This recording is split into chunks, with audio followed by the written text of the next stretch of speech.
Back in 2018, I never thought Pokimane of all people would become so controversial over the next 4 years, to the point where it would take me over 9 hours to explain every controversy she's been in during that time. Because back then, believe it or not, Pokimane was a completely uncontroversial streamer, despite being on the platform for over half a decade at that point. So if she maintained her image for that long, how the hell over the last 4 years has she went from the perfect poster child for Twitch to becoming one of the most controversial creators on the platform? Well, of course, it all started with Keemstar, when he uploaded a Halloween costume contest video for 2018. In that video, he said this: "Guys, today is a very special day. Today is the 4th annual Drama Alert Halloween costume contest. Number 12. Sniperwolf, dressed up as a girl who photoshops her Instagram pictures. Definitely not her real waist. Just saying."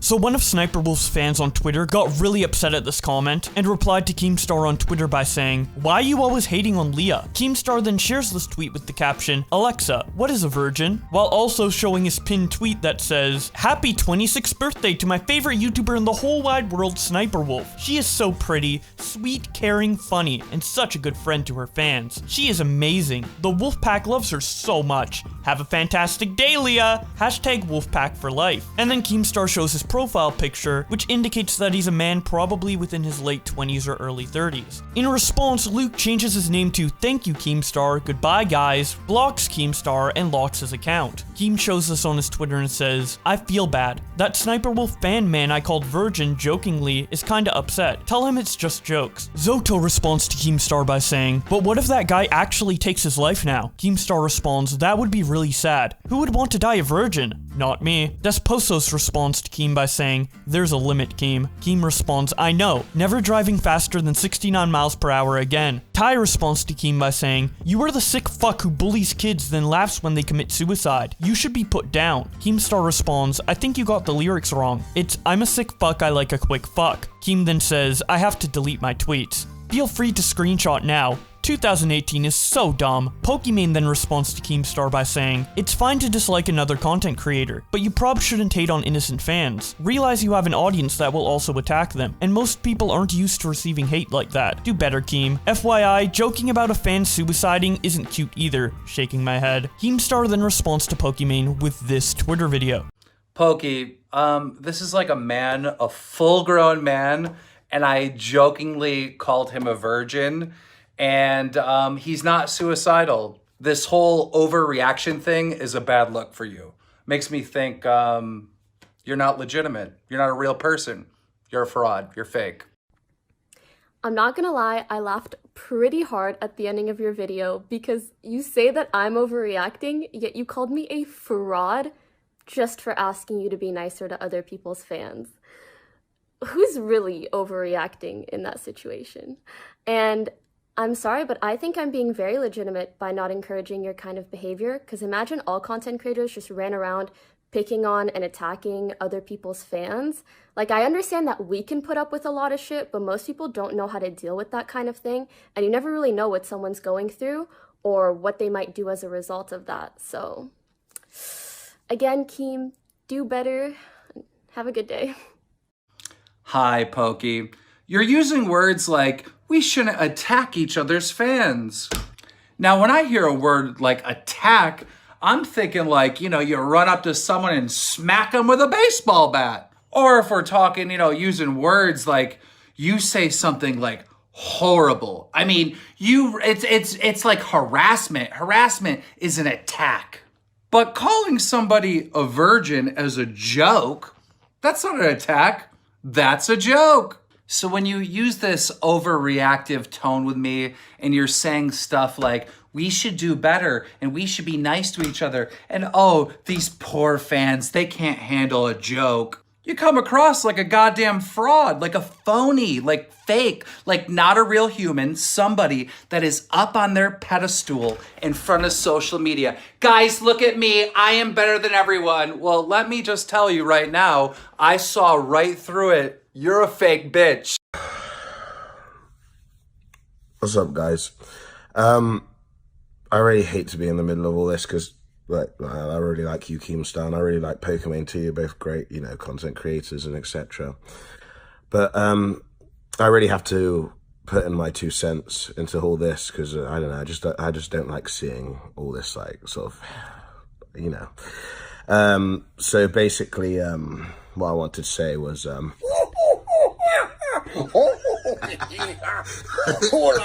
chum. I'm gonna know. Go on. I'm gonna goblin. What are you? I'm a gnome. And you've been no. I'm not even gonna act like I'm surprised, Greek. Like, I don't know, like when I met you at TwitchCon, I thought you were a different person, and I just, like, I hate to get in, like, the middle of this, like, myself as well, but I feel like this needs to be heard. And, like,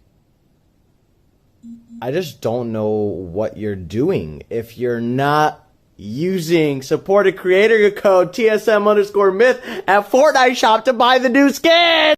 You fucking bitch. I was like getting in my chair like with my tea like, ooh, Greek god versus myth is gonna be pretty good. Sky Williams continues to tweet in response to Pokimane and Keemstar when he says, "Sorry Poki, I actually did want to be on your team this time, but Keemstar's got unbeatable cards that he's using against you. Even if Keem and I broke up 2 years ago, I can't show bias." Okay, Pokey, look. Alright, hear me out. I've been seeing this beef between you and Keemstar, and man, this nigga backstabbed the shit out of me, but I have to agree with him. I have no other fucking choice. I wish I didn't have to. I'll show you why. You're not a real person. You're a fraud. You're fake. Right there. This nigga organization is actually kind of on fleek. The shadow's even. You could tell these are stacked up, even though the angle fucking sucks. And then right here, this nigga's wires is in place. But then once again, I look at one of your videos, and bitch, this shit about to collect dust, Pokimane. And what even is any of this shit? This looks like a lemon juice squirter, a pink, a pen, a Minecraft character measuring his dick, souls of Pikachu, Mewtwo, Bulbasaur, and Ice Cube, and Rayquaza. And a jar. A jar. And you know, I could forgive all that. I could forgive all of that. But then, right here, bitch is had a Dasani water cap on top of this. Oh shit. And then over here, you could clearly see that she left the light on. Pokey! Environment! Oh, but I'm not gonna lie, this kind of made me question my gayness. Have a good day. Oh, damn. Woo. God damn. About to be a long ass day. Let's go.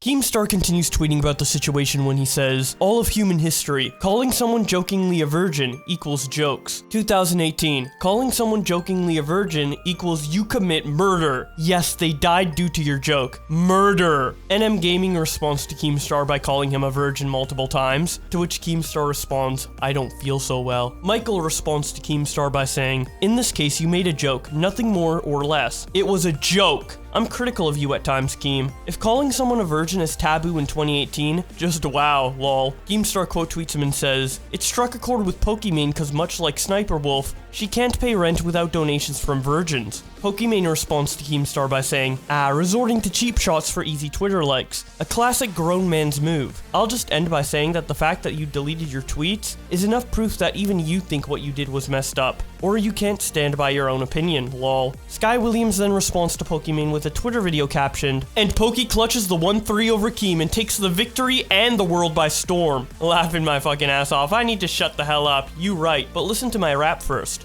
God damn. I felt this from here. Damn, Pokey, when the fuck did you get so strong?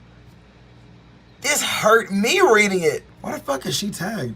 See, Pokey like, white text, white hand, white check, white man, bye bitch, bye bitch, bye bitch, bye bitch. Good shit on the victory, Pokey. That's, damn, you powerful as fuck. And I am unconditionally your Black Knight. I was Keemstar's Black Knight, but then he betrayed me and broke my heart.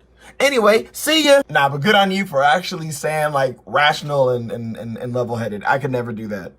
I freak out. I start crying. It's like when I yell, like if I yell to somebody actually at all, especially to my parents. I just start ugly crying. You kept your cool with emotional intelligence I'll never have, so I'm just jealous. Damn.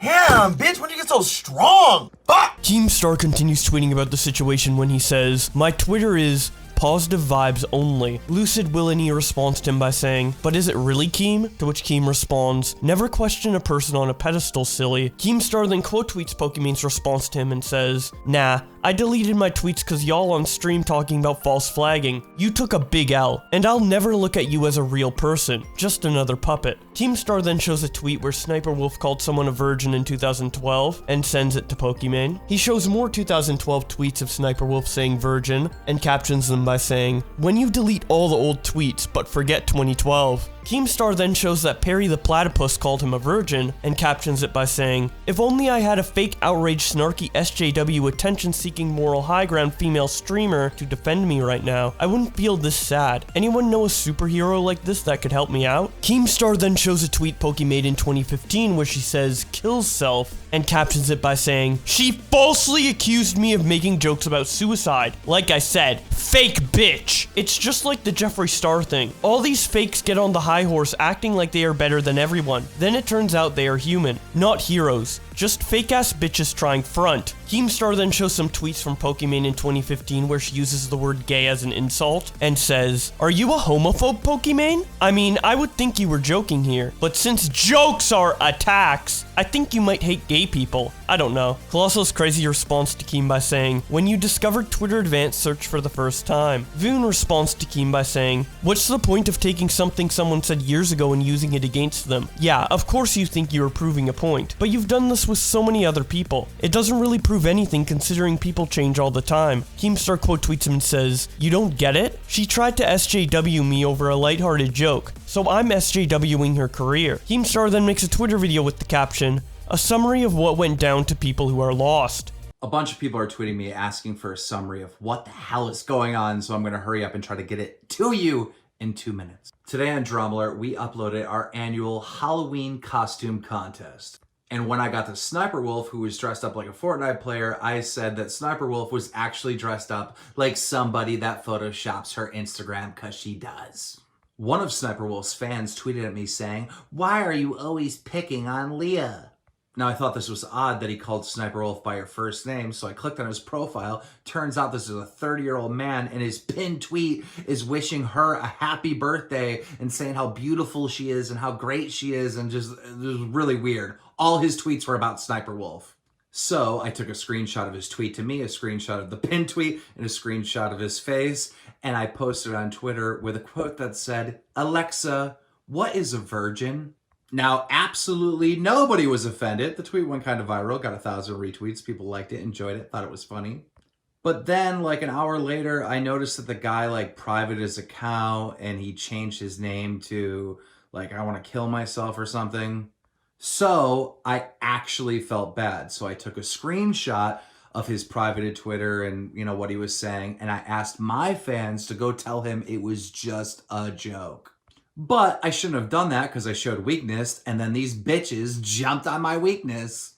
Pokidoki tweeted at me basically on a high horse saying, "You shouldn't do this and you shouldn't attack other people's fans and blah, blah, blah, blah." I basically responded to her saying that she's a fake bitch and this is fake outrage and that she's a fake person, just basically trying to get attention for being on a moral high ground. But then it dawned on me, the reason why Pokidoki even defended this fan was because her herself can't pay rent unless she has virgins donating to her.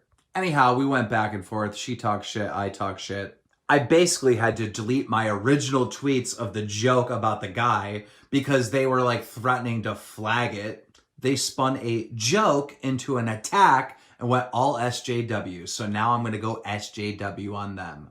Fuck them. Fake ass bitches. Keemstar then shows a tweet of Pokimane from 2015 saying "dick" and captions it by saying, "Before they were famous." Sebastian responds, Keem, you're deadass going in for the kill. Keem responds, nah, but my team archiving everything, so if I ever see that SJW BS again, I'm going to drop the hammer. Yu replies to Keem by saying, before he was famous, showing a clip of him calling Alex the N-word, to which Keem responds, nah, I was popular then too. Will MN Black says, Keemstar's the most immature old guy on Twitter. Keemstar quote tweets him and says, why would you want me to be mature? Do you have any idea how boring that would be? Do you think I have all these followers for tweeting about my 401k investments? Tony says, this man Keemstar keeps Twitter entertaining. Not many people I turn notifications on for, but Keem just earned that from me. These replies have me dying. Keemstar quote tweets him and says, join me in war to take down these homophones. Keemstar then shows a picture of someone in a King DDD cosplay saying,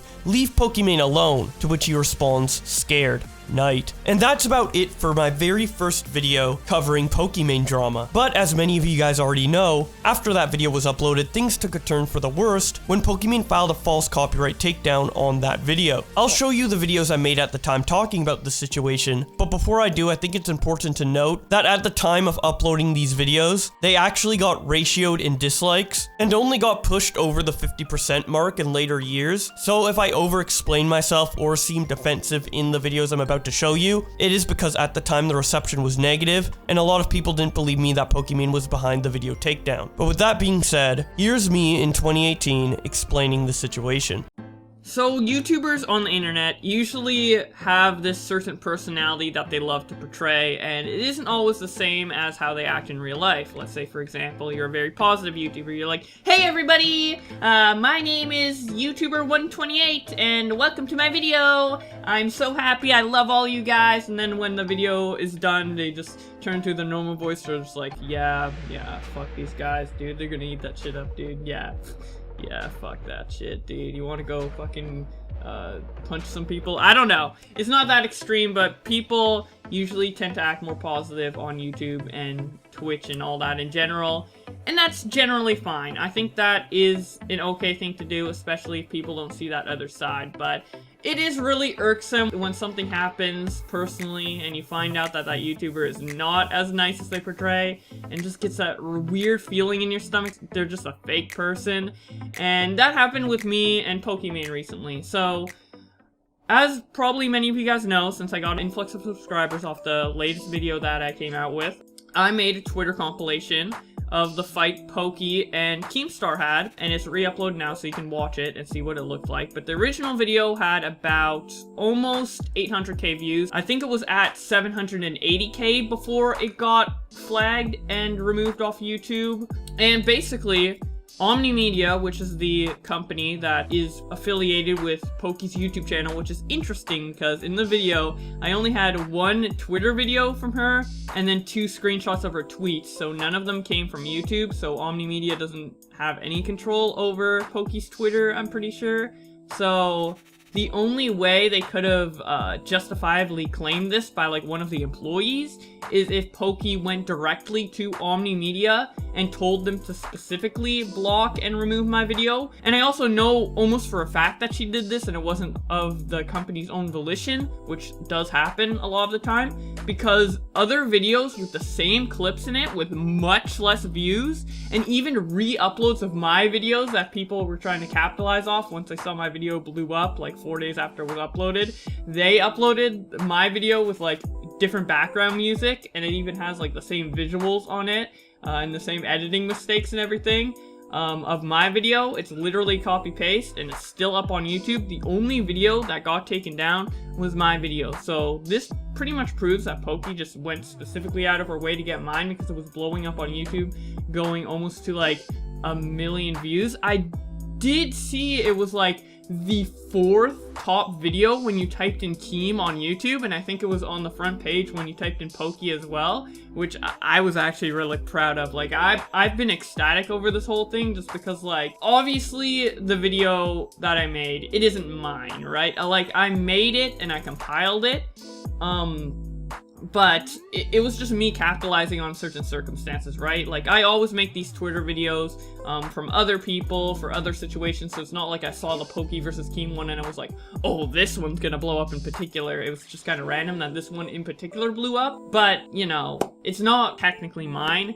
And Technically, she does not have a right to copyright claim it because number one, it's not from her YouTube channel, and it's used like amongst a bunch of other clips. But at the end of the day, like, I'm not super upset that she took this down. Obviously, I'm making this video, but I'm just kind of making this video to show you guys, like, kind of the true side behind some of these YouTubers. Because if you think about it, the only reason she took this down is because she didn't want me to have success. And there could be other reasons. It could be like, oh, she doesn't want like 1 million+ people seeing those tweets she made to Keemstar. They're so embarrassing. Why are they still public on her Twitter? Why are other videos showing the same clip that just have less views still on YouTube?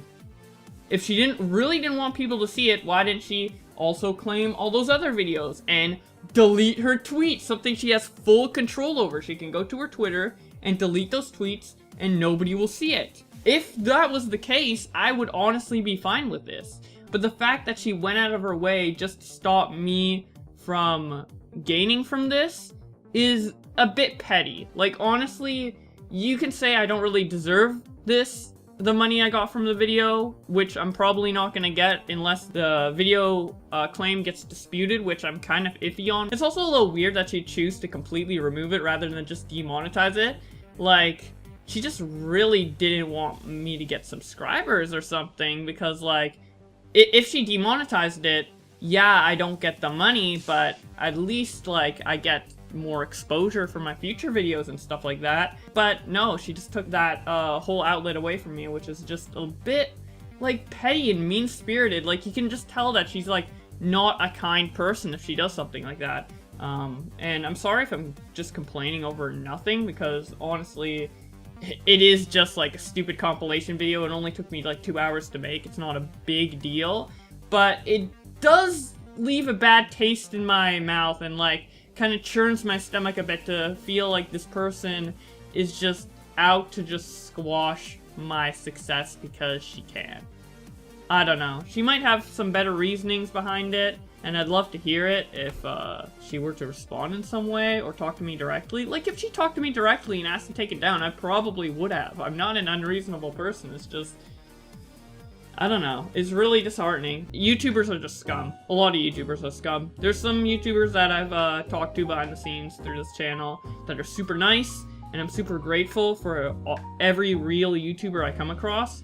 And even though Keemstar has been like a kind of a dick to me in DMs in the past, like, he never has like taken the action. I know he would never take the action to like remove my videos, because he knows the more publicity he gets, the better. And obviously that's not like a selfless way to go about it, but at least he's not like going out to ruin my day, you know? You could say Keemstar's more of a dick than Poki all you want, like publicly, and within his persona he definitely is, but I feel like taking away the YouTube persona and the core of his body, like, he's probably more kind than Poki. Like, Keemstar wouldn't really do this, you know? And I know he wouldn't. So, yeah, it just kind of sucks.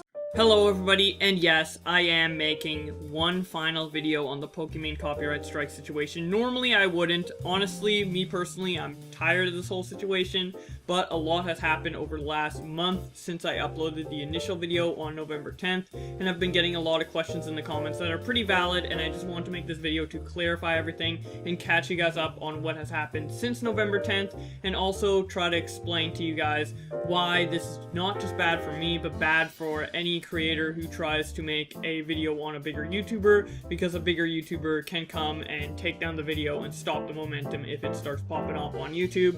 And I really just don't want this to happen to anyone else, and I want it to just be brought to light, so hopefully it happens less in the future, and hopefully maybe YouTube fixes their copyright system, but who knows. Anyways, I uploaded that video about a week after I uploaded it. For whatever reason, one day it got 500,000 views in one day, then the next day it got taken down by a copyright strike from Omni Media.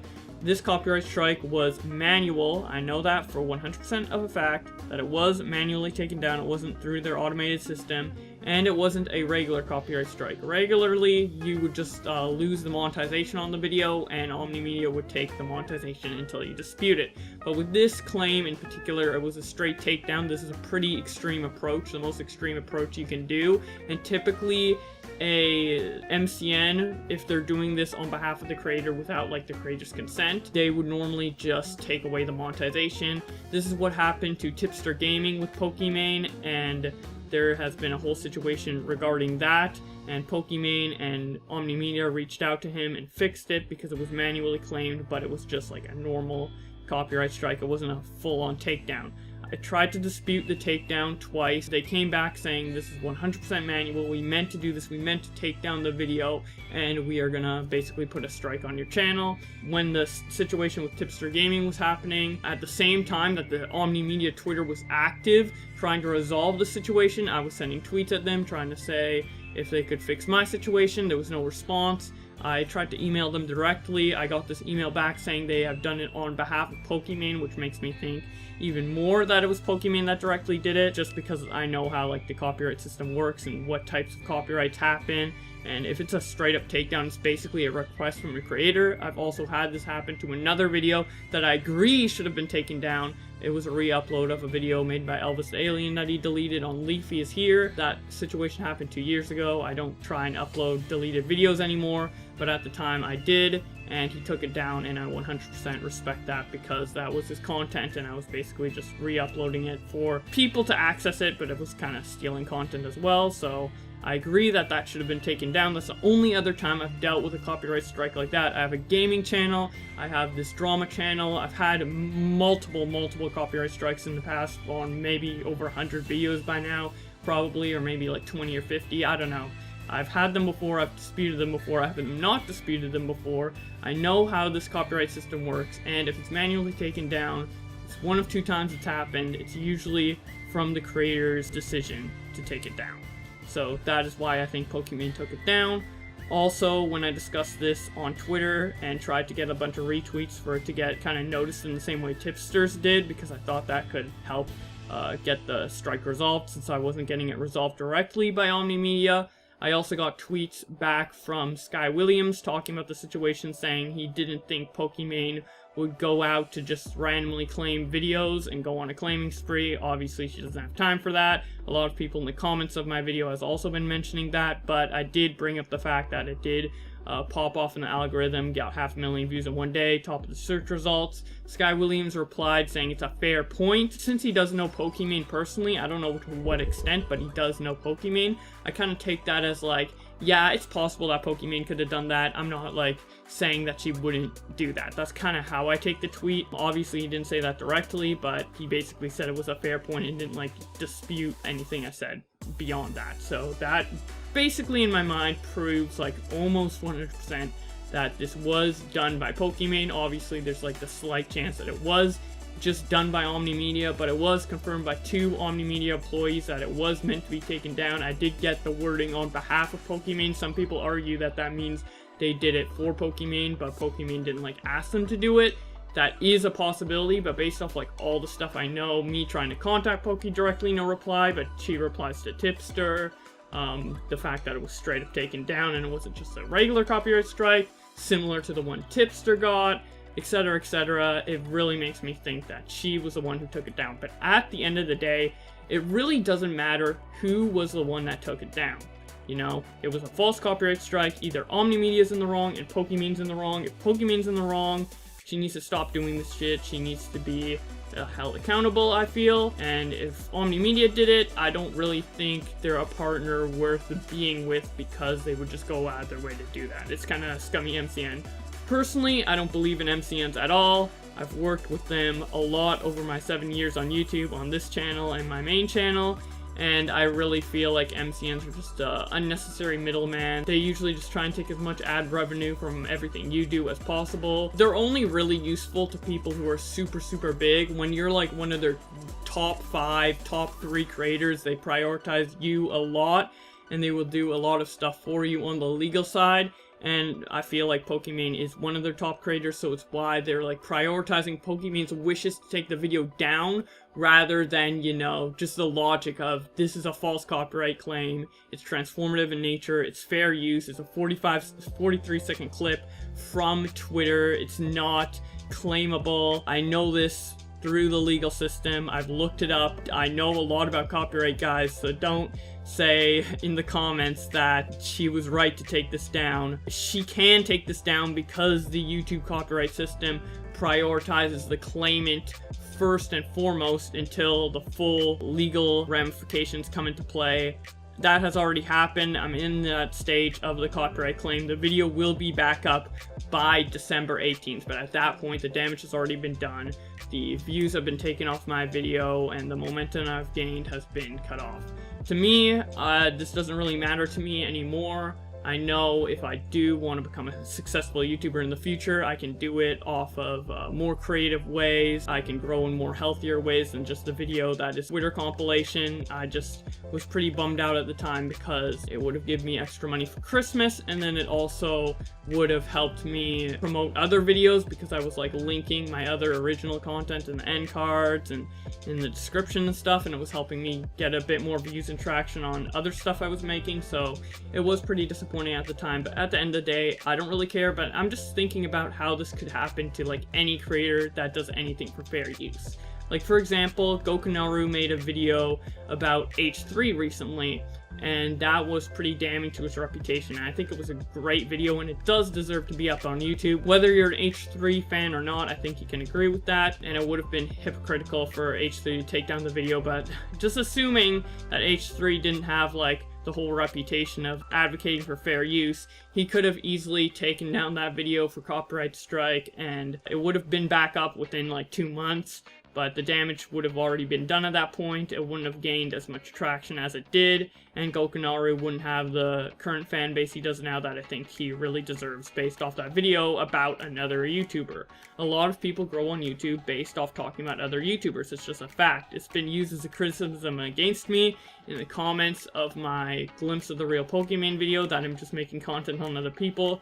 Everybody on YouTube makes content on other people. PewDiePie literally just makes videos reacting to other people on YouTube. It's just how the YouTube system works now in 2018.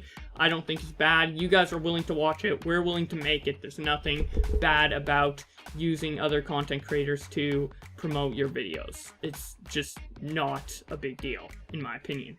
Now, the final thing I want to say before I end this video and go and forget about the situation for the foreseeable future, because I really don't want to think about it. I've been thinking about this for a whole month at the back of my mind. I'm just sick of it. That a lot of people think that Pokimane deserved to take down the video because I put her in a bad light and she doesn't want that bad light spreading. What I want to say to that is just like, people are just saying that the video put her in a bad light, and I find that really strange. Like, you're supporting Pokimane, but you say her original argument put her in a bad light. I really don't think it did. Now, I do agree with the fact that she might want to take it down because she doesn't want to like be associated with drama, and that video was popping off and it would have promoted her being in a drama situation with Keemstar, but I don't agree that she wanted to take it down to protect her own image in terms of her being wrong in the scenario, you know? All she said to Keem was to be nicer to your fans, and I don't think that paints her in a bad light at all. That's why I was really confused when she did take down the video, and that's why I said that I think it's because she wants to stop my success. That was my guess. People are saying like she doesn't give a shit about you, and I know she doesn't give a shit about me, you know? I don't have many subscribers, I'm not putting myself on a pedestal or anything. I'm just saying that was the only conclusion I could come up with at the time. I've had a lot of time to think about it since then. I've had a lot more information from multiple sources and stuff that's happened over the past month, and I do think she just cares a lot about her brand and she's overprotective of it, and that is why she took down the video. I don't think Pokimane's an evil person. Still think it was a bad move for her to do it. I do think it was kind of a scummy move to do it, but I don't think she is a scummy or malicious person. I just think she abused the copyright system to do something that she thought would help her brand, but in the end it was just kind of overkill and it kind of screwed me a bit, and it's just not really smart of her to do that. And hopefully she sees this video and learns from it. So, Memeology made a video talking about Pokimane giving out false copyright strikes, and in that video it showcased two situations, one with me and one with somebody else. Then Kavos made a video kind of responding to the Memeology claims and gave Pokimane kind of a chance to defend herself by contacting him in DMs and showing her DMs in the video, but those DMs only kind of explain one of the situations and kind of ignore my situation, so I talked about it in the comment section of that video. She saw that comment I made and then contacted me in DMs, kind of gave me an explanation, kind of gave me a bit of closure. So basically what she said, to summarize without actually leaking the DMs, she took down the video because my video was blowing up and getting a lot of publicity and it was showcasing the drama she had between her and Keem. I don't think she definitively lost versus Keem, but she was still getting a lot of harassment from Keemstar fans on her stream, and she just kind of wanted the drama to go away. So she thought the best way to kind of suppress the drama was to take down my video, and she was also told by somebody else that it wasn't fair use, so she was in the right to do so. If my video had commentary on it, she would have clearly known that it was transformative and wouldn't have taken it down. It does kind of suck that she did take like 2 months to get to the situation, and it does make me think in the back of my head like maybe she's just doing this now because it has a lot more publicity and she knew about it before but she just didn't give a fuck. I'm not sure. I'm gonna give her the benefit of the doubt and say that she wasn't doing that. She didn't seem like she had any malicious intent in the DMs, and I've never seen her have any malicious intent outside of this copyright claim that I had. So before I show you the next video of this saga, which is an interview between me, Pokimane, and another YouTuber called Fainted, I first have to give some context onto why Fainted is even in this interview and what was going on around the time of this being uploaded. So after me and Pokimane solved the situation in our DMs, as well as me making multiple public statements on both my Twitter and YouTube at the time, saying that the situation has been resolved, an up-and-coming YouTuber called Fainted just uploaded a video talking about the situation, minus the fact that we resolved it, because that literally happened as he uploaded the video. It was impossible for him to add that detail. This video caught wildfire in the algorithm, gaining well over 1 million views in just a week or so, as well as jumpstarting Fainted's career, causing him to go from under 1,000 subscribers to over 300,000. This video blowing up also caught the attention of PewDiePie, who at the time was also making commentary content, so he covered this on his channel as well, continuing to blow up the situation despite it already being resolved. Pokimane at this time in my Twitter DMs put a lot of pressure on me to try and resolve this situation as it had gotten out of hand. I don't know why she expected me to do anything though, as I already said my piece on my platforms, and I sure as hell didn't have a loud enough voice to compete with the attention that Fainted was getting or PewDiePie. But regardless, I still felt responsible for the backlash Pokimane was receiving for whatever reason. So in an attempt to clear the air, I invited both Pokimane and Fainted onto my channel to discuss the issue at hand, and hopefully as a result vindicate Pokimane. So with all that context out of the way, let's finally take a look at what Pokimane said. Let's go Poke Squad. Okay. Can I ask you this question? And I want to know, like, now a few days down the line from you uploading your response, do you still feel as if your response is like a good response? Would you change anything about it or not? Oh, I mean, yeah, for sure. I wish I was trying to get it out soon enough that people didn't start like getting even more mad because I hadn't responded. I feel like there definitely would have been a lot more things that I would have touched on. For example, like reacting to stuff on stream. I probably would have talked more about like the Instagram deal thingy. Yeah. So I definitely would have made it longer, but I also have seen in the past that sometimes when you just go on and on and on, for starters, people won't watch the whole thing and will miss a lot of points and just think that you never touched on them. And secondly, some people will say like, oh, you're just dragging this on for like higher watch time or something. So I was trying to make it in a sense short and sweet, but I do know there's it might not have been the perfect spot because there was more that I could have touched on. For sure. I do feel like it probably would have been better in your position to actually go through all of the criticisms and all of the points, just so you don't have to deal with people kind of attacking those points which you didn't address. And on regards of being concerned people won't watch the whole video, I do feel like that's, you know, it's not really particularly excusable considering the fact that even my video, which is just some gameplay footage is 12 minutes long and sparked a conversation involving pretty much all of the points coming up to like the 10-minute mark and whatever. So I do feel like people do watch through these videos completely. That's just me though. You would think so, but also like during your video, you said don't hate on Pokey, but people still do. Like they probably didn't even watch it to the point to hear that. Or for example, in my video, people were saying that I hadn't apologized at all when I did like twice.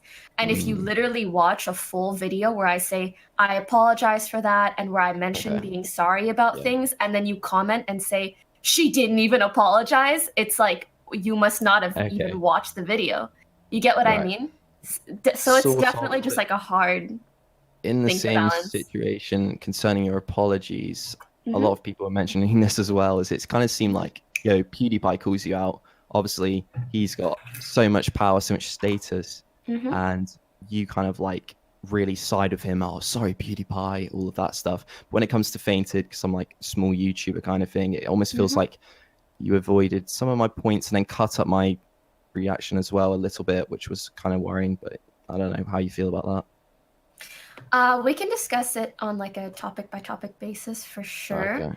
Okay, and the thing is, you even brought up the copy strike thing.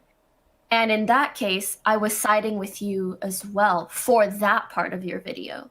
Okay. Is this concerning Bo Blacks, right? Yes. Okay, Bo Blacks. Yeah, thanks for clarifying. Cool. So it was more so like I was going off of general topics that were brought up to me a lot in like recent times. So the copy strike thing, and I mean, Pewds also mentioned it like very briefly. Yeah. And I sided with him because that's generally how I feel about the topic. And that's not just because of his size, because I mean, as you see through the DMs, I communicated the exact same thing to Bo Blacks like almost a month ago. So it wasn't just like I was trying to use Pewds as a vessel to just agree with him and be like, oh yeah, like he said I was wrong, so like I'm wrong. I had said the same thing weeks ago as well. Okay, so like if you could change it, you wouldn't have striked Bo Blacks, right? No, of course not. I mean, even he re-uploaded it within 24 hours.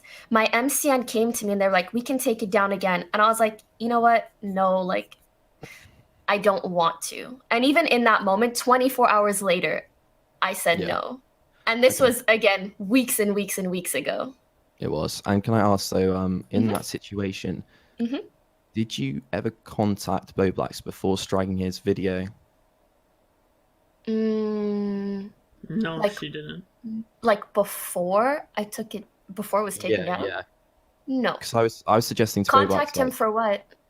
I was just thinking like maybe with the whole strike system, I don't know if you're aware, on YouTube, it's pretty bad for a channel for them to get a proper copyright strike. You can only get 3 and then your channel's deleted. So I was just thinking, I believe if you weren't happy with the video, and not a copy strike. It can be a copy strike. If the video is striked for monetization and you take the monetization but the video's still up, that's not a strike. that's a claim. That's a claim. But if you take the video fully down, it is a strike and it affects my channel. And if I have 3, I have it deleted. Yeah. So Pokey sent a copyright strike, right? Yes, to your it was video. a strike, not and a claim. My suggestion was like, I personally think it would have been a better idea had she DM'd you on Twitter and said, yo, Bo Blacks, would you mind taking down this video? So then it means she can get what she wants, obviously the video taken down, and then you don't get a copyright strike to your channel. Just like some form of contact before initiating that, you know what I mean? I totally get your point. I would like to say, I think, if I'm remembering correctly, I mentioned this to Bo Blacks in DMs way later, that I wasn't fully aware about the situation and how copy strikes affected someone's channel. I was under the assumption that full-on strikes are what take down a channel once you get 3, and I thought that it was different to copy strike a video than to strike an entire channel. Yeah, and apparently... Does that make sense? And I'm still really. not... yeah, again... Yeah, sorry. Do you want me to clear it up for you? Sure. So, right, with Bo Blacks, you sent a copyright strike. So that takes down his video so nobody can see it. And it also issues 1 strike onto his channel. And then he loses a bunch of features to his channel. You can then get a second strike. and then a third strike. Once you get the third one, it's the Your channel's gone, yeah. yeah, exactly. Boblax, can you confirm that that's what happened to you? So, unless like multiple videos get striked, unless I get like striked on 3 different videos, my channel doesn't get deleted. Did you lose any? Did you lose any? Features? Yeah. Yeah, I lost a couple features for a brief time. So basically, the copyright strike came, and I had a chance to kind of appeal it a couple times. Each time I attempted to appeal it, even after you decided to leave the re-upload up, Omni Media, when I contacted them about getting the original video up, they still wouldn't take it down. I emailed them, I contacted them in any way possible. And they also said the same thing that you said, that, like, my video wouldn't put a strike on it. It was just a claim, and it wouldn't affect my channel. But then I emailed them proof that... That's exactly what I thought. Yeah, I emailed them proof that that wasn't the case, and they just didn't respond. So it was really like an unprofessional experience I had with contacting Omni Media about getting it up, even though you kind of were okay with the video being up after the re-upload was up. They still didn't help at all to, like, restore the original video and help me with the strike. I'm really sorry to hear that, and I want to say I did not know that it would affect your channel in that way, and if I had, then I probably would have tried to contact you or try to figure out a way to take the video down that wouldn't impact your channel or its status.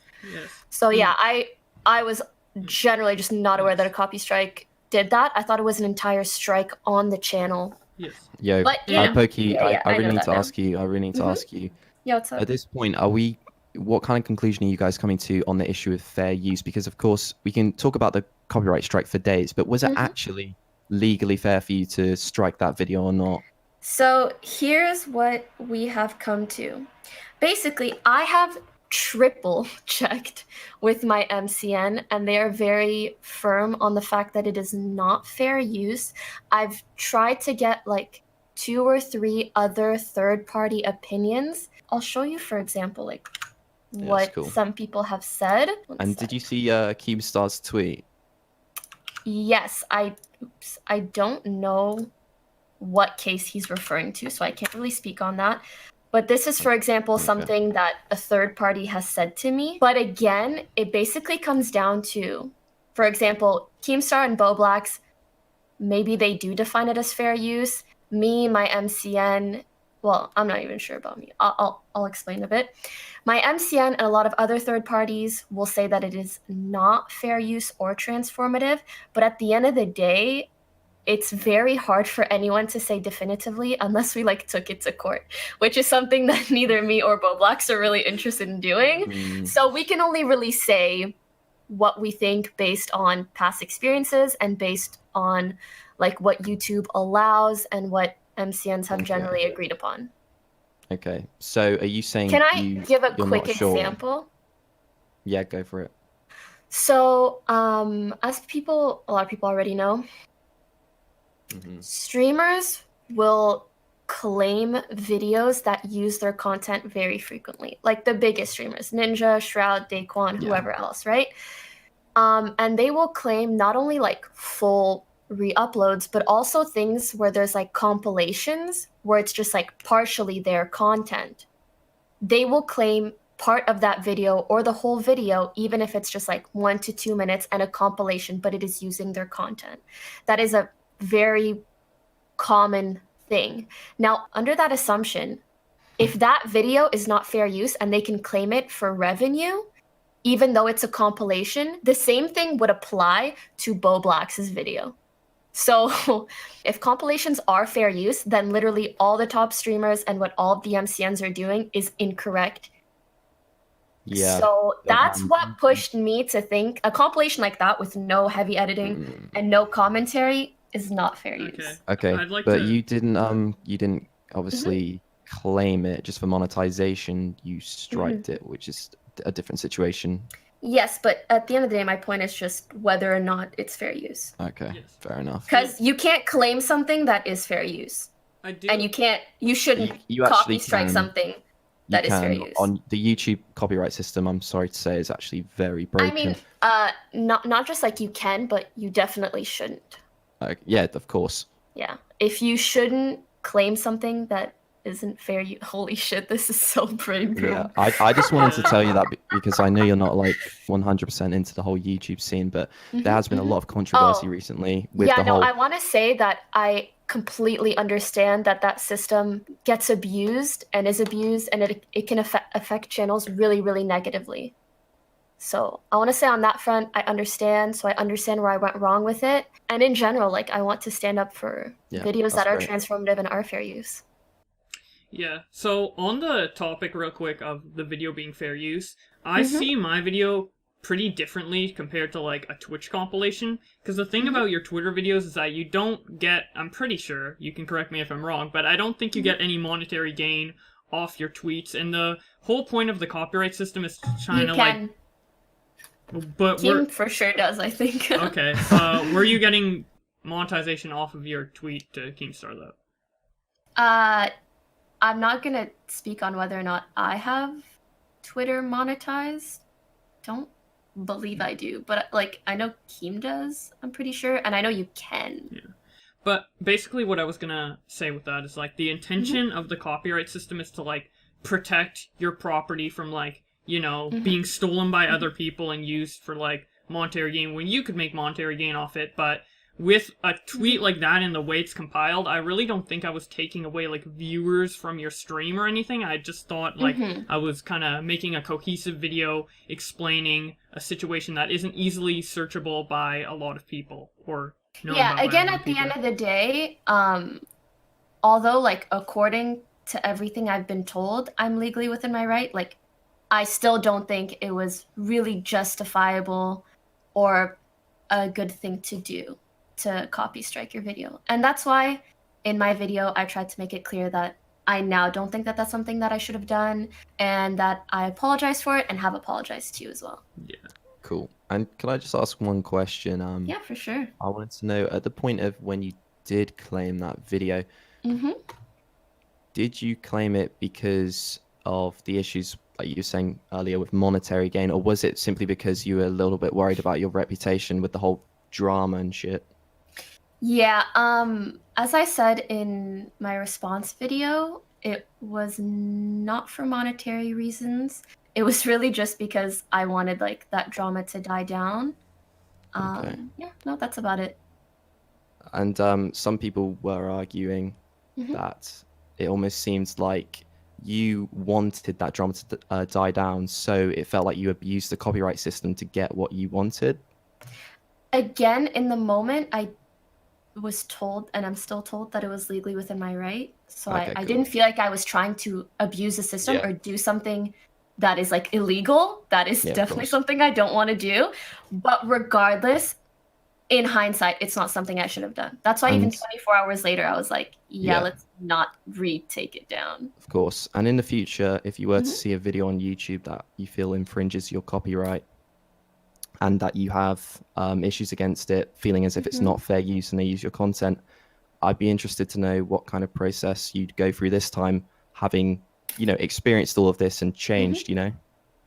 Yeah, I mean, it really just depends on the situation. As I tried to clarify in my response video, the only time that I will strike a video from here on out is if it's just a re-upload of my stream and it's like content I want to utilize or content that is fully mine and like twisted to be inappropriate, like those.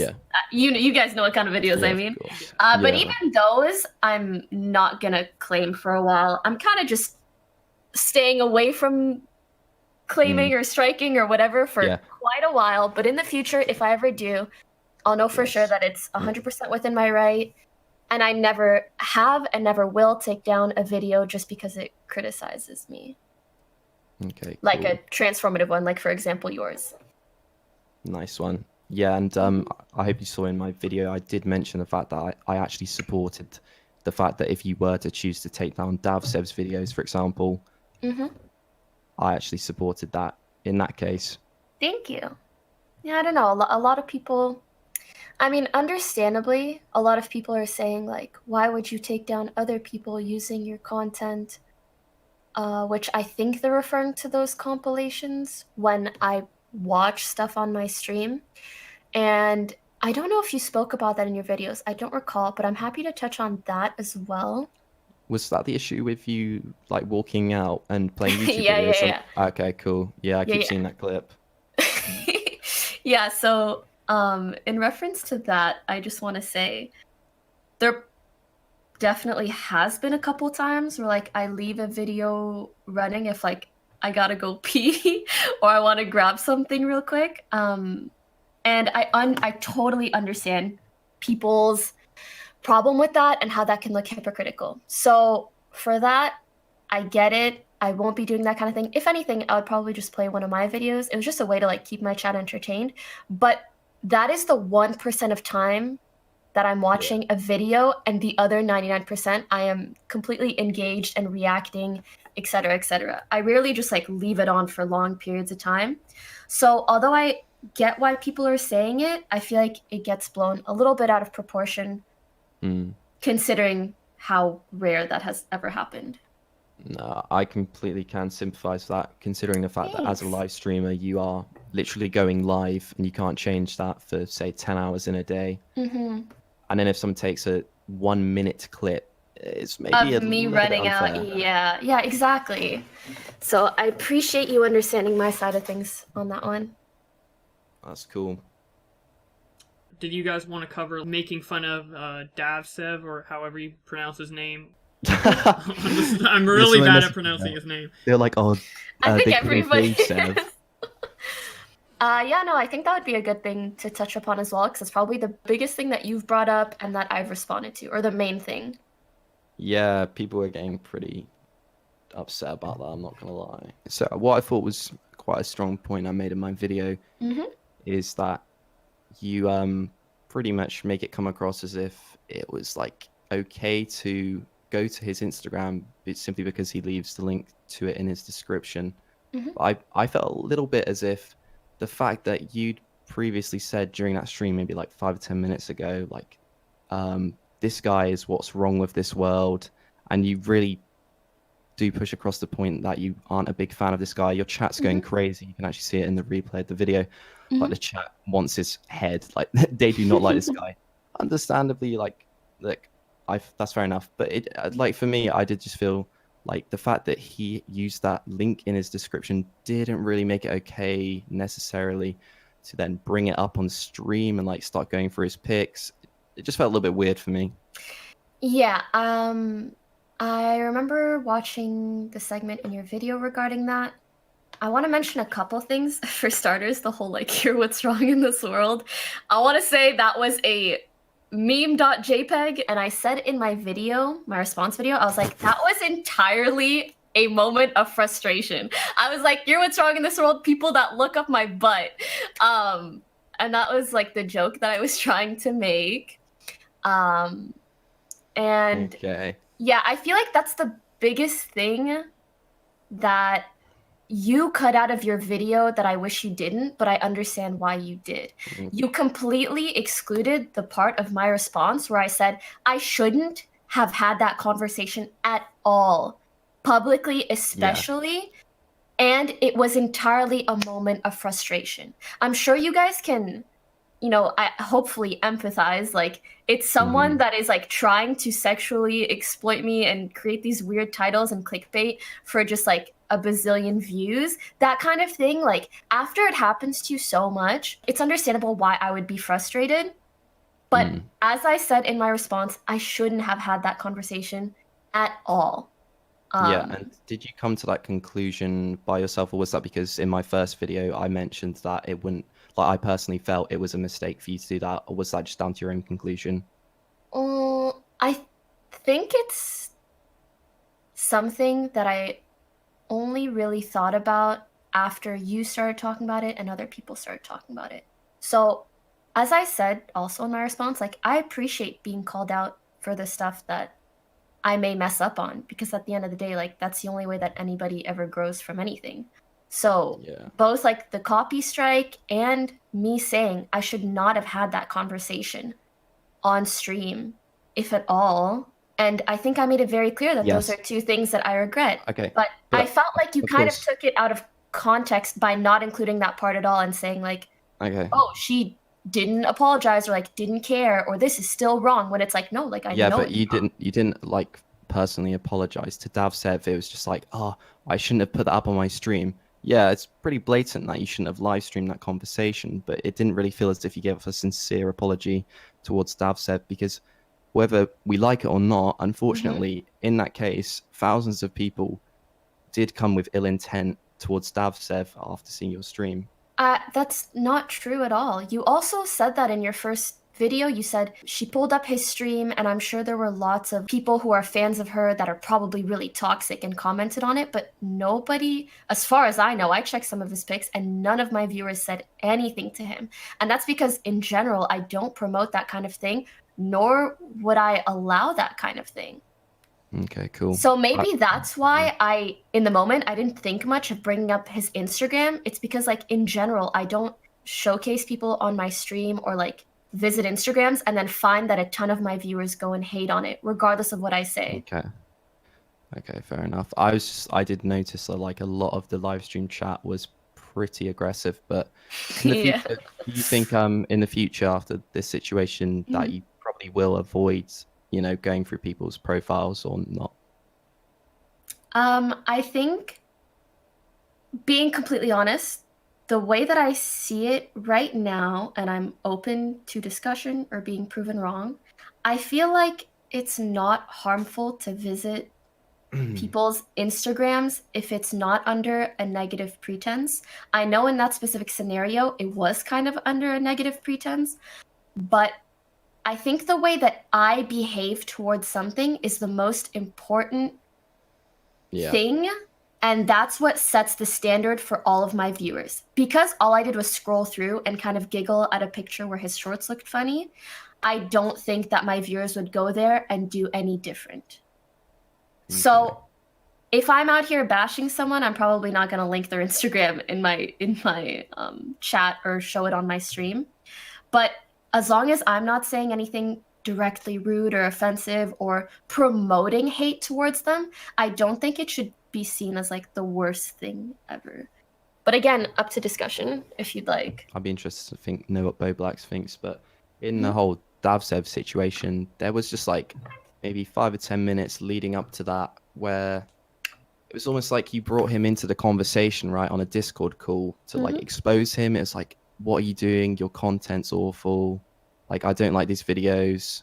You're putting stuff up of my butt. Like, I know if I was a Poke Squad member and I was watching your live stream.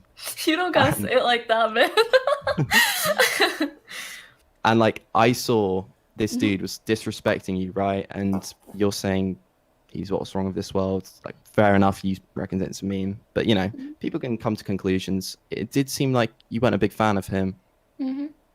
And then, like, following that with the Instagram. I'd like to clarify. You said, like, 5 to 10 minutes before it or whatever, and that I brought him up to talk about his content, but that wasn't the line of events at all. I brought him on because he was lying, or because he was saying that he was going to gift subs and then just not doing it. And so I had dragged him into the Discord call, and I was like, oh, like, why did you say you were going to do that, but then you didn't? I mean, at the end of the day, like, sometimes I'm curious as to why people lie like that. So I just thought it might be, I don't know, a funny chat to have on stream. And out of curiosity, I really wanted to know, why did he lie about that? And then I later on found out that he had that YouTube channel.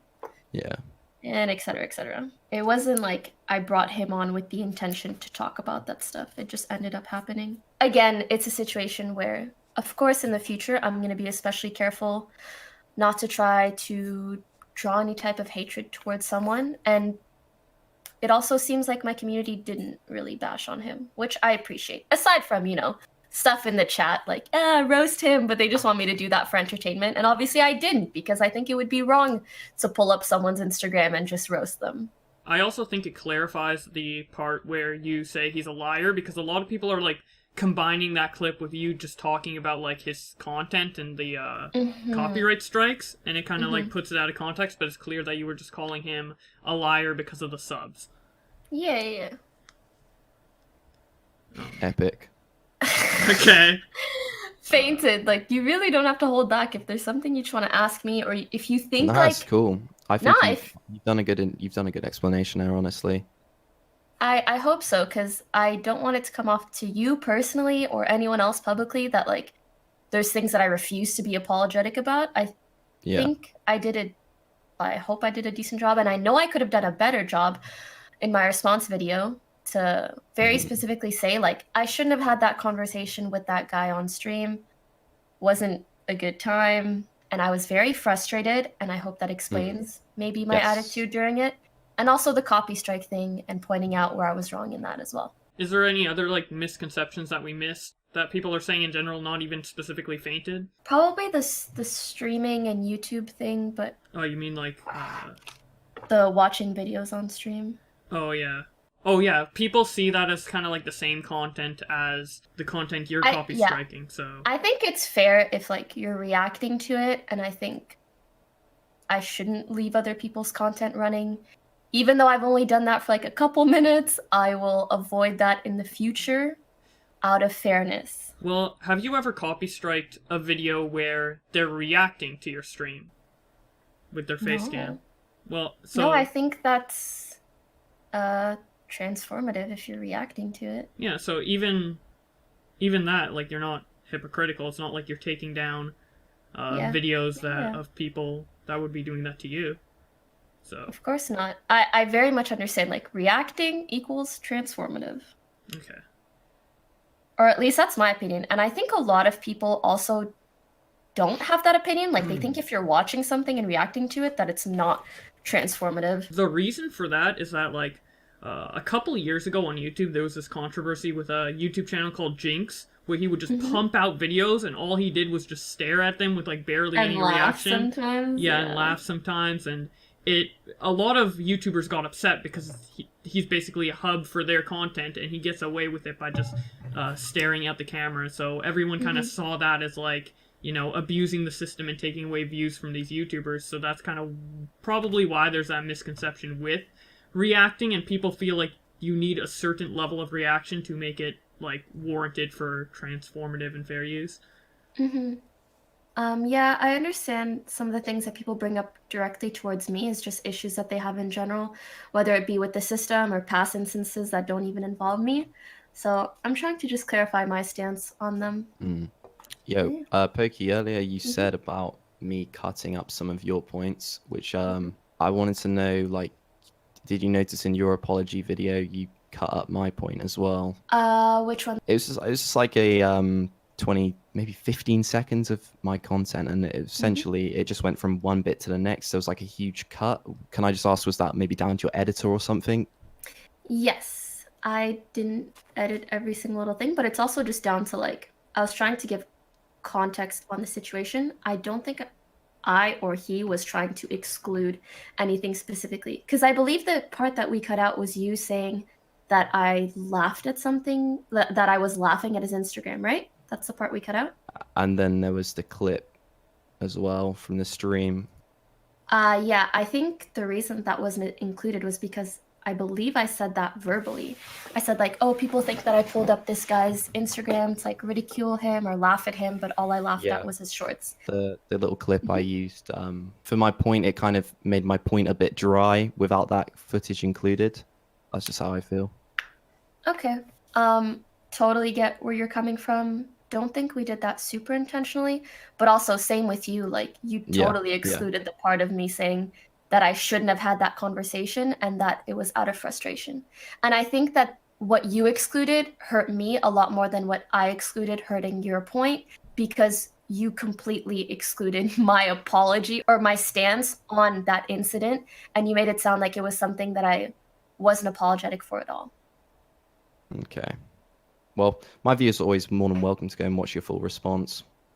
It's just obviously people probably won't, because I think they just enjoy the TLDR, the summary, and whatever ends up being like sensationalized or kind of juicy to watch.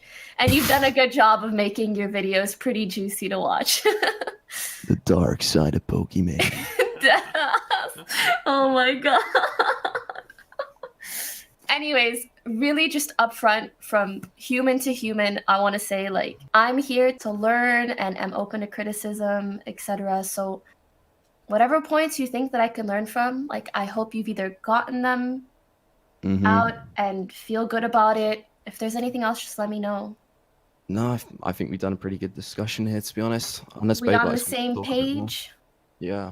You don't think I'm a terrible human being / Twitch thought? I've literally never said that. I try to Yeah, I reiterate know. in my videos, they're from like a more formal perspective. I know a lot of commentators do seem to just come at you. I've seen a load of titles on videos like Pokimane, the biggest Twitch bot, shit like that. Yeah. And honestly, that is kind of cheap.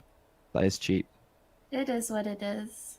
I hope I just do my best in the points where, like, I'm actually wrong and have room to learn.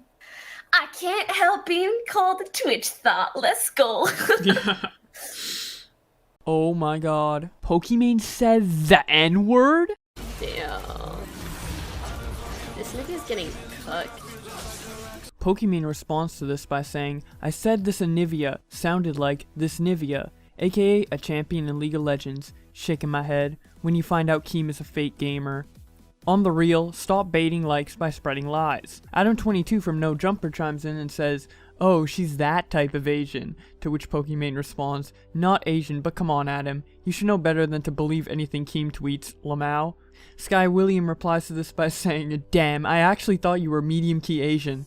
I'm just racist, I guess, Lamau. I can't tell what anyone is. A Twitch streamer called EE responds to Keemstar's original tweet by saying, we will allow it. She thick enough to blend. Another Twitch streamer named Westner chimes in and says, Keem, I literally just started following you again, and now you're out here on this bullshit?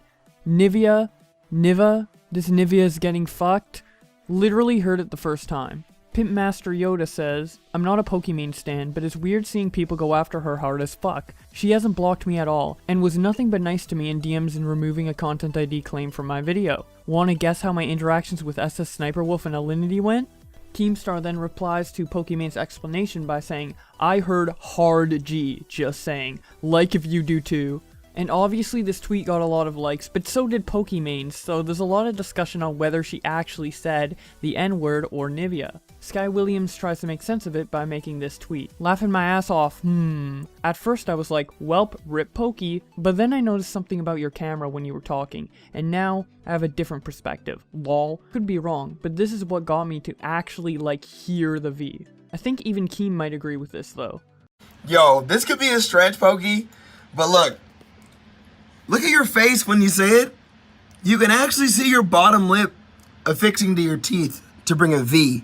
If you said "g," your lip wouldn't have to move on that syllable at all. When you say "g," you can do that. But when you say V, this niv, your lip has to move.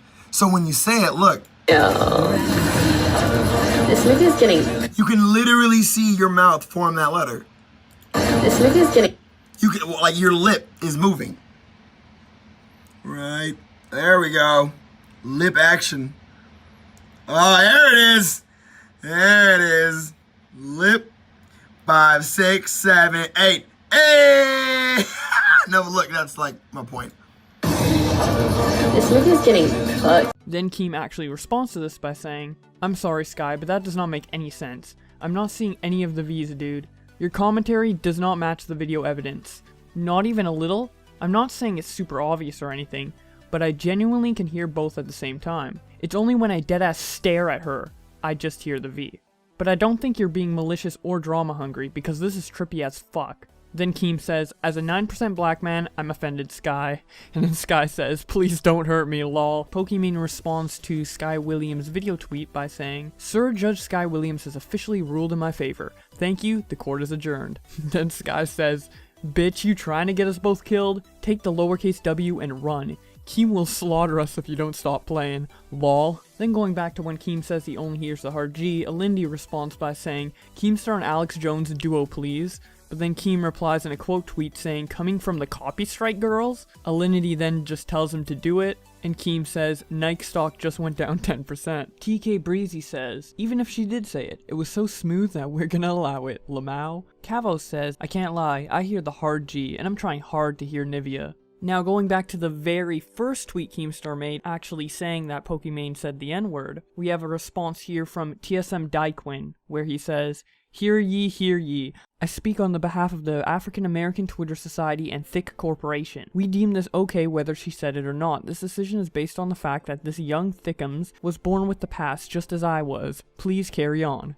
And then Sky Williams replies, I'm not black enough to do this yet. Pokimane also responds to this by saying, you're the best day, Lamau. And Keemstar replies saying, laughing my ass off. This was a funny tweet to bring all of the opposing parties together. This is definitely peak Twitter right here. And speaking of that, Keemstar actually tweets at Pokimane saying, honestly, I sick of the beef. Not really. But since we are working together in a few days, I'll put a pause on this. And then Pokimane responds, DM me, and hits him up with a follow on Twitter, so this is beautiful. At the end of the day, all it took was saying the N-word to get Keem and Pokimane to solve their differences. But on a more serious note, let's actually analyze that clip and find out exactly if she's saying N-word or Nivea, because it's a little bit more complicated than you might initially think. This nigga's getting cooked. This nigga's kidding. This nigga's kidding. Is kidding.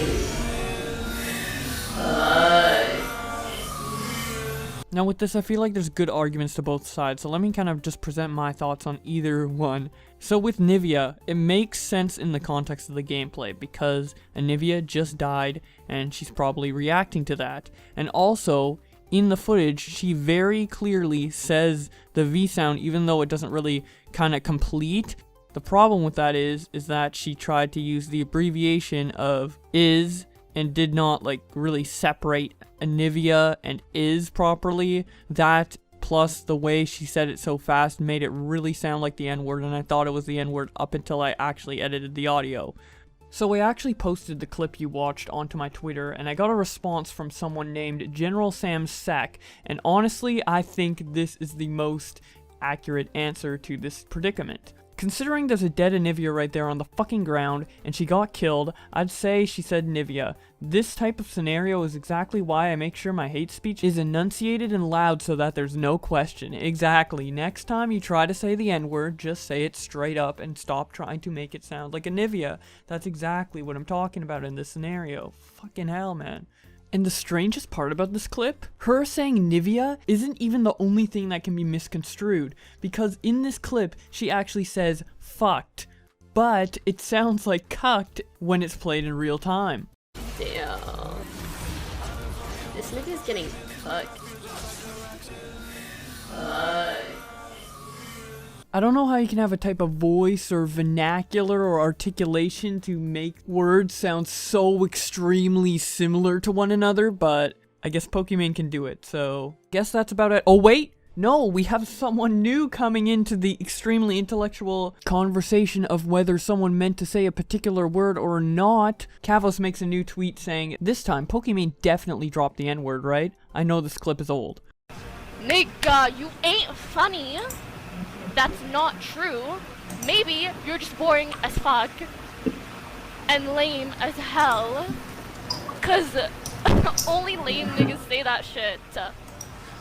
Oh my god. Yes. Pokimane's response to this is, hard for me to speak on this clip's context because it's so old. I'm almost 23 and I was underage in that clip. But it was definitely not said in a racist or derogatory manner. It was a time period / environment where saying it was more common and used as a replacement for dude. It's been many years and I don't say it now because I realize this is tasteful and looks bad. I've never said it in a racist way / hard R either. Just in a cringy way, unfortunately. iNabber also responds to Kavos' tweet saying, dude, this is so old, is it even worth posting? to which Kavos replies, I thought it was funny because the whole Nivea situation, with Keem's clip and the debate of whether she said it or not, and that's why I said, I know it's old. Justin Wong responds to Pokimane's response, saying, it's crazy how people are willing to dig into the past for no reason. You doing big and positive things, but why people want to ruin that? Keep doing you the best. And since we're already on the topic of words that sound extremely similar, Justin Wang tweets out, Pokimane's new sponsor with a picture of Nivea. Oh my god, dude. And just to call me a thought. Was it worth it?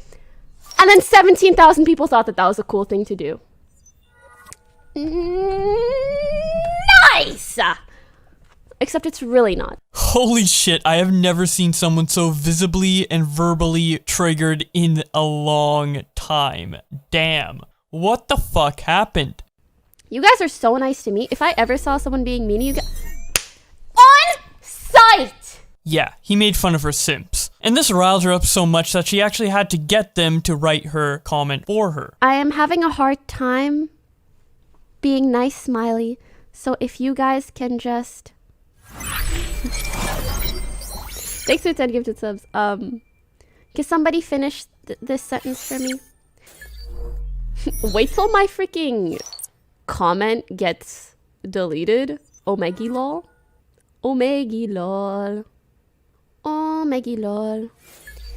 And I'm gonna be honest, I think the only way people like this stop is if people like me and my community give them feedback that this is not an okay thing to do. Not attack them, but I hit a little dislike and I say, this not cool. That's how YouTubers work. If they're not gonna work off of morals, they're gonna work off of dislikes and comments and whatever. Aww, we made a dent, boys. YouTubers don't listen to morals, they only listen to dislikes. Okay, but what if that doesn't work? Surely there's something else you could go after, right?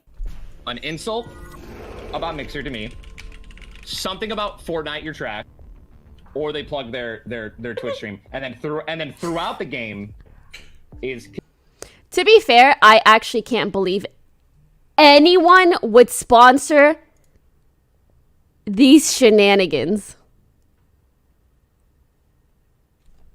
Like, what? And I will say, for this company to sponsor a video that's literally 20 minutes of talking shit about me, you will never see... Dude, your website's so ass it won't even load. But if you ever reach out to me, if I ever see you in my inbox, on site. On fucking site.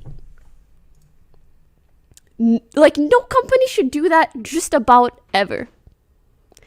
Oh, is this a video where some random dude behind a VR machine calls a girl a thought for 20 minutes? Really want to put my logo on that one. Ha ha. Now, those of you who've been watching my channel for a while are probably very confused on why I'm goofing on Pokimane now, considering I've defended her in the past. Well, that's because through this ItsAGundam situation, I realized that I was defending Pokimane based on a lie. A lie she told me that I believed for over a year. Let me explain. So way back in November of 2018, I made a Twitter versus video on Pokimane versus Keemstar, and in that video, I showed 12 seconds of Pokimane's Twitter video to Keemstar. Because of this, Pokimane used it as an excuse to take it down for copyright. But obviously, since you don't make money off of tweets, the only motive behind taking that down is to either financially screw me over, or to silence any criticism that may come her way as a result of that exchange with Keemstar, which was the case when she ended up apologizing to me 2 days later after Kavos covered this on his channel. But I was like, maybe if we like kill this, because Keem had deleted his tweets already, and I was like, I just want this whole drama to be over. Yeah. And I made not the right call, in hindsight, to have that video removed. Unfortunately, since 2 months passed, the damage was already done with the false copyright strike, but she did apologize to me and insisted that she learned and nothing like this would ever happen again. She also said this in her now deleted apology video. So I totally apologize for that, and I spoke to the guy who made those videos like a few weeks back, and we had resolved all of this in DMs. He's really nice, and me and him are on good terms. He understands that I had no ill intent towards him. or his channel through my actions, and I understand that him uploading and re-uploading that video and talking about the issue, he didn't necessarily have any ill intent towards me either.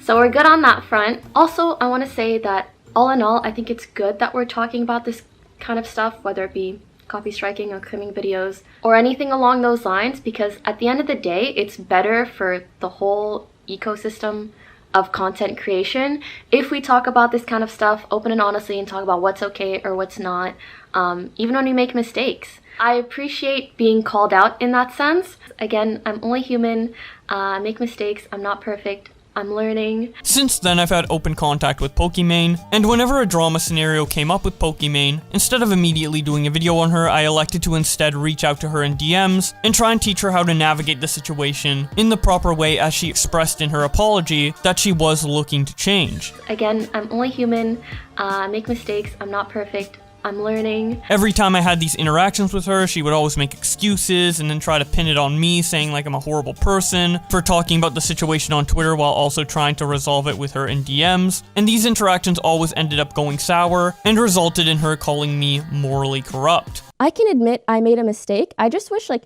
the process of making a mistake, having people tell you, realizing it, and then owning up to it and doing better was a little bit easier on the internet, which might be a lot to ask, but it's like I literally I took down a guy's video, and because of that, I'm like, a Twitch thought that should die. Well, Pokey, maybe the process would have been easier if you actually owned up to false copyright striking me instead of keep insisting over and over again, both in my DMs and in your apology video, that you were legally in the right to do this. Although I was legally within my right to take down the video, you act like the internet and me aren't forgiving enough, but the amount of times I've given you another chance is just insane. I don't know why Pokimane is so consistently aggressive here towards someone who's just trying to help.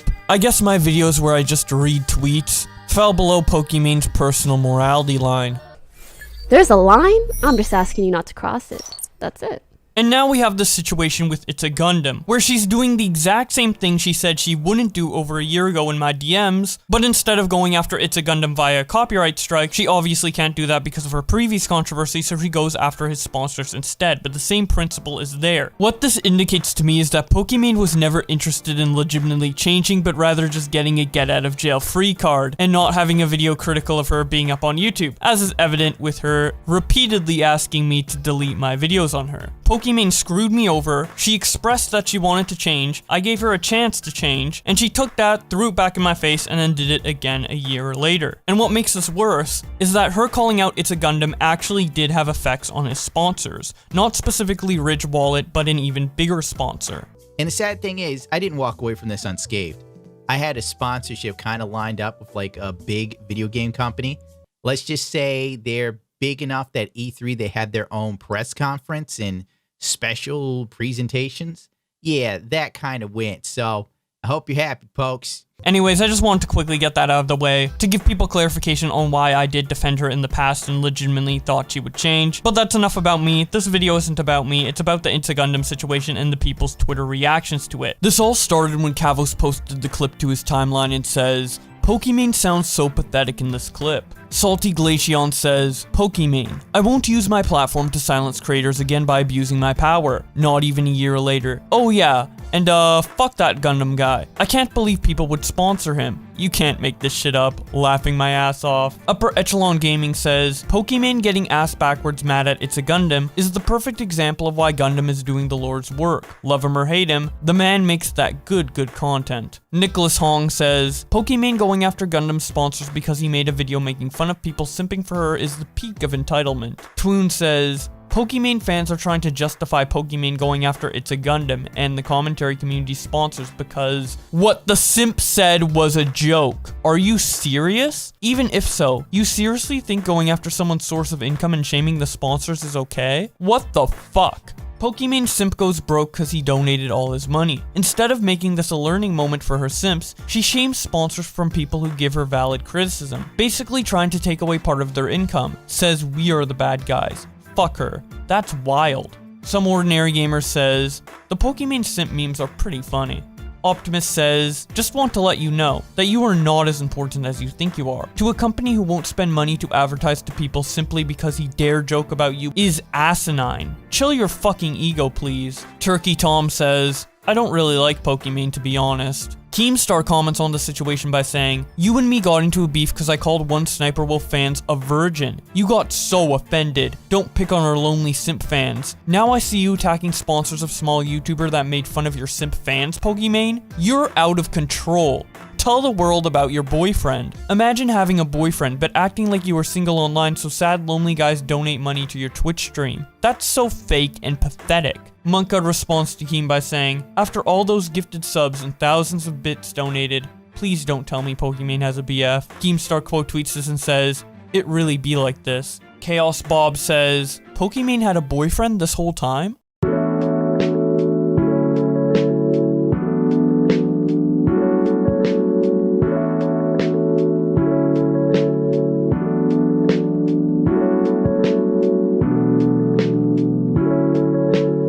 Now, a couple days after the ItsAGundam situation happened, there was another slip up from Pokimane. Velocity tweets out, Pokimane opened a Pornhub tab on stream. LOL. Here's the clip. Wait, we saw this, right?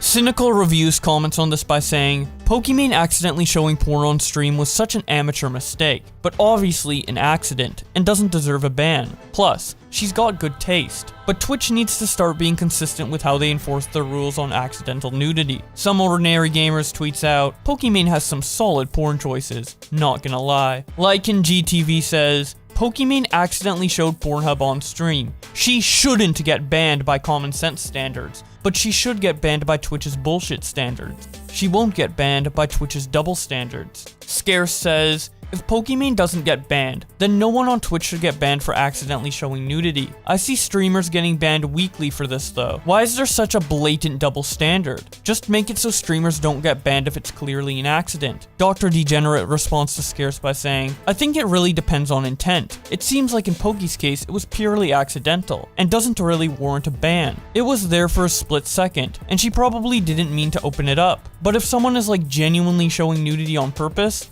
that's different. Scarce responds, that's what I'm saying. People get banned weekly for accidentally showing nudity on stream. Intent doesn't matter for most streamers. They get banned regardless. Because of the nature of this clip, some memes were quickly made about it. Dolan Dark tweets out, Pokimane accidentally opened something horrible on stream. Wait, we saw this, right? You were pop. Misa2Simp says, wait, Pokimane was looking at porn on stream? Wait, we saw this, right?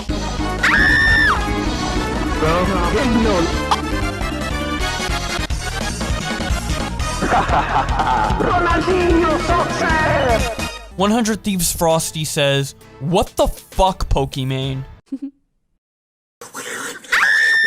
ItsAGundam posts this clip. Wait, we saw I think this, Poki right? has a crush on me. Too Mad says, wait, what the hell, Pokemon? Wait, we saw this. Pokimane then responds, lol, to which Warring Tonkaden replies, explain the real video please. Pokimane replies, someone used a hyperlink to redirect me to a porn site. Was a prank. Oopsie. I have moderators who usually manage the page the link was on. Someone we trusted must have gone rogue or the document was leaked. Not sure. Right My Soul says, to which when seeing Pokimane pull up porn on her stream, showing a picture of a blind guy. Michias says, Pokimane trying to explain why there was porn on her other monitor.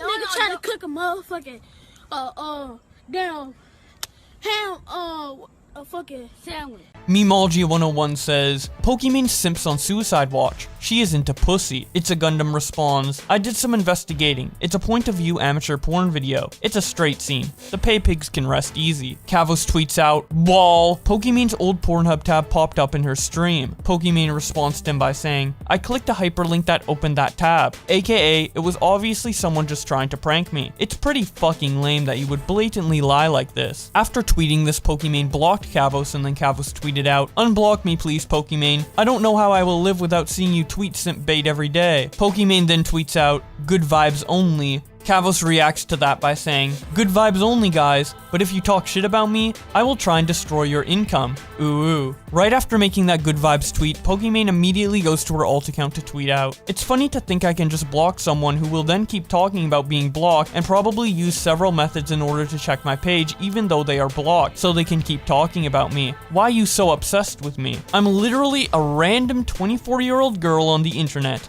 Get a life or two." Kavos responds to this by saying, "You blocked me and you were checking my Twitter clearly from this account? Why are you so obsessed with me?" Great logic there, E-Main. Guys, she's literally a random girl who has 5 million followers. She's so relatable. 2 for 2, showing that he was blocked on the alt account as well. Come on, Pokimane, can't you see this is just one big omega lol? Did I use that right?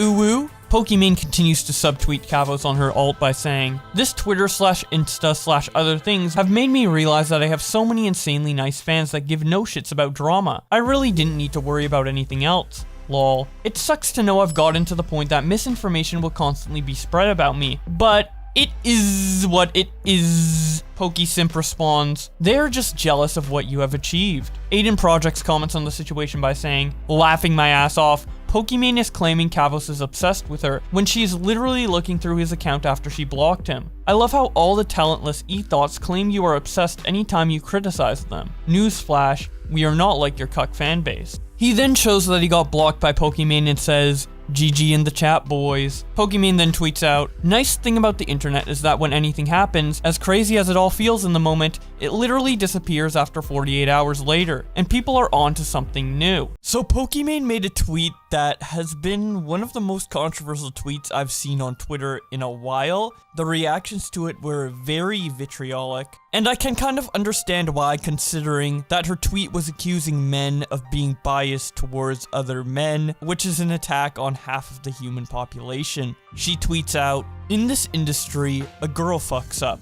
What a fake bitch. Such a worthless piece of shit. Also, go die in a hole. A man fucks up. Oh my god, King, don't worry. Everyone makes mistakes. We know you have a good heart, and we'll be here for you forever. It sucks because I can understand why. Guys have an easier time relating to guys and girls to girls. So if a community is male dominated, there's bound to be biases. But I hope in this day and age we can learn to be both fair and empathetic with others regardless of this." Dave responds to her by saying, "This statement is so blanket. It made me want to go back to bed. Nothing is ever 100% one way, or 0% the other. Hard for us to perceive that when we are in our own bubbles though. Which unfortunately we are all guilty of to some extent, whether intended or not." Pokimane responds, "It's obviously a generalization of what usually happens in majority of male industries. Not trying to be like F all men. I'm just stating what I've generally observed being in this scene for 7 years." Maka responds to her by saying, "If that's true, you have been observing for 7 years, then you are just blatantly lying. There have been tons of men over the last 7 years that have been called out for shitty behavior. Why are you trying to create a false narrative? Why do you always act like an entitled brat?" Yvonne responds, "And what crime did she do for you to call her an entitled brat?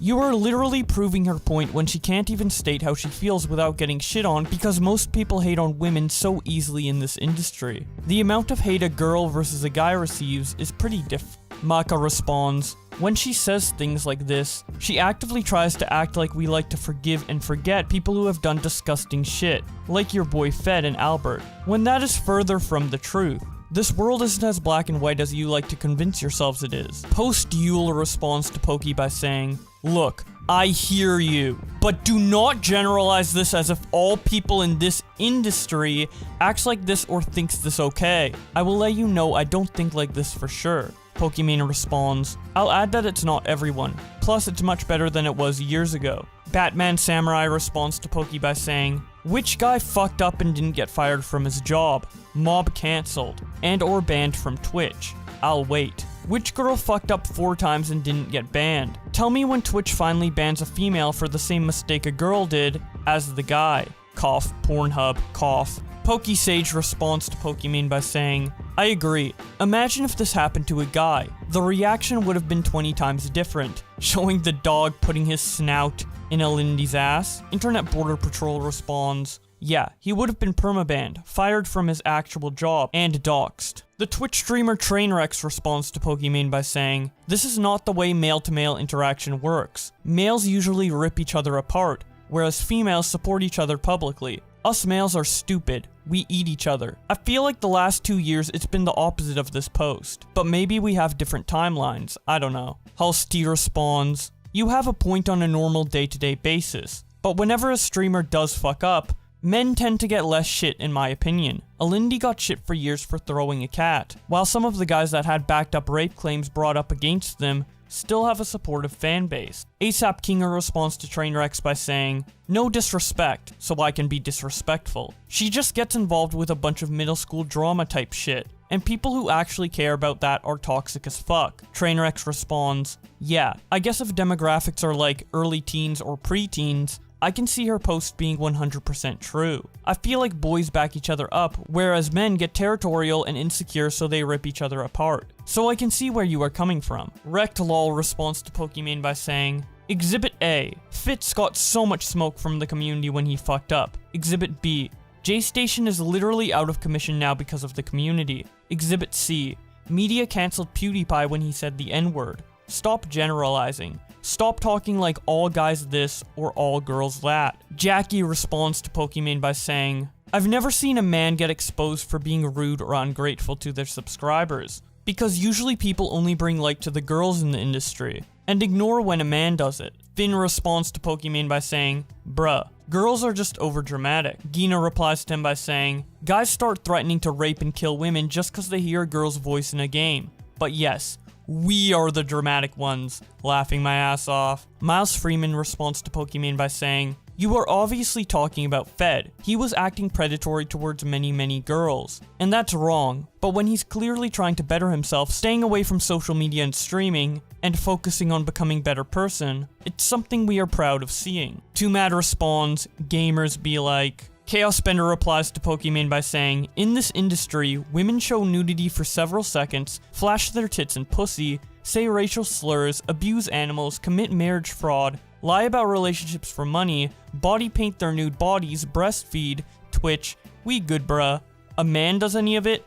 Banned." Anisa Jama responds to Pokimane by saying, "I'm so sorry about some of these comments. I know it's infuriating. You made a very true statement, and it's mostly probably just kids who reply like that." We also have a lot of quote tweets in reply to Pokimane. Keemstar reacts to her tweet by saying, "This is absolutely not true. This woman is always painting gaming entertainment in a bad light, and keep in mind, she's basically a reply girl." Leafy responds to him by saying, "Islam had it right." Pimpmaster Yoda responds to Keemstar by saying, "It's a case-by-case basis. They tried to go after Sweet Anita once because she said the N-word, but that quickly got squashed when people realized her condition. She's viewed favorably in the community. Also, when guys screw up on Twitch, they just get permabanned lately, like Dr. Disrespect. Twitch was enraged when Ninja left the platform for Mixer and unverified him. So many times has streamer girls continually dodged the ban hammer for blatant TOS violations?" Husky responds to Pimpmaster Yoda by saying, "I think Poki was mainly talking about the community,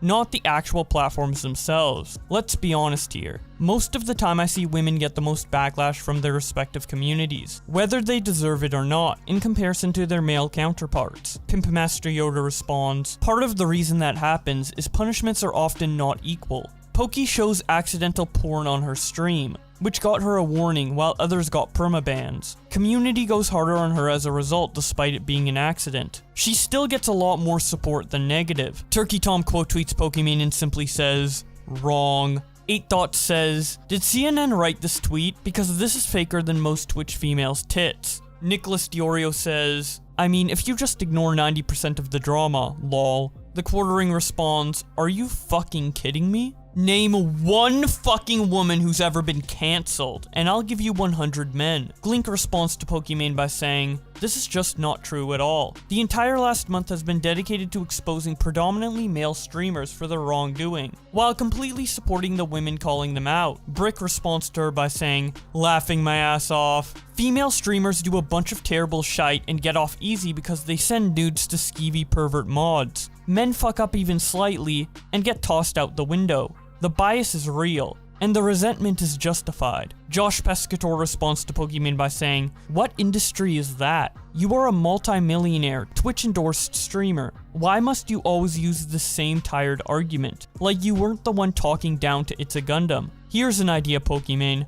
Swallow your pride, apologize to Gundam, and stop playing the victim." Toad McKinley reacts to her by saying, "You wouldn't last 30 seconds living as Wings of Redemption or DSP. Sinatra replies to Pokimane by saying, "Twitch is literally simp central." Lyric says, "This is the most retarded take I've ever seen." Now, I personally disagree that this is the most retarded take in the world. I definitely see some merit to it, but I also see how it's wrong. I'm actually very conflicted about this statement in general, because I definitely think there are scenarios where a girl can do something, and then a guy can do something, and the girl will end up getting more shit than the guy. But I also never see male content creators get away with shit because he's a guy. I never really see comments being like, "Oh, it's okay, bro, you're a man, we support you." Like, there are a lot of male content creators who are still cancelled and disliked to this day. Not to say that gender isn't a factor when it comes to the criticism some of these content creators get. Unfortunately, people do focus on gender way too much, in my opinion. It shouldn't really be a factor at all. But the disadvantages and advantages of being either gender goes both ways when it comes to drama. There's definitely been times where I think if they were a girl, they would get away with this. A good example is the Jessie Smiles versus Gabby Hanna situation. I think Jessie Smiles would get a lot more shit if what she was saying was coming from a guy. But since she's a girl and it was very emotionally driven, it gave her a pass. Same with Taddy Westbrook a year ago when she went after James Charles. If she was a guy, I don't think she could have pulled off the type of video she did. But then we have situations like Dr. Disrespect cheating on his wife versus Katarino cheating on Fitz. They are both similar situations, but I see Katarino getting way more shit for what she did even to this day than I've ever seen Dr. Disrespect get shit for what he did, despite it being virtually the same and both of them apologizing. So at the end of the day, do girl content creators who get in controversy end up being treated worse than a male in that same situation? Yes. So Pokimane's tweet is right in that regard.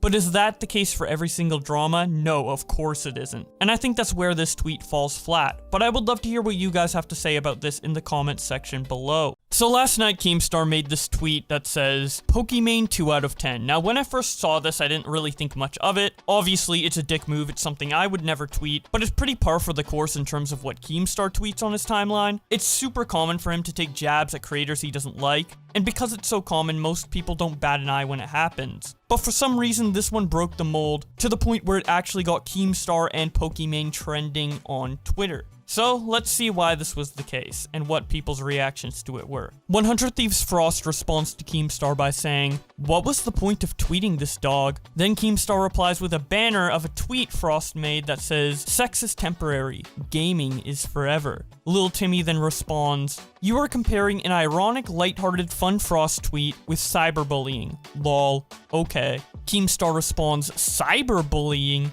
Do you still sleep with the nightlight on?" To which Timmy responds, "Come on, Keem. The 2 out of 10 Poki tweet was unprompted and not tasteful. Not hard to see that it's not being productive or positive in any way. Don't be part of the toxic community around bullying streamers with your platform. That has so much potential to do so much better." Esports Law responds to Keemstar's tweet by saying, "Here's the thing. You think you are being edgy, but you are actually being a misogynistic piece of garbage. If the entire point of your tweet is to tear someone down, start over." Keemstar replies, "I'm gonna be honest. You sound like a complete fucking dork." Esports Law replies, "If this makes me a complete fucking dork, I'm good with it. 2.8 million people are following you, and the example you are setting for them is pretty tragic. Maybe you should try to be a dork instead of weaponizing your fanbase to attack someone." Keemstar quote tweets him and says, "This grown-ass man thinks me rating Poki is weaponizing my fanbase. You can't make this shit up."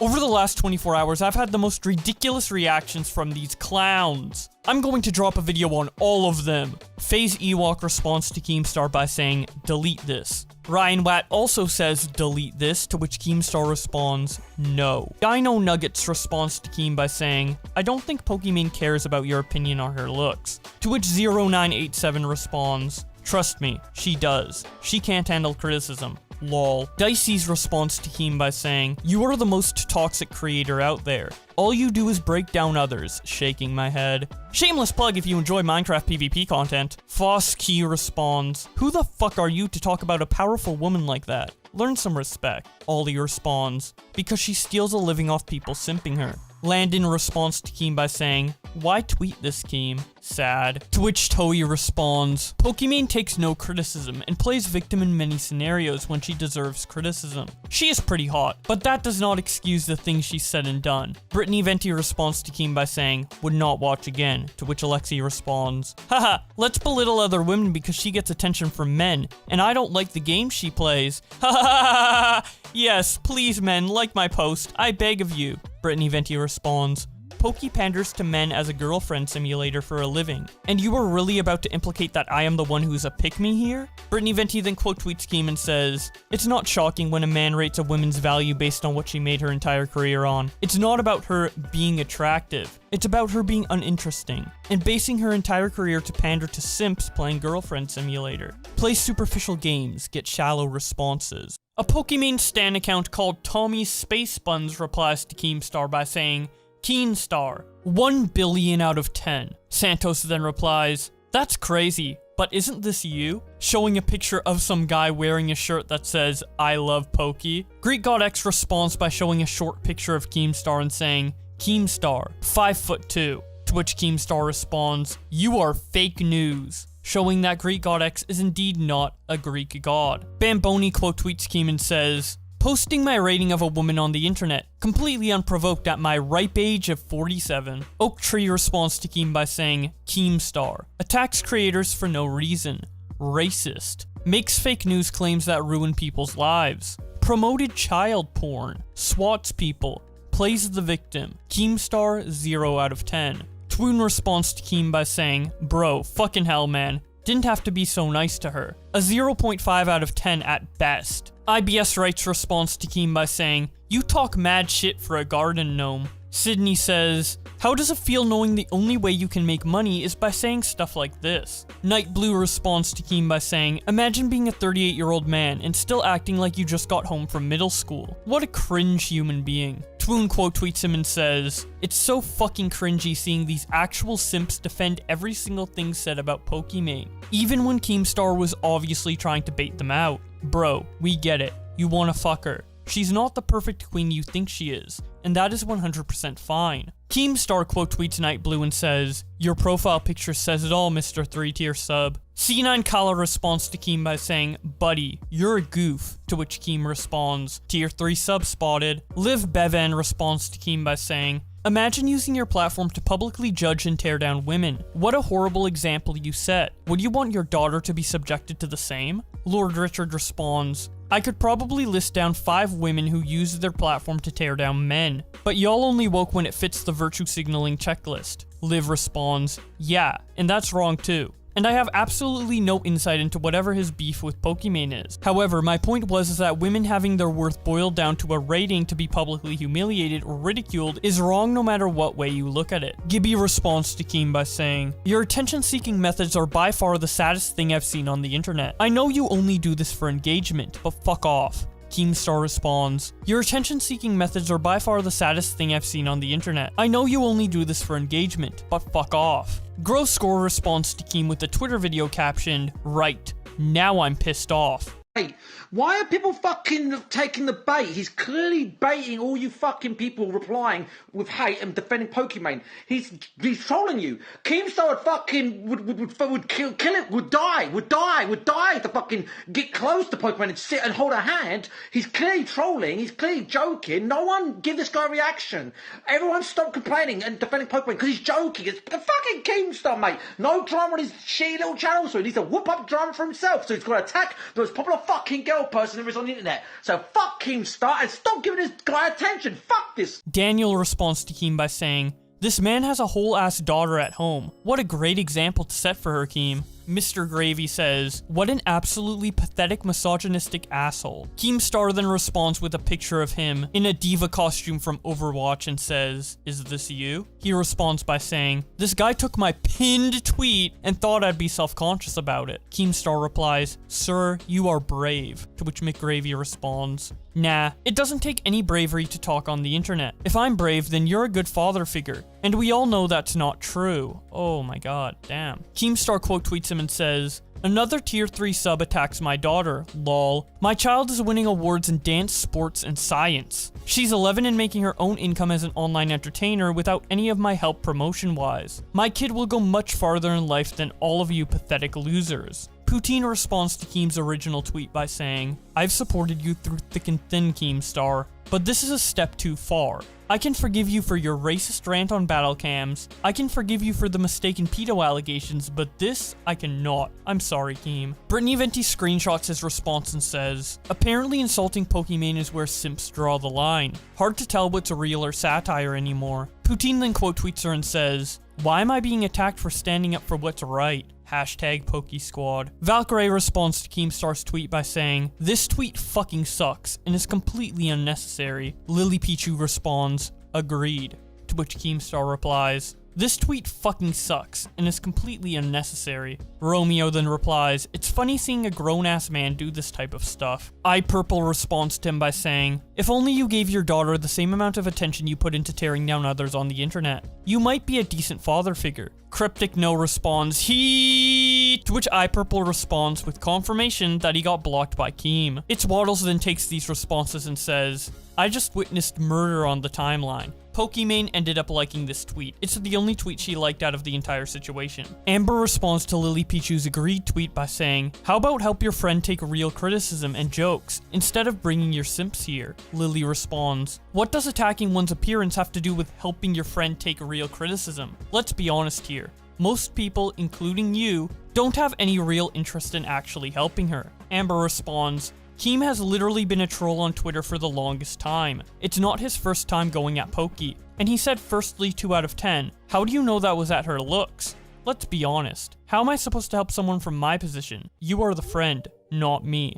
Your job, not mine." Lily responds, "It was clearly a jab at her looks. And you are right. You can't help her from your position. So your tweet wasn't the kindest, the accusation of me not helping my friend, of bringing up my simps? What? Please strive to be more empathetic to one another in the future." Amber responds, "Fair.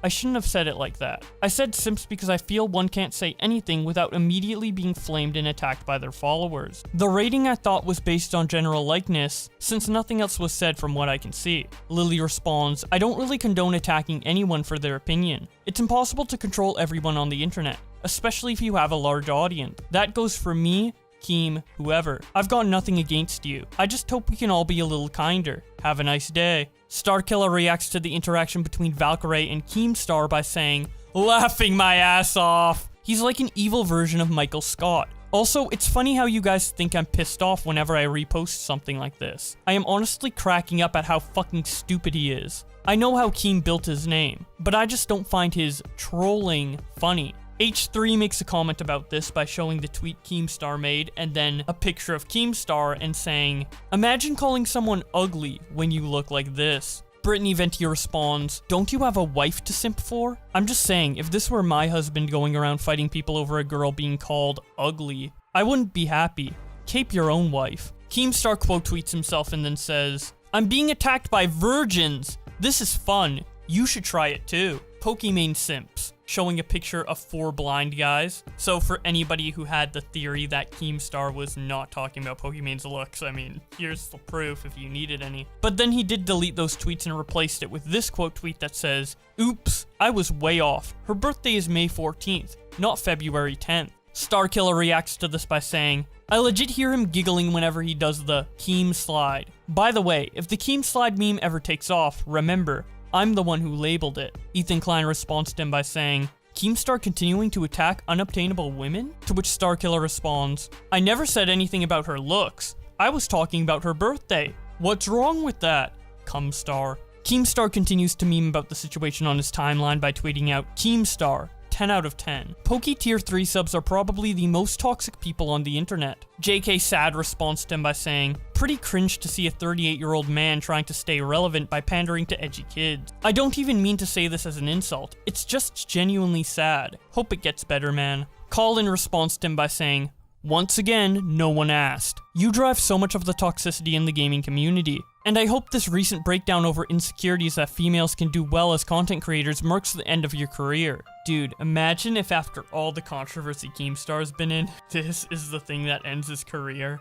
Calling Pokimane 2 out of 10. I mean, it would be stupid as hell, but it would kind of be funny. Anyways, the greatest response to this tweet by saying, getting offended by something posted on the internet is like choosing to step on dog shit instead of walking around it. Bacho responds to Keem by saying, no man, I think it's you. Randomly calling people ugly is kinda toxic, not gonna lie. Pimpmaster Yoda responds to him by saying, I don't know about that one, Chief. It's gotta be at least 10 times a week that I view the trending topics on Twitter and see K-pop stans attempting to cancel someone. Illinois' actor responds to Keem by saying, wrong. Wrong on so many levels. Keem then screenshots this and says, we got another one, boys. My tweets are like a simp trap. Busted. Keemstar then makes a Twitter video about the entire situation titled, Weirdos. Man, there's some straight up weirdos on the internet. Straight up weirdos.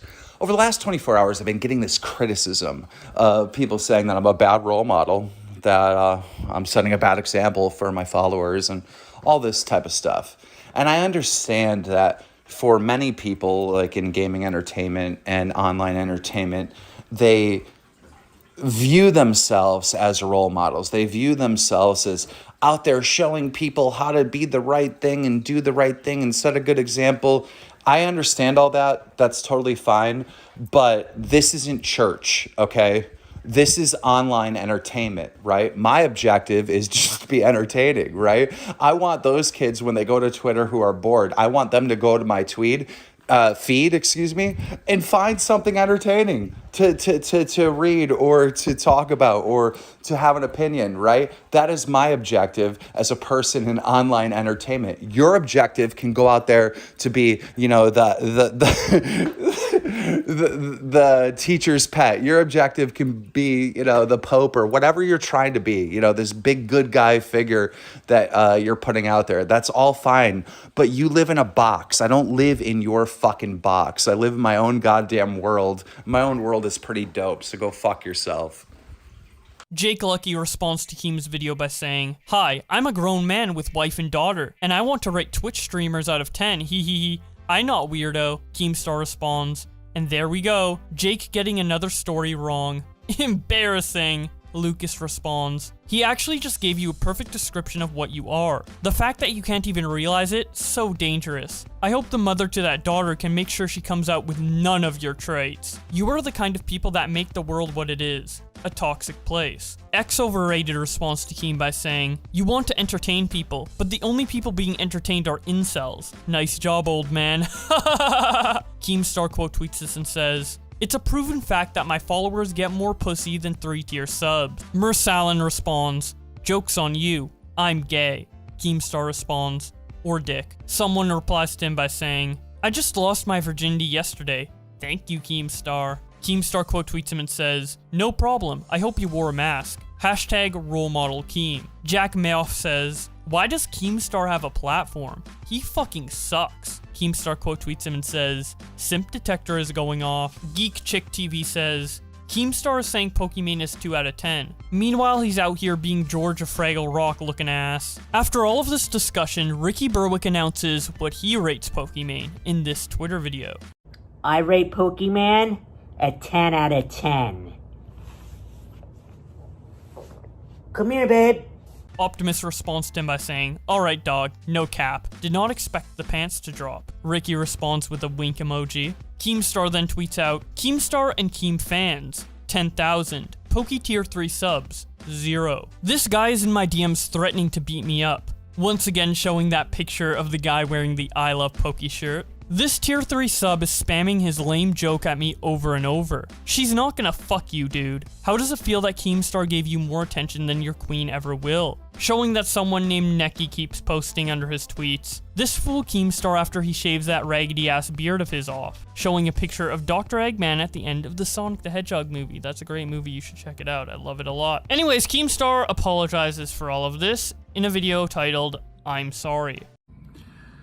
As you guys know, there has been a certain female online entertainers fan base that has been attacking me. And I would like to make a response to all of them right now. This is my official statement. I don't really care about what they say. I'ma come back like a boomerang.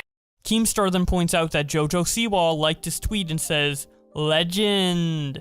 Leafy responds to him by saying, W. Keemstar then posted this meme of him saying, haha, Pokey 2 out of 10. And then someone responding, no, you can't rate my queen 2 out of 10. Oh, so sad. Now, Pokimane never ended up responding to this controversy, but she did pseudo-respond in a way by retweeting what one of her friends had to say about the situation. Her name is Bree Bun, and she says, it feels surreal watching an entire community mourn the loss of a creator, start to encourage anti-bullying sentiments online, but then slowly go back to bullying publicly for like/drama mongering. It feels like mental health is only taken seriously when it's already too late. I just hate seeing it. There is no time like the present to start treating people with kindness and consider their mental well-being before we hit send. We should always try to put ourselves in someone else's shoes and consider what they might be going through. Lily Pichu responds to her by saying, this makes me sad, to which Bree Bun responds, me too, so much. It's absolutely heart-wrenching. That's a pretty interesting sentiment. I don't feel the same way. Despite Keem's tweet being something that I wouldn't post and an asshole thing to do, I just think the entire reaction to all of this is valid, but also overblown at the same time. But that's just my opinion. I would love to hear what you guys have to say in the comments section below. There's really no other way of saying it. She's just not hot, dude. I'm not saying that to fuck with her. I'm not even saying it to fuck with you guys. She's just really not hot. The average person on Twitch is more attractive than Pokimane. At least with the titty streamers, a lot of them are hot. Pokimane really doesn't have that going. That's just a terrible take. I'm thinking 3 out of 10. Dude, she has a boyfriend and you're fucking pathetic. Well, she doesn't though. Did Pokemon and Toast already leak? Have they gone public with it? Ooh, unlucky, dude. Unlucky with that guess. Fuck, man, you must be disappointed. Anyways, what XQC was reacting to here is a new video from Leafy is here titled Content Nuke Pokimane. Now, in this video, he talks about a variety of things, but the most notable part of the video is when he exclaims that Pokimane has a boyfriend, specifically to piss off people like XQC. He even started a hashtag surrounding this, which spilled onto Twitter and caused quite a commotion. This all starts off when Keemstar tweets out, shocking, hashtag Pokimane boyfriend. Alfieverse tweets out, oh my god, I can't believe Pokimane has a boyfriend. If this is true, I'm changing my sub from a tier 3 to a tier 2. Keemstar quote tweets him and says, tier 3 sub apocalypse is happening right now. Keemstar then posts a picture of Pokimane pointing a gun at him and says, scared right now. Leafy tweets out, burn her empire to the ground, showing that his video got 100k views in 38 minutes. Jordan Raiders responds to him by saying, I don't think she likes your video, showing that Pokimane banned him from her subreddit for posting the video. Leafy responds to Leafy by saying, when their sponsors won't pull out. Idiocy says, Pokimane tier 3 subs after hashtag Pokimane boyfriend, showing someone dissolving. Troll account says, simps when they see Pokimane has a boyfriend, showing a picture of a clown. Crooked says, every video Leafy puts out is just getting better and he nailed this new Pokimane video. With that being said, what's up with this whole idea Pokimane isn't attractive? I mean, don't get me wrong, personality is a straight 1 out of 10, but that booty is easily 7.5 out of 10. Gotta give credit. Twoon says, it's funny as fuck seeing these Pokimane tier 3 subs look up the Pokimane boyfriend hashtag and then defending her every move, acting as if they ain't simping. Bro, you actively mixing yourself into 20 arguments you weren't even mentioned in. You the biggest simp of all. It's mad to me how a creator like Pokimane wouldn't even answer the question if he or she has a boyfriend. My girlfriend and exes would have been pissed, laughing my ass off. Obviously doing it to get more money from tier 3 subs. ItsAGundam says, them. Pokimane's boyfriend got leaked. Me. And here we go.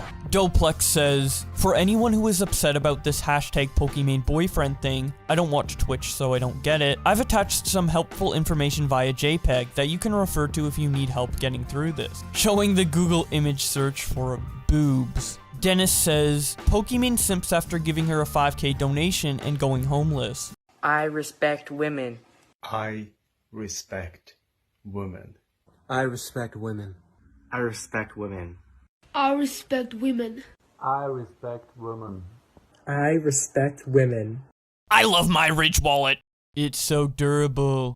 It keeps my money safe. I think it's the best wallet. Free worldwide shipping. Over 30 colors to choose from. 45-day trial. Ridge.com/Boblax. The link will be in the description. Use code Boblax. It will get you 10% off. Buy one right now. I respect women. I respect women. I respect women. I respect women. I respect women. I respect women. We respect women. The Unwanted Fool says, damn, Pokimane is a freaking clown. Talking about how other people shouldn't steal content when she just sits on her ass watching YouTube videos on Twitch. Such transformation. Anisa Jama says, why the fuck do people care if a content creator keeps their dating life secret? Yoon says, all these simp iggas when they find out Pokimane got a boyfriend. Julian says, Pokimane's tier 3 subs be like, showing a picture of someone in the room with a gun. Aiden says, Pokimane simps running to join the incel community when they find out she has a boyfriend. Pokimane simps when they find out she has a boyfriend. The number one person you should be afraid of is somebody who has nothing to lose. And you guys took so much from me, and I have nothing to lose. Destiny says, Scrodinger's Pokimane.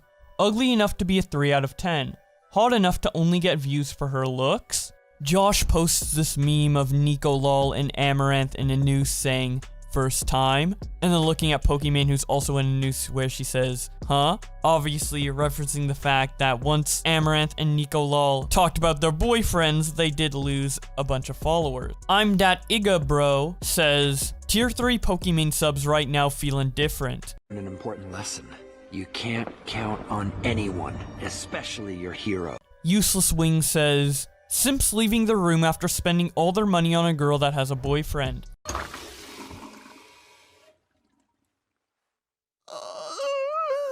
Optimus says, wait, Pokimane has a boyfriend? Just cancelled my tier 3. This is absolutely bonkers, man. My heart is shattered and I'm lightheaded. I feel nauseous. How could such a queen lead me on like this? How could I be so foolish? TwizFizz tweets out, Pokimane reacts to Leafy's new video. This is insane. This is insane. Oh my god. Oh my god. This kid is a fucking... Oh my god.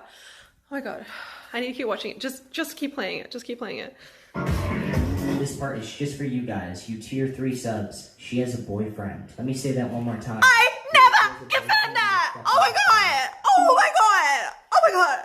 Why is he saying this? Because he is a fucking... Oh my god, no, I can't say mean things about people, but... Why is he doing this? Why is he doing this to me? Just, no, keep playing it. I need to watch it so that I can copy strike it, okay? I feel like touching on another point really quick, which is after you guys get done donating to her, she goes and fucks someone else. Oh, you're so manipulative! Listen, he's lying! It's lying! He's lying! This is not nice!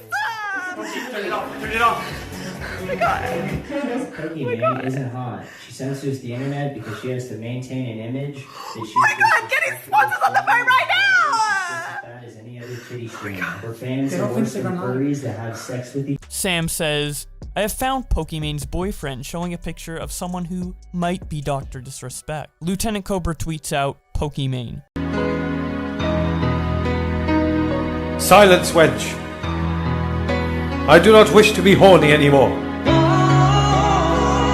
I just want to be happy. Alex says, the secret is out. Hashtag Pokimane boyfriend, showing a picture of him and Pokimane together. Garahel says, Pokimane's tier 3 subs when they see her boyfriend.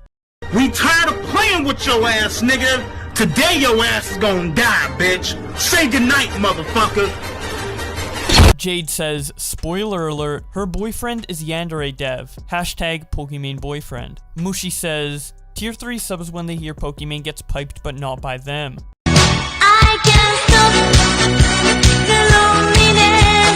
100 Thieves Null says, I'm so sad. She was supposed to be with me. I'm the one for her. I'm the perfect one. I'm Justin Anon says, GG, life is unfair, lads. Don't worry, you haven't lost everything. At least you still have your virginity. Alex says, it is true. Me and her are together. Sorry for it to come out this way. Hashtag Pokimane boyfriend. Hatcher says, hashtag Pokimane boyfriend right now. Hey man, leave her alone. Pizza Time says, Pokimane looking for her tier 3 subs, showing a house with no furniture. James says, simps when they find out Pokimane has a boyfriend and is fucking him after getting all of your money. Matt says, it's me, I'm her boyfriend. I donate 300 every stream since 4 years ago. I am so in love with Pokimane. I have Pokimane tattoo. Oh my god, I'm her boyfriend. Hi everyone. Maddie says, simps after they find out Pokimane has a boyfriend.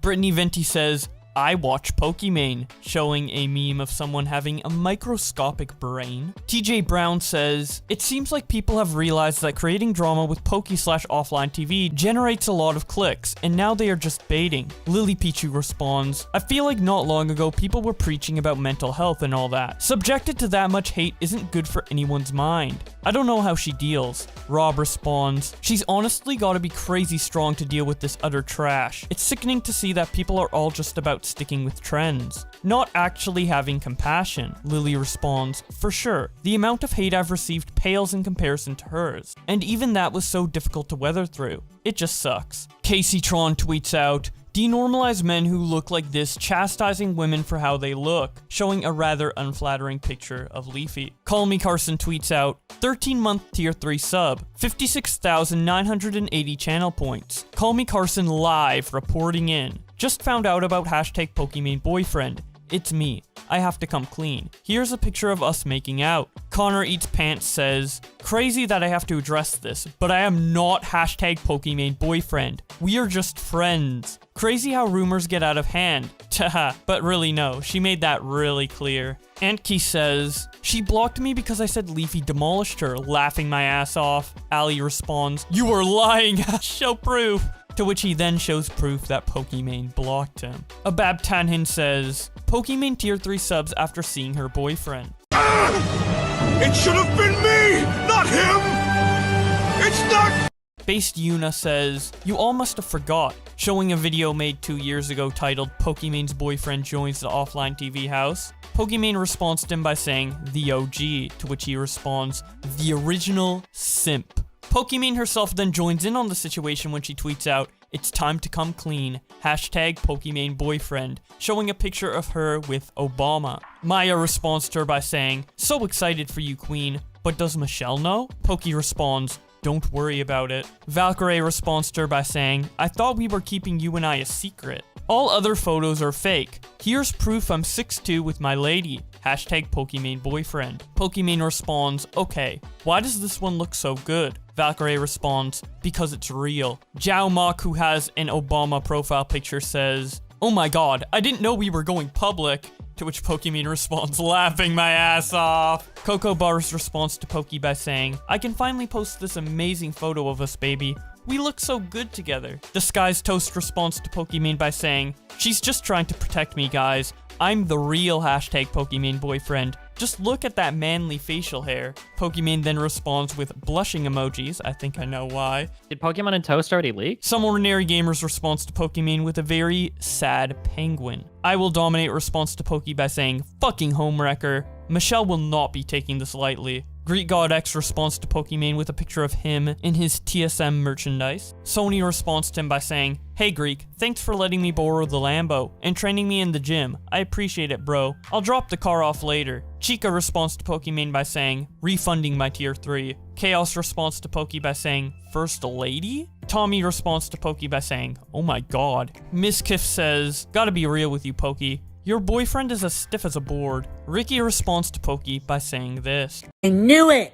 Now it's time for by far the funniest thread to come out of this entire situation. Allegedly, Angelo tweets out, since Leafy decided to be more of an asshole than usual by harassing Pokimane with his newest video, and being the driving force behind the current Pokimane boyfriend hashtag that's trending, let me ask a simple question, Leafy, scum of YouTube. Is this you? Showing various tweets of him saying the F word and the N word. Leafy retweets this tweet. She continues on in her thread by saying, because I could have sworn a racist homophobic bitch said something. Showing more examples of Leafy continuing to say the F word and the N word. She then ends it off by saying, as if I haven't thought this would happen. If you thought I did this for Pokimane, a person I'm not subscribed to nor follow on Twitch, Leafy is a racist homophobe that peaked in 2017. And that's that on that. Y'all can kiss my gay, waxed, and trained to perfection ass until kingdom come. Have fun. The way I struck a nerve with all of you. Quickly, tell me, what's it like to be a bootlicker for Leafy?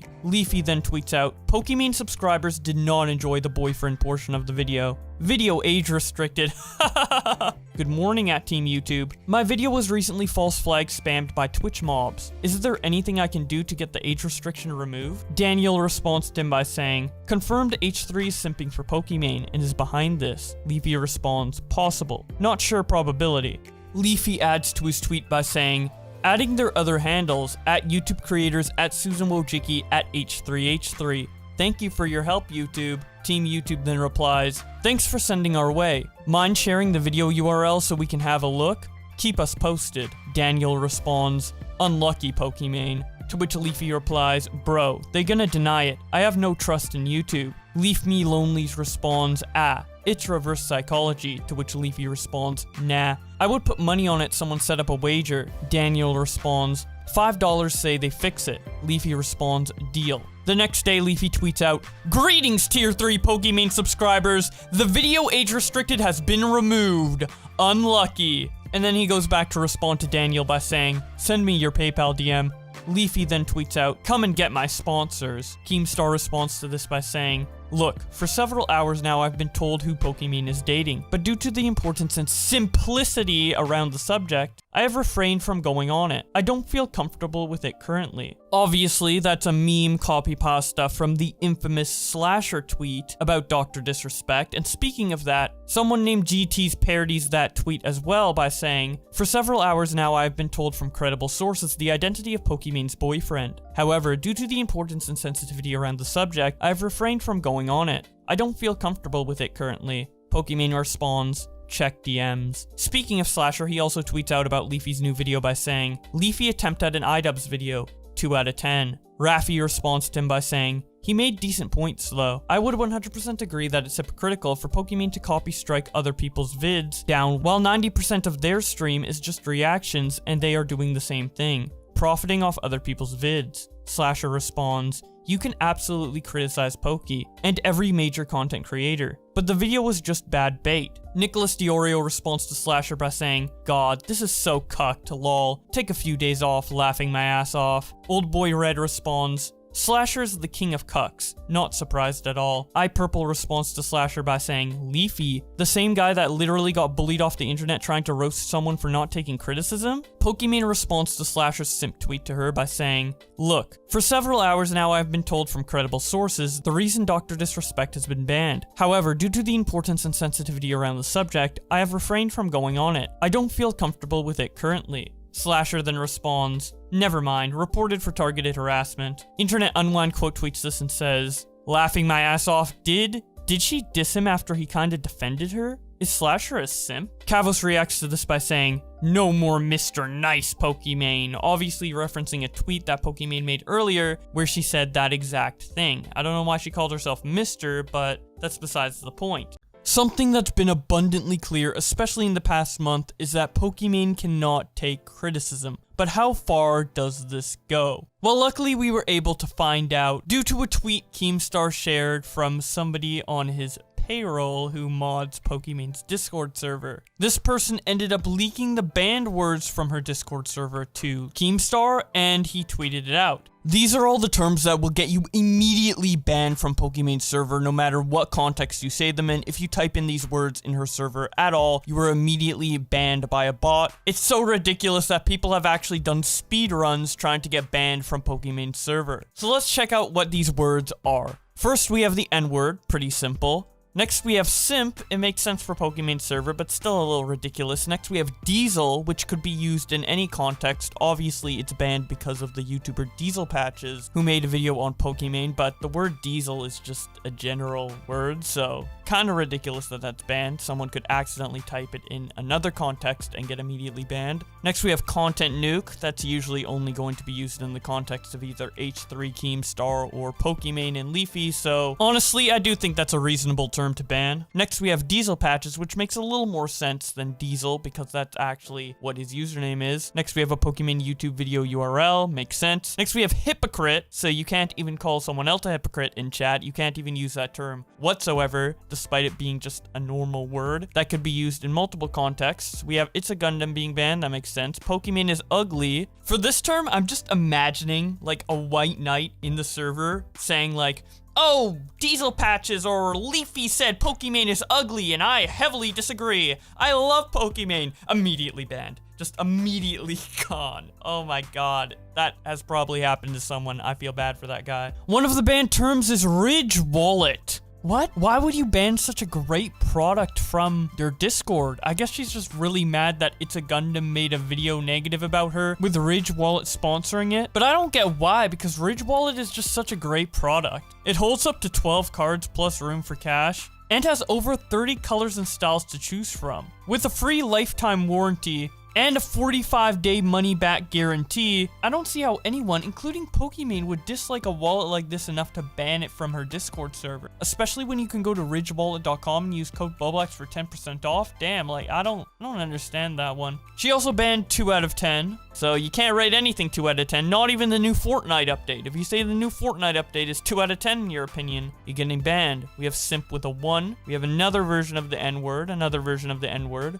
Gundam, hypocritical, Leafy with a 3, Leafy in all caps with spaces, Pokimane trash, Pokimane is trash, fuck Pokimane, tier 3, which is just completely ridiculous because I can see someone asking about tier 3 subs just in general and getting banned, or anything tier 3. What if someone says, oh, this is like a tier 3 item in Fortnite? Nope, that's a ban. And you know what's crazy is that, like, she actually has a role for tier 3 subs in her server. So if someone even mentions that role, they're gonna get banned. That is just so counterproductive. Like, is the meme of tier 3 subs more important to suppress than allowing actual tier 3 subs who pay money to you discuss their status without getting banned? I guess the criticism means more to you than the support. Next, we have Pokimane Sucks, which makes sense, but it is kind of weird to me because I'm just thinking if that was in my server, Boblack sucks, the term being banned, no one could even use it ironically or to defend me against someone saying I suck or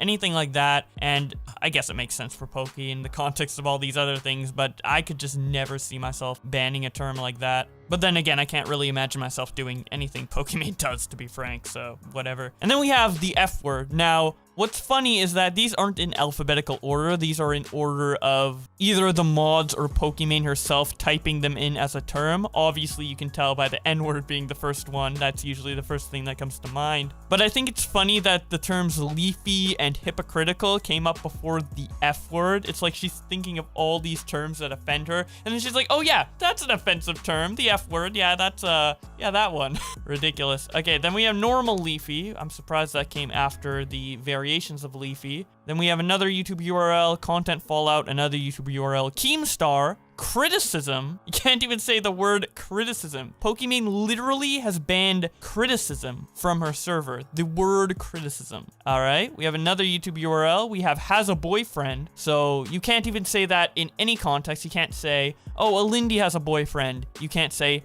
I have a boyfriend. You can't say, this other Discord user I'm talking to that I'm personal friends with has a boyfriend. My best friend just got a boyfriend. Nope, can't say that. Which, even thinking about that term in the context of being used against Pokimane, it's kind of stupid for it to be banned. Like, the fact that it's banned really kind of gives you some insight onto how Pokimane actually feels about the boyfriend meme. She did post on Twitter kind of playing into it, saying, oh, this Obama cutout is my boyfriend. And a lot of people took that as like her taking it on the chin, like showing that it doesn't really bother her and it's more funny. But what these terms show is that she actually is legitimately upset that people are saying that she has a boyfriend, which I find strange. I know and understand why she wants to keep it secret. A lot of people are just saying, oh, it's only because she wants donations from people who think she doesn't have a boyfriend. And that might be a small aspect of it, but let's be real. With the amount of money Pokimane makes and the amount of sponsorships he has and everything, donations are not her main source of income.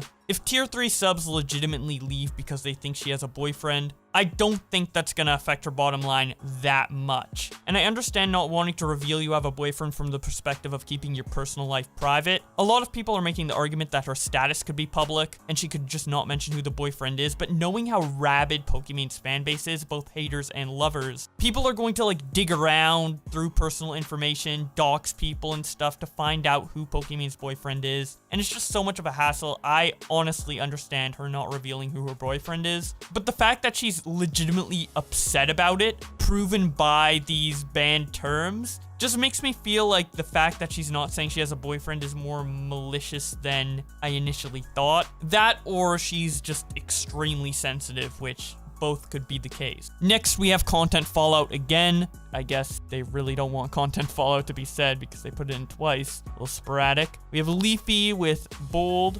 We have Plant Guy, which I assume people are using to describe Leafy and avoid the banning. Pretty creative if I do say so myself. Unfortunately, it did get banned. We have the term leaf gone. So let's say there's like a leaf in a video game or someone accidentally types leaf or anything like that. You can't even mention leaves. Plants are completely banned from Pokimane server. Nature?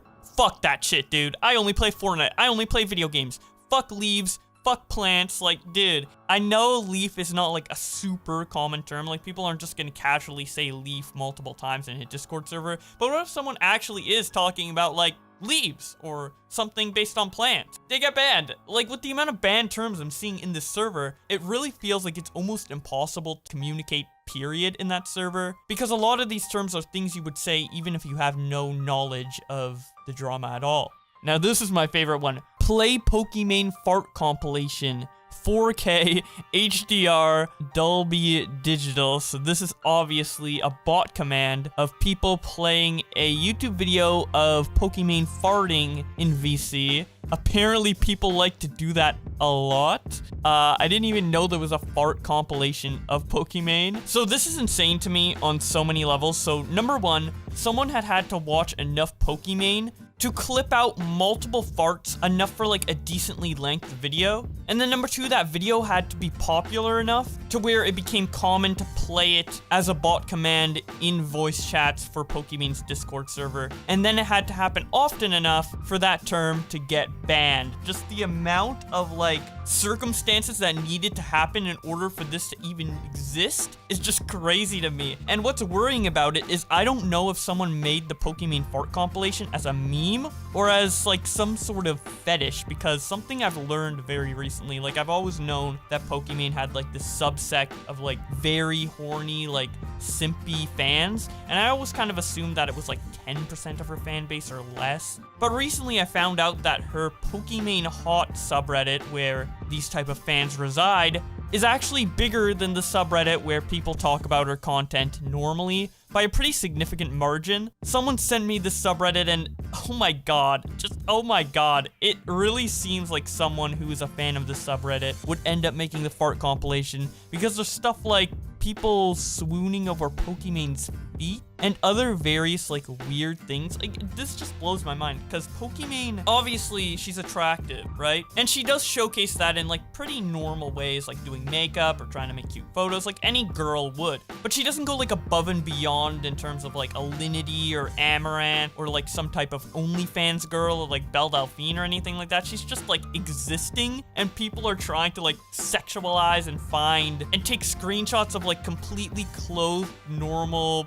pictures of Pokimane and try to sexualize them, and it's just like, it's insane. Dude, if Pokimane opened an OnlyFans, unironically, I believe she would get like $10 million in like a month. The amount of people who are like scrounging for like any slightly sexual photo of Pokimane, and just, oh my god, it's crazy. I didn't think there were this many people. God, I just don't relate, man. I don't relate at all. And then to the point of making a fart compilation and thick compilations, it's weird. It's weird. Okay, we have some more YouTube URLs. Void on Top. I don't know what that's referring to. Maybe there's a YouTuber called Void on Top. Okay, so I just searched it up. There is a 8K sub YouTuber called Void who made a Pokimane diss track, and that's why the terms diss track and Void on Top are banned. I'm kind of offended that an 8K YouTuber who made a Pokimane diss track with under 100K views is a banned term in the Discord, but nothing related to me or my Pokimane content is banned. I expect to see an update with Boblax as a banned term in this Discord server. Like, how is reptiles banned, but not Boblax? The word reptiles, an entire species of animal, completely banned from the server. Me, I'm allowed. Maybe Pokimane doesn't hate me as much as I think she does. Jeez. Anyways, these banned words are crazy. Like, I definitely expected like Leafy, ItsAGundam, and Diesel patches to be banned. It's a little over the top, but I get it. We don't want drama in the Pokimane server, and that's obviously what these words being banned are being used to prevent. But some of these words can be used in just normal context, particularly like tier 3, hypocrite, criticism, has a boyfriend, just leaf, just the word leaf. What? And reptiles and diss track. It's too much. I could never imagine being so averse to any comment on drama that you would ban words to this extent, like banning common terms because it slightly relates to the drama you're in. That's how paranoid and how much you want to control your audience and what is being said. It feels like Pokimane and her mods are deliberately trying to stop the spread of this drama within Pokimane's fan base, because this drama has already spread to all the non-Pokimane fans. Most people who hear the name Pokimane now are going to hear it from a bad light initially, since there's so much negative content about Pokimane out at this current moment in time. But it really feels like Pokimane is specifically trying to prevent her own fan base from finding out about this criticism, which I just think is like an impossible task to do. It's such an uphill battle. And I doubt banning these words in the Discord server will stop diehard Pokimane fans that are in the Discord server from even knowing about this drama. It's just so prevalent that anyone who pays attention to Pokimane more than the average consumer will know about these things. It's just crazy how much Pokimane tries to control her brand to like an unreasonable extent that will just never work. It will never work. Pokimane is like the definition of the Streisand effect. She tries so hard to suppress drama, but through those methods of suppressing it, she creates the drama. Perfect example, her copyright striking my video. She did that to try and stop the drama. It literally ignited an entire hate campaign against her that is still going on to this day. Obviously, kind of got reignited recently. It wasn't like consistently over the past 2 years she's been getting hate. But if she never copyright strike that stuff, I highly doubt she would be getting the type of hate that she's getting today. And then another thing that's interesting to me about these banned terms before I end the video, because I've been talking about Discord tags for way too long, but there's no banned terms that are creepy, like Pokimane feet or thick ass or anything along those lines. And Pokimane has expressed on her Twitter that she doesn't like those comments, but the fact that terms like leaf and reptile are banned, like common terms that like barely relate to the drama, but anything that even blatantly objectifies her in a weird way isn't banned just tells me how much she cares about this drama over the creepy comments she gets. Which, if I were in her position, it's a little hard for me to relate because obviously I'm a guy and I don't get the same comments that she does online. I can never relate fully, but I feel like being objectified in that way would be more upsetting to me than these just blatant hate comments or even a mention of a creator who doesn't like her. And obviously, the sexualization of Pokimane has been going on way longer than the hate, so it's also weird to me that over all that time, those terms never got banned, but these drama terms did. But it's pretty obvious from her activity online, and even the tags in her YouTube videos, that she very well plays into this culture, despite saying she's verbally against it. Again, I feel like everything that just comes out of Pokimane's mouth is fake, whether it be the drama not bothering her too much, saying the sexual comments do bother her and then playing into it, saying that the term thought doesn't bother her, but then going after ItsAGundam's sponsor specifically because he called her a thought. It's like, this girl's never consistent. Now, one more thing I want to talk about before I end this video is the way we even got these. Keemstar has a Pokimane mod on his payroll. That's a little weird.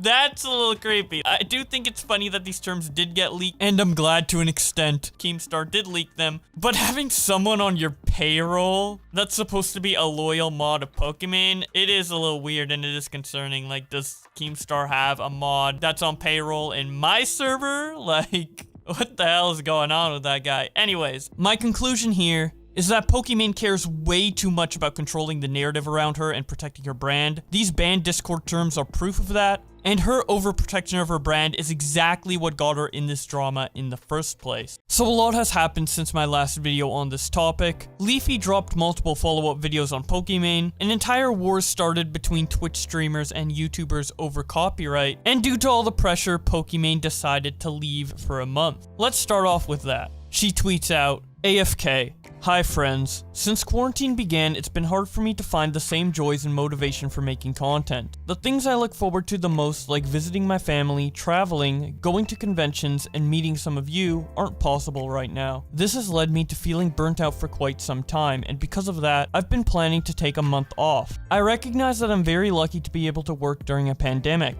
However, I still need to do what's best for my mental health. I haven't taken a month off since I graduated from high school over 6 years ago, and I feel long overdue for some time away from my career and online expectations. I want to be happy and excited to make content for you all, and I'm looking forward to getting back into that headspace. Until then, I hope you use this message as a reminder to take care of yourselves. Disconnect from social media, go outside, pick up a new hobby, and hang in there. You've got this. See you soon. Love, Iman. Now, despite my personal issues with Pokimane, I am glad to see her taking this break. I think it's extremely important for content creators to take time off to reflect on their mental health, especially when you become a big content creator at such a young age. Working on your career 24/7 for the first 6 years of your adult adolescence isn't healthy in terms of self-growth and reflection. So despite a lot of people seeing this as a cop-out to just get out of the drama, which it might be, but at the same time, I think a lot of good could come out of this mental health break, or she could come back and still be a complete asshole. Who knows? Anyways, a couple content creators had similar sentiments to mine. Call Me Carson responded to Pokimane by saying, having taken a break earlier this year, I really can't overstate how important it is to let yourself breathe a little. Enjoy the time off, dude. Valkyrie says, I'm happy you're taking time off, finally. You deserve it. Rest up.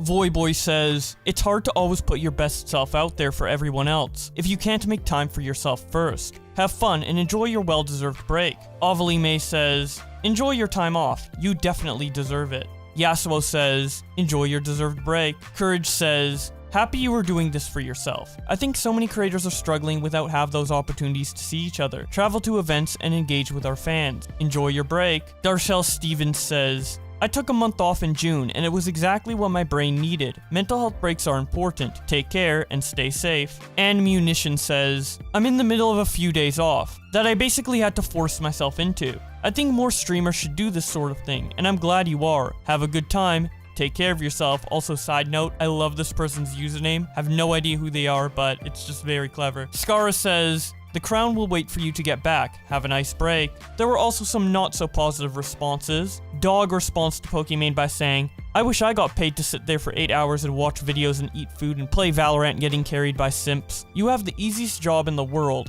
and you're sitting there complaining. We are all stuck at home and would love to travel and see our families. Groscore responds with this Twitter video. Hey, Pokimane, don't, I cut my finger. Pokimane, I don't hate you. Leafy set me up. He set me up. He exposed me, bruv.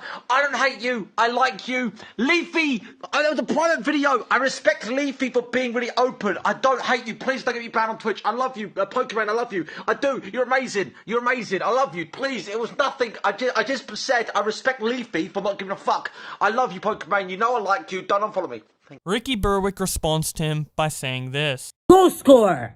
Who the fuck do you think you are making Twitter videos? That's my fucking job. Did I give you a fucking crown? No. It's still my fucking crown. Get the fuck off Twitter, brah. Speaking of Groscore, here's his take on the entire Leafy versus Pokimane situation. He tweets out this video with the caption, "We don't need to have an internet war when two personalities don't like each other." Guys, my daughter's asleep right now. I can't shout, mate. But listen, the Pokimane versus fucking Leafy drama, bruv. Mate, he doesn't like her. Who the fuck cares? Boys, who the fuck cares? We don't need to start World War III on Twitch. Every streamer is legit attacking Leafy. Bruv, I'm the only one sitting here, mate. Popcorn, mate. Mate, come on. Come on, bruv. Relax, mate. Relax, bruv. Relax. Mate, we all gotta fucking just be chill. It's a bit of fucking banter drama. It's a bit of nothing's bad happening. It's not World War III. It's not, no one's dying. No one's dying. Fuck me, he doesn't like her. So what? So what? Not everyone has to like someone. I like Pokimane. Doesn't mean like, even if I didn't like her, what a fucking difference does it make? Who cares? People got opinions. No one's gonna be liked forever. Everyone's gonna have haters. Jesus fucking Christ, bruv. I'm in Leafy's new fucking video, by the way, because I sent him a video like, yeah, oi, Leafy, bruv, I'm loving this. Popcorn, baby, I'm eating fucking popcorn. Bruv. Yeah, okay, I should really grow up. Twoon reacts to Pokimane's post by saying, "This Pokimane apology is so pathetic. I honestly can't believe it. The reason why she leaves is because she's getting a lot of justified criticism. Not because of Corona. Laughing my ass off. Shut the fuck up. How hard can it be to apologize? I never hated, but god does she annoy the fuck out of me." Keemstar comments further on the situation with a Twitter video captioned, "Pokimane 10 out of 10 nerd." Hello, Internet. I rated Pokimane a 2 out of 10, okay? And I had a crazy reaction. I had all these verified people talking shit to me, like industry people talking smack to me, right? And then, you know, things started brewing, right? I started making fun of the 3-tier subs. Then Leafy dropped a video. More commentators came out and made a video. And now, if you like Pokimane, you're a complete loser. I mean, I'm not saying that. I'm just saying that's the way it is on the internet. And now I see nobody defending her. All right, I hate tier 3 subs. I hate simps. But you know what I hate even more is these fucking fake ass people out there that like the fake friendships, and they'll say whatever they think the public will agree with. You motherfuckers, right? If you were out there talking shit to me and defending Pokimane when I rated her 2 out of 10, where are you now, you fake motherfucker, right? Now that it's really uncool to support Pokimane, you're just gonna just shut up. Oh, I'm just not gonna say anything, right? When you thought it was safe, when you were white knighting and you thought you were gonna get brownie points from the internet for defending Pokimane, sure, you're right there with your sword. But now that it's incredibly uncool, oh, let's put that sword away. That type of fake shit, like, I hate simps, I hate 3-tier subs, but you know what I hate more? Fake ass bitches. You fucking fake motherfuckers. I better see you defending Pokimane in her time of need. She's literally quitting the internet. She's taking a break, right? Like, if you're a real friend and a real supporter, fucking say something. Don't be a bitch. Don't lose like this, bro. Because you're not just losing your Pokimane. You're losing your fucking manhood, bro. Bitch. Now, despite what Keemstar said, there still were a few content creators who were defending Pokimane. One of them is Bionic Pig, who said, "Jesus, Leafy is truly the epitome of an incel. Saw the vid on Pokimane and his only argument was, lol, I don't think she's funny, lol, she's ugly. Kid never grew out of 2010. Just to make things clear, Pokimane does deserve criticism, but going after someone's looks is just pathetic. Guys, it's okay, cause he's trolling! Simp has devolved into, if you respect women in the slightest, you are a simp. Misogyny is badass. Brittany Venti responds to Bionic Pig by saying, having opinions is incel behavior. I agree, to which Bionic Pig responds, yes, calling someone ugly for a good amount of a video where he is trying to criticize someone's character truly is a big brain opinion worth talking about. Doesn't matter if it was a girl or a guy. Going after someone's looks is just scummy. Brittany Venti then makes a tweet of her own that says, someone has to say it, so I will. It's not bullying to rate someone 2 out of 10. I will dominate comments on all of this by saying, tried to watch the Pokevid by Leafy, but after 2 minutes without even a smirk, I decided to just close out of it and watch iDubbbz's Content Cop re-upload on Leafy instead. Such a fucking classic video, man. I pity those who can't tell the difference of quality between Content Nuke Pokimane and Content Cop Leafy. Turkey Tom says, Pokimane is taking a break from Twitch because I took her virginity. He then tweets out, are you fucking kidding me? Laughing my ass off. These people are sad. Showing a post on Pokimane's subreddit that says, please don't forget to report hateful or abusive content. As you all know, Pokimane has been a subject of a lot of hate videos, especially in the past year or two. Leafy responds to him by laughing, and then makes some more troll tweets. The first one says, don't worry tier 3 bros. She's probably on a honeymoon right now. She be back soon. Pokimane has a boyfriend. Someone tell Pokimane to stop talking about me. Obviously joking around, considering that the opposite is happening right now. Nalexify responds, ugh dude. She just wants your clout since you came back, and she wants to see you try and survive in today's climate because of the content you make. Like, I don't know man. Leafy responds, leech creepy ass. Low5 responds to Leafy by saying, she's just clout chasing Leafy. Don't let the haters get to you, bro. Leafy responds, thank you. Might need 1 month break. I don't know. M responds to Leafy by saying, she's so annoying. Ugh. Leafy responds, she really clout chaser hard. DeadFact3 replies to Leafy by saying, what if Pokimane is simping for you? What if all this attack was simply trying to get her in your DMs? Leafy responds, she needs to shut up. Also, interesting Twitter video. PewDiePie Stan responds to Leafy by saying, people saying, oh Poki come back. I would love to see Poki come back and try to exist in the landscape today. The content that he was making would never fly on YouTube today, and you have to adapt and overcome the fact that, like... You can't even have a boyfriend. I love her. Keemstar tweets out, I really hope Pokimane isn't taking a break due to the tea. She has me blocked, so I can't say anything nice. Please tell her she's better than me in Animal Crossing. Hopefully that makes her feel better. He then says, did not see this coming. Shocked. No one could have predicted this. Showing an article with the title, Pokimane is losing Twitch subs because of the boyfriend drama. And speaking of that drama, pig.avi made a tweet that says, I said boyfriend in Pokimane's Twitch chat, and these motherfuckers pull up. Showing that he went into Pokimane's Twitch chat while she's offline, on break for over a month, not expected to stream anytime soon, simply typed boyfriend, and immediately subs and mods come in to defend Pokimane, which leads to his eventual ban from her chat. Oh my god, I've never seen this much dedication to a Twitch streamer before. Is it actually common for Twitch mods of popular Twitch streamers to just monitor their chat 24/7? We have some more Twitch streamers upset over the situation. Trainwrecks tweets out, fuck cancel culture pussies! Fuck you content creators that enable it because it fills your pockets! Fuck cancel culture! Fuck sensitivity! And fuck you soft ass hiding behind your monitor criticizing ass bitches that are 100 times more imperfect than everyone you're trying to cancel!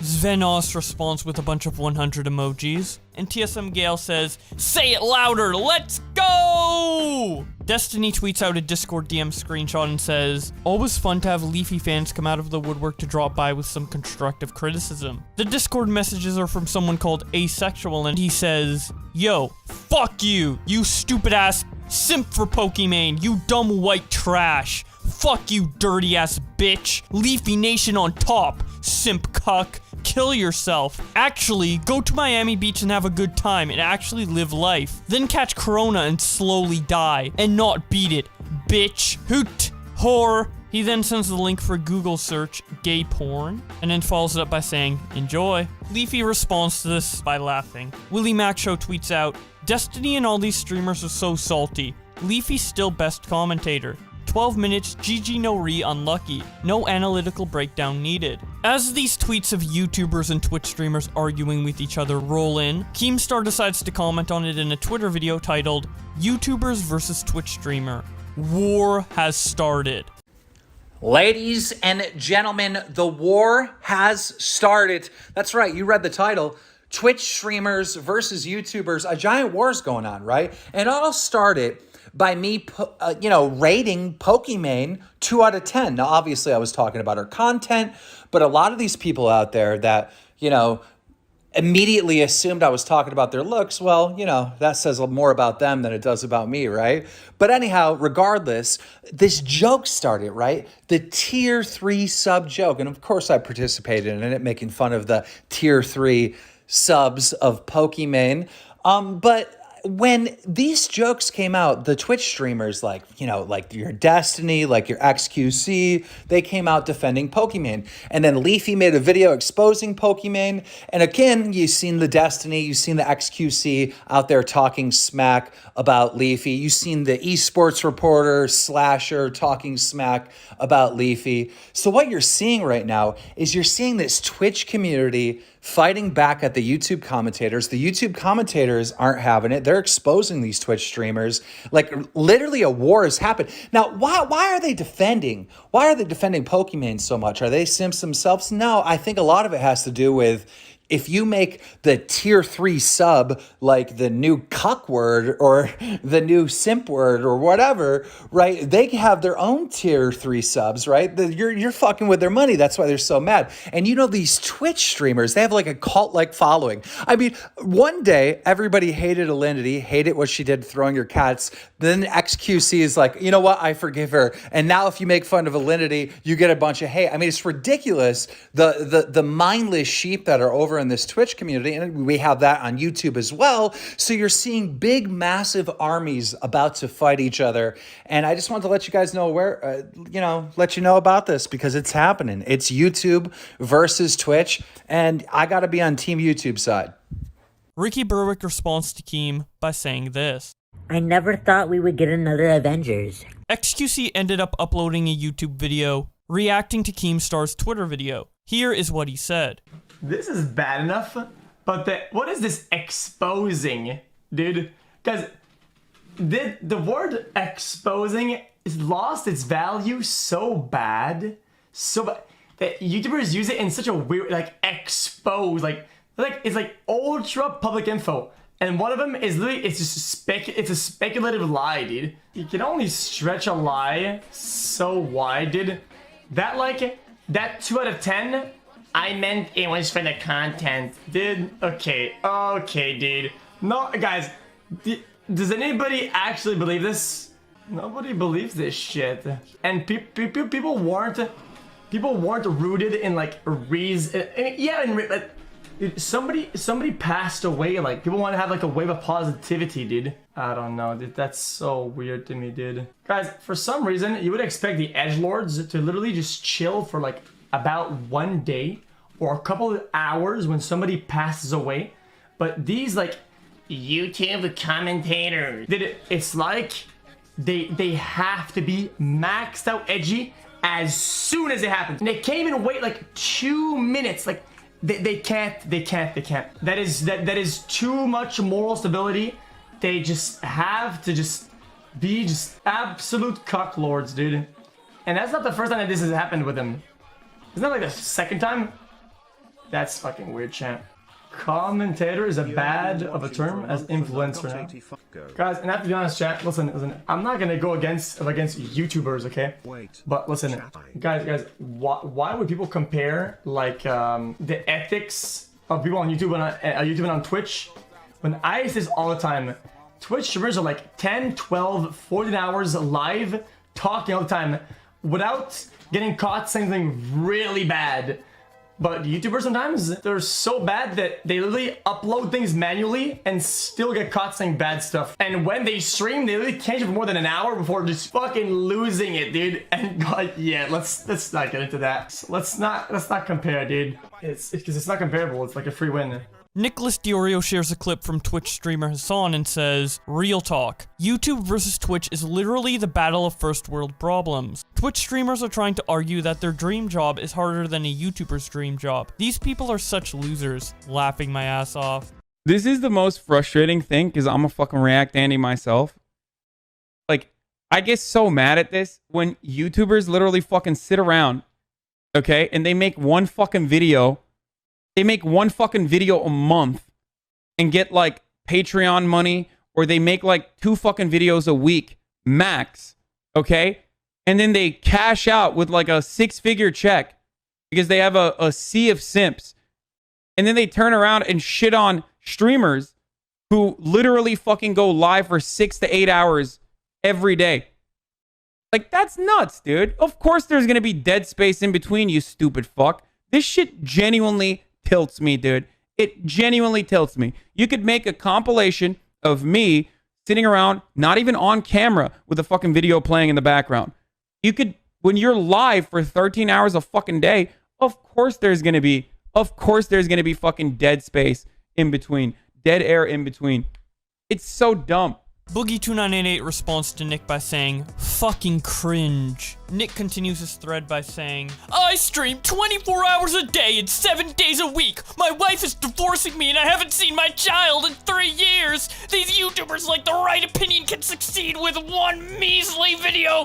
That's unfair. I deserve more support. I spent 6 months grading my last video without even sleeping. I've lost my job. I'm scraping by from how much my pay pigs send me on Patreon. My video only got 3 million views and I averaged 5. I'm going to be homeless because of the algorithm. Twitch bad, no effort, sad." I see lots of quote tweets defending people's sides, and that isn't the point. You people are all incredibly lucky to have made it in a crowded entertainment business and become mini celebrities, lol. There are hard aspects of both job, but it's incredibly cringe to watch this, lol. Guts JB responds to Nick by saying, "Yeah, but it doesn't mean people shouldn't be allowed to complain, especially when people are trying to escape from how shitty life has been lately. Bitching and moaning about something you care about is great therapy, at least for me." Nick responds, "Fair game. I just wanted to show I'm not bashing Twitch streamers with the original tweet. I'm just saying this line of thinking looks ridiculous from both sides. It's become a dick measuring contest for privileged people to say they work harder other privileged people." Guts responds, "Very true. I personally think the argument should be drawn in the middle. Streamers can watch YouTube videos on stream, but they shouldn't re-upload it to YouTube if they have minimal to no reaction." Nick responds, "I wouldn't have as much of an issue with my content being used in that manner personally. The clipping is embarrassingly too far." Cynic Snacks responds to Nick's original tweet by saying, "Just went to the guy's channel to check out how much effort he puts into his videos. I skimmed through random VOD and no bullshit the first time I clicked on the timeline. He's not even fucking there. He's just broadcasting someone else's shit and not even present." Memeology101 quote tweets Nick and says, "Working 13 hours a day, laughing my fucking ass off." They sound like DSP. Afro Sakurai responds to Nick by saying, "As someone whose existence was only known from streaming, I can guarantee streaming ain't that hard. The only hard part about streaming is moderating your own time. Outside of that, it's easy. I don't know why people are so defensive over it." Optimus quote tweets Nick and says, "These poor fucks have to eat and stare at a video playing and not say or do anything. Millions per year. Boo fucking who." As much as I shit on editing YouTubers, the fact that they put in hundreds of hours of editing into a video itself is respectable. Weirdos. Vito quote tweets Nick and says, "Making 2 videos a week takes way more skill than playing video games every day, dude." Hugbees quote tweets Nick and says, "Pfft. Both jobs are easy as hell if you're creative and can stay focused. I can't remember the last time a streamer video required anything of me I didn't actually want to do, or genuinely frustrated me. If you've made it as a content creator, appreciate your success. Period." Brittany Venti quote tweets Nick and says, "This goes back to when I said on stream how much work it was to push the start broadcast button. Only they are doing it unironically." Barely Sociable responds to Nick by saying, "How about people be grateful they can work from the comfort of their home, instead of nitpicking everyone else's career?" Justin Wang responds to Nick by saying, "While I'm sitting there lazily writing, recording, and editing videos, I'll be sure to take some time out of my day to thank all of the streamers doing the real work of eating while watching videos." ItsAGundam responds to Justin by saying, "Streaming is easy, getting viewers to watch your stream is the hard part. I love streaming when you are done, videos, record it, edit, fix it, change something in post, edit thumbnail, tags, try to not piss off Mama Susan, fill out their certification. Justin responds, streaming I think is more difficult to do well than people appreciate, but most of all the work that goes into a video is unseen.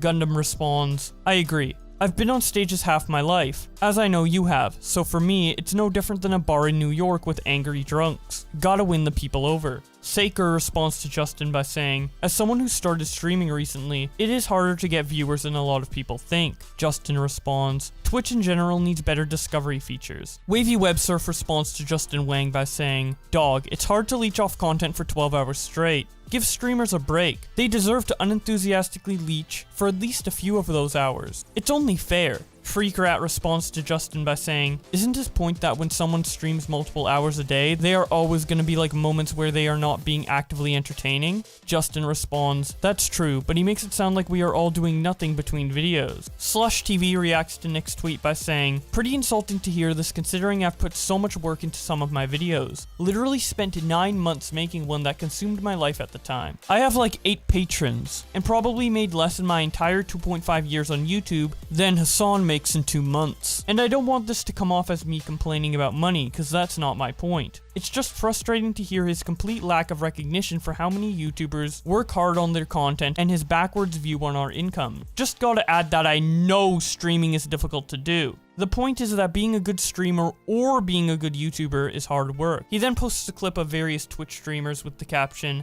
about Twitch streamers reacting to copyright material.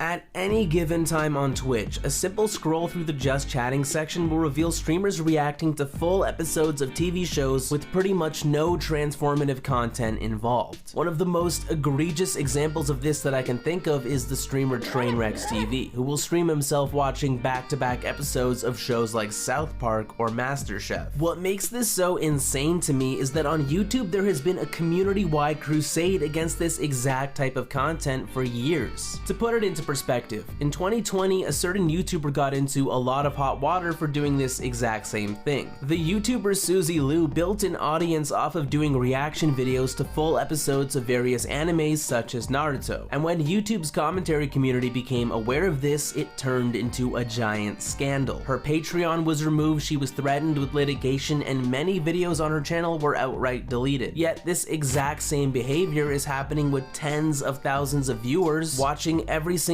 day in Just Chatting, and nobody is saying anything about it. And it's not like these streamers are simply unaware that it's wrong to do this. Twitch's community guidelines explicitly state that this is not allowed on the platform. Yet, whenever someone brings attention to these unlawful actions, they simply delete the VODs to try and hide the evidence. Now, to be fair, most big streamers are good at keeping this to a minimum, including many of the ones I've shown. But at the end of the day, nobody should ever have Dave Chappelle entertaining their stream while they're not even on camera. As this general discussion of Twitch streamers breaching copyright law continues on Twitter, some Twitch streamers decided to go on Twitter to comment on it. Hassan says, I'm absolutely shaking at the idea that people are subscribing to Pokimane. She doesn't even react hard enough. Literally pissing and shitting my pants over it. Destiny says, it's so strange to me that YouTubers who base their entire content on covering drama, other people's lives, are now incensed that some streamers watch YouTube on their stream. Lol. Scrubby posts this clip of the Twitch streamer Ludwig and captions it by saying, this is what a tier 3 Pokimane sub sounds like when complaining about YouTubers making fun of his queen. Not Leafy, he's a fucking YouTuber. YouTubers don't need breaks. They make like one YouTube video a week and they're like, oh, my mental health needs me to take more breaks. I'm so stressed.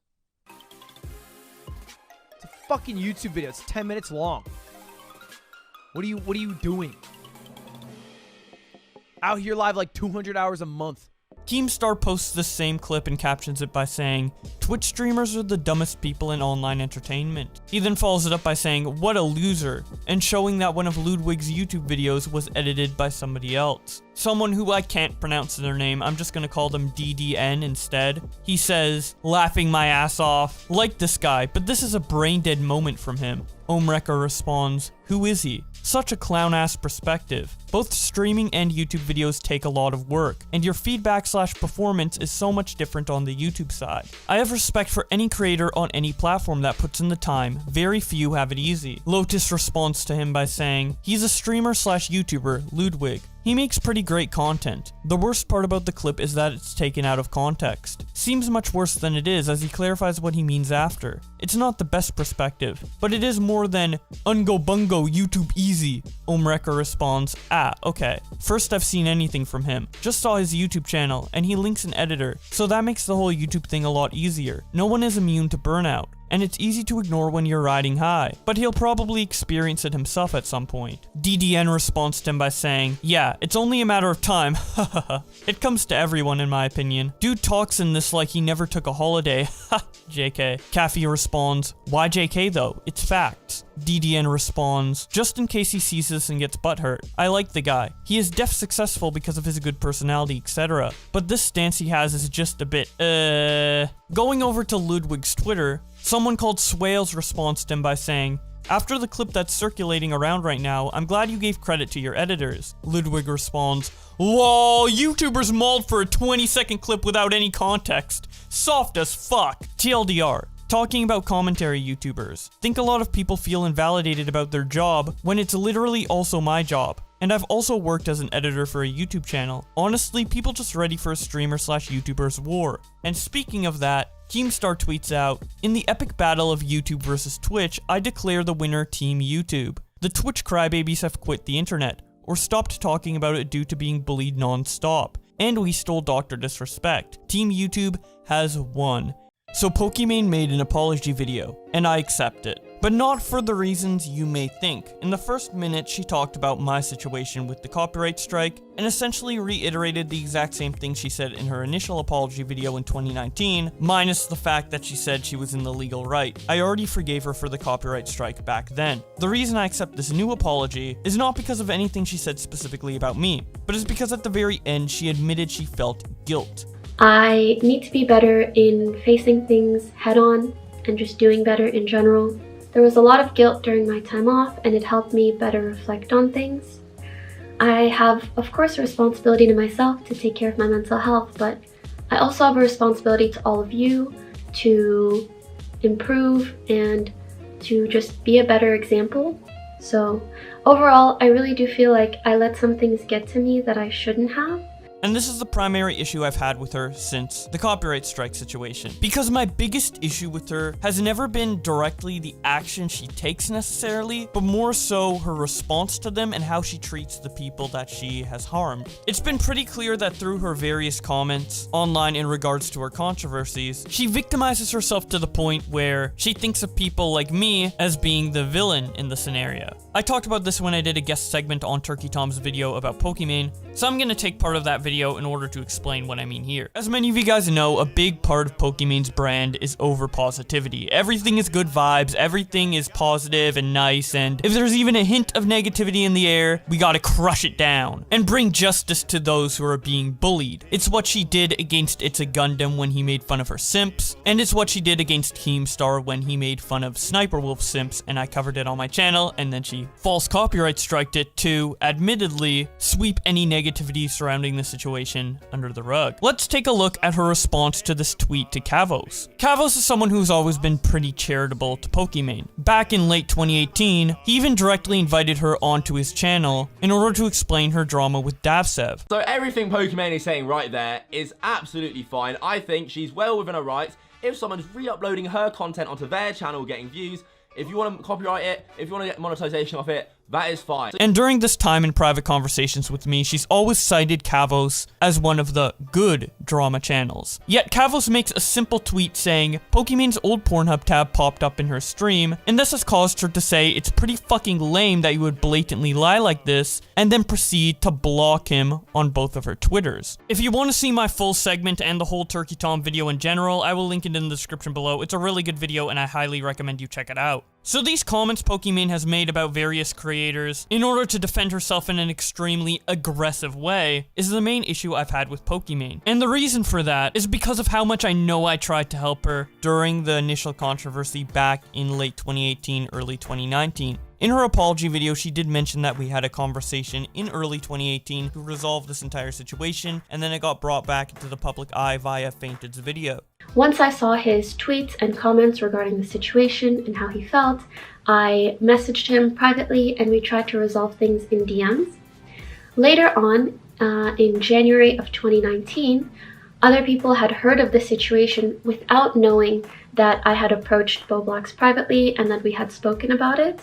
So it became a much larger, more public issue. Now, ideally, mine and her interaction regarding this drama should have stopped in 2018. I've done all I could, she's done all she could, and we've come to an understanding. But unfortunately, during 2019, she started arguing again with me in DMs, and kind of projected all the shit she was getting onto me as if it was my fault that the drama continued despite us resolving it in late 2018. I said my piece in November of 2018, I informed my audience on the apology she gave me in December of 2018, and that's where my involvement should have ended, but unfortunately, that's not what happened. As I said earlier, responsibility for the situation started to be pushed on me directly, as if I'm the one who's supposed to end it, and unfortunately at the time, I'm gonna take 100% blame for this, I genuinely felt extreme guilt and responsibility to fix this situation. I felt like somehow I was responsible for having this spiral out of control for Pokimane, because I never meant for this to be a big drama. I only wanted my situation to be resolved, and that's it. And I felt like because I came out publicly about it, I gave ammo to people to blow this up into something bigger than it really needed to be. So over the course of January, I began to do as much damage control as possible, just trying to do whatever I could to fix the situation. Talking with the people who had the biggest exposed videos out at the time, to try and convince them that Pokimane is a good person, people such as Toon and Fainted. And I do think she is genuinely apologetic for that, because she did apologize to me before this blew up to like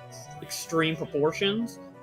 Like even before PewDiePie made his video, Fainted made his video, whatever, she apologized to me about that. Yeah. So I do think she's genuine about that. As for the other things, she is apologetic for doing them because of how she is as a figure.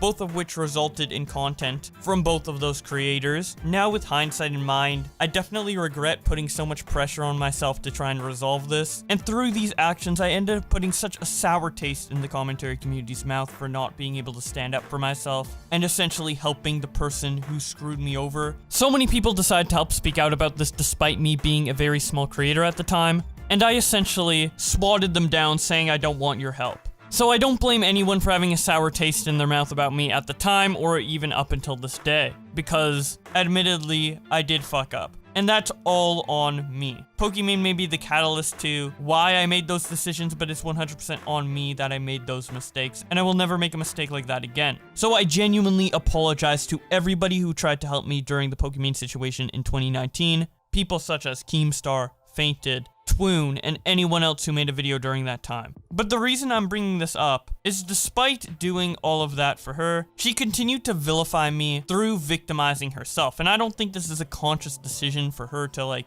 see me as the bad guy. It more of just naturally happened from her wanting or having some desire to be a victim in a certain scenario. That was something I could forgive. I feel like learning to not victimize yourself is something a lot of people need to go through and learn, and I was happy to give her the space to learn that. But what really got me to start disliking her is everything that led up to the ItsAGundam situation. Obviously, through my copyright strike situation with Pokimane, I had open DMs with her. And during our initial DM conversation when she initially apologized to me in 2018, she expressed how she wanted to learn about how to better navigate the drama sphere on YouTube and how to avoid getting into trouble. So I decided to help her out with that. I don't want to see her get in this type of situation again, so I figured if I talked to her whenever a situation came up, I could hopefully help her squash it before it became a bigger issue. But I quickly got the feeling that she was only replying to my DMs or even acknowledging me because to her I was some sort of leftover burden that she carried, and she felt just some sort of obligation to reply to me despite not really wanting to talk with me at all, which is completely fine. And if she said that to me, I would have been cool with it, but instead she just elected to get annoyed at me every time I attempted to help her, making very snarky remarks and again trying to vilify me, trying to make it seem as though I'm in the wrong for pointing out these things Pokimane is doing. And she just simply didn't believe my explanation of me wanting to help her. She genuinely felt like I was trying to attack her, and that I was being two-faced by saying otherwise. Considering all I went through to try and help her in January of 2019, for her to just cut off connection like that, It bothered me, I'm not gonna lie. Especially when she continued to vilify me on her therapy session podcast with Dr. K. It pissed me off. I think a lot of the stuff that has occurred, especially over the last 2 years, has left me jaded, both via the ways people have treated me.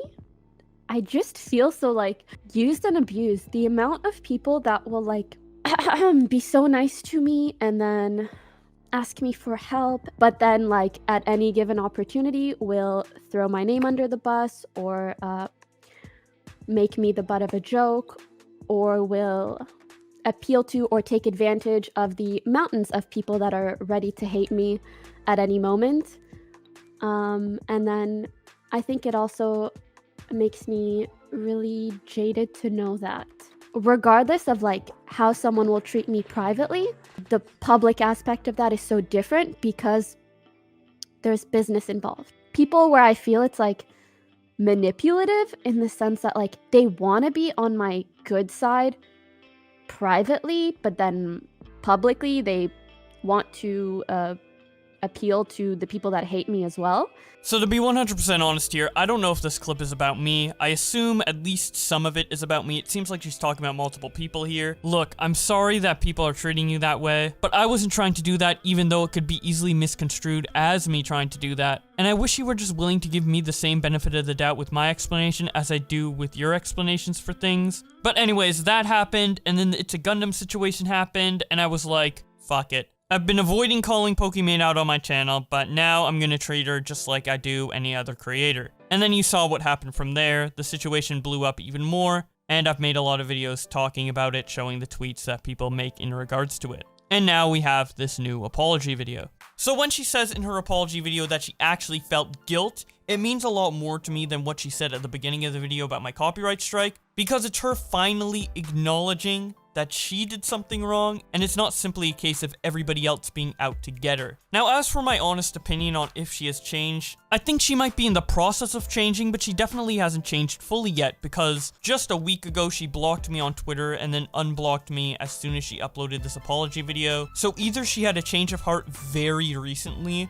or this video is yet another tactic to try and sweep all the drama under the rug, as was with the first apology video. And considering that she gave me no private apology, like she didn't type anything to me in DM, she didn't contact me at all prior to her apology video, I mean, I assume she hated me up until that point, and I think she still might dislike me. I don't know, it makes me feel like there's a strong possibility that this is yet another attempt to just try and shove her problems under the rug instead of seriously addressing them. But despite that being a very real possibility, she is at least trying with the apology video, and the fact that she admitted that she felt guilt over this is a step in the right direction, which is why I'm accepting this apology. Here's my honest opinion on Pokimane.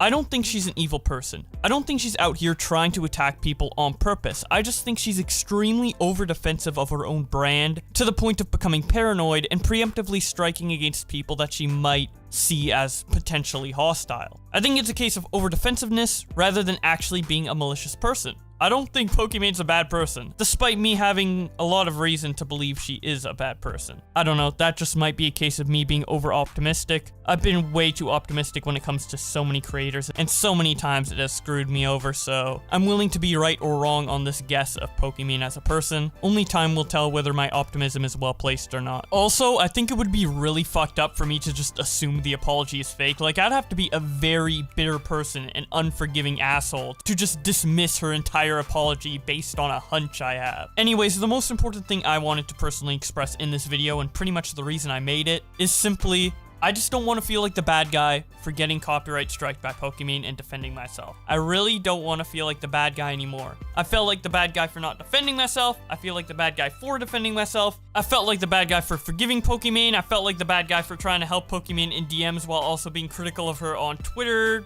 Like, obviously, I didn't get as much hate as Pokimane, right? And I'm very grateful to be on this side of the drama rather than the side she's on. She has to deal with a lot of shit, but like, it's still stressful. This situation was not a good one. A lot of people ask me, oh, you must be glad that you got copyright striked by Pokimane because he got all of this attention off of it. I don't want to get attention based on being striked, you know? I'd much rather get attention for the content I make and me as a person, which is what I have done since that drama. I don't really think I'm known as the Pokimane copyright strike guy anymore as I was in early 2019, but despite how much it may have helped my channel, I would have much rather lived through not experiencing this entire fiasco. It's very stressful, even from my end. Like, do you realize how jarring it is to have some of these Twitch streamers just immediately go aggro on me because I'm a drama channel, presumably knowing a little bit more about me in a negative way due to what Pokimane may have said or alluded to behind the scenes? You have people like Destiny just calling me a drama leech aggregate out of nowhere in our debate completely unrelated to my content. Here's a question. If you say you do a whole bunch of background research, which is a little suspect at this point, but you say you do a whole bunch of background research for this post before you post this stuff,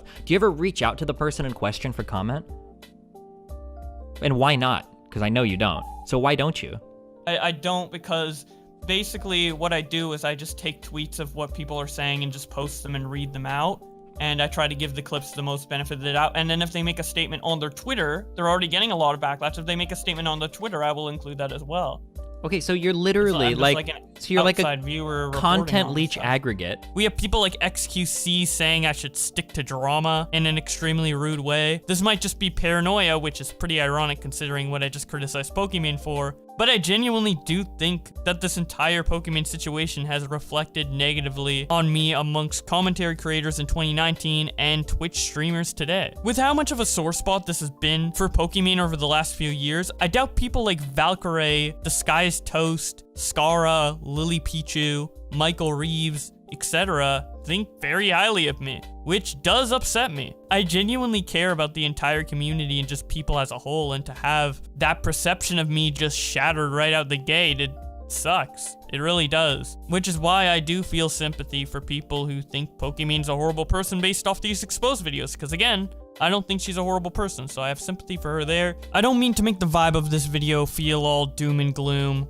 I'm just generally saying my thoughts out loud on the entire situation. I have made a lot of great friends in the YouTube community, and one of those people is Nicholas Diorio. He actually helps me a lot with looking over important videos like this to make sure that I'm not overstepping any bounds or saying anything completely crazy, and I appreciate his friendship a lot. He's also a great content creator. He has a really good video on the Twitch streamer's reaction to the whole Pokimane drama, so if you have some extra time to watch more videos on YouTube, I highly recommend checking out that video, as well as the Tricky Tom video I mentioned earlier. So a couple days ago, Pokimane apologized. I've given my thoughts on it, and now it's time to hear what other people have to say about it on Twitter. It all starts when Pokimane tweets out the video and then follows it up by saying, "Lots of differing opinions on whether or not I needed to make this, or if it feeds into the drama. In my opinion, it's important to acknowledge if I've hurt others, along with providing an apology and proper information regarding these instances." There were a lot of very supportive comments from the entire community in regards to this, people such as Valkyrae and Yvonne giving out hearts. Sydney says,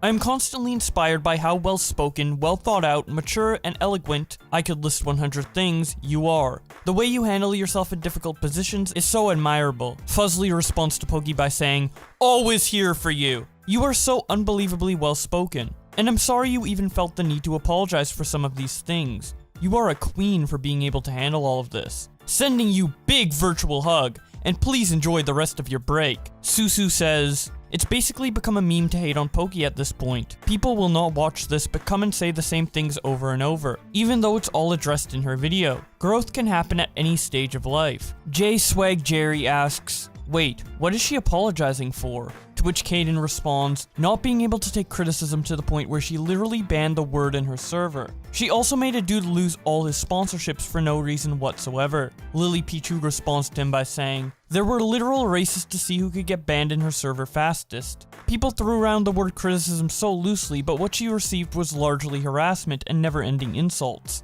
Yeah, Diz responds to Lily by saying, "Yes, Lily, because making people lose their sponsors, censoring, and copyright striking videos, and etc. is totally okay. As much as I like you as a person and streamer, I think you should stop protecting her, and start understanding she did a lot to other people, which is what got them mad." Lily responds to him by saying, "I highly suggest you watch the video. She provides a lot of context and apologizes. If you really think I'm not going to defend my friend after she got swarmed with so much hate while she's trying her best, I really don't care if you like me as a person." Yeah, Diz responds to her by saying, 1. Criticizing people's work. 2. Going after sponsors. 3. Not taking criticism. If you think doing all this and then after that just being, haha, sorry guys, is enough, honestly, like, it's noticeable you don't remember your roots as a streamer, and don't remember how hard it is to make a life as one. Lily responds, she addresses all of that in her video. I don't care for the same tiresome regurgitated points you and everyone else parrot. I care for genuine growth and improvement, and Iman as a person, and that will never change. That's all. Obamacare responds to Lily by saying, the whole race has started because she banned the fucking words. Don't turn this around saying that it's the racer's fault. She was the one who banned all of the words in the Discord. Lily responds, because she was getting swarmed with people coming to her server just to spam. And it was her mods, not her, who decided to ban the words. Out of all the points, this seems like one of the more trivial ones. Thousands of people spamming you is not criticism. Again, when you are literally bombarded by that many comments, it becomes almost impossible to differentiate between legitimate criticism and trolls. Going back to Pokimane's original tweet, Peter Park responds to her by saying, the fact that people are justifying the harassment and vitriol that you receive on a daily basis is actually insane. You are 1,000 times the person that I am, because I would instantly be like, fuck them kids. Kyran responds to him by saying, simp, she deserves the hate, cause she can't accept that she has flaws and can do wrong. Peter Park responds, shut up bitch. You act like you care about her character, when all you want to do is tear her down. I know you call anyone that's supportive a simp because the idea of having a friend is so fucking foreign to you. Faye Violin responds to Poki by saying, I'm sorry for all this hate. I don't know how you handle it, but I admire you, and I am fearful of this industry. Pokimane responds by saying, I really don't want anyone to be afraid of this industry. As much as there are negative sides to it, there are so many positives and opportunities to make amazing memories and lifelong friendships. We can only make something better by being a part of it. Baru the Demon responds to Poki by saying, you didn't even talk about the banned words on Discord. Pokimane responds, I'm pretty hands-off when it comes to moderation, so I can't speak to every single mod decision that's made, but I'm positive my mods banned certain words because there was an influx of users spamming those words, and they wanted to keep the peace on my Discord/channels. Ella responds to Pokimane by saying, honestly, I don't think you have to apologize for anything. You are in your own right to comment on or take action against men who intentionally use you for clicks or make dumb, disrespectful remarks. You are always so kind, friendly, and composed. They should apologize to you. Chaos Bender responds to her by saying, first sentence is true. She doesn't have to apologize because the lonely guys who support her will keep doing so regardless of the size or amount of fuck up she does. He then tweets out, oh fuck, Ella can't take facts. Bye girl, showing that he got blocked by her. I Will Dominate responds to Pokimane by saying, wait, so if you do a normal stream and people try to sexually clickbait you in an uncomfortable way, why is it wrong to tell them to fuck off? What timeline are we living in right now where you have to apologize for that? Streakist responds to I Will Dominate by saying, I don't know, I think people are more mad that she bragged about taking down all of his vids. I Will Dominate responds, yeah, he's a piece of shit. Fuck people who steal your content adding nothing to it and then re-upload it with demeaning titles. Serpent responds to Pokimane by saying, wait, can someone tell me what happened again? Also, by the way, head up queen, I forgive you for whatever you did. Dapper responds, bro, stop that. Look at that simp. Walter908 responds to Pokimane by saying, stay strong. Everyone makes mistakes, Poki. Take your time, Walter. James Green responds to him by saying, you are not the real Walter. Walter is not a simp. Cameron Ruggles responds to Pokimane by saying, the nice apologize and I'll blow over content creator act. Mate J responds to him by saying, so if she apologizes, it's not okay, and if she stays quiet, it's not okay. There's no winning with you guys. Cameron responds, because it's generic. Mate J replies, okay, so what should she do? She made a mistake and apologized. Keem makes mistakes and not apologizes for any false pedophile accusations, bullying Etika, bullying H3, and he gets a pass. I don't really get that. Petter Froyland responds by saying, in what world does Keem get a pass? Mate J then responds, a lot of people actually defend the guy. Sloth Games responds to Pokimane by saying, here come the simps, to which Axis responds, haven't even watched the video, but I'm calling. Heavy sigh at the beginning, crying at some point, diffusing responsibility because my mental illness. Well, he got all of that wrong. Luckily, none of that shit happened. W responds to Pokimane by saying, I don't need to watch the video. I forgive you. Blaze responds, brain damage. ASYC says, not even gonna watch the video. I already know the true princess. Yo guys, stop calling me a simp.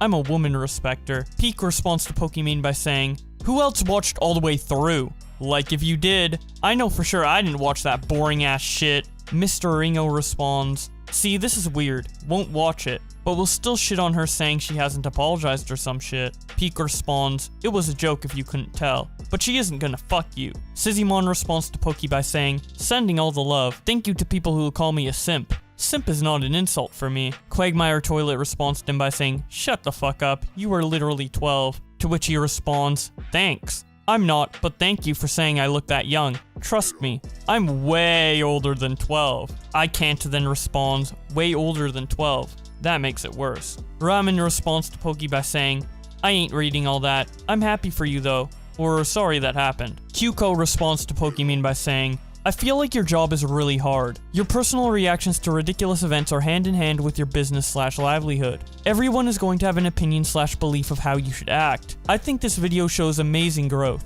I hope people can see that too. That said, a lot of the things you apologized for are really normal and shouldn't have been blown out of proportion. Everyone likes to hold these stupid standards while forgetting you are human. Quabber responds to Pokimane by saying, I forgive you for having a boyfriend. Airy responds to Pokey by saying, Pokey, I didn't say the N-word. Also Pokey.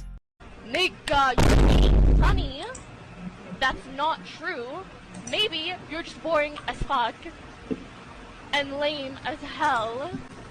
Cause only lame niggas think. Ryu Tasu responds to him by saying, she's of African descent, my guy. She can say it to her heart's content, laughing my ass off. Don't let her skin complexion fool you. Trust me, I was surprised as well. Chewbacca replies to him by saying, humanity originated in Africa, so we are all of African descent. So by your logic, we can all say it. Also, she was born in Morocco, but moved here like immediately after. Also, for your information, most Moroccans are of Arab descent, which strongly looks like Pokimane's case. Well, I guess since we can all say it, Nihab responds to Pokimane by saying, quite a lot of simping in the replies. The Quartering tweets out, wow, Pokimane apology voice sounds real different than anything I've heard on any of her videos or streams.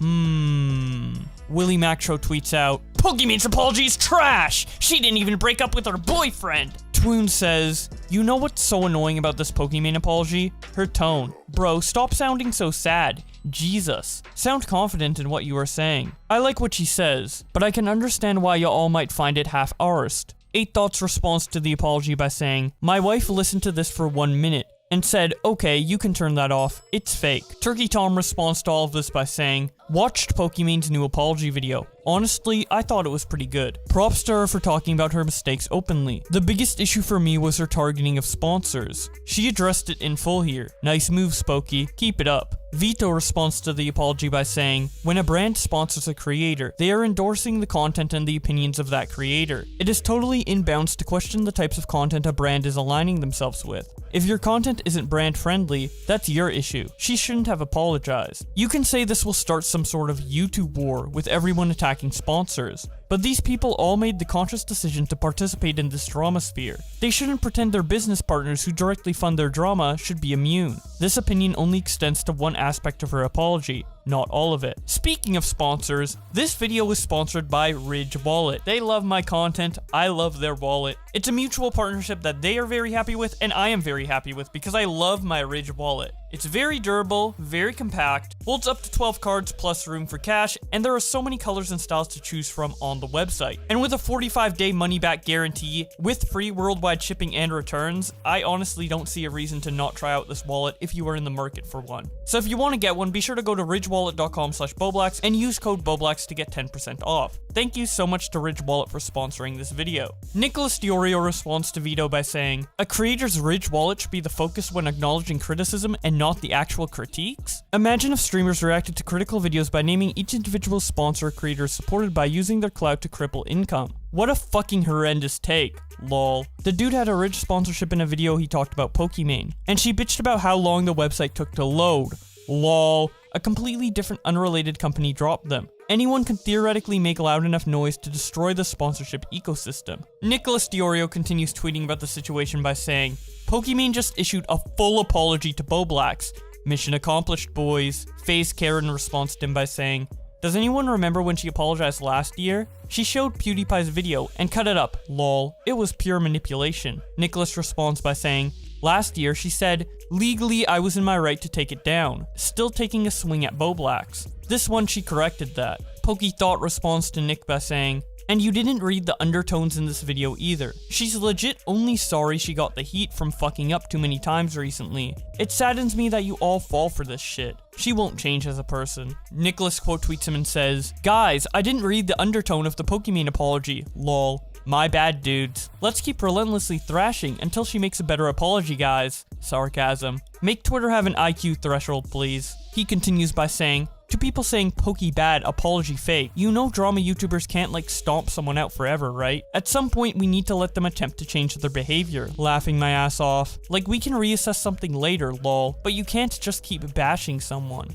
The quartering responds to Nick by saying, I find myself uninterested in shitting on her pretty bad apology as well. Once people apologize, it seems better just to move on, otherwise it just gets mean, and lends credence to people calling it harassment. Nick responds to him by saying, true. I see this as like the defining moment where they start to argue harassment. We can always address her in 6 to 8 months if she's just bullshitting. When she does her next scummy thing. Nicholas keeps talking about this when he tweets out, God, I can't take these stupid people. Pokey did something bad. YouTubers called out bad thing. Pokey releases what majority consider to be a good apology. What length am I as a drama YouTuber supposed to go to destroy this fucking girl for making, in my opinion, a sincere apology? I mean, sure, you can say you don't believe it, but shouldn't we try and promote the idea of people admitting they were wrong? I don't subscribe to a constant hate mob. I will address Pokey if/when she actually does something, and not because I think she was cornered into saying sorry. If you give someone this relentless bashing for no good reason, you are offering them a cop-out to say you were harassing them, and it will be effective deflection. Also, if she didn't apologize because she wanted to say nothing and take her month off, she would have been successful, lol. Perfect example of someone who has reason to believe it was BS is Boblax. I also think he's waiting and seeing what she does next because that's literally how YouTube works. You don't grind people into dust for fun. There is supposed to be some form of resolution, and I can also co-sign what Nick just said.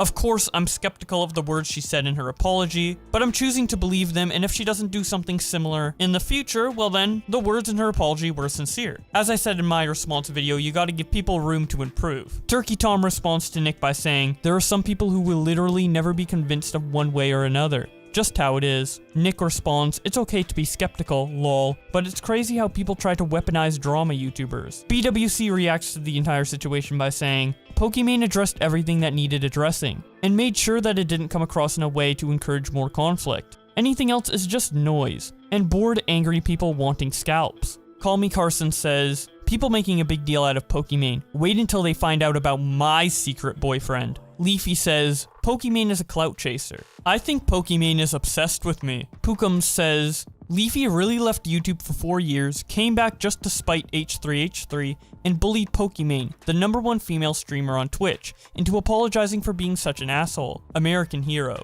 I'm Sugar tweets out, why is everyone so upset over Pokimane? I thought her apology was pretty good, to be honest. It's unbelievably hard. And so little. Has it always looked like that? It doesn't look proportioned for your body. Your dick is so little and you're an adult, like, why is it so small? Is it still growing? No, that's just the way it looks. No wonder why you don't have a girlfriend. Now I understand. I always thought you were just a loser, but you really are a loser. A small dick, pathetic loser. Mr. R Smash says, why does Pokimane have so many haters? She seems very down to earth and likable to me whenever I tune into her streams. Is there something I'm unaware of that she's said or done in the past? TwizFizz says, credit where credit's due. Pokimane actually made an apology that didn't make me cringe the entire time. Good on her. Pika Click says, I hate to make negative comments on creators' apologies because I feel like it should be their moment to stand behind, but I can't help but feel the majority of the stuff in Pokimane's apology vid is stuff she shouldn't even have to feel bad about. It's really frustrating to see that just because a creator reaches a point of being widely beloved in the industry, that automatically means a hive mind is going to nitpick every little thing they do and find a way to frame it negatively. A lot of you don't realize how detrimental mentally it can be to feel yourself getting cancelled, even when you know it's temporary. It's incredibly stressful and oftentimes you end up up convinced you are in the wrong, even if you are not. It sucks. I don't know what my point is here. Be nice? To clarify, she ain't perfect, not gonna pretend otherwise. I'm sure she has skeletons, and I'm sure there's mistakes she's made and hasn't apologized for, but same goes for literally everyone. The scrutiny is excessive sometimes. Try not to get so hard-pressed over little things. Lewis Spears tweets out, Pokimane apology was great, but a little weird that halfway through she turned the camera off, switched to audio only, and ate a full 3-course meal. Pimpmaster Yoda says, saw Pokimane's apology video, and I really can't forgive her until she re-releases the Pokimane Fart compilation 2K HD Dolby Digital Surround Sound on her return stream. I really want to feel my eardrums explode like that chick in Warlock 2 with Julian Sands. Keemstar tweets out, thoughts on Pokimane apology? 10 out of 10? 8 out of 10? 5 out of 10? Or 2 out of 10? And you know I had to vote 2 out of 10 just for the meme. And of course, that's the one that ended up winning with 66.7%. Slasher of the Gods responds to Keem by saying, what does she need to apologize for exactly? Just making sure we got our facts straight. Carl Noob Z responds to him by saying, instead of calling you a simp, here's what she has done. She may have done something bad that's new, but I'm not sure. But what I do know is that she takes down videos of people criticizing her, asks her fans to send hate to that person, and copyright claims them. But like I said, there may be a newer situation that I'm not aware of. And also I can say that people who say the word simp are just as bad, if not worse than the simps themselves. Lewis responds by saying, fuck man, I hate this but I need to ask, is there any proof of her actually taking down videos? Please don't call me a simp. Carl Noob Z responds by saying, well, she made an entire apology video for her first claim, but kept doing it. And also the reasons in that video were shitty as hell. In one of her streams, from what I heard, she was talking to a dude a few moments before she took down one of his videos. Now before I continue on reading these tweets, I do want to clarify Pokimane's history with copyright striking people. As far as I know, the only person who she falsely copyright striked was me. Any other copyright strike she gave out was from straight re-uploads of her content, which she would be in the legal right to do so, and I think the moral right as well. These tools exist for a reason. It's a common misconception that is said in a lot of Pokimane Exposed videos, and Pokimane did luckily end up clearing this up in her latest apology video. Keemstar continues tweeting about the situation when he says, I never told anyone who Pokimane's boyfriend is, even though I have known forever. I just said she had a boyfriend, not invasion of privacy. I find it disgusting that horny boys are donating money thinking they can be this girl's boyfriend, when she already has one, and she's not public about it. I didn't even tell Leafy who the boyfriend is. Joseph Weller responds to Keem by saying, here's the thing that my fellow gamer boys need to realize. If she's pretty, your chances go down. If she's pretty and a gamer, your chances go down even further. If she's pretty, a gamer, and rich, you have a better chance at winning the lottery. Give it up and shoot shots in your range. Daniel responds to Keem by saying, there are definitely a lot of people who donate thinking that, but I think it's unfair to imply that she's intentionally leading them on with it to bait more donations. And that's about it for the tweets in regards to Pokimane's apology. As for my opinion on the apology, I already made a video responding to my portion of it, but as for everything else, my opinion is relatively simple. The only thing that really needed to be addressed in the apology video is the ItsAGundam situation. Everything else I don't think she needed to apologize for at all, like the boyfriend stuff and her saying the N-word in like 2013 in a non-racist context. That's all unnecessary, as well as her apology to me and her explanation for the DavSev stuff, because that was already explained in the first apology video. Although she did delete the first apology video, so I do think she needed to reiterate it. What I would have done if I were her is just not delete the first apology video, and then when the ItsAGundam situation actually happened in May, just release a Twitter thread apology explaining what she said in the video and maybe like 3 to 4 tweets. I'm gonna be honest with you guys here. I don't really understand the backlash on this drama in particular. Maybe it's just because I'm not familiar with the community. All I know is that there's these things called VTubers who are anime girl characters rigged to work with a body tracking suit or something along those lines. And then they use that to make social media accounts off them. They're called VTubers. And apparently there's quite a bit of them. So because of their rise in popularity, Pokimane decided to follow the trend and create her own VTuber to use occasionally on her stream. She debuted this on Twitter and said, taking no-cam streams to the next level. Debuting VTuber Pokimane. Now when I first saw this, I didn't think any drama would come of it. I thought it was just a pretty interesting idea and moved on with my day. But there was a lot of backlash, specifically from the community of VTubers that already exist. A VTuber called Athena responds to Pokimane by saying, you are cashing in on a trend. You are already famous and have showed your face. Why now? We work our hearts out. There's so many small VTubers that deserve recognition. You are hopping on a trend and satirizing it more. How dare you? Pokimane responds by saying, I understand where you were coming from, and you are absolutely entitled to that opinion. I tried to repeatedly mention on my stream that I don't want to encroach on the VTuber community, and I mentioned that anyone interested should check out the numerous creators that have been doing this for years. In my opinion, this is the future. Plus, I think it's so cool and a great alternative for anyone that doesn't want to use a cam for whatever reason. I hope to partake in a respectful manner. However, your feelings are still valid, and I respect that you or others may not support me. Wish you and the whole community the best of luck. I'll be listening to people's feedback and doing my best to be considerate. Alex responds to Pokimane's VTuber by saying, why? A big point of VTubers is the anonymity that allows the talents to express themselves without worrying about their personal life being affected. You shouldn't become one just because it's new. This is bigger than just you. Distance yourself from the culture that we respect. Skara responds to Poki by saying, it begins, to which Peter Park responds, I for one welcome our new anime waifu overlords. FaZe Pajama responds to Poki by saying, wait, people are actually upset at this? That makes no sense at all. Davis responds by saying, people wouldn't be the word I would use, to which FaZe Pajama responds, ah shit, am I gonna get cancelled for that? Iron Mouse says, welcome to the community. Please don't ever apologize for finding fun in becoming a VTuber. This is a wonderful, welcoming community, and we are all happy to have you join us. If you need any help, I am here for you. VTuber Poki is adorable. Butcher says, this shit is just gross. She makes fun of Gundam for having a model as his avatar, and then this? She announces this shit one day after HoloLive EN VTuber's debut. Yeah, totally not a blatant cash grab. This goes against everything that a VTuber should stand for. Being a VTuber should be about having fun and entertaining others only with your personality. Something I don't think Poki even has. Once again, something made in Japan is just being ruined by others. Michael responds to him by saying, bro, she doesn't give a fuck. She has no fucking dignity. She'll do just about anything for money as long as it benefits her. She's a Twitch thought. She's as boring as they come. Only reason she's relevant to this day is because she's attractive and has tits and ass. Butcher responds, you said it, man. And her simps are gonna eat this shit up. Michael responds, exactly. She's the reason why we can't have nice things. Oh my god, what a bunch of losers. Living Scribe tweets out, Pokimane becoming a VTuber spells the end for the popularity of VTubers. It's gonna be the new thing to hate. Gabcrow says, I log back in and the first thing I see is Pokimane as a VTuber.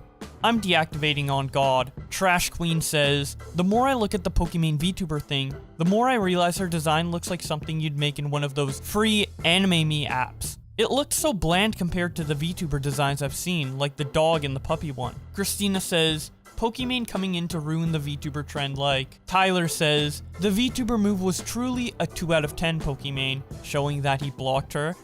Wow. Circus Hellspawn says, Pokimane is seriously chasing the VTuber trend now? Is she trying to be the next Arta? Is she that desperate? Pwoxy says, why are Pokimane VTuber eyes bigger than Baylith? I'm Sugar says, man, I feel bad for Pokimane on the lowest of keys. She gets shit on by Leafy so hard she decides to take a break for a month, comes back, and now she's being dragged by the VTuber community. I'm calling it now. She'll have a breakdown and everyone's going to run back apologizing. Pat says, I got back online to see Pokimane trying to be a VTuber. What the heck? Spades Ender says, Pokimane is becoming a VTuber. That's it. This marks the beginning of the end of the VTuber era. And you know that despite how many people don't want her to continue with this, she's gonna do it anyways. And that'll cause other popular streamers to follow suit and ruin what a VTuber is supposed to be. Seal says, why is Pokimane debuting as a VTuber now? I'ma count to 3, and that shit better be deleted. Marzi VTuber says, Pokimane looks like she's having fun.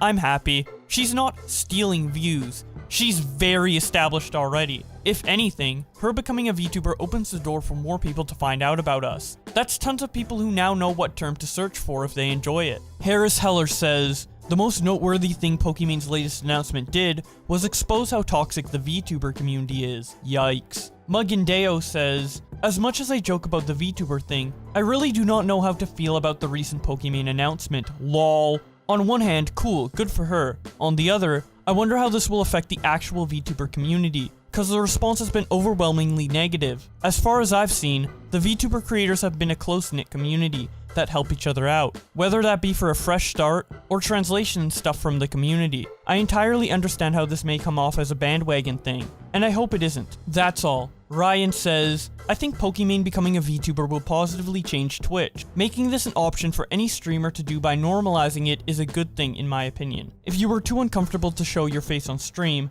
this is a great alternative. I think viewers like seeing a streamer's reactions, and I think this is a great and creative asset to make that, and people are upset about it because it being normalized? Makes no sense. You don't need to gatekeep this. Wild Spartan's response to Ryan by saying, I don't really get why anyone is upset. With this kind of tech only improving, I kinda just thought it was bound to happen eventually. People play VR chat with custom personas all the time, and no one has questioned it. Lots of VR streamers use full body models too. Robotic Alien says, my feeling when seeing Pokimane becoming a VTuber and hopping on the trend. Tucker says, I was doing half-assed VTuber streams last week, and nobody gave me shit for it. So I don't know why everyone is giving shit to Pokimane for actually trying to do it the right way. JC responds to him by saying, you need to understand that on the internet, not everyone is welcome in every community. I'm not on anyone's side here. I'm just explaining why they give her shit. She's simply not welcome in their community. Tucker responds, is all content with a virtual avatar approved by some absolute union of VTubers? Like, what are you on about? Joe says, I honestly don't understand what's wrong with big streamers making 2D/3D VTuber models. You don't have to be anonymous to have a model. To my understanding, having a model or even OC is a fun way to express who you are in an artistic way. Why do people have to whine? You must be really insecure to be afraid of your viewers leaving you. You should all support each other for trying new things. Award-winning Cocksleeve tweets out, this is ironic considering you shit all over ItsAGundam for doing the same thing. Andrew Sweeney says, Twitter, Pokimane, didn't you shit on Gundam for using a VR avatar?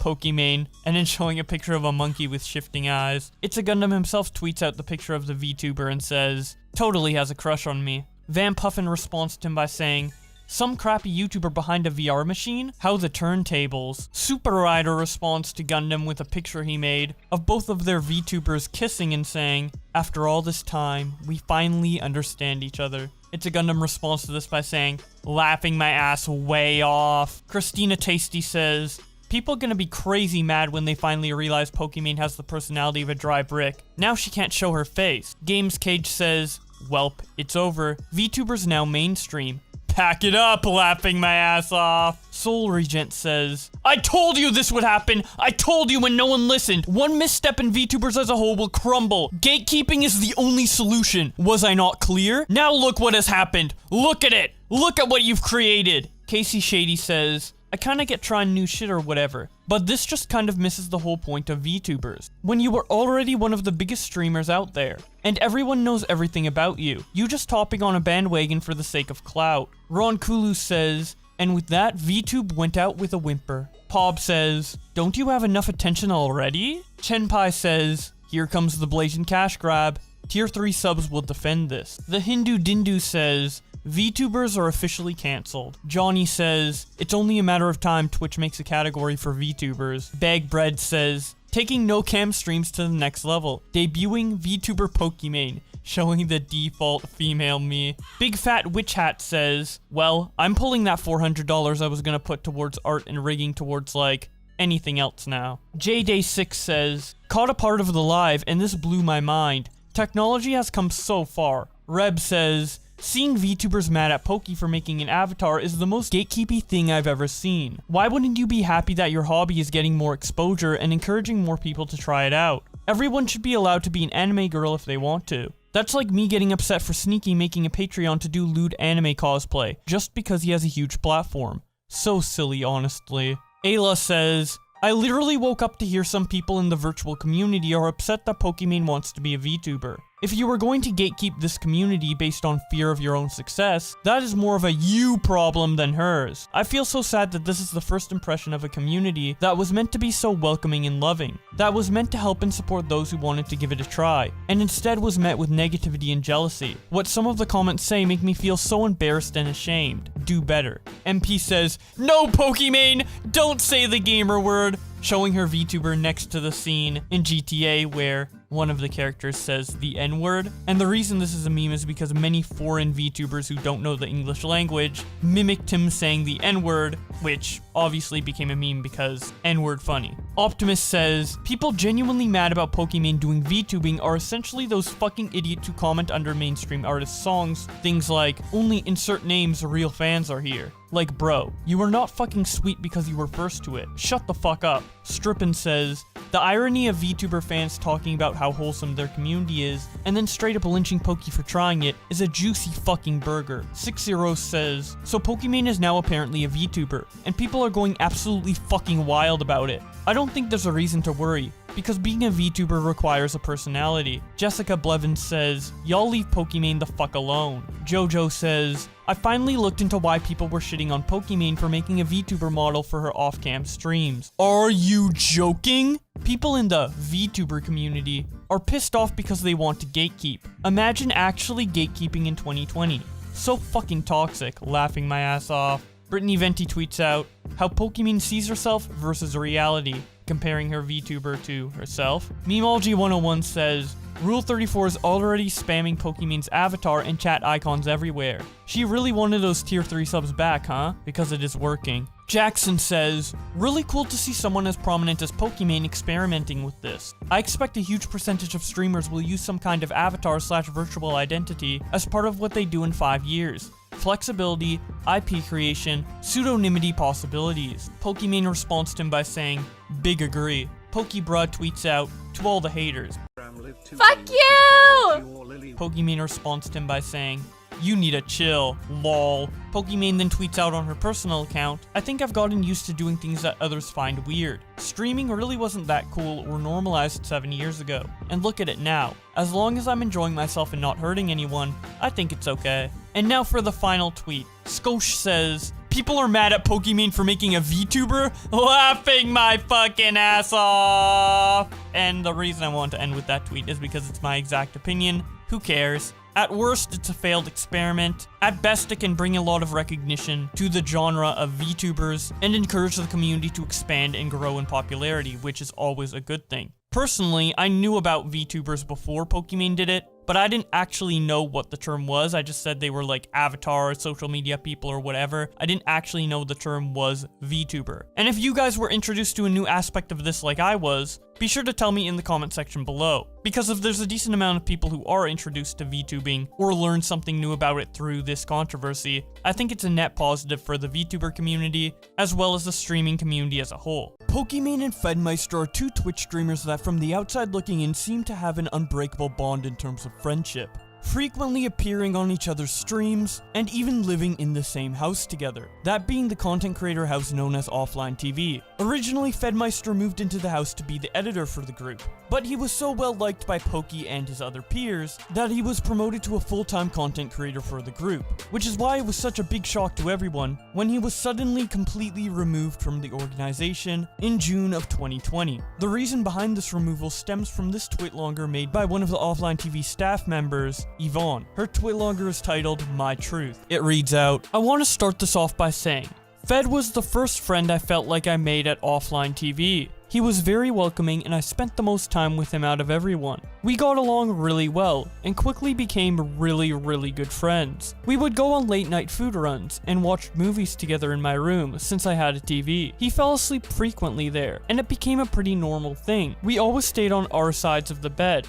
and nothing ever really happened until it did. I was lying in bed with all the lights off. The door opened and Fed came in. Drunk from going out that night, he crawled into my bed and laid there for a bit. Then he grabbed my hand and held it, and I didn't move at all because I was shocked. He then brushed my hand against his cheek and kissed it after. I was still in a state of shock, trying to process what's happening, because this guy is supposed to be my friend. He also knew I had a boyfriend at the time. Next, he stuck his hand inside my sleeve and touched my side next to my chest. Although it wasn't exactly my chest, it was close enough to make me feel extremely uncomfortable, and I feel like that is not a place where a friend should be touching me. I still couldn't move at this point, and in my head I was just begging for him to not go any further, praying he would stop there. He did, retracted his hand, and made it seem like he was sleeping. 10 minutes later, he woke up and said, "Whoa, how'd I get here?" I asked, "Do you remember anything?" and he said no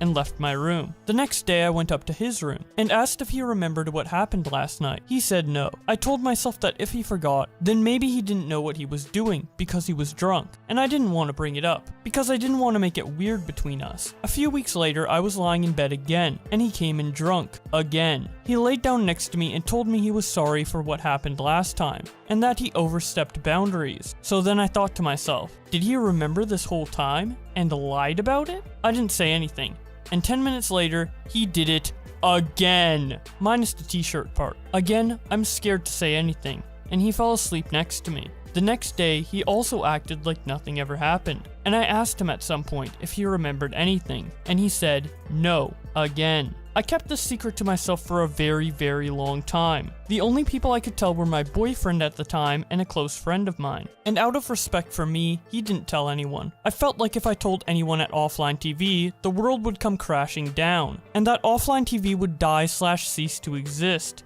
So I never did. I minimized it a lot and carried on throughout my days as usual, but small things in me started changing without me realizing it. I started avoiding Fed more. I went from hanging out with him all the time to almost never. I tunneled into League of Legends because it felt easy to be busy in a game so he couldn't talk to me or bother me. It became the easiest way to avoid him, being addicted to a game. One day, I told him what happened between us, and he said he didn't remember/know what happened. He proceeded to say he was a horrible person, and I felt bad and started comforting him. I will always remember that one of the first things he asked me after he found out was, "Did you tell anyone?" and proceeded to panic when he felt like people could know. I also told him that my boyfriend at the time, Sheen, doesn't blame him, and knows he isn't a bad person deep down, in which he responded, yeah, it's in his best interest not to? Which it wasn't, by the way. Sheen is just a super nice guy, who tried to be understanding and give him the benefit of the doubt. He said all these things, but never once did he apologize to me after learning about the situation that he forgot. Thinking back, his thought process was super messed up, because he was more worried about people finding out than how he hurt me. I minimized it so much, that I would forget at times it even happened in the first place. It was weird because there were certain times where he could trigger me, but other times, seeing him was fine. It triggered me when he'd knock on my door, barely waiting, and despite no response, he'd just come in. I remembered I tried locking my door a few times, and he gave me a hard time for doing so. Why the fuck is your door locked? Multiple times where he'd come in at night without me saying he could. Everyone else in the house always knocks and waits for a response, but not him. It also triggered me whenever he'd walk in my room, jump on my bed, and start going on his phone. But again, I minimized, and honestly felt really bad for feeling that way towards him. I kept this all to myself, mostly because I didn't want to ruin the peace. I wanted to avoid the situation, and I thought he would change after what happened with me. He didn't. He proceeded to overstep boundaries with other girls in our friend group, and each girl tried to keep it to themselves, cause they would just think, oh, it's just Fed, or he is just lonely/drunk. He even did it to Lily. She gave me permission to share this. When she was going through her hard breakup with Albert, Fed also walked into her room while she was drunk. She was lying down, and he asked if she wanted a massage. She said sure, and he started off massaging her leg, and then up her thighs. A week or so later, he was drunk and laid down next to her, and told her he liked her. She then felt uncomfortable with everything, and he asked her to not tell anyone what happened. Again, thinking back, I felt like he tried to take advantage of Lily when she was in a really vulnerable state. One night, the girls were hanging out together, and when the topic of Fed came up, we realized we all had our stories about him, whether it was him lying about certain situations to be in his favor, or lying to us about girls leading him on when he was the one who got rejected, or manipulating us to have certain ideas of people/situations.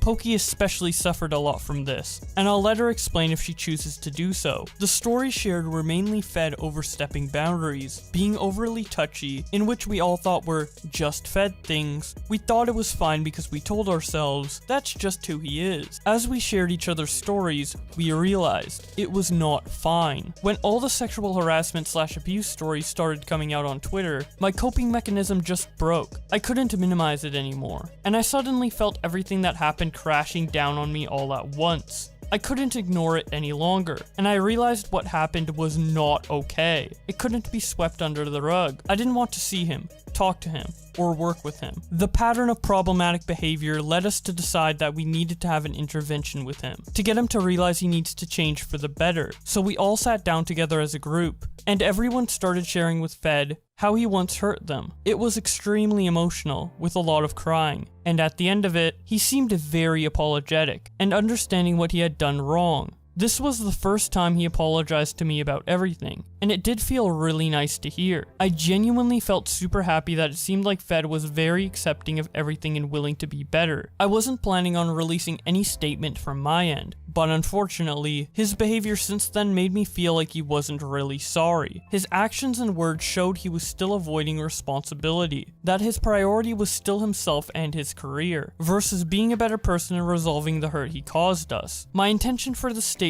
is not to destroy him, but to warn other girls about his behavior, how he pushes boundaries using alcohol as an excuse for his action. He needs to be held accountable for his actions, learn from his mistakes, and not avoid them like how he was trying to again this time around. I don't think Fed is a bad person, but we all made excuses for his behavior for a long time now, because we truly loved him as a friend, even despite all this. Ultimately, what I'd want in the end would be to see him taking steps towards getting help, and striving to be a better person. A few things I would like people to keep in mind. Everyone in offline TV helped me immensely throughout all this. They went through great measures to make sure I was okay, and that I would be okay in the future as well. When they learned of this, they never asked me to be silent. In fact, they tried their best to stand up for me, and speak for me when I didn't know how to approach this. They made me feel comfortable, and empowered to speak my truth, because I would have felt too scared otherwise. It may not be possible, but I would like it if people could refrain from shitting on offline TV/negative comment. I would appreciate that a lot, because everyone there helped me the most throughout this entire thing. It would really hurt to read awful comments towards the people I tried so hard to protect. Lastly,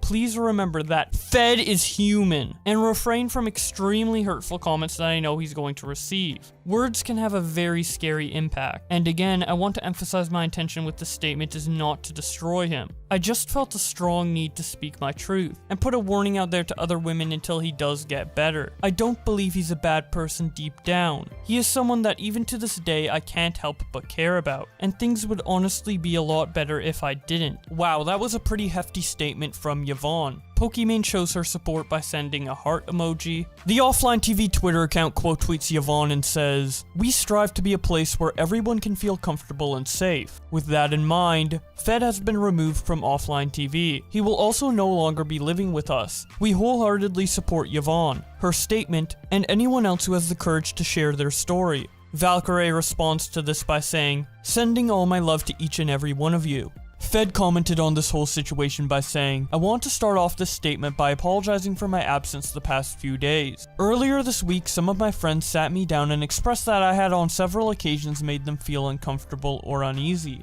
In light of recent events, this pained me greatly as it was not and has never been my intention to hurt those closest to me. I fully understand the importance of having their voices heard, and I believe I should take a step back, give them space, and listen to their story. I've made it a point this year to be better, and as I often mention, I'm trying to take more responsibility in my life. I owe it to both my friends and everyone who supports me to own up to my actions, and that starts by listening to those I've hurt. I want to make it clear that my intentions were never to act maliciously or predatorily. I am flawed. I have issues that impede my friendships, issues with myself, but I am not a predator, and I never wanted this to happen." Endless Overtime responds to Fed by saying, "Fed, I know you are a good person. I'm both shocked and disappointed that this happened. I hope that leaving offline TV and taking time off will help you grow as a person. Stay real, Fed." LS responds to him by saying, "What the fuck do you mean, I know you're a good person? You don't fucking know him at all. That's the whole point. You know an idea that is presented to you via the form of clips, stream persona, and other things. This is one of the many parts of the whole movement. People aren't who you think." Yuli comments on all of this by tweeting out, "I am genuinely confused why some of the stories I have read over the past few days are on social media not being handled privately. When did shitty attempts at flirting and getting laid turn into sexual harassment or even rape? Why do names have to be named? If somebody wants to raise awareness or simply share their story, wouldn't it be better to do that without starting a witch hunt? I know this is an issue with many layers, and I am honestly just trying to understand. Please educate me. Shock's responds to her by saying, I think this is a brave stance to take. Since it is a very nuanced topic, Yuli, I have done a lot of soul searching as well about what I consider acceptable, etc. But what I found helpful is the consideration that what's acceptable to me may not be acceptable for another person. Yuli responds, I absolutely agree with you. However, I am having a hard time understanding why these boundaries are not being set in a dialogue on a person-to-person basis. Emily responds to Yuli's tweet by saying, I think it's good that serious incidents are made public. It raises awareness about how many victims and abusers there are. However, I think it's some of the stories that are just shitty compliments, bad attempts at flirting, etc. takes away the point of many of the serious cases. Yvonne responds to her by saying, I also got a lot of comments about how it was a bad attempt at flirting. Yeah, I guess when I flirt, I also stick my hand inside their shirt. Emily responds to her by saying, sorry to hear. It's hard to draw a line between bad attempt at flirting and sexual assault. However, what can seem as something innocent to some people can obviously be completely different for the person assaulted, and everyone has the right to feel what they feel. Pokimane responds to Yuli's tweet by saying, if someone isn't listening privately, and you are aware of their power, influence, plus likelihood to continue behaving inappropriately towards other women in the future, it gets to a point where it can be important to put out a public warning. In addition to this response, Pokimane also made a statement on her Twitch channel about the whole Fed situation and her personal involvement in it. The whole clip is about 50 minutes long, so obviously I won't be showing all of it here, but if you want to see the full thing instead, it will be linked in the description below. Either way, this is what she said. Me and Fed would have many issues. One of the more prominent ones revolved around an incident where we threw a house party, and he knew that there was someone coming to the house party that I was really looking forward to seeing and getting to know. And when that guy came to the house party, Fed kind of stuck to him like glue all night. Later that night, after the party ended, I texted this guy and I was like, oh, kind of sucks, like we didn't get to hang out. And he was like, yeah, you seemed really busy. And I was like, me busy? Like you and Fed were, you know, two peas in a pod all night. And he goes, oh yeah, like what's going on with you guys? And I was like, what do you mean what's going on? And the guy informed me that Fed told him that we were together when we weren't, and that he told the guy not to tell anyone, not to talk to anyone about it, not to talk to me about it. That was the first time that Fed just like massively broke my trust, and I could never trust him or look at him the same way. I retroactively asked someone else from kind of the past whether Fed had said something similar to him, and they did. And I very recently, just today, found out that he said the same thing to another guy. And the guy I found out about today was someone else that like I was seeing or wanting to get to know. To a fault, I'm a very confrontational person, so I confronted Fed about this, and he admitted he did it, he admitted it was wrong, and that he fucked up. This was not the first or last time that Fed would lie to me. So I had a lot of trust issues with him, not to say that I'm a perfect person by any means. So yeah, I'm quite the confrontational person, and I would often confront him about things I felt he did wrong, but he would only sometimes acknowledge his mistakes. But more often than not, he would ignore me, and now I find out oftentimes ran around to others, making me sound crazy. I want to share something that the Just Friends girls wanted me to share on their behalf. At the Just Friends house, he would come over anytime things were off or tense at the offline TV house and just like be in their rooms, never knocking, just there, which they came to accept as just Fed things. While he was there, he would always imply things were bad between me and him, push false narratives that make him look good and make me look really bad. Later, when the Yvonne incident happened, and when they did not know that this happened, he would come over to their house and tell them things like, Yvonne is taking up a content creator spot in our house. She does literally nothing but play League, and talk about how much he wanted her out of the house. He would constantly talk shit about girls he would show fleeting interest in, and then tarnish their reputation. They could tell girls felt scared of being on bad terms with him and offline TV, and the girls felt like that was a bit of an abuse of power. He essentially knew that he was protected by the offline TV. Back to my perspective, that was their part. All us girls got together just to chat, and it was crazy to see that just about every girl had a Fed story. We all realized we brushed off our negative experiences in order to not disturb the social circle, to avoid issues, and because we figured they were just slip-ups. This was the moment we truly realized how big of a problem his behavior was, and that ultimately we needed to plan an intervention of sorts. So this talk with all the girls, along with everything that was shared during the intervention, helped us piece together and realize that he would lie about me a lot, create narratives in his favor, and insinuate a lot of negative things which drove everyone around me away from me. It's just baffling that I find this out just now, basically. Even Scar told me that he thought I was crazy, either because of the issues that I said I had with Fed back in the day, or via the things Fed would say about me. And that same sentiment has been echoed by a lot of my other friends after the recent intervention and the recent talks. There's been multiple instances of Fed pursuing a girl in the scene, suddenly losing interest, and then bad-mouthing that girl to us, giving us a negative impression of that girl. We would later find out from these girls that he made unwanted advances on them. While there's nothing wrong with shooting your shot, the way he does it and the way he acts after he gets rejected is really problematic because it damages the girl's reputation and hurts their character. As people within offline TV, if we all think badly of someone and our friends also think badly of someone, that can be really impactful on someone's career in esports or on Twitch. We had multiple girls tell us how they were afraid that offline TV hated them. I had to have a very serious talk with Yvonne about a potential new hire for offline TV because we were worried how Fed would act with a girl working under him. And I just don't think that it is normal for a company to have to worry about a female hire being taken advantage of. And that power dynamic that would have happened if we hired a girl genuinely concerned me.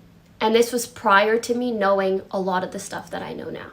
Toast also sat down with Fed a year ago. At this point, Toast was the only one from OTV who was aware of the incident with Yvonne and Fed, and he warned Fed about the growing concern within our friend group in regards to his behavior around girls. Fed responded by getting angry at Toast and claimed to not have remembered the incident with Yvonne, and he seemed more concerned with who else knew about the incident and about anything else, and who had said what about him.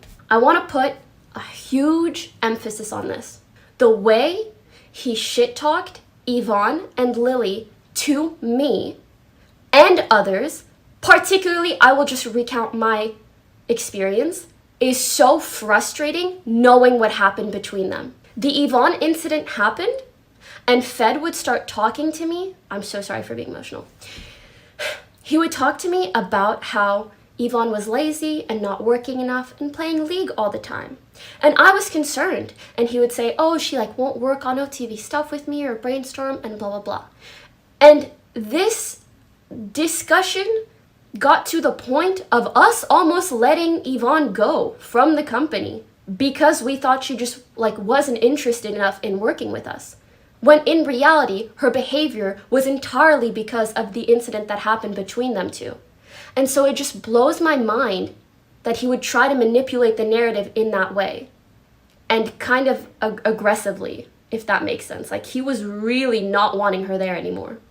As for Lily, after the incident with her and him, and after he tried to get with her basically, when she was really vulnerable and heartbroken and in probably the worst mental state I've ever seen her after her breakup with Albert, after he tried to get with her in that state, he started complaining to me about how Lily and Michael were hanging out a lot and excluding him, and how he felt lonely, and how he felt like Lily ditched him as a friend. And I genuinely felt so bad for Fed. Again, mind you, he's been the closest person to me in the house for a long time. And even after our friendship became like kind of stale, I just wasn't that much closer with anyone else. So he would tell me all this stuff and I felt so bad for him. I was like, oh, they must not realize that like they're excluding him and he feels bad. And yeah, and like I talked to Lily and I was like, hey, like, you know, maybe spend a bit of time with Fed, like he's lonely and stuff. And I was trying to help everyone. And I didn't know at the time, probably the reason Lily wasn't spending much time with him is because he tried to come on to her when she was sad as shit. I genuinely had no idea, and he warped my perception to be against these people. And so I know exactly how all of my friends were against me. I can't even imagine the way he warped their perception against me. I see a lot of people excusing Fed's behavior by blaming alcohol or blaming Yvonne and Lily for freezing up and not saying no. It makes me really worried that with people minimizing his behavior, plus diehard fans that are seemingly ready to support him at any moment, I can just imagine him coming back within 2 months, saying that he's been sober for a few weeks, and thinking he's like a different or changed person. But I feel it's really important right now to do this because I still see people excusing his behavior, acting like they know him, and trying to minimize what happened to Yvonne and Lily without seeing the bigger picture. If you're upset about us sharing these things publicly, understand that we just felt like we couldn't enable his behavior anymore, that we tried to address it and we saw no change. This was an incredibly difficult decision to come to. It was not our first resort by any means, and initially, Yvonne wasn't even going to come out with a statement at all. During the intervention, he was surprisingly apologetic. Like, we were borderline impressed at how apologetic he seemed. His words were the things that we wanted to hear.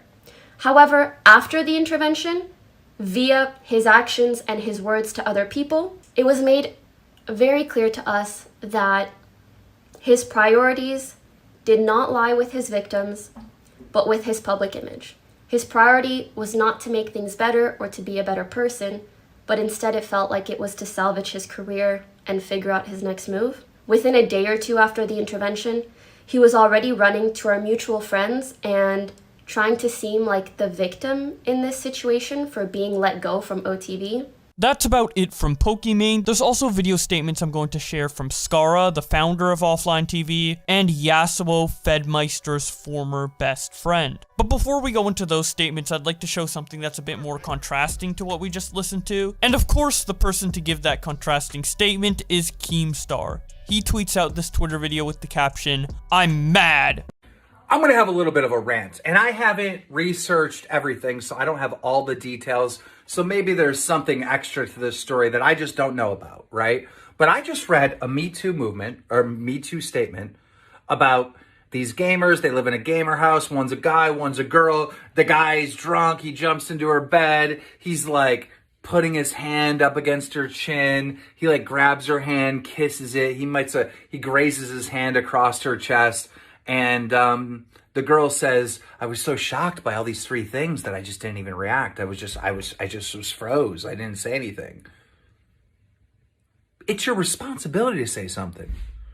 If a guy's making a moves on you and you don't want that to happen, you got to say no. Like that's your responsibility. You have to say no. You can't just not do anything and then be like, "He wronged me." What? You gotta say no. You have to say no. And what are we talking about? This?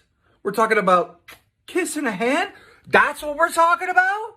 Now, if you would have said to him, "Get away from me," and he still grabbed your hand and kissed it, fine. But when you say nothing, no like, "Hey, you're crossing the line, hey, too much," and he just kisses your hand, why didn't you pull your hand away? Like, I don't get it. I mean, maybe there's more details out there that I just don't know about, right? Maybe there's more stories out there about this individual. Maybe he is a creep, right? But based on what I just read, and I didn't even read the full thing because I couldn't get through it because I was so angry that this person's getting Me Too'd for kissing a girl's hand. You, the female, have a responsibility to say, "No, stop. I don't like this. Get away." No, you have that responsibility. I don't have all the details, but if this whole man's career is completely finished and ruined from kissing a girl's hand, I think your career should be ruined too. Because that's not right. It's not right. It's not right. That's not right. It's not sexual abuse. It's not rape. It's just not right.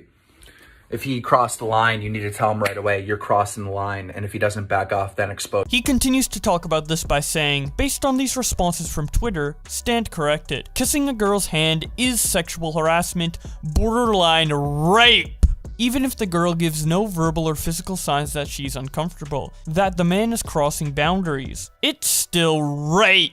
I am smarter now. Thanks, Twitter. Gaming entertainers will have to get written contracts with females in the future before they even start flirting. That's the only way to resolve this problem. TwizFizz responds to Keemstar's comments by saying, I don't know, maybe guys shouldn't jump into girls' beds and start harassing them? She then makes a tweet of her own to elaborate on this where she says, it's sad that nearly every girl I've known has a story of sexual harassment. It's sadder that a minority of girls are using #MeToo movement just for clout. It's sadder still how many guys are hyper-focused on this minority instead of the actual issue at hand. Just tired of seeing peers on my timeline stating this is a reason they won't befriend women. Kinda sounds like you'd only befriend girls you'd want to fuck. Ovally May comments on this entire situation by saying, these are my unorganized, unfiltered thoughts. Sorry if I'm just too upset to craft something better right now. Please support the women who have come out with their stories. I'm sure there are still more to come.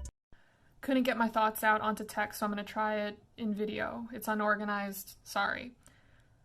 You just had the sweetest person in the entire freaking world come out and share her most traumatic and vulnerable experiences with you. Not only you, but with millions of other people who have access to the internet.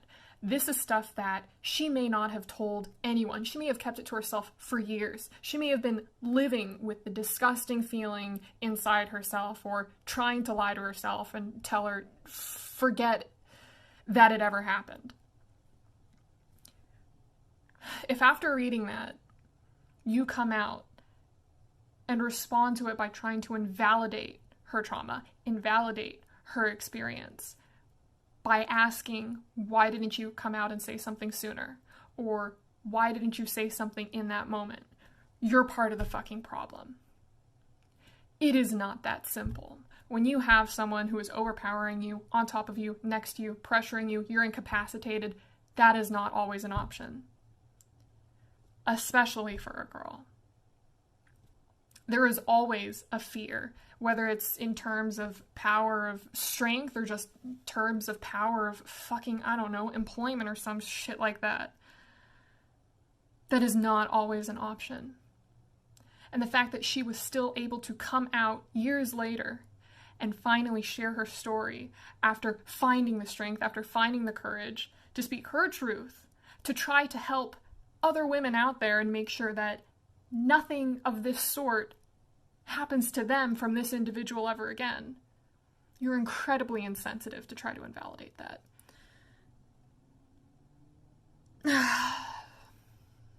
Don't be on the bad guy's side. Be on the good guy's side. The bad guys are out there saying, well, was she drunk too? Oh, well then I guess it's okay. Oh, it's just regret. It's not fucking regret. It's abuse. It's assault.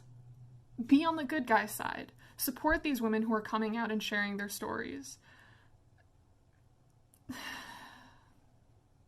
Fuck, man, I don't even know where else. I don't even know what else. Now, with those opinions being heard, let's hear what Skara, the founder of Offline TV, had to say about all of this.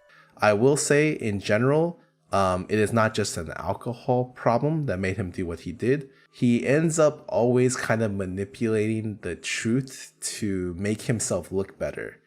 In a lot of different ways, in ways that you don't really need to, you know, if your friend group, if you're like friends with someone, like I always trust Fed and whatever he says about anyone. It came back to a situation where I found out that it wasn't always the truth. We came out with the statement because after we had a 3-hour intervention with him and 7 other girls, and 6 of the girls all came out with stuff against him, he proceeded after that day to contact the people who weren't there and kind of do exactly what we told him was the problem, which was to tell them only his side of the story and kind of spin it in a way where he ended up being the better person, but it's like, I don't think that's like, we just had an intervention about it, so it felt kind of weird. I hope that you don't end up kind of flaming Yvonne or Lily or Pokey for coming out, or Fed. Honestly, even after all we've been through, he has done a lot of good for us and offline TV, as well as I still deep down think he is a good person, but he has a very flawed mindset with how to approach situations. The thing I wanted to focus on is I saw a lot of comments about offline, and just in general, I feel like as someone who is kind of the head of offline, although to be honest, the way offline generally works, I don't want to delve into the specifics, but it's like a combination of all the core members, and many of the core members take up responsibilities of what they're comfortable with and what they end up doing. I would say like Fed was always the content ideation, plus him and Lily help control like kind of the emotional aspect of the group. Me, Toast, and Pokey always controlled kind of the more business aspect, kind of more logical things that would occur on either day by day, and Yvonne would help facilitate like the entire spectrum across the board. And that's how we've operated for a while. Recently, because of Fed exploding on his stream, like literally like top 2 streamer in his section, top 1 Marvel streamer ever. He invented a category pretty much. Ever since that happened a couple months ago, he was our content lead and our ideation person for all of our YouTube videos. And he stopped being very effective at it, because obviously balancing 2 things at once is a problem. And in the past, it was a problem to the point where he had to quit streaming. So it came back, and obviously we don't want him to give up his success. It is incredibly stupid for him to go back to being just our guy working our videos. So we ended up looking for another person to help us full time. And we brought him in about kind of a couple weeks ago. I know a lot of people are worried about like Fed's disappearance means that offline ends up dying. I will not argue that Fed was a core member of offline and hard carried offline, especially during our 2019 arc. What season is that? Season 2? But I will say every single member of offline is important, but every person offline kind of contributes in their own way, I would say. And I don't really want to downplay other people by saying just Fed ended up being the reason why we're successful, when realistically, like without all the people that we had, offline would never get off the ground. When people ask me like the secret to success for offline, I always tell them it's the people. And I don't think they really understand, because businesses come up to us and they're just like, how do you do it? And we're like, it's the people. And now I can say it's the people, you know, luck, the people, and trauma. So that's actually the fucking chemical X. Now that we've heard what Skara had to say, let's take a look at what streamer Yasuo had to say about this. Someone who was best friends with FedMyster up until only a few days ago. So pretty much, I knew about shit a little earlier than you guys. The reason I knew about stuff, about a week ago, I want to say, like 4 days ago, 5 days ago, Fed called me. He called me on the phone and he's like, yo, pretty much I'm getting kicked from offline. He's like, yeah, pretty much we had an intervention, and they talked to me about how like I made them uncomfortable, and like, you know, there was this one instance where I got drunk and then like I touched Yvonne's shirt with my nose and like I put my hand on like her side. And then like, yeah, that's pretty much it. And then I was an idiot and I forgot about it and I lied. He didn't tell me about the Lily situation. He told me a little bit about Pokey. He told me a little bit about the situation with him and Yvonne. He pretty much didn't tell me shit. I'm going to be real. And in case you guys don't know, by the way, Fed's like supposedly one of my best friends. So he pretty much really didn't tell me much. He downplayed the situation to me a lot. Like, my instant reaction when one of my closest friends is telling me that, I was like, yo, what the fuck? Offline TV's overreacting, bro. Like, that's fucked up. That's not cool. It was supposed to be a private matter. They weren't going to go public with anything. Everything was going to be private. And the reason it went public instead of private was because Fed did this shit he did to me. He did to multiple people. And he pretty much went to people and downplayed the situation to all, like, our friends, and acted like he made it seem like he did less than he actually did. And it made it seem like he's a better person than he really was, because the shit he did is unforgivable and it is fucked up. At this point, once the thing came out, I text Fed and I say, yo, if you want to talk, hit me up whenever, bro. I'm here for you. This is when the statements went live. And he's like, I appreciate it. It's going to be a rough couple days. And I said, for sure, it won't be easy, but this is the worst of it, and we're going to get past it. I talked to Toast. I talked to Celine. I talked to Yvonne. I talked to Pokey. I talked to literally everyone in the situation. I talked to Don Moore. I talked to Ibram. I talked to everyone involved. And what I realized is that Fed literally told me probably 5 or 10% of the situation. Even the stuff that's public right now that you guys think you know about Fed, you guys don't know even the fucking half of it. You don't know a fourth of the situation. He's done so much more fucked up shit than you can even like actually think about. Like some shit like he's done to me, he's done to Dom, he's done to other people. Pretty much he used a bunch of shit that we told us against him. I don't want to get into the specifics because I don't want to leak more stuff, or I don't want to even involve myself in the drama. I just want to tell you guys that the shit he did is unforgivable. And it's shit that, like, to me, you guys saw how much I messaged him and how much I was trying to be a good friend for him. He did shit that I can't forgive. I can never forgive it. I haven't even messaged him about it yet, but I can never forgive him for the shit he did. Take my word for it. It wasn't just a situation where he did fucked up shit to the girls like Yvonne or Lily. One, he did fucked up shit to almost every girl in that group, whether it was manipulation, lying, sexual harassment, whatever it was. He pretty much did something wrong to every single girl. But not only that, he literally committed the ultimate bro sin to me and others. Like, I don't know if other people are going to talk about their experiences. They can. I'm going to keep mine private. To me, the most fucked up part is when he called me and explained the situation to me and downplayed the situation. He didn't apologize about, like, anything really to me. He pretty much, he downplayed it to me and acted like nothing happened. And the thing is, to me, is when shit hits the fucking fan for him, and all of offline pretty much is already kicking him and know the shit's fucked up and, like, he's not gonna live in the house. The fact that he couldn't come out and tell me the whole truth or tell me that he's wronged me in the past as if I wouldn't find out is even more fucked up. Like, I literally cannot believe it, because over the past 3 years, this is, guy, in case you guys don't know, this is a guy that I've literally been one of my best friends. I literally lived with him for over a month. I stayed with him. I went to fucking parties. I went to events. I went everywhere with him. We were literally stuck to each other like fucking glue at events. I was always talking about girls. He's always talking to me about girls. I literally told him, like, pretty much, there was a time where, remember, I was going through my depression and my anxiety shit, like last year, late 2019. Literally, I talked to 2 people the most about it. I talked to Ibrahim, my roommate, who's, like, literally my best friend.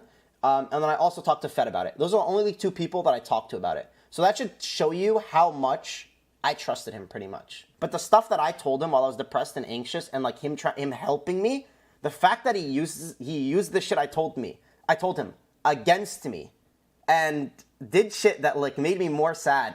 I didn't know at the time, obviously, but I found out now that he did more fucked up shit than you can imagine. Like, it's something unforgivable. You can't go back and like, forgive that. You can cry if you want. I'm not gonna cry, don't worry. The extent of all the stuff he did, unless he takes over a year off to go to therapy, to go to a psychiatrist, to dive fucking deeper, learn about Buddhism, until he does, like, literally all, he is not remorseful.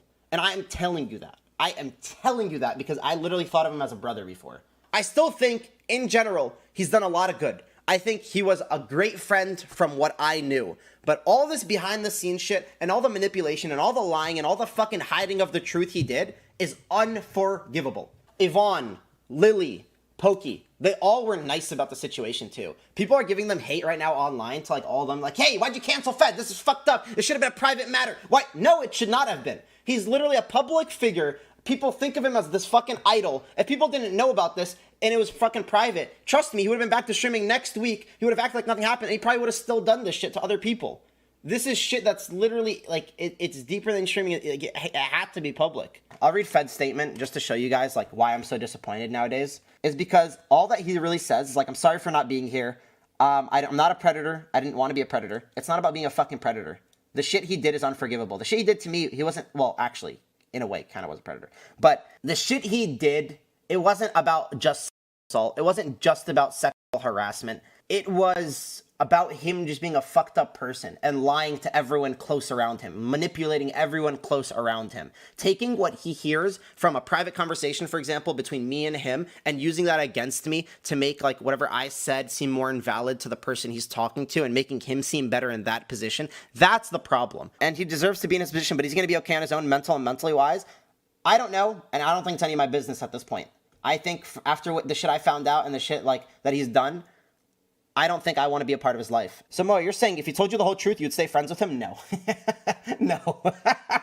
Even if Fed came to me like 3 days ago and told me literally every single thing, there's no way I could be friends with the guy. Now, beyond Pokimane, FedMyster, and Skara, a lot of streamers came out and made statements on Fed. Angel's Kimmy made a 34-minute one, Fuslie made a 55-minute one, and Yavoni went more in depth on her stream in a 27-minute segment. I could try and cut up and show all of them, but honestly, would be here all night. So instead, let's fast forward 5 months later to when FedMyster decided to respond to all of these allegations more in depth in a 25-page Google document, explaining his perspective on everything going on. Majority of the document being spent debunking everything Pokimane said about him. This got so bad that even Pokimane had to respond in a full live stream, which made her look even worse in a lot of people's eyes. But without further ado, let's begin. It starts off with FedMyster saying, "Introduction and apology. Hey guys, it's been a while. It's been about 2 months now. I know a lot of you are angry, sad, and disappointed, and you certainly have the right to be. I did some shitty things and they went unchecked for a long time. After some very low moments, I'm in a better place now. I've been seeing a really good therapist nearly twice a week, and as per his suggestion, taking time away from all social media. I've used this time to distance myself and reflect. Although this time I've been staying completely sober and plan to continue to do so. Just in general though, I am really trying to improve myself as a person, and I honestly feel like I've already made progress, but I know it is not my place to be the judge. I'm taking this all very seriously. Throughout the entirety of my absence, I've been doing therapy addressing everything that happened. Over the course of that time, I learned a lot about myself and my hidden issues. To summarize, I am very fearful of confrontation, and mostly the unknown. I'd often make a mistake and choose to suppress it rather than confront it. This can cause me to hide things and hurt a lot of people in the process. The thing is, life is full of unknowns, and I can't play as a bystander when it comes to the consequences of my actions. I need to increase my comfortability with the unknown. Another thing I learned more about is my desire for intimacy, not sexual, more like companionship. When I get comfortable with people, I often push these boundaries, and then when I'm drunk, this feeling is amplified. I never mean any harm or any sort of malicious intent, but I have certainly made people feel uncomfortable. My actions surrounding Yvonne and Lily fit into those categories, and I can't begin to explain how sorry I am for hurting them, and ultimately jeopardizing our relationships. The consequences of my actions towards them have been miserable, but appropriate. Every day I wake up and recall how nice it was being surrounded by loving friends, and how stupid I was to let my actions betray their trust. I deserved it though. These actions had to have consequences. I just want to say first, that this has nothing to do with me coming back to streaming. After a tremendous amount of thought and therapy, I'm here to shed some light and give a timeline on my side of things, since it has now become a public matter. I have already apologized to Yvonne and Lily privately, and this statement will in no way contradict their stories. Instead, the purpose is to address the individuals that I believe are twisting the truth to their own benefit. For my own health, I can no longer stay silent. And as you may guess from the omission of her name previously, he is indeed talking about Pokimane twisting the truth to her own benefit. The purpose. After my time away from everything, I decided to watch the streams that were made about me. Watching Poki talk about all the things I've done with little to no context as to the nature of our relationship hurt me pretty bad. I definitely did some questionable things and broke her trust. But there are some claims she makes about me, Yvonne and I, just friends, and herself that are either false, twisting the truth, or misconstrued. I'm going to be addressing these claims as well as giving context to mostly everything that was mentioned on her stream, since I feel that is very important and personal to me.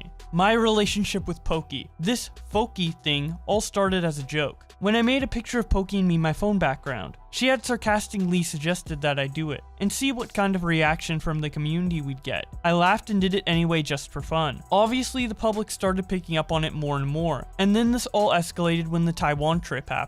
During the Taiwan trip, February 14th, 2018, Poki and I got really close. A lot of good moments came from that trip. It felt like the honeymoon phase of getting to know someone, and that's what it was. This was the first time we talked and looked at each other differently. We discussed some pretty personal things like work ethic, drive, and dreams. It was really cool. And then on stream we would do our thing. We weren't at all playing it up for content. At least I wasn't. We came back from Taiwan and that kind of energy between us continued on/off stream. We started to have breakfast/dinner together every day. We became very flirty, especially through text. He then shows DMs between him and Pokimane. It starts out with Poki saying, "Okay, I'll look. I changed your name in my phone to Fetty." Fed then shows that he renamed her to Foki in his phone, and comments on that by saying, "Bible thomp." Poki responds, "I want Foki Ice, or Fetty Ice, or just Fetty." Fed responds, "Yeah, Foky Ice. Poki then shows a screenshot of Fed in her phone being called Foky Ice. So each of them have the fire element, a different part of their fan art together as you can see, and it's both called Foky, a little couple thing, I guess. In another set of DMs from March 2nd, 2018, FedMyster says to Poki, "Good morning," to which she responds, "Best pick ever." Fed responds with a heart. These next set of texts are between Pokimane and someone called Hanaku. Hanaku starts out by saying, "Oh my god, you're into it.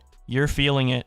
Poki responds with a shrug emoji, to which she responds, "Poki, your eyes." Poki responds, "Lol, stop." To which she responds, "Glittery. And you effing looking at him like in adoration." Poki responds with dots, and then she responds, "Nani?" The next set of DMs are from March 2nd, 2018, and they're between Poki and Fed again. It starts out with Poki saying, "I saw what you wrote in chat. Made me blushy." Fed responds, heart emoji, "Hungry?" The next set of DMs are from March 12th, 2018, and it starts out with FedMyster saying, "Good night." Pokimane responds, "Nice. I'm still embarrassed, by the way. Decided I'll never close my door ever again, if you know what I mean." Fed responds, So you're saying I could just walk in right now?" Poki responds, "I hear you. I think you know what I mean then, hehe." Fed responds, "I think I might have to come in so you can elaborate." Poki responds, "Or what I'm talking about, zipped mouth." Never mind. Haha, if you must." Fed responds, "Literally locked." Poki responds, "Oops." FedMyster responds, "Jebaited." Poki responds, "That's unfortunate." "I feel like I can sense your frustration.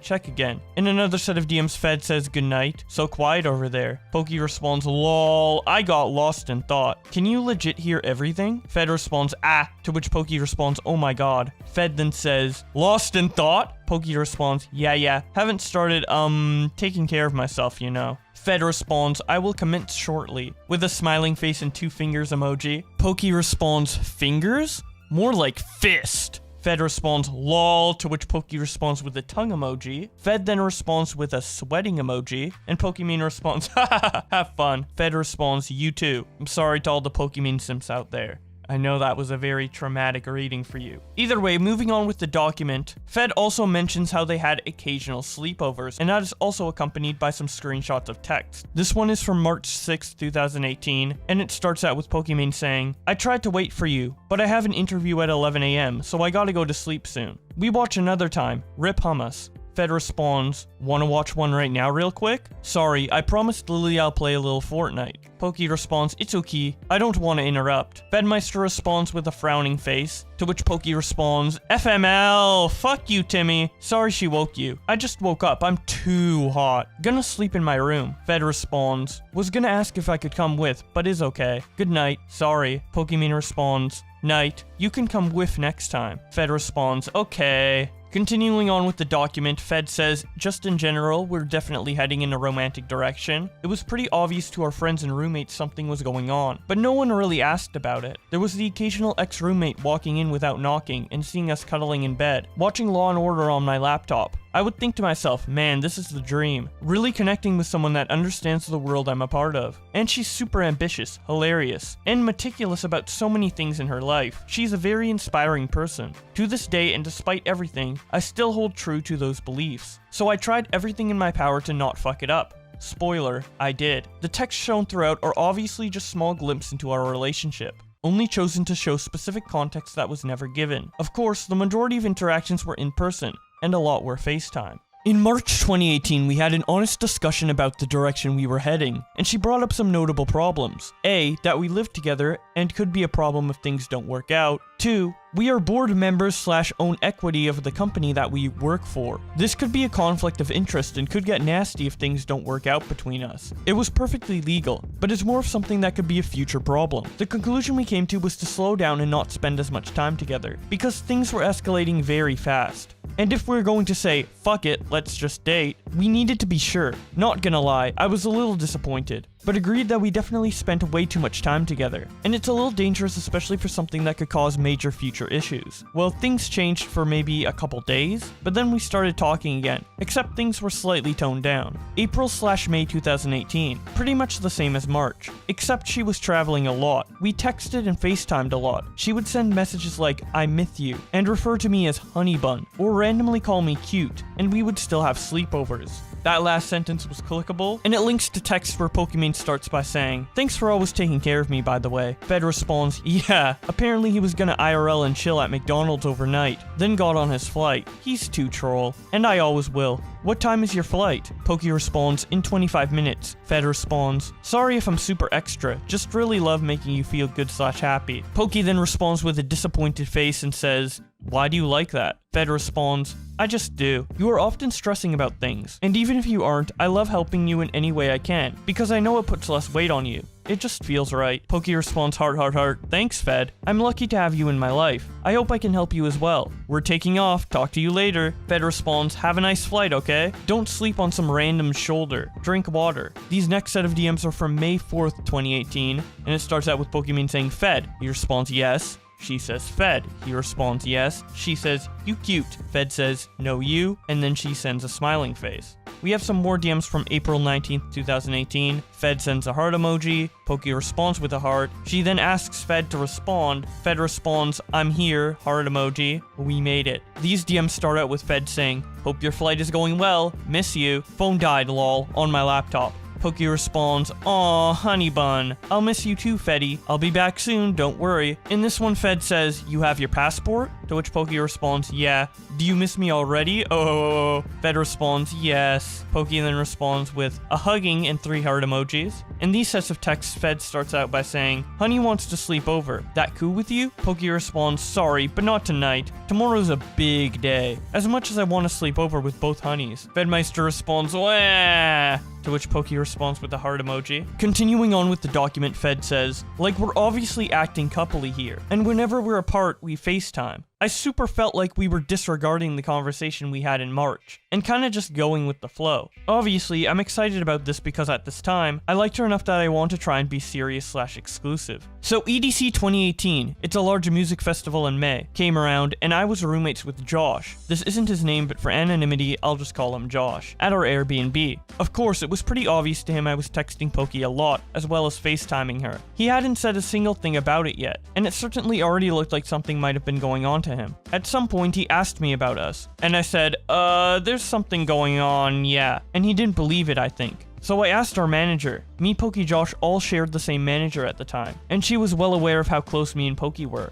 This citation is accompanied by some more texts. This one is of Poki sending her conversation she had with Hanaku earlier to Fed and saying, "I need our manager to stop." Anyways, continuing on with the document, Fed says, "I asked her, you know about me and Poki, right?" And she confirmed it. She was also at the EDC house with us. So in my mind, I felt I was being honest, but it was one of my first major mistakes. Poki is a very private person, especially with relationship stuff, and I definitely crossed the line here. My answer was ambiguous enough that it implied that we were dating to a degree. I never thought, is there a correct way to answer this while respecting her privacy? Nope. I got really excited and blew it, just so we're on the same page. This wasn't an attempt to cock block anyone. I thought I was being honest, but it was wrong. In my eyes, this was all I did wrong. Break her trust. It was never a manipulation tactic like she claims or anything like that. I was excited about it, overshared, and broke her trust. We FaceTimed in the morning the next day, and I inadvertently called her babe. He then shows the text messages of that. It starts out with Fed saying, "Hannah playing VR horror game right now." Poki responds, "Laughing my ass off. She seems drunk." Fed responds, "Ha ha ha. She said she was terrified."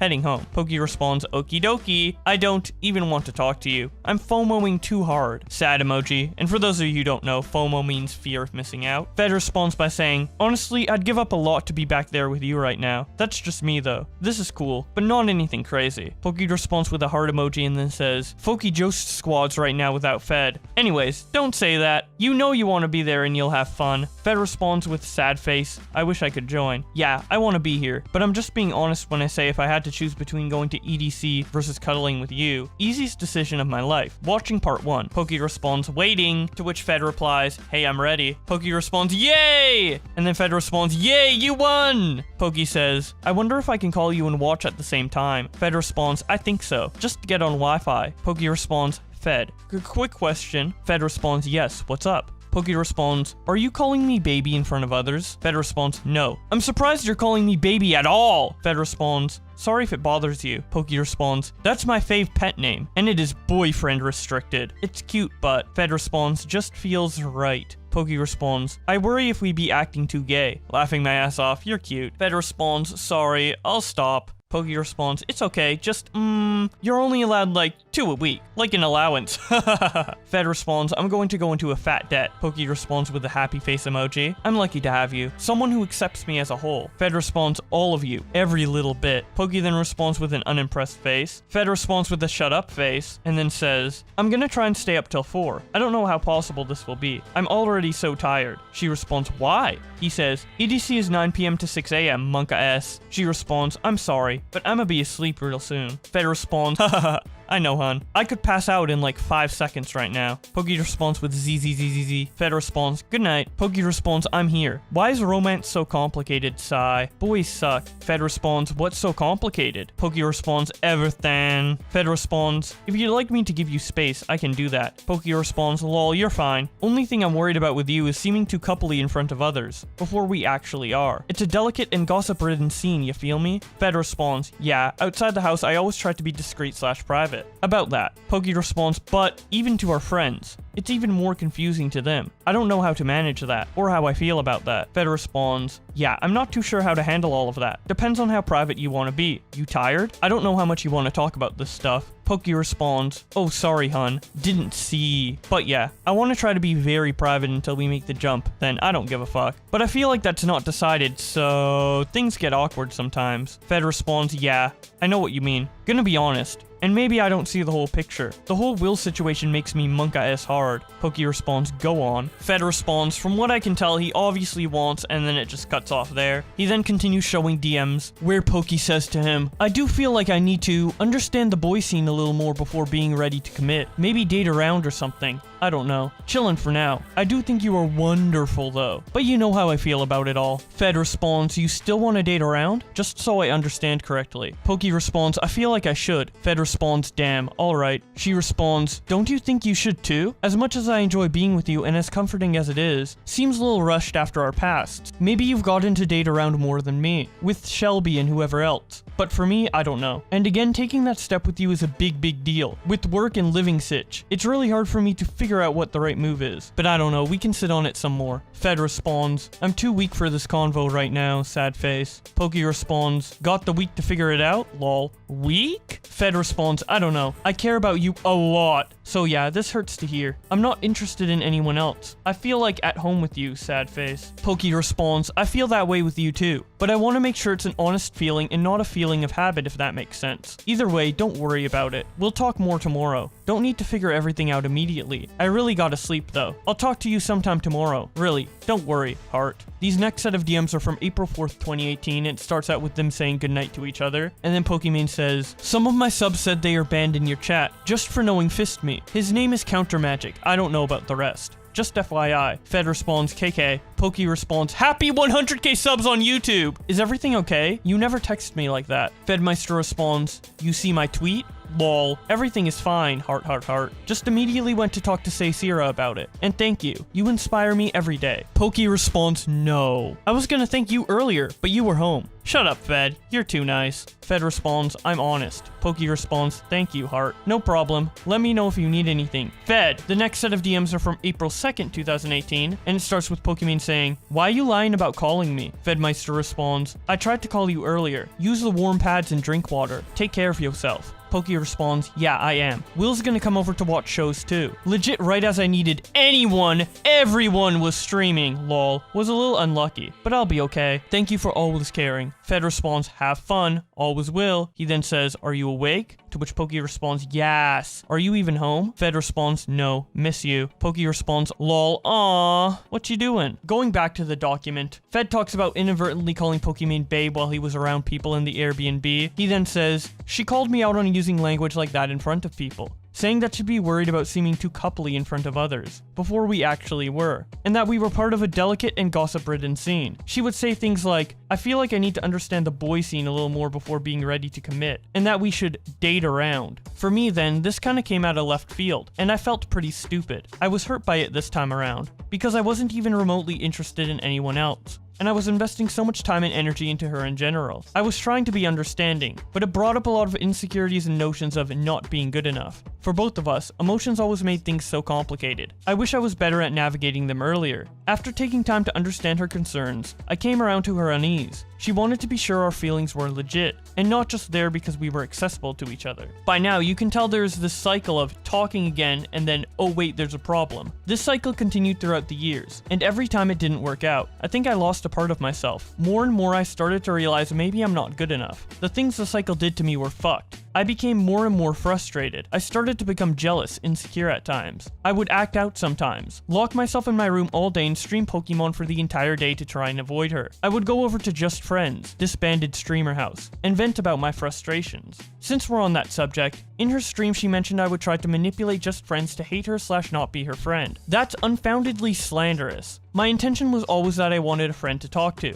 Lily was probably sick of hearing the same story between us every 3 months. Thanks for always listening to me anyway, Lily. I wanted nothing more than for everyone to be friends with Poki. So let me give a little context here, since that was never provided. Poki always goes to bed at midnight, every night without fail. If she doesn't, something is really wrong. And if she stays up longer, she gets crazy in a funny way. She takes the AM streaming slot, as most of you know, so that requires good sleep obviously. Of course, after my stream, I would always seek quality time with her, and that would generally involve dinner and a show. Some nights we would eat downstairs, and other nights on her bed. If I stopped the stream at 10 PM, I'd hang with her till midnight. Then I would fuck off and hang out with the rest of the house, or in a lot of cases, go to Just Friends. I would primarily vent to one of the girls about everything. She'd always give me a good female's perspective, and made me feel like it was gonna be okay. It was in some sense therapeutic. I would rarely talk to other girls about my issues with Poki, but sometimes I did. It's just nuts to hear now that I was being manipulative, and trying to make the girls hate her, or leave her out intentionally.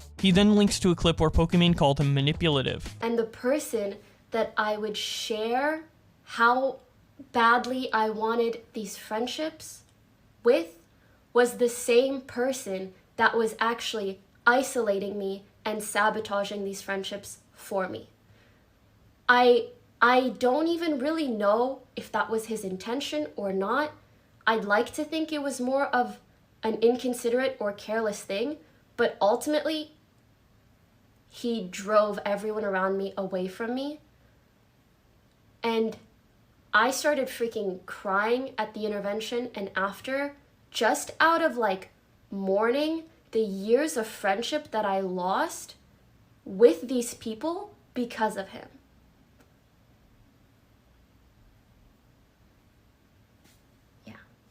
Continuing on with the document, Fed says, "That's complete bullshit. I just wanted someone to talk to that could guide me through those emotions. It's also difficult to now hear some of the girls say they looked at me as a member of offline TV, and not just a friend, like I looked at them. I understand that although my intentions were innocent, the unintentional side effect is that the Just Friends people might have seen her differently. I am deeply sorry, and I wish I was more aware of those repercussions. I do, however, think intentions matter when you're characterizing someone as a manipulator in front of thousands of people. If she really was afraid of being alienated, she would have taken the time out of her day to be their friend. She didn't stream every day. She could have gone over just to hang, like I did so many times on my off days. None of these things I would ever say to Just Friends would ever imply that they shouldn't be friends with her. It was only ever typically relationship issues and how do I get over her type of conversations. It's crazy to me that things are being said otherwise. There wasn't a looming dark cloud of malice towards her in that house. This is the truth. Poki would generally only come over if there was something she could tangibly benefit from in some way. Example, large streaming events, midnight birthday party streams. That's the same reason you never saw her come into people's streams at offline TV. And when she wasn't streaming, she was also always grinding / practicing whatever game she wanted to get better at for her stream. I don't want to go too deep into this, because I'm not here to attack her character, but it's just the way things were. She had her priorities, we had ours. I'm sure she's gotten better at it now.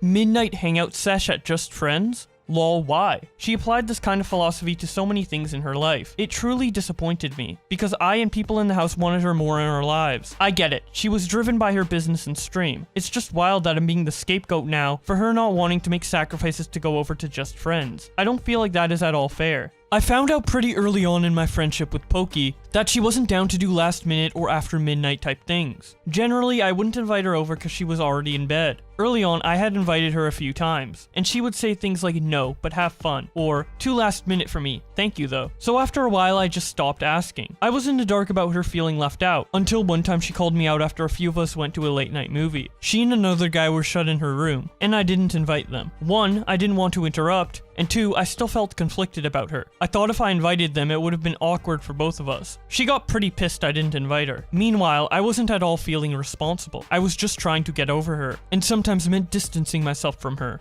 Let's rewind a little bit to another instance where I fucked up. July 2018. You remember the Josh story? Yup, I do it again. I'm not sure if his name is ever mentioned in the stream Poki made, or if he himself made comments on it, but for now, we'll just call this next guy Steve. Anyways, after the texting in May when I was at EDC, we slowed down for a short time, but things would eventually start right back up again. By July, we were back to our on stage, and things were going well. And then I noticed she started playing games with Steve a lot. During this Steve era, I definitely noticed she didn't seem as interested in me, but always kept giving me enough attention to still have her in my mind. I feel like a starved guinea pig, and my cage was my unconditional feelings for Poki, and she would feed me scrapes, just enough to keep me alive. Sorry for the image, but that's how I truly felt. At this point, she was never honest with me about how she was feeling about us. Anyways, Steve ended up coming to a house party in July, and we chatted, played some beer pong, and got to know each other a little. We dominated the beer pong tables. I knew she played games on stream with him a lot, but she never once told me she was interested in getting to know him more. This was never an attempt to keep him from her. We were literally stuck playing beer pong for half the night, because we kept winning. Of course, I think he was eventually going to ask me the question, and lo and behold, he did. So, is Poki seeing anyone right now? Ah, fuck. You would think I learned the first time, huh? Nope. I said, there's sort of something going on between us. And then I followed up with, but you do your thing, implying that he should still go for it. I know for a fact I said this, because I almost instantaneously felt bad for saying the first part. If it's not obvious already, I do say a lot of dumb things without thinking first. In Poki's stream, she claims that I told Steve not to tell anyone that I said that or talk about it at all. That is 100%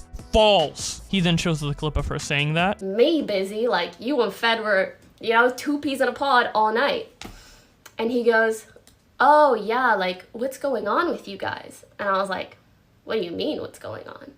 And the guy informed me that Fed told him that we were together when we weren't, and that he told the guy not to tell anyone, not to talk to anyone about it, not to talk to me about it. And that was the first time that Fed just like massively broke my trust, and I could never trust him or look at him the same way. And I'm very grateful that the guy in question told me this, even though Fed told him not to. And then I retroactively asked someone else from kind of the past whether Fed had said something similar to him, and they did. He continues with the document by saying, I know what I said. Anyways, he brought my conflicted message up to her. She was furious that I made it seem like we were a thing. Again, I felt like I was being honest. Things were super complicated between us, but I broke her trust and spoke for her, so I apologized. He obviously did his thing and still messaged her about it all, so good for him. I can't justify saying what I said, but my emotions were all out of whack and I said a dumb thing. She called me out on it and I apologized. To her, this put my character into question then, and she went around asking others if I had said something similar. So that's how she found out about Josh. But that was it. I never said that to any other guy or person. In her stream, she claims that I told another guy. I know who she is referring to because she texted me the day she did this stream that she reached out to him. He then shows the clip. And they did. And I very recently, just today, found out that he said the same thing to another guy. And the guy I found out about today was someone else that like I was seeing or wanting to get to know. I'm a very, to a fault, I'm a very confrontational person, so I confronted Fed about this, and he admitted he did it, he admitted it was wrong, and that he fucked up. And I said, okay, you know, and we tried to move on. Continuing on, he says, I've only spoken to John, we'll just call him that, once ever, and that was in passing at a sponsored Godzilla debut, where I went with Pokey. The only thing we ever talked about was his vlog equipment and camera. We never once talked about my relationship with Pokey. He might have deducted that we could have been seeing each other, because we came together and sat next to each other in the movie theater. But I never said a thing about us to him. I'm fine with taking responsibility and accountability for the things I've done, but I want to be judged on the truth, not lies. Well, now I can kinda tie in everything. Some time passed and Steve and Pokey started seeing each other. From what I understood, they were never officially dating similar to me. But let me give you guys some perspective how their thing affected me. So he would come over a lot, and Pokey and I are neighbors. So A, here a lot, and B, wasn't completely over it yet. The emotions I felt, to me, were similar to a bad breakup, seeing someone else with the girl you like. Usually if this happens, you mute them on social media, avoid them, out of sight, out of mind kind of deal. Well, this was happening right next to where I slept and streamed. This had a huge effect on my mental health and streaming mood. And even when I wasn't streaming at all I could feel was anxiety. Sleeping was impossible. I could literally feel my manhood fading away as the days went on. So of course, I tried to escape.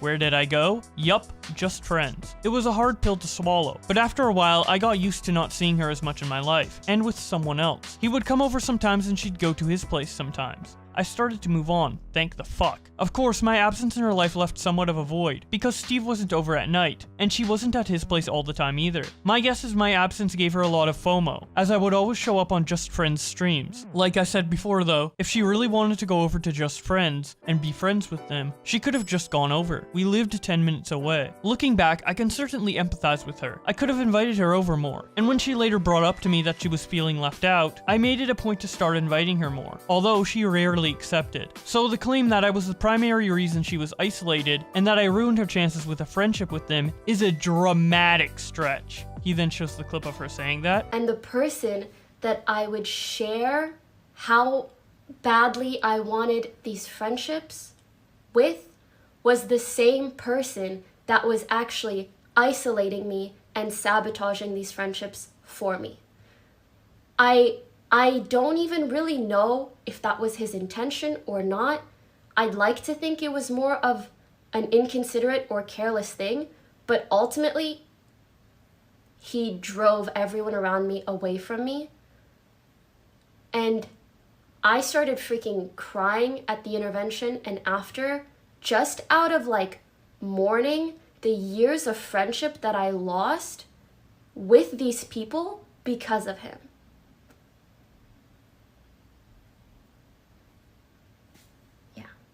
The document continues by saying, I never tried to paint her as an evil person. Why would I? This is someone I genuinely cared for. That doesn't make any sense. I would only ever voice my frustrations with our relationship, just like anyone else would in my situation. She claimed she wanted to be friends with everyone at Just Friends, but she never made an effort to do so, unless, like I said, it was either super convenient for her, or she benefited from it somehow. I hate to have to say that, but she has left me no option. I just want to mention that this on and off cycle between us continued throughout the years, and when she'd see the possibility of dating, or even start talking to someone else, she'd start to push me away. She'd stop seeing / talking to them. She would start coming around my room and wanting to be close once again. And at the time, it was very hard for me to resist getting close to her. We'd eventually be back on to some degree. The sleepovers would resume. He then shows some text messages of that, the first of which is from December 6, 2018, and it starts out with Pokey saying, okay, so we got a hotel, but I can still stay in yours. But also I can stay in mine because, you know, winky face emojis. If you don't respond, then I'm gonna go to mine. Fed responds, mine, smiley face. Pokey responds, you sure? I really want to give you the freedom to do what you want. Smiling emojis. It's no worries, we have 2 beds at the other room. Fed responds, yes, to which Pokey responds, beg for me to stay with you. I joke. KK, I'll come if you're sure. Fed responds, yes, I'm sure. Pokey responds, okay, say it again. Fed responds, yes, please stay with me. The next set of messages are from December 12th, 2018, and it starts out with FedMyster saying, just chillin' if you wanna hang. Sorry to bother. Pokey responds, you're fine, I'm so tired. Fed responds, okay. Pokey responds with a pouty face and says, what you doing? What is chillin'? Fed responds, you'll know, laying in bed. Could you sleep over? Pokey responds, in your bed? Laughing my ass off, look at us. Out here living in the same house talking about sleepovers. Fed responds, haha, yeah. Pokey responds, dunno about your bed though. Fed responds, okay, fine yours. Fed continues with the document by saying the massages would resume, and the flirting in general would resume. He then shows text messages of that, starting off with him saying to Pokimane, Pog, to which she responds, don't you think it'd be really coupley if we went to Japan together? Oh no, that's me. Fed responds, yeah, probably. Or it could just be two friends traveling because that's what we are. Poki responds, you're gonna try to touch my butt every night. Don't lie. Fed responds, 100% chance. Yep.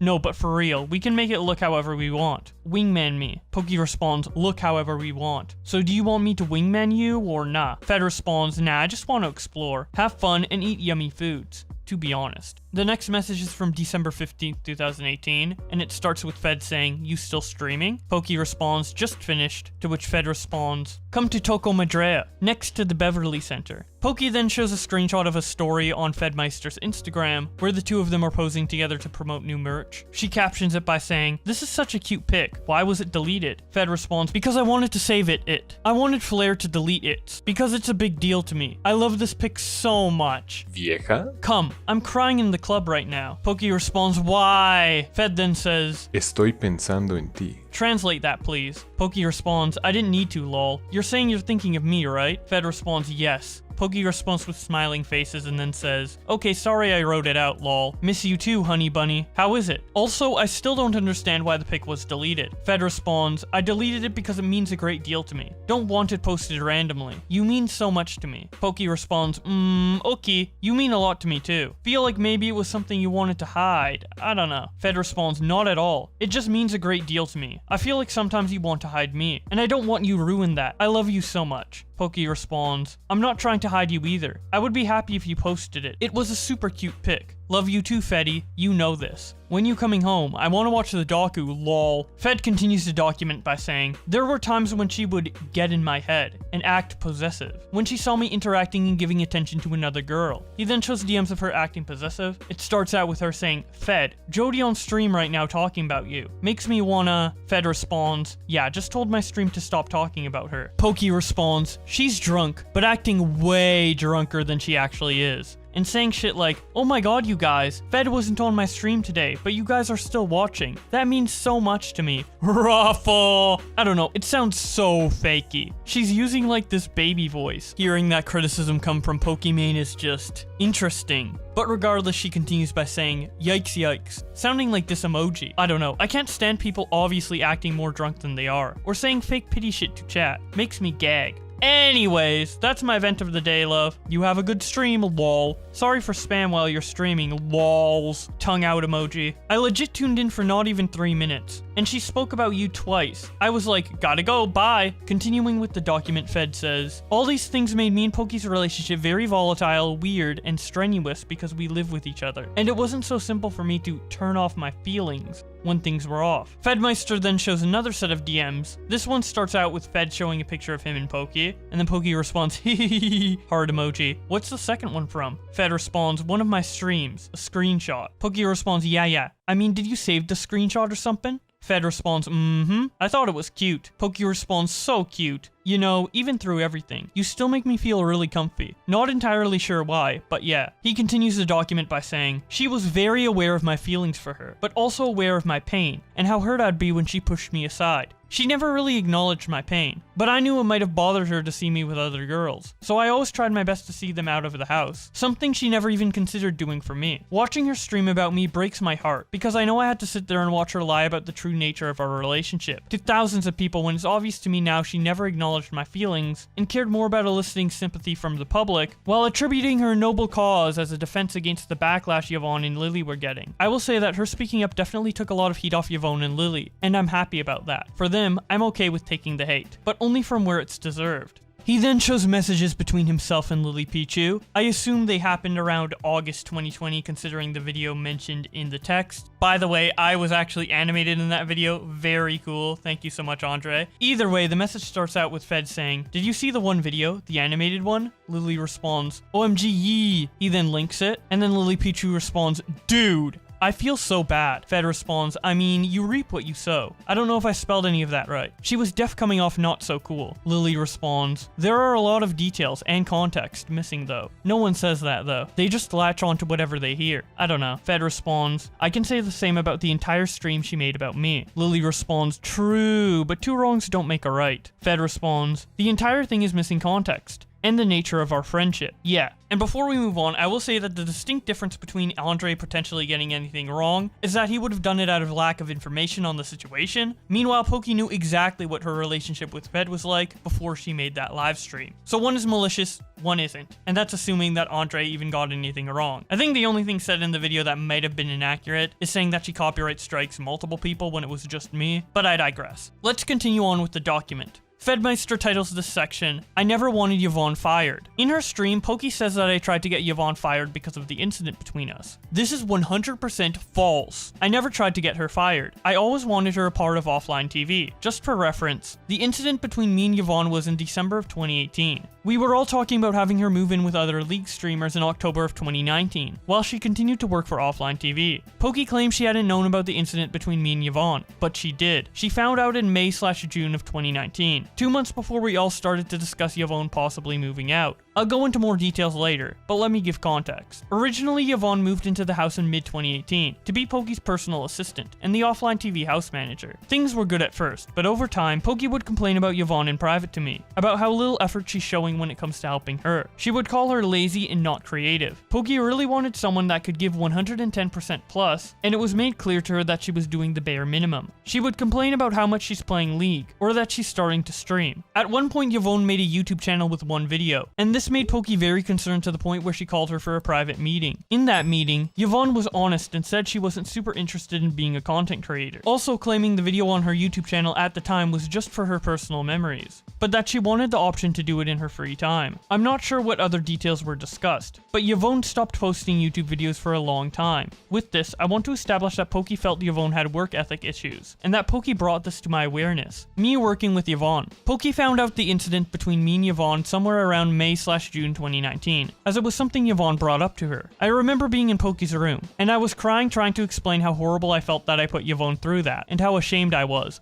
But in her stream where she claims to have not known about any of it, is false. Poki also says in her stream that I had told her that Yvonne won't brainstorm with me and won't work on stuff with me, which was true. She didn't seem keen to help, and I already knew she had some work ethic issues that were initially brought up to me by Poki the year before. Poki's purpose for bringing this up on her stream was to allude that Yvonne didn't want to work with me because of what happened between us in December 2018, and that I wanted to fire her because of it, which is false. To be very clear, I never wanted Yvonne fired. At most, I just wanted her to contribute more during this critical period, and looking back now, it was unrealistic of me to ask this, given what happened between us. I knew Yvonne had goals to hit Masters in League, and in general, stream more. I thought this was fine, but I also differed in that I had recently taken initiative and became manager of the offline TV channel. For those that don't know, Yvonne was hired as house mom/management. She was not one of the 5 talent members of offline TV, who at the time was Poki, Toast, Lily, Skara, and me. We were very close to disbanding, and as a last-ditch effort,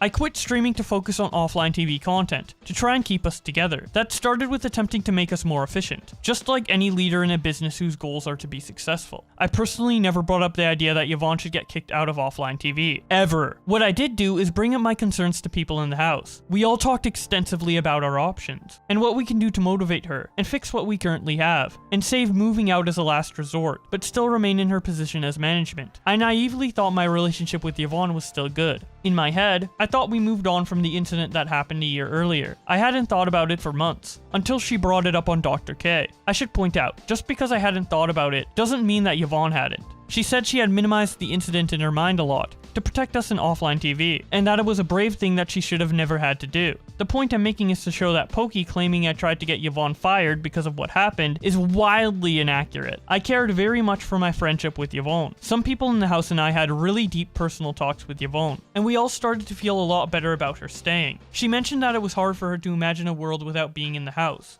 but also shared her goals to take League and streaming more seriously. And she was very adamant about wanting to help offline TV go to the next level, not just with management. As much as I wanted offline TV to run as efficiently as possible, it was also equally hard for me to imagine the house without Yvonne. so naturally, I want things to work out. We all started feeling a lot better, and she started showing more effort, but we still decided to look for more help, because it's something we wanted anyway. If we found someone good, we would have them live in the house and use Yvonne's room, because she had now started to consider the option of moving in with other League streamers, as she wanted to take her League career more seriously. The idea of moving forward was to hire someone to do the general manager tasks. We did end up hiring someone, but they became me and Yvonne's personal assistant basically, while Yvonne transitioned mostly to developing the offline TV merch and doing small managerial stuff, while focusing on her League of Legends ambitions, both things she was very passionate about. I had a meeting with Yvonne, and she agreed to moving out, but continuing to manage for offline TV would work better for her and offline TV. Everyone wins, right? He then shows some more DMs. They are from August 4th, 2019, and it starts out with FedMyster saying, "Had a long talk with Yvonne. Also, had dinner with Michael." Poki responds, "Update me. I made a big decision as well." Fed responds, "He wants to see/help offline TV succeed, and wants to move in at some point. He's down." Poki responds, "Whoa, for real?" Fed responds, "Yvonne wants to move out, still manage offline TV, and still stream in League." Poki responds, "Questioned Yvonne wants to move out, still manage offline TV, and still stream and League. I don't get that. Best of all worlds wasn't an option as far as I know. Lol." Fed responds, "You wanna call for a sec? You free?" Poki responds,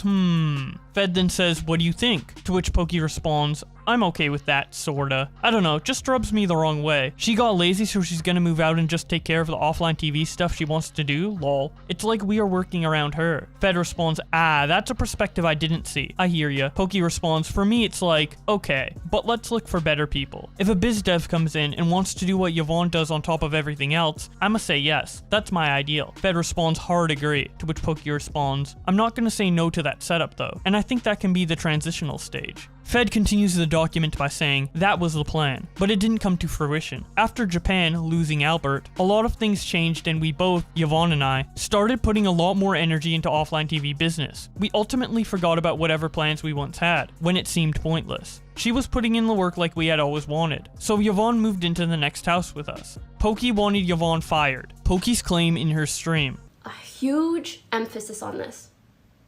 The way he shit-talked Yvonne and Lily to me and others, particularly I will just recount my experience, is so frustrating knowing what happened between them. The Yvonne incident happened and Fed would start talking to me. I'm so sorry for being emotional. He would talk to me about how Yvonne was lazy and not working enough and playing League all the time. And I was concerned, and he would say, "Oh, she won't work on OTV stuff with me or brainstorm." So this is where things get dicey. We move into the new house, and we have the new remote assistant. She's doing an awesome job, and really helping me accelerate projects and run errands for me, that I would otherwise not have time to do since I started streaming again. Yvonne, since her primary focus was merch, had a lot of free time, so naturally she started streaming a lot more regularly, and making YouTube videos, something she had really wanted to do. I was happy we found a middle ground for her truly. Some months pass and I get a text from Poki with screenshots of her conversation with Lily, where she brings up her concerns about Yvonne becoming a content creator. I responded by saying I thought we were cool with her going the content creator route. She responds with no. She started complaining that she was getting sponsor deals, posting a lot on her YouTube, etc. She said, "It's very weird IMO." To me, it was obvious Yvonne wanted to go down the content creator route, and it had been that way for months. While I did agree it would have been a good moment to step up, we never made any of those desires clear to her. Poki suggested getting together and making a decision as a group. She first brought this up to Lily, then me, and finally Toast. She went as far as to suggest the idea that if we got a full-time house manager, that as a result Yvonne would have been kicked. He then shows the DMs. It starts out with Fed saying, "Yo, what you doing right now?" Poki responds, "Hi." FedMyster responds, "Yo," and then Poki sends Fed some DMs she had between her and Lily Pichu. The messages start out with Poki saying, "Do you have 5 minutes to text chat?" Lily responds, "Yee." Poki responds, so... Quarantine had made it very apparent that offline TV isn't really led or prioritized by anyone, I guess. And I don't mean like talent doesn't care about it, because our jobs is to be talent. Lily responds, "You mean like a Chris Chan but not shitty?" And to clarify to people, she's not talking about the Sonic 2 Chris Chan. She's talking about another Chris Chan that used to work for offline TV. Anyways, Poki responds to her by saying, "And I know Fed is partial talent, so he's focused on streaming." Yeah, exactly. And it also made me realize, Yvonne is like 90% 100% a content creator now. Lily responds yee, to which Poki responds, which is great for her if that makes her happy, for real. But also, offline TV is left in the dust a little. What do you think? Lily responds, and then it cuts off there. Poki captions these DMs to Fed with basically this, to which Fed responds, wanna pull some funny shit? Poki responds, what? Oh, you're still alive. Fed responds, okay. Never mind, no prob. And yeah, gonna be honest, not having Amanda and Danois here has def hurt. I actually haven't talked to Amanda in almost a month, and she was supposed to be a mini-me. As for me personally, I'm not trying to take advantage of streaming every day, and it's been incredibly difficult to balance both. I don't know how long this attention on me will last, I think. Poki responds, I think you should be doing what you're doing. Fed responds, if I reconnect with Amanda. Poki responds, you are talent, and even though you help with content, talent is meant to be your priority. I am more so bothered Yvonne hasn't stepped up more. Fed responds, things could be a lot better. And that offline TV is no longer her priority. When I really thought about it, like, why did we hire Amanda? Fed responds, I see. Poki responds, when Yvonne is supposed to be Amanda, but in the house. Fed responds, yeah, I feel you on that. To be honest, I thought you were cool with her going the route when we moved. Like, she started her YouTube and everything because you and us were cool with it. I remember. I'ma just come into your room? Bump. Poki responds, hi. Fed responds, hi. Poki responds, no. Fed responds, I don't remember the exact context. Poki responds, we agreed, like, content creation was not the route, but that she likes to stream on the side, but offline TV is main thing. But now it's like, sponsor deals, YouTube channel, etc. It's very weird in my opinion. Fed responds, yeah, I feel like she's definitely in a direction where she's leaning towards content creation. To be honest, we didn't make that clear though. At least I don't think we didn't, but despite that, I do agree we need fucking massive help right now. And now would have been a good moment to step up. Poki responds, I guess like, I just dislike disorganization, inefficiency, and that's what I feel. Fed responds, I hear that. Poki responds, so I think we need to get together and make some solid decisions as a group, or else the decisions will force themselves onto us down the road. For example, if we got someone to help manage, what happens to Yvonne? Isn't that a weird thought? Fed responds, yeah, true. And yeah, we'll talk about things tomorrow after meeting. You talked to Toast Skara about it? Poki responds, Toast right now. We know we want/need help, but I don't think we know about what to do in regards to Yvonne. Fed responds, yeah, I think we just need to tell her what we want. Poki responds, yeah, I'm wondering what you guys want. Fed responds, I mean, to be honest, all I think about is what I'm lacking. Haven't thought about her business too much. I'll think about it though. Poki responds, okies. Continuing on with the document, Fed says, I show these DMs because they further show I had no interest in seeing Yvonne fired. If I truly wanted her out, I wouldn't go as far as to defend a decision we both agreed on 6 months earlier. Conclusion of Poki's stream. I want to make it clear, I spent months debating on whether or not to release this, because I know how much pain it might cause everyone involved. I know this will in no way clear my name, but it's been hard to sleep at night when I know there's so much misinformation and spiteful narratives against me out there, that were carried out by people I once considered family. I know I'm an imperfect person who has made mistakes, but never have I ever wanted to intentionally hurt anyone. I'm working on growing and becoming more aware of my actions with goals to be a person I could have never been before all this. Overall though, it's clear to me that she used her stream, and Yvonne, and Lily's statement to cover up her own insecurities and failures about not making enough effort to make or maintain friendships. As I look through all of the streams that were made about me, not including Yvonne's and Lily's, it's abundantly evident that she was at the center of collecting information about me, and passing that info on to our friends, with little care for accuracy or truth. He then shares this stream clip. Until Poki reached out to me, like a week ago, and she like prodded for information, and she's like, hey, do you have like any experiences with Fed, by the way? The document continues by saying, so she could help them twist and align their stories with the narrative she's trying to fabricate. It appears she has some resentment over what me and her had. He then shows another clip. Mind you, this was very recent, and this was the first time I opened up about my past experiences with Fed to all the girls in our friend circle, and this led to everyone slowly opening up about their negative experiences with Fed. Mind you, I felt like it was a good enough time to talk about my resentment because it was way past everything that happened. He continues by saying, I also want to mention that on stream she was supportive about me getting help and changing. Yet, a month later I posted a photo on Instagram captioning it, I'm working on myself. Here is that Instagram post. He says in it, I'm doing okay, focusing on my health, mental, and character, working on changing for the better. This will take time. See you soon. Going back to the document, he says, 1 hour later, she unfollowed me off all social media, and 2 hours later, she posted this tweet, with comments taken straight from my post. It seems she is less interested in seeing me change, and more interested in seeing me cancelled. Now, this tweet may be familiar to some of you guys, because a lot of people covered it when it came out. I even have a whole video on it, but she says, in this industry, a girl fucks up. What a fake bitch. Such a worthless piece of shit. Also, go die in a hole. A guy fucks up. Oh my god, King, don't worry. Everyone makes mistakes. We know you have a good heart and we'll be here for you forever. Going back to the document, his last section is called The Intervention Aftermath. I also wanted to quickly mention all the steps I took after the intervention. As a house, they agreed they didn't want to see me burn, and that I was going to release my own statement in everyone's approval. When the intervention happened, I took it all very seriously. I was so sorry and remorseful. I went back to my room feeling lost, scared, and alone, and in complete shock. I called 3 people and told them what everyone at the intervention had told me, and what I was going to do moving forward. I would say things like, I'm obviously going to get help and step down from offline TV projects, and that I'm going to need a new place to stay. Things that were on my mind and that I had to think about. Some of them felt bad for me. One of them thought it was all ridiculous, but it was never my intention to have them feel that way towards my actions. I called them because I didn't know who else to call, and wanted someone to tell me I was going to be okay. I guess word got out of these calls, and people at the intervention saw it as me trying to defend myself, or not giving them the full picture. This was never the case or intention, ever. I was only ever looking for comfort,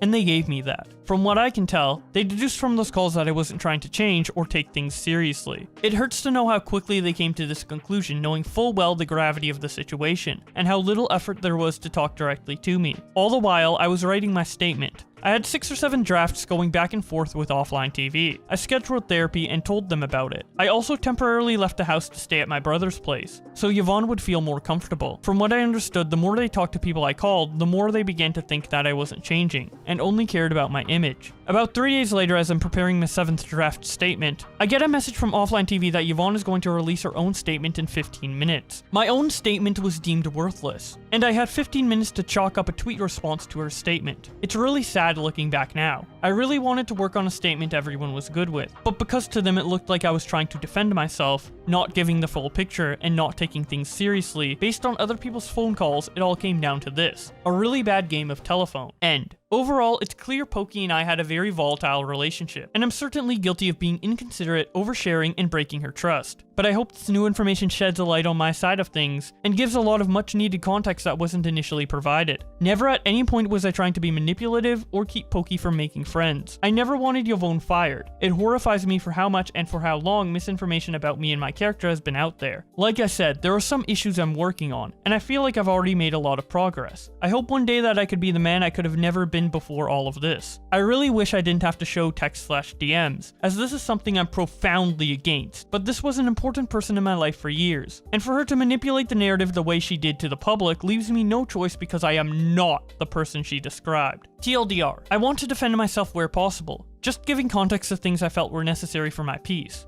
I'm sober and in therapy. I have learned a lot about myself and my issues. I'm working very hard to address what causes these issues. My relationship with Poki was a lot more complicated than we were just close. I didn't try to manipulate our friends to get them to hate Poki. Poki's relationship with just friends was professional, and she used me as a scapegoat for not forming friendships with them. She isolated herself from them. I told some people we had a thing, and I felt I was being honest. However, it was wrong because I broke her trust and privacy. I never tried to get Yvonne fired because of the incident between us, but Poki later does for other reasons. I also wanted to add I've made similar statements for others, not Yvonne or Lily, and these statements include apologies, but also dispute some claims they made in their streams, while offering explanations from my point of view. Currently have not decided whether or not to post them. Well, considering this one was leaked and you weren't initially going to post it, I would assume he isn't going to post it, but as to who he is referring to, with these posts he was going to make, I think the streamer Yasuo was definitely one of them. He used to be FedMyster's best friend, and he said some pretty damning stuff against him once all the drama came out with him last June. Anyways, he ends this off with a small personal update. He says, I'm not going to sugarcoat it. The last few months have been some of the most dark, challenging, and loneliest periods of my life. The silver lining is there's been newfound appreciation for all the small things in life that I previously brushed under the rug. As for my future endeavors, I don't plan to return to streaming/content related projects until I'm someone that I know I can be proud of, and this will take time. If there's one thing I've learned throughout all of this, is that talking through your emotions is very powerful. I urge everyone reading to not bottle things up. Don't be afraid to seek help/therapy. With patience and effort, it can change your life and perspective for the better. And that is finally it for the Google document. Now let's talk about the aftermath of this Google Doc getting leaked. As when it happened, Pokimane decided to get into a call with FedMyster, and it resulted in him posting this tweet that links to a Google document titled Re-Leak/Pokimane. In it he says, "Hey guys, it's been brought to my attention that a document I wrote many months ago has been leaked. I want to make it clear that this is not something I wanted out publicly. The document was leaked by someone I asked for advice and support, who chose to maliciously violate my trust. A while ago, Poki and I spoke about what happened. We came to agree that keeping things private and making no further statements publicly was what was best for both of us. To keep the document private, we wanted to heal and prevent any further harm to the people involved. She would make a brief supportive statement when I returned, and we would go our separate ways. No more drama and not reopening old wounds. We were both happy with this agreement, and the peace of mind that came with it. But one of the people I had turned to for advice and support, when I needed it the most, violated my trust, sending the document to streamers. I just want to apologize, as I do feel responsible for such extremely sensitive and private conversations to be aired out like dirty laundry. When I wrote this statement months ago, I was encouraged by my friends to write out my side of things. However, I did it feeling extremely vindictive as I felt that someone that I once deeply cared for inaccurately spoke out against me. To this day, I do believe that I was mischaracterized. However, after talking to Poki, I came to understand her perspective and decision making. My outlook on the situation as a whole now comes from a better place of understanding. Additionally, after hearing her side about Yvonne almost getting fired, it was made clear to me that the point of her bringing that up wasn't to allude to the false claim I wanted her fired, but more so to highlight the fact that her lack of motivation to work with me stemmed from her feeling uncomfortable because of our incident, which, again, as I said in the document, I am deeply sorry for and wish I wasn't so naive and insensitive. On the topic of whether I tried to manipulate our friends to hate her, I still fully stand behind what my document reads, but want to further emphasize that although it wasn't my intention to shine Poki in a bad light, when I'd vent/confide to our friends about my frustrations, the side effect was that many of our friends perceived her differently, and in turn, avoided pursuing friendships with her. They then admitted this to her after the intervention, so I now better understand why she felt manipulated. I know a lot of details surrounding the nature of our friendship were shown, but I'd like to be the first to prevent any further speculation by saying we were never intimate or in a relationship. Poki and I were very close and often flirty, but that was the extent of it. I know the way things unfold in the document, it seems like I'm alluding to her leading me on, but I don't believe that. And I think that the truth is somewhere in between. We both made mistakes and have owned up to them privately. I hope everyone reading will move on from this, as we certainly have already. Please respect our privacy and avoid sharing or discussing this leak, as it's a gross invasion of privacy, and I regret that it was made public. Fed. So previously Fed said the relationship was intimate, and now he's saying it isn't. Anyways, after this was posted, Poki reacted to it on her live stream, along with the entire document. Let's see if her explanation is as convincing as Fed is saying here. I've seen this document. I've seen 3 versions of this document already. Because as you can tell, it was made months ago. It has not been 2 months since the incident. When I confronted him about finding out about this document, it was the first time that we've spoken since everything unfolded. And it wasn't easy, but we came to a decent understanding of each other and wanting to handle it privately, which is why it's so unfortunate that this was leaked anyways. Very unfortunate. And he says that basically the purpose is that when he saw my stream where I talked about him, he feels like it painted him in a very negative light. I understand from his perspective it seems like that, but obviously I feel like I also spoke my truth. At the end of the day, you know, there's 2 sides to every story, so... There was a Taiwan trip, February 14th, 2018, Valentine's Day, woo, almost 3 years ago now. And that was the first time that, like, you know, me and Fed had, like, flirted or gotten close, or essentially it was when we first started getting close. You guys fucking eating popcorn? Fuck you guys. This is my real life. Insert very cringy text messages that have no place on the internet, but... yeah, I mean, essentially, me and Fed had just gotten really close, although we obviously weren't, like, dating, we were, like, talking, you know? And we lived together, it's like, yeah, we were able to hang out a lot, and we worked together, so, yeah, we became close. In March 2018, we had an honest discussion about the direction we were heading, and she brought up some notable problems. A, that we live together and could be a problem if things don't work out, and B, we are board members / own equity of the company that we work for. This could be a conflict of interest and could get nasty if things didn't work out between us. So I am very much of that mindset where it's like, if there are so many conflicts in regards to me pursuing something with someone, I am highly unlikely to do it unless I felt like, wow, like this is the person for me. Sorry, I need to let my cat in. Definitely, this was like the first time we got to know each other, and therefore like kind of the flirtiest time in my opinion. But then I was like, we can't really do this unless, again, I feel like this is something we seriously want to pursue. Of course, it was pretty obvious to him that I was texting Pokey, and I actually remember this, that we were texting, and I think just like alluding to our manager and Josh that we were talking. He goes on to say like I'm a really private person and that he shouldn't have alluded to someone that we were talking. But actually, in this instance, we really like this was the first time that we started talking, and we were starting to talk pretty seriously. And I was like, I need to figure out whether this is something that I want to pursue and risk the conflict of interest, or just something I'm not interested in. So I actually don't really care about this at all. Where he's like, I shouldn't have overshared. This was not my issue at this point in time. I feel like I need to understand the boy scene a little bit more. I mean, you know, I was like 20, 21 in LA, single, freshly in LA, whatever the heck, right? I wanted to be sure of whoever I was going to pursue.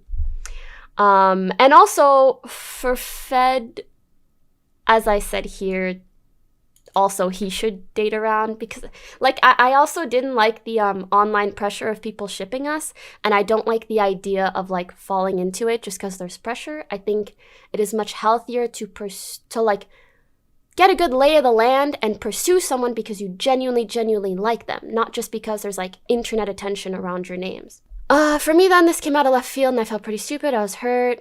Blah, blah. I do remember having this conversation, and I was investing so much time. I was trying to be understanding, but it brought up a lot of insecurities and notions of not being good enough. And for me, it was like, I just need to figure out whether I like actually like someone or not. We're physically really close, and that makes you feel like maybe someone's like the right person, but anyways. Oh my god, this is so cringe, because like, I'm not like massively older and massively more mature, but I really was that. I was like, don't like call me pet names unless we're dating. Because I feel like just a line I draw, you know what I'm saying? But, you know, whatever. I think it's a part he skipped over in his document, but there's VODs of this. After EDC, I went to Canada around that time to visit my parents, and he had surprise visited me in Canada. Again, around the time that we first started talking, and I was like, do I like him, do I not? And then when he showed up, I was really flattered by that, because I don't have like a shit ton of dating experience, and no one had ever done such like an extravagant thing per se to surprise me. So I was like, oh, maybe I should give him a chance. And so in Canada, I was like trying to open my heart up to the idea a bit more. But I realized it just didn't feel right, essentially. And I was like, oh, okay, now I know like this is not something that I want to pursue. So when we came back home, again, May-ish, I had that talk with him. May 2018, I believe. I had that talk with him. And I was like, because I remember it was an emotional talk. I was like, listen, dog, blah, blah, blah. To me, it was like, I've had this conversation with you. Admittedly, in hindsight, it was selfish that like, I wanted to like still be friends and still be close. But I think he read that as like signs of maybe wanting more. But in my mind, I was like, I already had this convo with you of like not wanting more. There was like this cycle of like, we'd get close and I'd be like, I think like you think this is headed in a way that it's not headed. Like we can't be like this close. Because like boundaries would be pushed and blah, blah, blah. I also want to say that I feel he implied we were heavily involved when me and Fed were never intimate, we were never sexual. And also I knew, and anyone who has watched his stream, like he's kind of a flirty guy, right? So as cringy as these are, I don't think these texts from 3 years ago are indicative of much in regards to the things that I said were problematic in my first stream, which I will get to. Essentially, people reading this document may feel like I lied about there being something going on between me and Fed. I understand where that comes from completely, and just want to explain that I was trying to share a very specific instance where I felt Fed lied about the state of our friendship or relationship, and it happened much later than these texts in Taiwan. It happened way after May when he visited and I had that conversation with him of like, listen, I just want to be friends. Genuinely speaking, I can't say that either of us maneuvered the situation as best as we could, but I always tried to be so upfront about like, I just want to be friends. I'm seeing other people. Like, yeah, I want to be close to you. Obviously still want to be your friend. Like, you're a really important person in my life. And I understand those signs are probably misconstrued. But that's why I was so open about like, oh, I'm really excited for like this person to come to the party. I want to talk to this person, that person, blah, blah, blah. He told Steve essentially that we were a thing long after I had this conversation with him about, I just want to be friends. So that's why I mentioned that specific part on my stream. So I understand now people are like, yeah, but you guys flirted, so you had a thing. In my mind, it was like, we flirt here, we end here. And then he fucks up way over here. I hope that makes sense. To me, this was an incident with Steve, an incident that was very clearly a mess up on Fed's part, because when he told Steve that night, oh yeah, me and Pokey have a thing, Steve told me, and I said, no, we don't. I confronted Fed about it. Fed apologized and said, oh, I'm sorry, I shouldn't have said that. Like, yeah, it was my bad. I didn't want something happening, blah, blah, blah. So to me, it was like, oh, you admitted fault. Like, you know that what you did was wrong. And also, prior to the first stream I did where I spoke about everything, I messaged Fed and I said, I'm going to speak out about things because I feel like people are being really harsh towards Lily and Yvonne and they're not believing them. Is there anything that you would really want me to leave out? I don't know if I can accommodate, but I also don't want to make things terribly difficult for you. I won't mention or super personal details, mainly some lies and instances where people felt manipulated. And he said, if you can find it in you to leave out telling like the situation where I told Steve that you and I were a thing, it's something I would just not like mentioned, but I understand if not. Otherwise, I trust you, and I think doing what's best for Lily and Yvonne's comfort is the right play. And I said, I'm sorry, I can't leave that out because it's the best/easiest example I can give of lying or like some form of manipulation.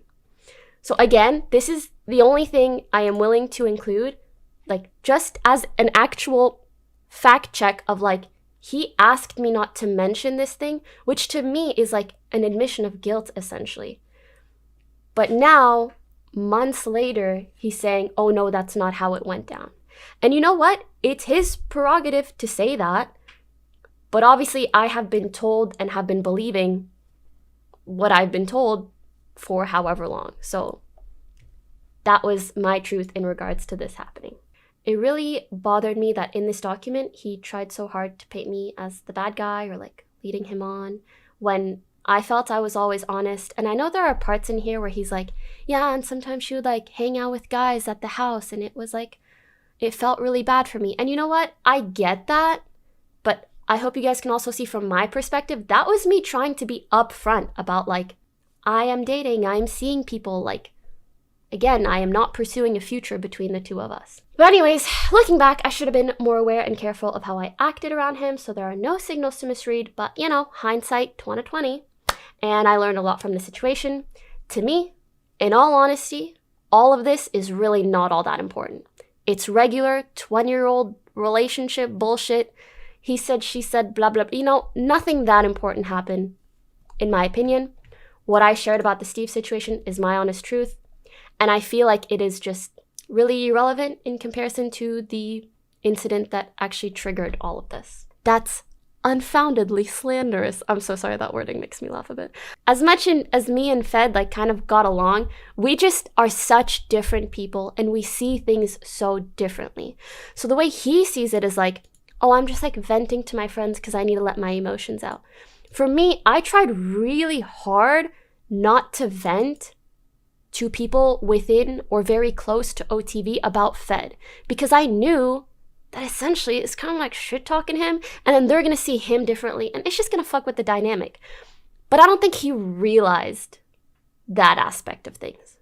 I'd rarely talk to the other girls about my issues with Pokey.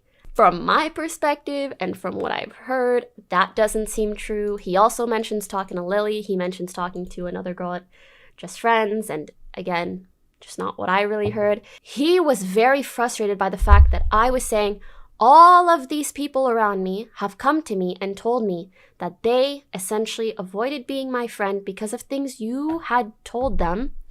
And that made them feel manipulated. That made me feel manipulated. But it wasn't his intention, and he wasn't trying to be manipulative. So you see how it's a bit of a fine line. He was really unhappy being painted as a manipulator, when in reality, he was just inconsiderate in the way that he was talking about me.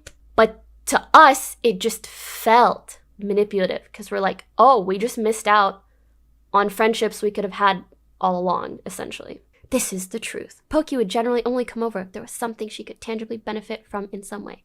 Large streaming events, midnight birthday streams. It's the same reason you never saw her come into people's streams at OTV. And when she wasn't streaming, she was also always grinding or practicing whatever game she wanted to get better at for stream. I don't want to go into this too deep. Sorry. Because I'm not here to attack her character, but it's just the way things were.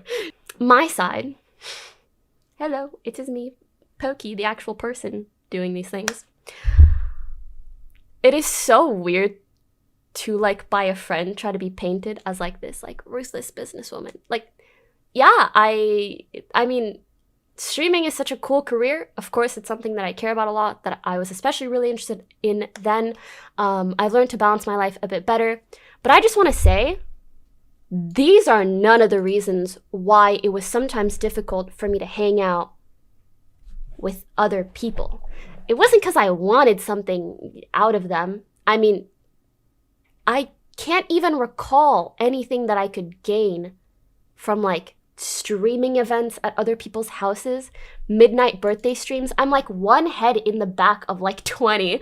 The reason these were a bit easier for me to go to is because, like, oh, it's someone's birthday. I want to go say happy birthday.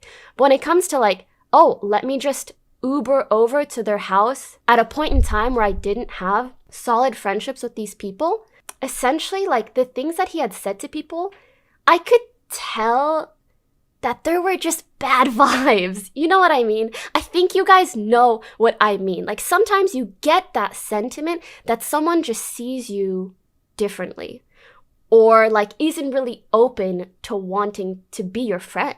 That's why, like, I couldn't drive over at 10 p.m. like he perhaps felt comfortable to, and I felt more comfortable in large settings. I remember this thought pattern that I had a lot and that I even shared with him, where I was like, do you think I, like, come off as intimidating to some people or something? Like, am I hard to approach? Sometimes I want to be friends with people, but I feel like I don't get that same feeling back. I know this is something I shared with him, and it has nothing to do with me profiting off of, like, oh my god, lol, I don't even know, you know? I'm not saying this is entirely Fed's fault. Like, to some extent, it was also me, but I know that after the intervention, it felt like there was, like, this barrier lifted between me and so many other people, and now my friendships is just, like, tremendously better than it was before. And I believe this. I don't think he was actively trying to make people not want to be my friend, even though that's what he ended up doing. And this wasn't a conclusion that I tried to come to at all. It was one that was almost, like, hurtfully thrown in my face when we held these interventions, and I spoke out about my feelings, and so many people came up to me and apologized and told me that they saw me in a different light because of things Fed said. So yeah, the same thing has happened to me. You know, sometimes he has mentioned certain things to me, and maybe he doesn't think that it'll have an impact on the way that I see someone, but it does, and then I kind of avoid being their friend. But then later on, I find out that they're actually really great people I would have gotten along with. And it's something that just happens in friend groups, okay? It just fucking happens. Unfortunately, the way it happened with Fed was, like, a bit of a larger scale and a bit more only about me. Steve told me, Fed said, you guys are seeing each other, and he told me not to tell you that I know. And he's saying that that's not true, but I confronted Fed about it the very next day. I told Fed that I would talk about it prior to my stream when I spoke about the Yvonne and Lily situation. I feel like that's all that I can do. And he did not say that any of it was false up until very recently. And then he talks more about how we would get closer when I wasn't seeing someone. And I think that's fair. But also to me, it was like, for me, like, my boundary of we're seeing each other isn't like, oh, we're, like, hanging out, we're close, this and that. So I think it was just, like, a messy situation in general. Again, not saying I handled it the best. Not saying he handled it the best either. Again, some of this stuff is tough to read because I feel like him being like, she's lying to thousands of people. It's just like him venting and isn't really meant to be out there. And I think even now, as he said in his statement, like, he realizes that all I was saying was my truth. I have no reason to lie about him. There's just really no need. This text, I regret so much. I don't really know why he included like this text where I was being very petty towards Jody. I think this was like 2 or 3 houses ago when Jody was first entering the friend group, and I had like heard perhaps some like not the best things, and so my perception was skewed and I just said some petty stuff that is bad. And I want you guys to know actually that when I first saw this document and I spoke to Fed about it and we resolved things privately, I immediately, like as soon as I saw that text message, I immediately went to Jody and I was like, listen, this is never going to be public, but I want to apologize for what I said because it's just BM and stupid, and she is such a lovely person, such a lovely friend of mine now, and I just regret ever saying that about her. I felt like me and Fed were like best friends at one point, and there were things that probably came off to him as like more romantic that to me were just like, oh, like, I love you so much as a friend, which is so cringe to say, and I've learned my lesson. Also, everybody in the friend group like called each other honey bunny, which is like cringe again. But like also this is the way that I act with a lot of my girlfriends. I understand you don't act this way with your guy friends, but again, learning lesson. So yeah, it feels so weird to talk about this because it really is just like cringe. I think the Yvonne situation is important to address though, so let's get into it. Here's my TLDR. For my stream talking about Fed felt like it made it seem like I was saying he was trying to get Yvonne fired. In reality, I was trying to say that Fed didn't directly try to do that, but she was almost let go from OTV because she had a lack of motivation towards the work, but her lack of motivation stemmed from what Fed had done to her. I'm genuinely sorry to you guys, the public, if I didn't convey that message properly the first time that I said it, but that's what I meant. And that led into all of these conversations that you see where we're like, do we need to get someone else on board? What are we doing? Like, we need to fix things, blah, blah, blah, blah. That's where it all stemmed from, but in reality, like, it was nothing that was actually wrong with her, and it was from the situation that occurred. And yeah, I was also very frustrated thinking back to times where I didn't know about what happened and he would complain about her to me. And I'm like a pretty business-oriented person, and I'm like, I don't want OTV to die. What do? We need to fix this problem. Like, I think that's essentially what these text messages are. Do you guys hear my stomach? I'm so sorry. I'm so sorry. I've been up for like 30 hours and I haven't eaten since yesterday. I'll eat after. I'm so sorry. But yeah, let me get through this. For me, it's like if she doesn't want this position, like we should get someone else, like a biz dev, someone who's really passionate about it, blah, blah, blah. And it makes me mad to see me talk like this because me at that time had no motherfucking clue what happened between Fed and Yvonne and why she was acting this way. Does that make sense? Okay, thanks. I think that makes sense. Quick side note. OTV has a bit of a problem where people in the past that we've hired for specific positions slowly turned into content creators. So that was a bit of a sore spot, especially for me. And so I was like, please no, another one bites the dust. Like, I don't want that to happen. But really all it needed was like a good conversation between me and her, and everything was resolved after. And I was like, no, we can make this work. Like, I can see that's not your end goal. So she's such a special part of OTV that obviously we wanted to make it work. I don't want to talk about Yvonne. Like, personally. The stuff relating to me, sure. Cool with her going the content creator route. She responds with no. She started complaining that she was getting sponsor deals, posting a lot on her YouTube, etc. She said it's very weird, IMO. I just want to clarify again. Yvonne, get that bag. Whoever, get that bag. The same thing had happened to us in the past, and I just didn't want someone else to like be brought on board and then just become a content creator. That's what I was bothered about. If she's like, but again, we had the conversation later on where she's like, no, like that's not my end goal and I like what I do with OTV. And that was enough reassurance for me. This is me trying to make sure offline TV doesn't die. I don't really know what he's trying to show by these messages, but I've always been someone in the group who's like, guys, we need like consistency. We need to make sure we have someone focusing on the group. And what happened was that, if you guys remember, during quarantine, Fed started streaming a lot more. And he kind of stopped being our main content guy.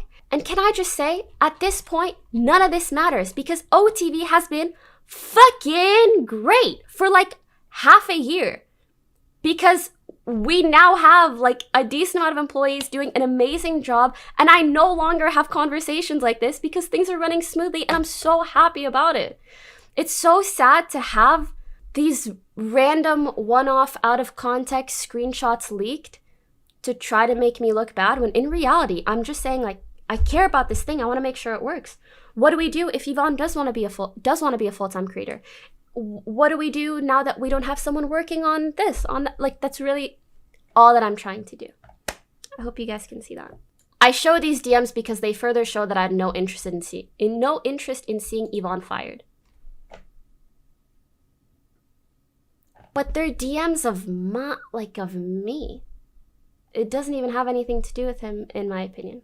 But again, this is all irrelevant because Fed now understands. I wasn't saying he was trying to get her fired. I know this will in no way clear my name, but it's been hard to sleep at night when I know there's so much misinformation, spiteful narratives, blah, blah, blah. I also don't think he feels this way anymore. I think I've always been very clear that the only reason I spoke out about my negative experiences with Fed was because, I don't know if you guys remember, but when Lily and Yvonne first came out with their statements, people were like shitting on them. And it was really just not okay. And I felt that I had to speak to his character in a sense. To this day, I know that's something that was very impactful for both Lily and Yvonne. And I know Lily literally removed her tweet because of all the shit she was getting. I think he said something about me collecting information. Any information I was collecting was for the intervention. I did have a lot of pent up resentment towards Fed, but that's one of the main reasons why I tried to move out. I felt like it was a me problem. I was like, listen, we have like baggage. Our friendship is not what it once was. And I saw him differently. He probably saw me differently. And I was like, you know what? I love OTV. I don't want to cause any issues. So I started making plans to move out. Because I also think there are like all these conspiracy theories that like I wanted Fed out of OTV or stuff like that. I want to make it really clear. I had no agenda when it came to Fed, and I think the biggest testament to that is that I moved out before he did. I was planning to move out to deal with my own resentment towards him and my own issues way before Yvonne came out with her statement and before Fed left the house. I think if I wanted to kick him out, like I would have just stayed and tried to, like to me, it just doesn't make sense. But also to further elaborate on why I moved out, I just wasn't close enough with anybody else in the house back then. I also felt like there were barriers in certain places there, which luckily have broken down over the last few months, and I'm so happy. Like, I have never loved everybody in OTV more than I do today. Prior to that, prior to moving out, I just felt like Fed was the closest person I was with. Our friendship had kind of soured, and I wasn't as close with anyone else. So I was like, listen, I'm just gonna take myself out of the equation so we can still make content together and everybody is happy together. And I'm gonna go live with some girls, no boy drama, and hopefully also a better separation of my work and personal life, because that is of large importance to me. 1 hour later, she unfollowed me off all social media, and 2 hours later, she posted this tweet with comments taken straight from my post. It seems she is less interested in seeing me change and more interested in seeing me canceled. And okay, he did post this like a month after everything happened. And I did tweet. I was like, in this industry, a girl fucks up with a fake bitch. A guy fucks up. OMG King, don't worry, everybody makes mistakes. And I won't lie, that is some petty shit I did. I'm not gonna sit here and be like, they're unrelated. You know, like, yeah, I saw it and I was like, I feel like it's a bit soon. And I just, I didn't want to see it. And maybe I tweeted a little petty thing or not. I don't know if this is like something I'm supposed to apologize for. I think I'll just admit, like, yeah, I did this. Is it the nicest thing? No, but also I was just so over it. This also stems a little bit from seeing different situations with others. I don't know, I'll say some weird shit like 6 years ago and randoms will like never let it go. So I did feel a bit of like personally slighted. So I know this is also a sort of insecurity of mine, but also just being a petty bitch sometimes. Essentially, he's saying like, after the intervention, I spoke to some people about it, and the way those people talked to people in OTV about it made OTV feel like I wasn't taking it seriously, even though Fed felt he was taking it seriously. And again, when I found this document, I actually had a very upfront conversation with him about like, these are the specific things you did and said that made us think you weren't taking what we said very seriously, and also making us feel like you were kind of just trying to figure out what was next for you as opposed to really reflecting on your past mistakes. And he was like, oh, okay, I understand that. What we released publicly was always in Yvonne's hands, and I think that's how it should be. I would never pressure someone to talk about something so personal publicly, and that's just the way we went about it. I really wanted to, at the very least, have that private intervention and hope that he gets better. But when it comes to how we handled it publicly, that's a group decision and an Yvonne decision. I mean, an Yvonne decision in regards to what she says publicly, but how we handle it is a group decision. Fed did some really distasteful things that many of our friends spoke out about.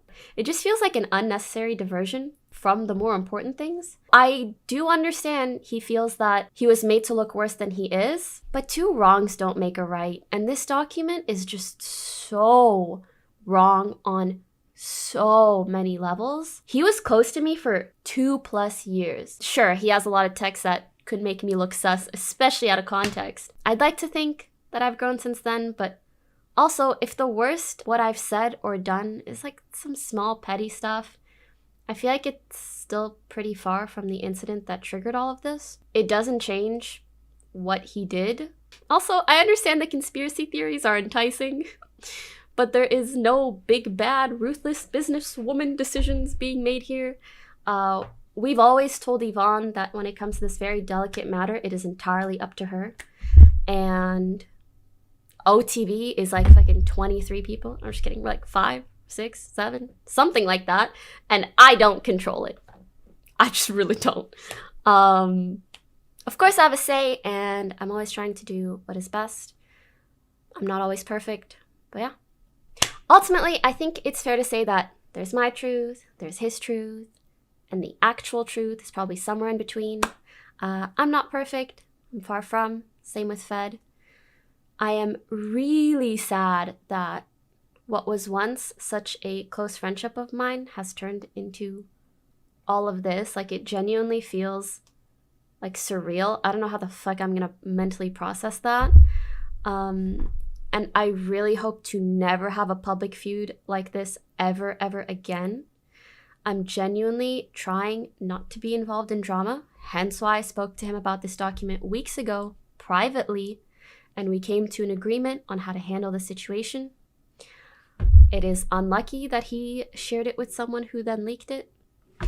I hope I can show you guys who I genuinely am, who I want to be, by hopefully avoiding or properly handling these types of conflicts, because I really don't enjoy being in this situation. He brings up a fair point where he says I lied about not knowing what happened between him and Yvonne. On my stream, I said how I was so upset. Thinking back at the times, I was worried about Yvonne's behavior and how much she was or wasn't dedicated to OTV, when in reality she was acting out a certain way because of what Fed did to her. And I think the way he interpreted it, and perhaps the way it was understood publicly also, is me pretending like I didn't know. But what I meant was that I hadn't known for so many months. And then there was a point in time where I heard about what had happened, but I did not have full details. I didn't know about it to the extent that it was spoken about publicly, whether on Dr. K or in the statement. I didn't know it happened twice. You know, like, I just heard that something inappropriate had happened between Fed and Yvonne. But prior to me hearing about this, which was at least half a year after the actual incident, there was a half a year of me like essentially like seeing Yvonne in a light that was false. Does that make sense? This is like cringe overlord for me. Overlord? Overload. I'm the overlord. But yeah. Is it over? Bridge burned forever. I think we are on decent terms, actually. I mean, we talked about this. I think we all want to move the fuck on. Oh my god, Fed's in chat. God, my life is so fucking weird! Ah!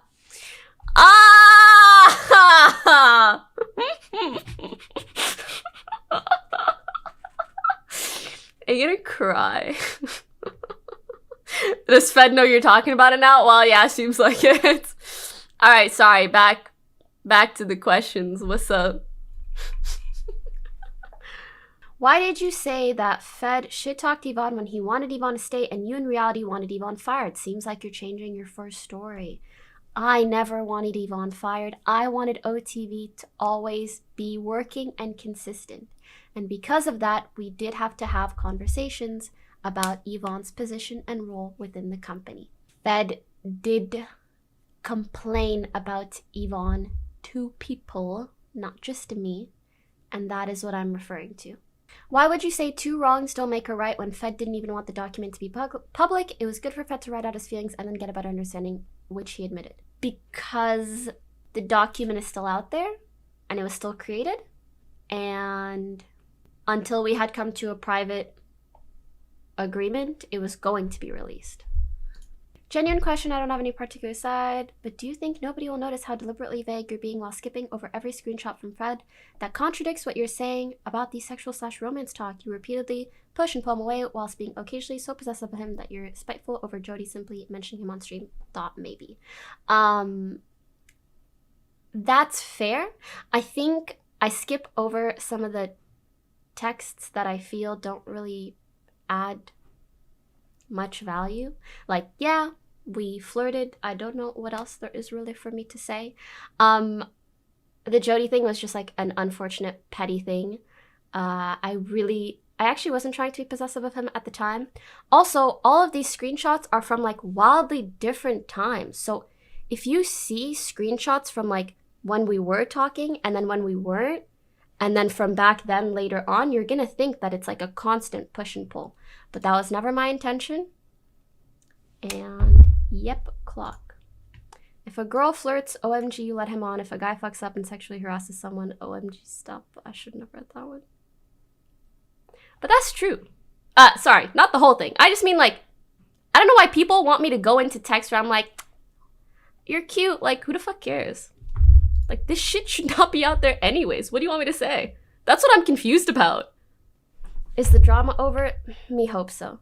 All I'm saying is, like, I really feel like in the grand scheme of things, when not me and Fed were flirty or should have been or shouldn't have been or whatever, it's like, it's just not that important, in my opinion. Do you guys remember what triggered this whole manifesto? This whole incident? Something completely unrelated.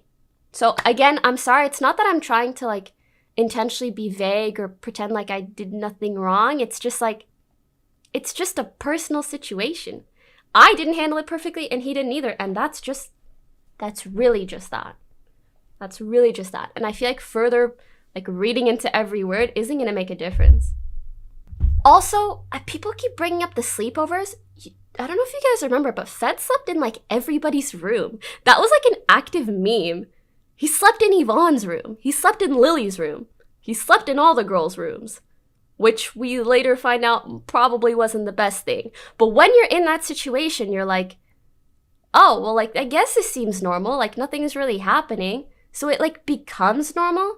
And I really dislike that you guys are trying to hold that against me when like, he slept in all the girls' rooms. So I guess we all thought, well, it's normal. It's what friends do. So yeah, it was complicated. I don't really see what else you guys would like me to discuss in regards to that. Mind your own business. True. Also, I'm so sorry if at any point my tone was off or anything like that. Again, I haven't slept in 30 whatever hours. And I haven't eaten in a while. So I am not in the best state. But I hope that this provided some much needed clarity. The TLDR is essentially like shit between me and Fed. We both fucked up and we're both the F over it, really. So we hope that you guys can be too.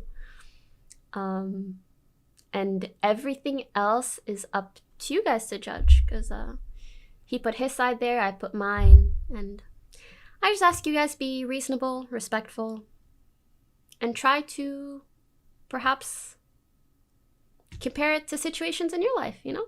Again, even Fed knows, like, I never tried to lead him on. Like, there was just a point in time where we flirted, and there were many a point in times where we didn't, and there were a point in times where perhaps he took some of the things that I said as flirting when I didn't mean it that way. And you want to know what? That's life, okay? That is just situations with other humans sometimes.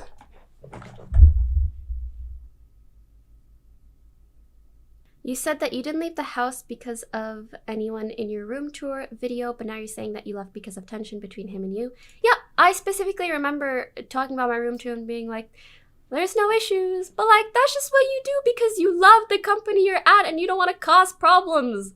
That's it. What, you wanted me to get up on my room tour and be like, well, listen here, bitches, this is what happened, and this guy said this about, like, I'm just not. I think those are like one of the few rare instances where, like, in my mind, it's not lying. It's just like, I don't want to air dirty laundry. Like, no. If it needs to be out there, probably will someday, but like, no. I was really trying to avoid all that. Again, his story, my story, and the truth is probably somewhere in between. And you guys are welcome to, you know, choose, or like, maybe believe one side more than the other, or don't, or just be like, hey, this isn't even worth any brain power. You guys are welcome to do whatever. Just please be respectful towards people, regardless of what you believe. So that's about it for Pokimane's stream response. After that stream ended, she tweeted out, "Sorry, today was tough. It's very hard for me to reply to very private things without making the situation messier. Plus, I was not in a good headspace. Thank you to those that were understanding. Looking forward to moving on." Suki responds to Poki's tweet by saying, "You definitely got railed in bed by another guy, Omega lol." Francisco responds to her by saying, "Fed's a child, bruh, for even making that Google Doc. Handle it like an adult and move on." This Rev responds, "Yeah, just let some famous bitch lie about him for the entire internet and be judged as a manipulative bad guy. Take it like a man, Fed." Emma responds, "Fed sexually harasses multiple girls and manipulates said girls. Even tried to get one of them fired. You. Oh no, ooh, he is being judged, oh no, ooh. Exodus responds, "Read the doc, simp. This rich little shit got away with everything. And she acted like she was a victim of Fed when she led him on? Like, what the fuck?" With proof. Fed is actually being an adult and sharing his side of the story, and is actually improving as a human by seeking a therapist. Meatball Soup responds to Poki by saying, "You did my boy Fed dirty." Iggy Zoon responds by saying, "Huh? Even if we were to exclude Poki's story of him, that doesn't suddenly erase all of the others. Fed was a predatory piece of trash, but at least he's trying to change, I guess." Drayden responds to Poki by saying, "Well, Fed didn't intend to manipulate just friends. The objective reality is that that was the outcome of his actions. Similarly, while Poki may have not intended to string Fed along, the objective reality is that was the outcome of her actions." Dan responds to him by saying, "Ah yes, she didn't mean to tell him her bedroom door is open, or tell him whether or not he can hear her jerking it off." Yvonne responds to Poki with 2 heart emojis. ZF responds to Yvonne by saying, "What the fuck? Stand up for yourself, Yvonne." Drake the dumbass responds to Yvonne by saying, "Yvonne, how can you tolerate Pokimane's actions? She literally hated the idea of you becoming your own streamer. I know that you two are friends, but seriously try and see all the wrong she is doing right now." T-Gun's responds to Yvonne by saying, "Laughing my ass off. Imagine taking shit from Pokimane and not doing anything because she's popular." Simran responds, "Money over friends." Bro Mordecai responds to Yvonne by saying, "Destiny was right."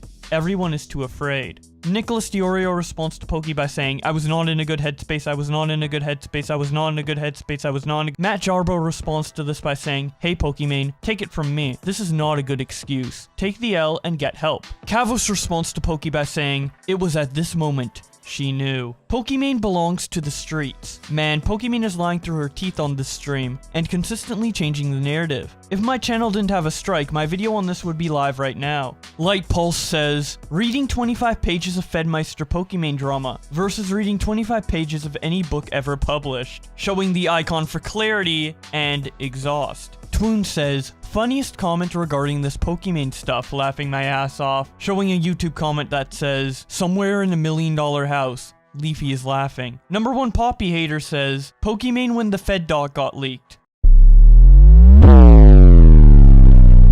Elvis the Alien says, Pokimane? More like manipulate everyone main. Got him. Sarah says, nah, hold on. Pokimane texting like this? Showing the text she made that says, Fed. Quick question. Riot Cassidon says, Pokimane waking up to the leaked FedMyster doc. Lan Kapu says, this explains the FedMyster and Pokimane leak thing perfectly. I'm really into you. I just can't be with you right now. Huh? Jake Lucky says, quick take, this doesn't right any of FedMyster's past wrongs. Just makes Pokimane look worse being misleading, disingenuous, and potentially manipulative. Bad look for offline TV. The Quartering says, I get why FedMyster drank. I imagine hearing the girl you were in love with getting her guts crushed in through the wall in the next room likely takes a toll. Pokimane, hey Fed, my bedroom door is always open. If you know what I mean, winky face. Fed, oh dang, Pokimane 2 months later. Fed is a predator and a monster, and he should be stopped. I never gave him any indication I was interested in him. Pokimane is not a good human. Tiff says, Pokimane flirts and types like this. What a joke, laughing my fucking ass off. Showing some of the text from the document. I Will Dominate says, people actually gaslighted me into thinking that this Poki-Fed drama was some crazy shit, but it's actually so boring and uneventful. Yeah, having your cringe text from your early 20s out in the public would be embarrassing, but honestly, who gives a fuck about any of this? Your fellow Arab says, so Pokimane would tell FedMyster she was masturbating to him, but he was in the wrong for thinking she liked him? Laughing my ass off, can't be with the internet, bro. Tuwisha says, so you're telling me Pokimane invited Fed to sleep in her bed, among other things, and told him the door was always open, just to turn face and out him for being a predator a few months later? Right, another W for women in gaming. NBA Young Cho'Gath says, we've all had a Pokimane type girl in our lives, where the girl likes you but doesn't want to commit, but wants to keep you around as the second option, but keeps her distance, and when you try to move on, she hints at being together, but will never go through with it, leaving you in an endless cycle. Snacky says, hearing your crush get her guts rearranged in the other room. Average Harry says, Pokimane has been exposed for fisting herself. 2020 keeps getting weirder and weirder. Humphrey says, Fed when he was listening to Pokimane getting fucked in the room next to his. It should have been me, not him! It's not fair! ASYC says, hey, just finished reading through the Poki and Fed drama. The entire situation kind of reminds me of how we used to be together, and the silly things we used to do. I really wish we could have kept going and fixed what made us separate. Text me when you can, maybe we can start over. Showing a picture of a guy on a train deep into his phone. Young Crip says, honestly, this year I'm pretty grateful for Pokimane getting fisted. 2 fingers? More like 5 fingers. John Swan tweets out, 2 fingers? More like fist. Turkey Tom says, why does Pokimane always come across like she's full of shit, lol? She's so disingenuous. Pokimane says, yeah, we flirted. Meanwhile, she's talking about fucking fisting herself to this dude. Lol, she really did belong to the streets. Pokimane and FedMyster were sexting while in the same house. This woman was talking about fisting herself in the room while he was trying to come inside and fuck her, and she would not let him. I do not fucking understand. Embrace Lego. Reject female. Harris Heller says, great minds talk about ideas. Average minds talk about events. Weak minds talk about people. Stop involving yourself in internet drama. This whole Poki and Fed thing shouldn't be all over my feed. Let them handle it themselves. Mudahar says, this offline TV leaked document is the reason I stay away from the YouTuber house. You can't mix personal relationships and business together this hard. It always comes to fuck you later. Justin Wang tweets out, I'm not reading the whole Pokimane thing. Piecing it together from the timeline. Is this an accurate summary? He then shows a picture of a guy getting cucked. Keemstar says, Pokimane is not a good person. Pokimane lied she was never romantic with him. She told everyone that Fed was trying to get people kicked out of the offline TV house. Leaked text proved both are false. They were dating and Poki was talking shit, trying to get people kicked. Fed was defending roommates. He then posts a Twitter video titled Pokimane and FedMyster. This whole FedMyster thing just makes me so angry. It really bothers me. You know, when I was in my 20s, like, I had this awesome friend group of guys and girls. We all hung out. We were all friends. We were all homies. We would party or whatnot. And sometimes people get wasted, guys and girls, and they get too touchy-feely with their friends, all right? Sometimes things were said that were just, like, uncalled for, too far. But there was always this, like, he's wasted or she's wasted, right? We need to take care of our friend. They are wasted. It was never like, oh, he put his arm around me when he was wasted. I'm going to go get him fired from his job. That's insanity. But that's exactly what happened with offline TV. FedMyster got wasted one night, jumped in one of his friends' beds. And again, they were in each other's rooms, hanging out all the time. But he jumped in bed with one of them and he kissed the girl's hand, all right? And she didn't say, get off me. She didn't say, stop. She didn't say, this is making me feel uncomfortable. In fact, she said absolutely nothing for months until there was a Me Too movement. And then she came out and put a statement. The first time she said anything was to millions of people, which resulted in getting her friend's entire life destroyed, his career gone for kissing her hand. That doesn't sit right with me. That's supposed to be your friend. You know, that does not sit right with me. The punishment isn't even remotely equal to the crime. On top of it, when that came out, Pokimane went out of her way to distance herself. She said that FedMyster and her were never dating. She also said that FedMyster was being manipulative and trying to get people kicked out of the house. But now FedMyster has come out, proven without a shadow of a doubt through text messages that him and Pokimane were in fact dating, and that Pokimane herself was trying to get other members kicked out, and FedMyster, it proves in the text conversation, was defending his roommates.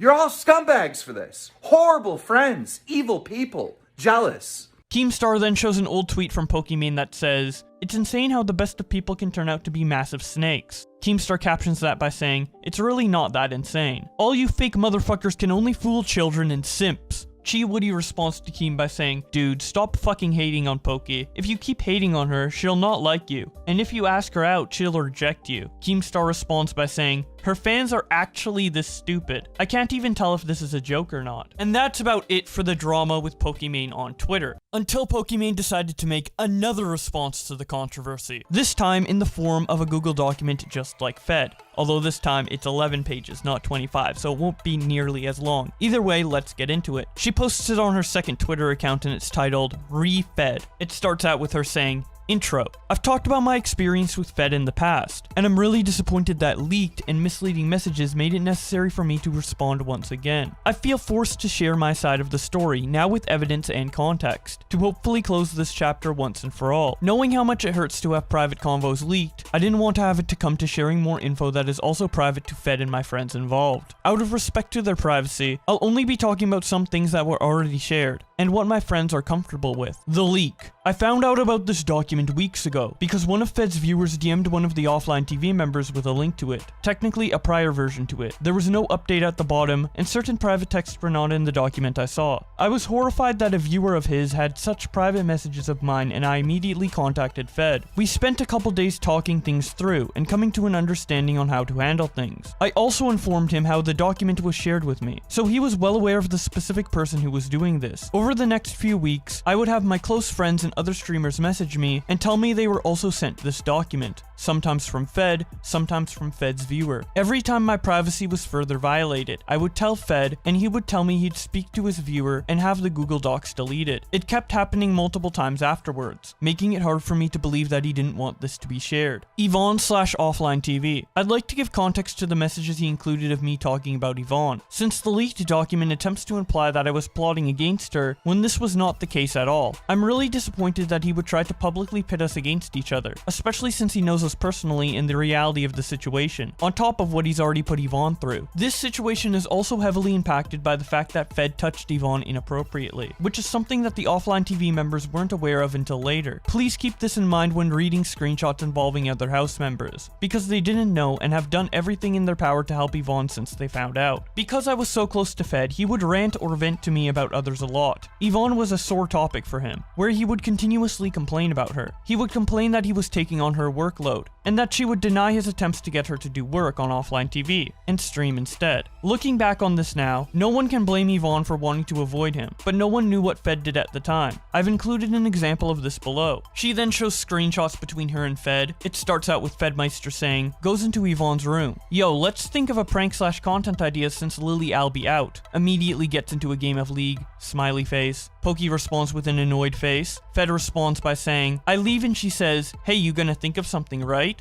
Yeah. Pokey responds with a disappointed face and says, tell her what you think. Fed responds, alright, I'll do that now. Wow, I was surprised. I asked her when her game was done if she could come upstairs and brainstorm offline TV stuff. She gave me this face. I want to keep playing. I gave her a long stare, then just walked out. I don't know. Fed then sends a picture of him behind a whiteboard and says, I'm out here whiteboarding shit. Pokey responds, sad face, I'll join you when I get kicked. You should tell her it's kind of part of her job though. Ah. Fed responds, you know I hate confrontation. It's fine though. When you think about it, I don't realistically think she can contribute much, but it's nice to have a human around. Pokey continues her document by saying, these texts were from May 25th, 2019, whereas Fed has shared screenshots of things I parroted about Yvonne months later on October 5th, 2019. I was not the only person that Fed would vent to about Yvonne, although I repeatedly heard the same thing from him throughout those months. He would also go to the other house members to complain multiple times over, which ultimately led to the point of offline TV having a meeting to discuss everything. The below texts were after the meeting, and showcased that this topic stemmed from Fed bringing up issues about Yvonne. The messages are from October 1st, 2019, and it starts out with Fed saying, lol, I talked to Toast before the meeting, and we agreed that we should only bring up Yvonne thing if we really considered a new third roommate, but I'm kinda glad. Pokey responds, oh, I didn't know. Plus it kinda came up in an okay way, I think. Fed responds, you guys segmented into that. Pokey responds, my bad, yee. Fed responds, no, I'm actually glad. Pokey responds, I was like, why isn't Fed bringing it up? Lol. Fed responds, haha, yeah, it was probably better this way. To be honest, if it came from me, she would feel, I don't know, different because of our relationship. But all good. Cat's out of the bag. Pokey responds, makes sense. It did come up pretty organically. I was surprised Skara had so much to say. Fed responds, I think I talked about it with Skara, the most, out of everyone. Pokey responds, whoa, I had no clue. Pokey then adds a note, saying that Fed complained to other offline TV members about Yvonne, connecting it to the message where he says he talked with Skara. Pokey continues her document by saying, as you can see, there were also other members of offline TV that were speaking up on behalf of Fed, as it was genuinely because we were under the impression, from Fed, that there was a problem that needed fixing. At this point in time, no one else in the offline TV house had context that Fed had touched her inappropriately. There are also a different set of texts which show my concern for the lack of work being put into offline TV during the beginning of quarantine. At that time, everyone in the house, including Fed, content lead, and Yvonne, house manager, was very focused on streaming, and I was worried offline TV was being left on the back burner. To contextualize my concerns, offline TV has a history of hiring core employees that later became content creators. Fed, Chris/Pika, Edison, etc. And I'm genuinely happy for the people who are inspired to create content and are successful. For the overall sake of the offline TV company, these are important roles that need dedication in order for the overall group to function and be consistent. This is why I was worried this issue would repeat itself to the point where Yvonne would no longer want to work at offline TV. In Fed's document, he claims he told me what happened between them, but Fed also told Yvonne, and Yvonne shared this in her statement in Dr. K Talk, that he didn't remember what happened. I want to make it clear I did not have full awareness of what Fed did to Yvonne during any of the text/incidents shown. It was briefly mentioned to me in late 2019. first by Yvonne, then by Fed, that there was an uncomfortable incident that happened between them, but no details were shared with me. I had no clue of the severity or extent of the situation until much later. I learned of the full situation when she publicly spoke to Dr. K, and privately in a heartfelt talk with our girlfriends. In my initial stream discussing Fed, I was extremely frustrated because I had just found out what fully happened to Yvonne, and to think back to the times he complained to me about her, and I blindly believed him, made me livid. The same complaints that almost caused her to be let go from offline TV. Even more so than that, I'm frustrated with myself for not speaking to Yvonne and understanding her earlier. Given the context that I now have of what Fed had done to her, of course, I would have never said those things or wanted her fired. Anyone in her position would have reacted the same way in an attempt to avoid someone who has touched them inappropriately. Since then, Yvonne and I talked privately about what I've said, and came to a relieving understanding after an apology from my end. I regret the added stress we put her through. I'm so sorry to both Yvonne and anyone who read my messages with Fed who may have questioned her or her work ethic. I hired Yvonne to work with me back in 2018, knowing that she was smart, thoughtful, and an overall pleasure to work with. I then personally recommended her for an in-house position at Offline TV, and was looking forward to working with her in person. She has grown into her role at Offline TV, and as a content creator as well, and I'm really grateful for her and everything she's done for us. Fed.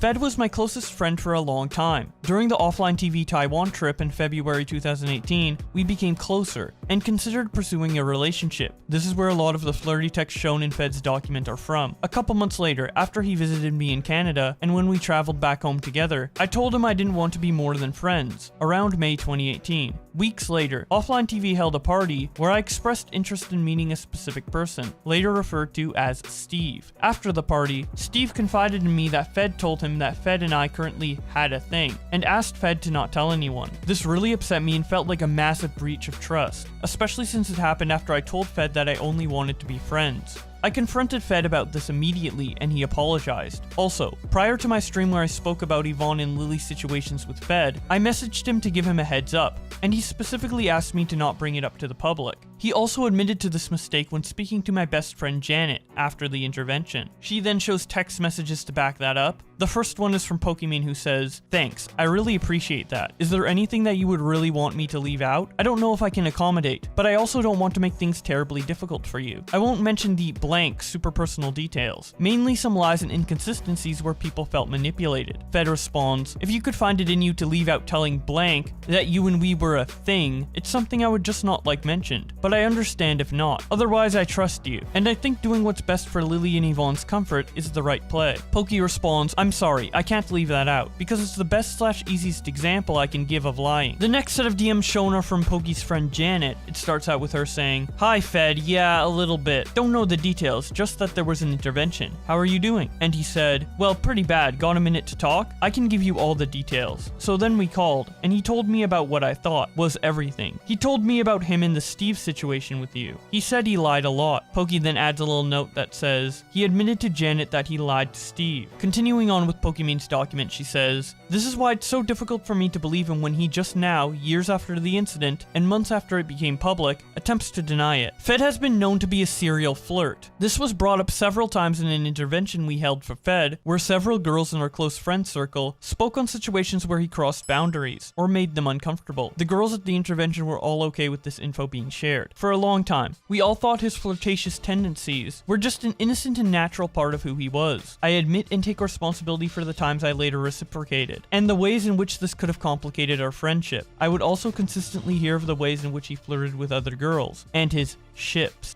and often saw it on his stream as well, which made any reciprocations feel casual and insignificant. It may have been naive, but it was far from how he's attempting to portray me. I tried to be transparent about who I was seeing, in a conscious effort to be open, and not to lead him on, which I now realize struck Fed as hurtful. I understand it must be tough to move on from someone you live with, but I figured it was better that I was upfront, and to hear it directly from me instead of hiding it, especially since I would frequently hear of, and witness him flirting with and pursuing other girls, even my close friends. Fed also had a habit of sleeping in the girls' beds, Lily's, Yvonne's, and mine. Offline TV viewers might remember this because it was something we all spoke of as an odd habit, and we thought the sleepovers were strange, but harmless and just for fun. Fed clearly enjoyed the comfort and intimacy he could find in his friendships with many girls, and I was no exception. Unfortunately, he also had a habit of pushing the boundary not only with me, but with other girls as well, which was difficult for us to properly manage while considering the larger friendship circle and dynamic. Our friendship was complicated and confusing, and there were times we unintentionally hurt each other. Would it have been possible to cut things off completely? Fed was my closest friend at the time, my roommate, and my co-worker slash talent at Offline TV. Anytime I tried to reinforce that I just wanted to be friends, we were always in the same vicinity and he would attempt to flirt and push that boundary again. There was massive pressure and encouragement for us to interact with each other on camera, streams, and vlogs. We'd also had several convos both in real life and over text, pertaining to the complications of our friendship. It wasn't just a one-sided issue. Over time, I learned how to properly draw that boundary, and these issues slowly became less frequent. Fed included messages of hotel room discussions that were misleading and taken out of context. To clarify, a few of us wound up in Vegas at the same time around December 6, 2018. I was there for a sponsored event with Lily, while Fed and some other friends were there separately for fun. I messaged him and told him we, plural as in myself and the girls, had a hotel room. I wanted for us to all stay together in his much larger room for fun, unless he wanted to stay alone so he could be at the liberty to bring any girl home with him. So all four of us, me, Lily, Fed, Yvonne, stayed together in Fed's room for the entirety of the Vegas trip.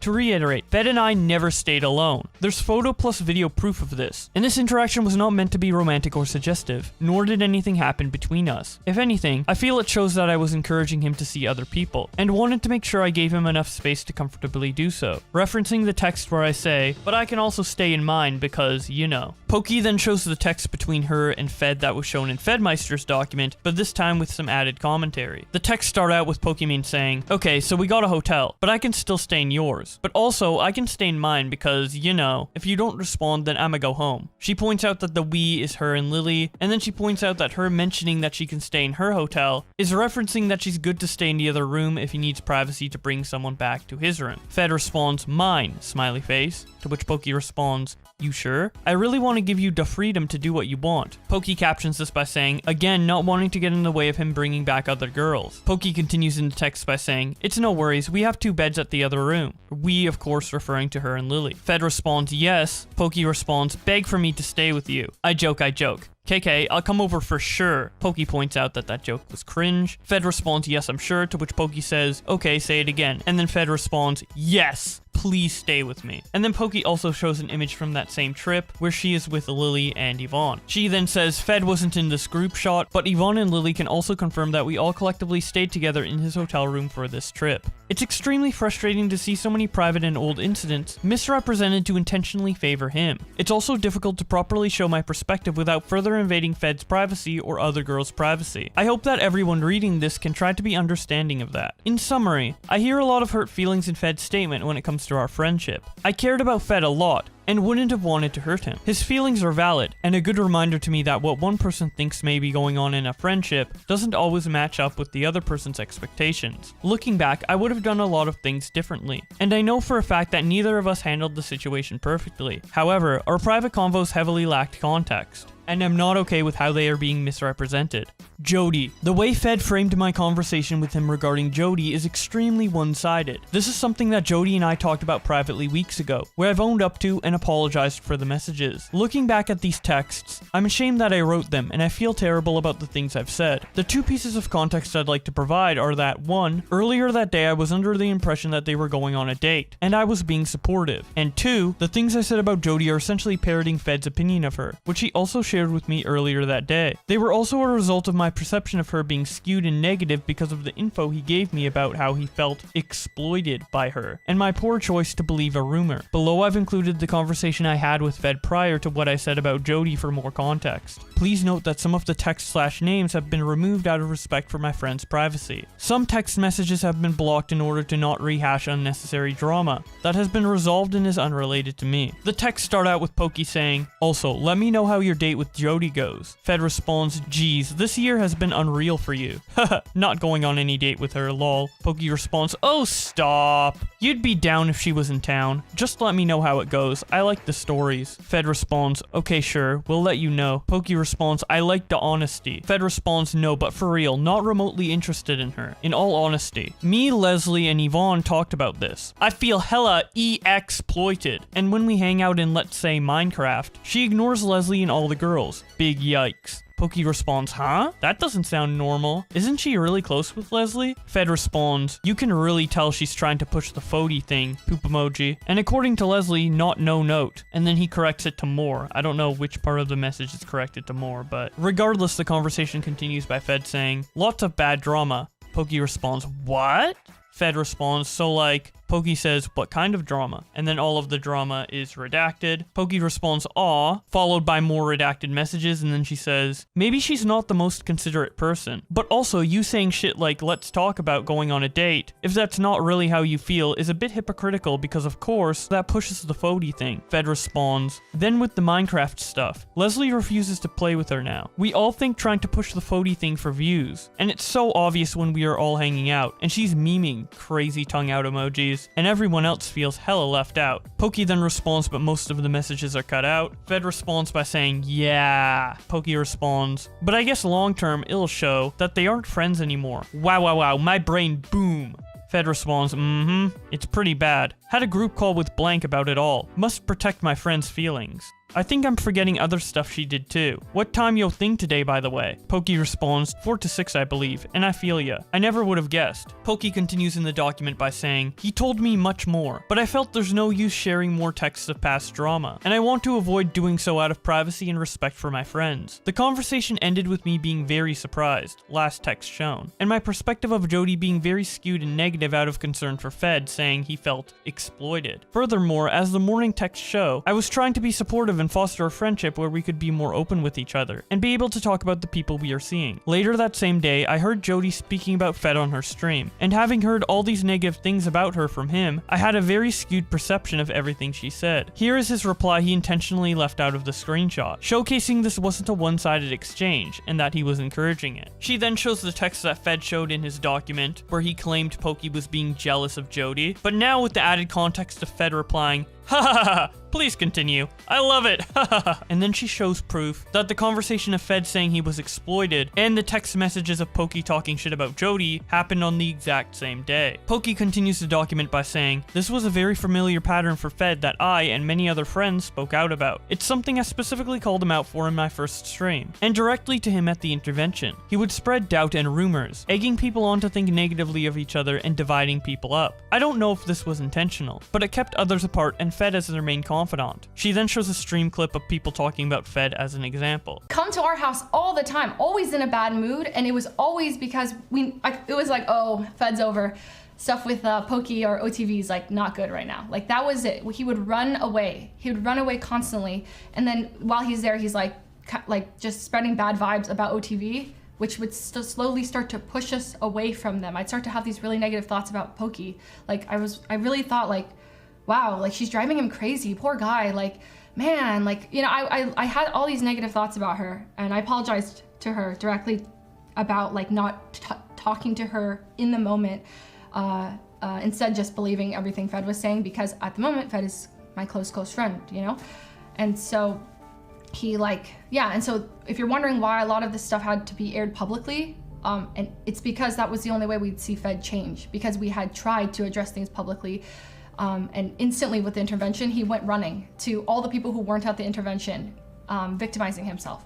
Poki continues the document by saying, I hope the screenshots and added context shows how disingenuous it was of Fed to attempt to frame this conversation as me being possessive of him. Regardless, I really regret having spoken of Jody in this way, and I'm so happy that we were able to work through it. It also taught me a valuable lesson in not only who to trust, but taking opinions with a grain of salt. She then links to a new Google document of Jody's experience with Fed, but don't worry, this Google Doc is not nearly as long as both Fed's and Poki's. In fact, it's only about 2 pages long. It starts out with Jody saying, to give some backstory, there was a bit of drama during the first initial Minecraft server that I am now learning the entirety of because of the doc leak. which actually clears some things up for me as well. The drama stemmed from a ship being formed between me and Fed, Fody, and how shipping inevitably excludes people. I wasn't aware at the time of how shipping in general had created past drama in this friend group, and thought nothing of it as Fed and I began creating Fody content. From a lot of the girls' point of view, I was probably being selfish, inconsiderate, and clout climby. To give my perspective, I was a newer streamer who had just started gaining traction, and didn't really understand streamer etiquette. Nonetheless, I still fucked up, but I remember reaching out to Fed because I started to feel uneasy about Fody content. The convo went something like this. I said, "Hi Fed, how do you feel about Fody?" Fed replied and said something along the lines of, "Oh, it's just content,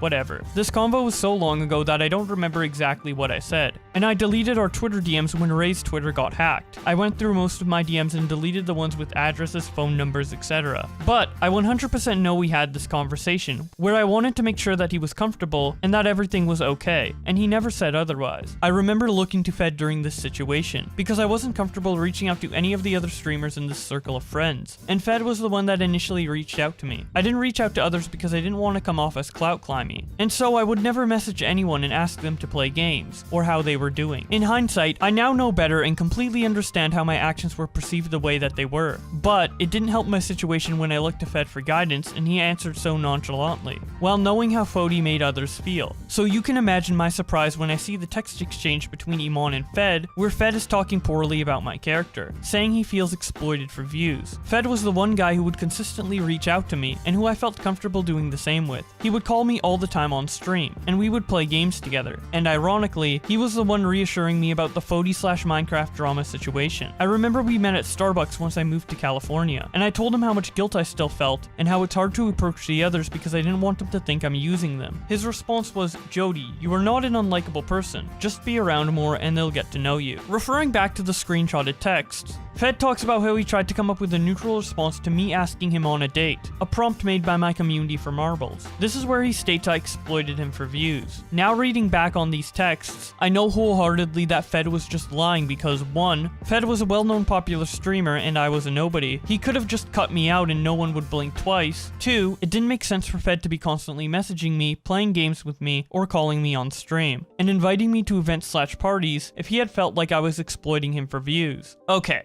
So let's talk about the text where Iman is telling Fed about me and my behavior from one of my drinking streams. At this point, Iman has not met me yet. She only knows me from what Fed has been telling her. While reading these words really did hurt my feelings, Iman and I had resolved all issues prior to the doc leak, as she approached me months ago to talk. In our conversation, Iman was very honest and apologetic. I can understand why she viewed me this way in the past given Fed's portrayal of me to her. I hadn't spoken up about the Fed situation before because I didn't think he had personally done anything to me, but I still went to the intervention to support the others. Now I know that Fed was part of the reason why issues had taken so long to be resolved, and why I continue to be portrayed differently to others than I intended. Thanks for coming to my Fed talk. Jody. Pokimane then ends off her document by saying, "Ultimately, my complicated and volatile relationship with Fed had no part in why he was kicked out of offline TV, and such private details never needed to be public. It has been extremely jarring to have my privacy violated by someone I trusted for so long. Out of respect to my friends who are mentioned in these convos, they were all shown the texts and of course given the option to decline any convos from being included. If any parts of the convos were blocked, I have done so to maintain privacy for them and will not disclose that info. I hope this context shows my side of the story and helps put this to rest. Note, this is posted to my alt account because so much personal info has already been shared. I would like to clarify my side of the story and not bring additional attention to these past issues. I know many other people will probably cover what happened, but I'll be doing what I can to prevent personal matters from going public again, and that is about it for Pokimane's document. Definitely puts Fed in a much more negative light. I mean, he directly lied to us and cut out context of his conversation he had with Pokimane regarding Jody. I find that very scummy. But anyways, a new Google document came out from the person who leaked the Google document made by FedMyster on Pokimane. It's fittingly titled in all caps, "I leaked Fed's doc about Poki." It starts off by saying, "Proof and more leaks."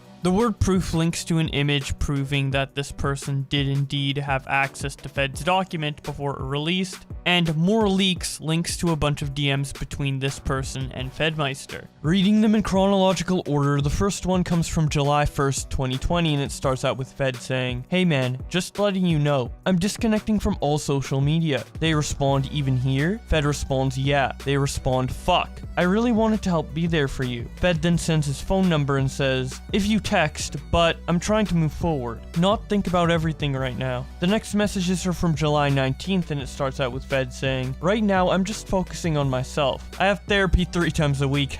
I journal, podcast, run, think, and in my spare time, I help him. They respond, podcast. Fed responds, listen to podcasts about people overcoming. They respond, Fed responds, massive adversities. They respond, take therapy seriously, 100% honest. Fed responds, yeah, I just let it all out. The next messages are from July 24th, and it starts out with the leaker saying, was Lily aware Poki had unfollowed her? I have to say, man, I'm sorry I said, I don't know what you ever saw in her. That's me playing Monday morning quarterback. Fed responds, no, I haven't said anything. I feel like if I said anything, it would look bad on me. They respond, I don't know. Fed responds, like, why is Fed looking at that? They respond, true. Fed responds, he should be focusing on himself, kinda deal. They respond, also true. Fed responds, she unfollowed her just on Twitch? The next set of DMs are from July 31st, 2020, and it starts out with the person saying, 1 month done. Good progress this month. You have already learned so much. Bruh, I'm sorry. Your cousin is fine. Fed then responds on the 1st of August by saying, has it really been 1 month? They respond, yep. Fed says, wait, Tiffany? Damn, this guy's trying to slide in. I wonder why he kept that in this document. Either way, the next messages are from August 9th, 2020, and starts out with Fed saying, I don't know, man. We both had our issues. I'm not good at identifying hers, let alone mine. She's out of my life now. They respond, you were amplified by her, to which Fed responds, to some degree. The next messages are from August 15th, 2020, and it starts out with Fed saying, tomorrow maybe I will start writing something. They respond, fair. Fed responds, I've decided to make it, but unsure if it will release. These next set of messages are also from the 15th of August, and it starts out with Fed saying, she knew about Yvonne and me incident already by this time. They respond, Jesus. Dude, that's all her. Why are you defending yourself to me, and not the world? I already know. Fed responds, I don't know, man. I'm scared. They respond, as you probably should be. But dude, the next messages are from the 16th of August, and it starts out with Fed saying, we can agree everything I share here is never shared anywhere unless A, I die, or B, I give consent, right? All past, present, and future stuff? They respond, of course. Oh my god. Considering I'm reading this out and Fed's not dead and he doesn't want this shared is just, wow, dude. Anyway, he says, a few know I talk with you, like 2 people, but that's it. Fed responds, KK, well, what's your email? To which this person responds with their email. Fed then asks, you get it? The next set of DMs are also from the 16th of August, and it starts out with the person saying, she said you were close. Her only friend for a lot. Fed responds, yeah, we were more than close. For sure. They respond, I'm not surprised at all. So why are you showing me, of all people? I know this. Fed responds, you are basically the only person I talk to about this stuff. I thought you might have wanted to take a look and see if any of it conflicts with things she has said. They respond, you want me to save them and set aside? I'll definitely be looking through a lot of it. Not sure how much is there, but a lot. Fed responds, there are 44 pics. They respond, okay, and then redact a message. Fed then responds, but the leaker redacted his message. But the next thing he says is, I'm writing everything though. The leaker then asks, I have a question that I'm not sure of. Fed responds, okay. The leaker responds, if some of offline TV knew about you and her, and Lily even knew how Poki was looking to get Yvonne out, why do they sit by and watch her lie about stuff with the clear intention of hurting you more and helping herself? Fed responds, sheep mentality. Once a building is falling or a ball is rolling, it's hard to stop, especially if it's Poki rolling the ball. People are scared to contest her. That's always been the case, especially with Yvonne and Lily. The next messages are from October 15th, and it starts out with the leaker saying, anyway, update me when you can. Fed responds, holy fuck. I actually can't believe you did that, by the way. They respond, dude, I'm sorry. I did it for you. Fed responds, you had no right. Nah, you did it for yourself. They respond, no, to which Fed responds, you know this would hurt me. They respond, no way. Why would it? And it didn't. I did it for you. Later that day, the leaker says, what happened? To which Fed responds, have you deleted everything? They respond, yes, week ago. Can you forgive me? He then shows messages from a day later on the 16th of October. It starts out with Fed saying, I take matters into my own hands. Like I said, you had no right. There is no justification here, so stop trying. The leaker responds, I'm so sorry, man. I don't deserve any forgiveness. You are 100% right. I don't know why I did it. I had a moment of weakness. Fed responds, just don't do that shit ever again. They respond, I have learned my lesson. I'm still so mad at myself. To be honest, I regretted it the moment after I did it. I'm an idiot. The next messages are from November 25th, so the same day the doc leaked to the public. Fed says, you sent the doc again to someone. They respond, check out covering FedMyster statements regarding Poki/Lily, twitch.tv/Destiny. No. Fed responds, what the fuck? You sent it to fucking Destiny? And you can tell Fed was furiously typing there because the word fucking is very misspelled. The leaker responds, I sent it to nobody. Fed responds, you are fucking lying to me. These next set of messages take place sometime between the 26th and the 28th of November, and it starts out with Fed saying, I hope you're happy. That's all I gotta say. The leaker responds, for 5 months you had a goal, a direction, and in 2 phone calls that all changed. Funny that way. And since you asked, yes, I am. I'm happy for you. Now let's go back to the document to see what this leaker has to say. It reads out, I'll do my best to make this brief. I have been a fan of Fed's for over 3 years, and in that time we had become friends in a private Discord DM. Fed learned he could trust me, and because of this I knew a lot more of the truth of his life outside of streaming. When Fed got cancelled, I gave him my support but also my disappointment, and he apologized for letting me down. We talked a lot about everything. A few days later he told me he was completely disconnecting from all social media, and he gave me his phone number, and said I could text now and then, but he was really trying to let everything go right now. I respected that and maybe texted him 2 to 3 times over the next few weeks. Mainly just words of encouragement around staying sober, because I had experience with this subject.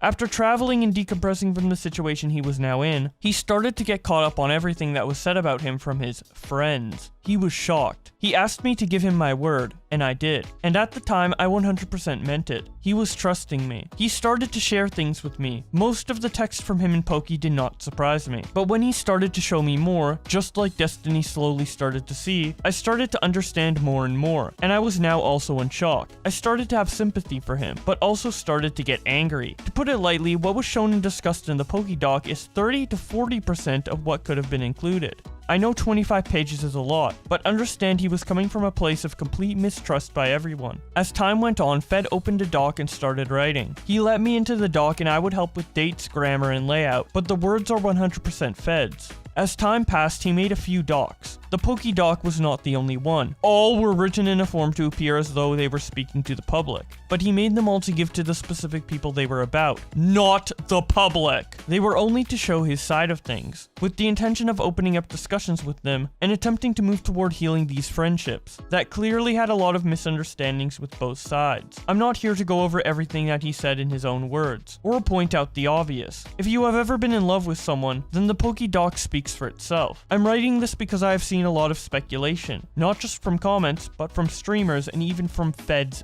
friends. I want to make a few things clear. 1. Fed never had any intention of posting any doc to the public. 2. At no point did he try to mislead or lie in any part of the docs. These were times I would make suggestions, and he would say, no, because that's not the way it happened. I would say, sure, but they had no problem stretching the truth when talking about you. And he would tell me, no, that's not what this is about. 3. When this was leaked, he was furious with me. He went right to our DM and accused me. There was little I could say to him to defend what had been done. He hasn't said a word to me since. I don't want to get too deep into why I decided to do this. I felt strongly that Fed and his issues with Poki were still very much affecting him. All along over the 5 months after he was kicked out, we spoke daily. He had clear intentions. But then he finally contacted her. After 2 to 3 phone calls with Poki, that all changed. I had told myself from day one that I would hold my word to him, but I knew he had one major weakness, and I had hoped that he'd finally let go and moved on. But after those few calls with Poki, his whole mindset completely changed, and it became clear he was going to take the full hit, and she was going to do very little to change the public's opinion of him. That was all based on her one stream about him. Throughout their conversations, 2 things were very clear. 1, Fed was only interested in getting his friends back, and 2, Poki was only interested in protecting her image. I knew he would know it was me. I knew he would be furious with me. I knew he would cut me off as a friend and never speak with me again. But I also knew what I was about to do was the truth, and that I cared more about him and his ability to have a future and less about having him as my Discord buddy. I couldn't sit by and let him drown himself. I felt he wasn't in a healthy mindset, and he was making these decisions because of his issues. Decisions I knew someday, years from now, he would regret. So I leaked it. And that's about it for his little document. As for who actually ended up leaking this, obviously you could tell by the document that he doesn't want you to know. The earliest source of this document being posted publicly that I could find is from a Reddit account called WaterwolfAP, but the Reddit account was created with the express purpose of just posting the document. So it's obviously an alt account and we can't really trace that to anything. Although we do know that the document was created on November 26th, and with how short the document is, having it come out 3 days later doesn't seem like it was planned, but more so that they ended up writing the document, decided not to post it, and then someone ended up leaking it anyway. Or they changed their mind. Either way, it's kind of funny to think that the leaker got his own document leaked as well. Anyways, we are at the tail end of this with the final Google document response from FedMyster. It's titled, Moving Forward. Intro. If you haven't read my last statement regarding all this, please do. I want to start off by addressing comments from friends and other individuals about how they believe I leaked the document myself. This is profoundly false. The individual that went behind my back and leaked my private document to the public made a statement himself, which further corroborates that it was against my wishes. Disclaimer. Don't expect some nuclear document that'll expose everyone and start more silly drama. That was never the goal or purpose from the very start. As you will come to read and understand, my original document was for my own therapy and never intended for the public. I first want to mention I was being very careful with who I shared the document with. I came to trust one of the more dedicated members of my community, just as I have in the past with many people I've come to be close friends with, and even some of them come to help me with my day-to-day business. This person I had put so much trust in would maliciously go behind my back and send individuals parts of the document in hopes for a leak or reaction, with no success. He once again tried when he did not agree with the arrangement I had come to with Poki. As I said in my last statement, this was a violent breach of my trust and against my wishes, as I've been working hard to grow, heal, and move on from everything. To be clear, this document was made as a form of therapy for myself, to address my concerns about the way Poki portrayed me in her stream. All of this has nothing to do with trying to bring up old wounds. I wanted this all to stay private and be handled privately. I can't begin to tell you how stunned I was when I suddenly saw the document on Destiny's stream. I want to move on and move forward just as much as everyone involved. After the leak, Poki and I both agreed to do joint statements. Hers in the form of a stream and mine as a document, where we would both own up and acknowledge our differences and perspectives and then move on. Poki wasn't happy with the way the public received her first stream, and as a result she spent the next few days conjuring up a document of her own. After reading it, she cherry-picked screenshots and attempts to distract the reader from the larger issue I was trying to portray. I'm going to be discussing everything she brought up here. I have never once tried to deny any accusations made to me by Yvonne or Lily, as Poki likes to remind everyone over and over why this is all happening to begin with. I would like to remind her that this has absolutely nothing to do with that at all. What this does have to do with is the misinformation that was being thrown at me by her and her alone. As I said in my most recent statement, I have come to a better understanding of her and why she said some of the things she did. That being said, I still strongly disagree with her careless portrayal of me in front of millions of people. Reworking with Yvonne/Offline TV. She first includes text where I complain about Yvonne's unwillingness to work with me. I never tried to hide this fact, and even directly mentioned it in my original leaked document. He then chose a portion of his original leaked document where he says, I personally never brought up the idea that Yvonne should get kicked out of Offline TV, ever. What I did do was bring up my concerns to people in the house. We all talked extensively about our options, and what we can do to motivate her and fix what we currently have, and save moving out as a last resort, but still remain in her position as management. He then shares the text that Poki shares in her document. It starts out with FedMyster saying, goes into Yvonne's room. Yo, let's think of a prank/content idea since Lily'll be out. Immediately gets into a game of League. Smiley face. Poki responds with an annoyed face. Fed responds by saying, I leave and she says, hey, you gonna think of something, right? Yeah. Poki responds with a disappointed face and says, tell her what you think.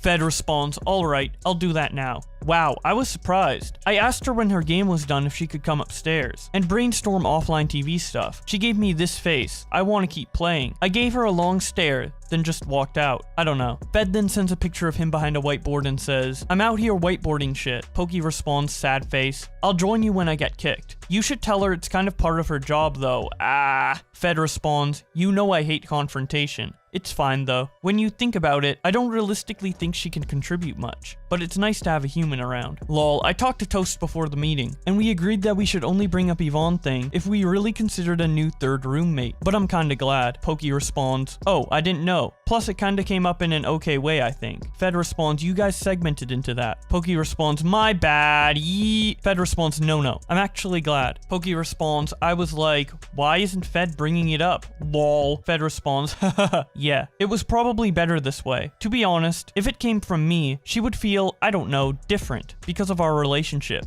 But all good. Cat's out of the bag. Pokey responds, makes sense. It did come up pretty organically. I was surprised Skara had so much to say. Fed responds, I think I talked about it with Skara the most out of everyone. Pokey responds, whoa, I had no clue. Continuing with Fed's document, he says, my purpose of bringing up this information was to mention that in no way was I trying to get Yvonne fired because of the incident between us. The way Pokey framed it in her original statement / stream, and it 100% had to do with her lack of excitement and willingness to help with offline TV projects, when it's the only reason she's in the house. And if you read my original leaked statement, you'd know that that wasn't surprising to me because of how Pokey would privately portray her to me, when she used to work for her as well. She continues to show more text proving that I did in fact bring up my concerns to people in the house, which again, I never denied. The incident between me and Yvonne was in December of 2018, and these showcase texts that take place during October of 2019, long after Yvonne and I talked about it, and I had naively thought we put it all behind us. Again, the whole reason I brought this up to begin with was an attempt to showcase that I had zero interest in firing her over what happened between us. And I brought up my concerns to the house because I 100% focused on making offline TV more successful. And then once she started helping out more, those concerns were no longer relevant to me. She then brings up these texts again. They start out with FedMyster saying, yo, what you doing right now? Pokey responds, hi. FedMyster responds, yo. And then Pokey sends Fed some DMs she had between her and Lily Pichu. The messages start out with Pokey saying,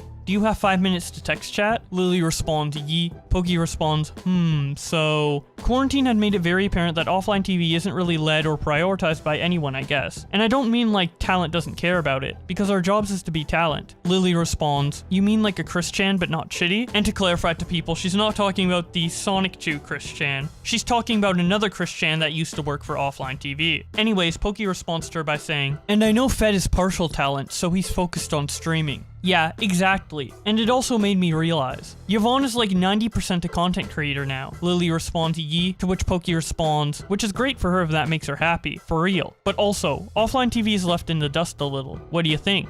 Lily responds, and then it cuts off there. Pokey captions these DMs to Fed with basically this, to which Fed responds, wanna pull some funny shit? Pokey responds, what? Oh, you're still live. Fed responds, okay. Never mind, no prob. And yeah, gonna be honest, not having Amanda and Danois here has def hurt. I actually haven't talked to Amanda in almost a month, and she was supposed to be a mini-me. As for me personally, I'm not trying to take advantage of streaming every day, and it's been incredibly difficult to balance both. I don't know how long this attention on me will last, I think. Pokey responds, I think you should be doing what you're doing. Fed responds, if I reconnect with Amanda, Pokey responds, you are talent, and even though you help with content, talent is meant to be your priority. I am more so bothered Yvonne hasn't stepped up more. Fed responds, things could be a lot better. And that offline TV is no longer her priority. When I really thought about it, like, why did we hire Amanda? Fed responds, I see. Pokey responds, when Yvonne is supposed to be Amanda, but in the house. Fed responds, yeah, I feel you on that. To be honest, I thought you were cool with her going the route when we moved. Like, she started her YouTube and everything because you and us were cool with it. I remember. I'ma just come into your room? Bump. Pokey responds, hi. Fed responds, hi. Pokey responds, no. Fed responds, I don't remember the exact context. Pokey responds, we agreed like content creation was not the route, but that she likes to stream on the side, but offline TV is main thing. But now it's like sponsor deals, YouTube channel, etc. It's very weird in my opinion. Fed responds, yeah, I feel like she's definitely in a direction where she's leaning towards content creation. To be honest, we didn't make that clear though. At least I don't think we didn't, but despite that, I do agree we need fucking massive help right now. And now would have been a good moment to step up. Pokey responds, I guess like, I just dislike disorganization, inefficiency. And that's what I feel. Fed responds, I hear that. Pokey responds, so I think we need to get together and make some solid decisions as a group, or else the decisions will force themselves onto us down the road. For example, if we got someone to help manage, what happens to Yvonne? Isn't that a weird thought? Fed responds, yeah, true. And yeah, we'll talk about things tomorrow after meeting. You talk to Toast Skara about it? Pokey responds, toast right now. We know we want/need help, but I don't think we know about what to do in regards to Yvonne. Fed responds, yeah, I think we just need to tell her what we want. Pokey responds, yeah, I'm wondering what you guys want. Fed responds, I mean, to be honest, all I think about is what I'm lacking. Haven't thought about her business too much. I'll think about it though. Poki responds, okies. Fed continues the document by saying, Poki's justification for all of this is that she was worried about offline TV being left on the back burner, and that we had a history of hiring core employees that would later become content creators. To me, these claims are all valid. But I showed these in the first place because I wanted to A, show that she was actually the one pushing the idea of her being fired, and B, that at one point I defended her because from my understanding, I thought she was doing a good job, and also getting streams in too, which I thought we were cool with, which largely contradicts that I was trying to get her fired because of the incident between us. I could have easily agreed with her and helped her carry out the Let's Get Yvonne Fired campaign, but I really didn't think there were any problems at the time. It was extremely careless for her to say on her stream many months ago that I wanted her fired because of our incident, when I only ever brought up my concerns and complaints to people, just like any leader in my position would. Re-Fed. She immediately brings up what she claims to be proof, or admission of guilt, about the Steve situation. After a tremendous amount of therapy and reflection, I want to quickly go over my state of mind throughout my confusing friendship with Poki. I'll support that although I never challenged her on things, it was never my intention to admit guilt on any front. Initially with the Steve situation, I apologized because I felt I breached her privacy. In that moment, I didn't feel like I was lying because it was common for us to say, let's be friends, and then totally act another way and then relapse. I thought throughout this incident we were just in another cycle of all that, so I didn't feel like I was lying to him. As to the psychology of it all, I didn't even bother to challenge her when she confronted me about Steve, because I've always dreaded fighting/arguing with her because I felt she had a lot of power in whatever we had, and I cared for her too much, in that most of what she said I would tend to agree with to avoid conflict, even until the bitter end. I now know this was one of my issues, the fear of confrontation, and I should have talked things out more. But at the time and in that moment, it was so much easier to just say, sure, whatever, I'm sorry, than to have an argument over how we are leading each other on. I would assume many people can relate to this. What I've learned throughout all of this though, is that oftentimes the hardest conversations are usually the ones worth having. The fear of confrontation and in complete agreement with whatever your accuser says because of how terrified you are of conflict and how much you want to maintain peace. This kind of mentality would continue even before she did her initial stream 5 months ago, when she would ask me what I had not liked mentioned. I said, if you could find it in you to leave out telling Josh/Steve that you and we were a thing, it's something I would just not like mentioned. I sent these texts during a time when my whole world was being flipped, from literally every direction. And once again, I felt and believed what everyone was pinning on me was true. In my head, I knew some of the things she mentioned weren't right, but I knew suddenly trying to convince her that it happened a lot differently, she probably wouldn't buy. To elaborate, I felt it was an argument I was in no position to have because A, I wasn't mentally equipped to have it, and B, I knew she wouldn't buy my sudden change of opinion. I apologize if this is hard to follow, but this issue is something I'm much more aware of now, and I'm still trying to learn from and understand it better. Even in my conversation with Janet, I felt like I was still heavily influenced by Poki. I believed whatever claims she had against me. It was a very stressful time. It was so much easier to just accept whatever claim against me and move on, rather than argue any point at any stage. We then get another dissection of the Vegas text between Poki and Fed, but this time from Fed's perspective. When Poki says, okay, so we got a hotel, but I can still stay in yours. Fed points to the eye and says, she very clearly says, but I can stay in yours. To me, this meant she was open to staying with me, and the girls would get Poki's room, because during this time, I would sleep over hers often. Then going down to the text where Poki says, beg for me to stay with you, he points out that she alone is asking to stay with me alone, and says, totally exploiting my feelings for her, because she knows I want her to stay with me. He then points to the text where Poki says, I joke, KK, I'll come if you're sure. And then he points out that she says, I'll, and not we. He then points out that there was never a text asking him to stay with them, or that they could stay with him. He also says, I was totally getting the impression that we were gonna sleep in the same room via these texts. What ended up happening is that we all stayed in mine, but Poki and I ended up sharing a bed, but she's careful not to include that in her response. My purpose of showing these texts was to show the behavior and kind of relationship we had, and that we would often sleep over in/out of the house. Poki tries really hard to put into question my credibility by saying it was totally out of context, because what was said versus what happened was different. Facts are we did share a bed. Did I think it was gonna be just her and I sharing a room? Yes.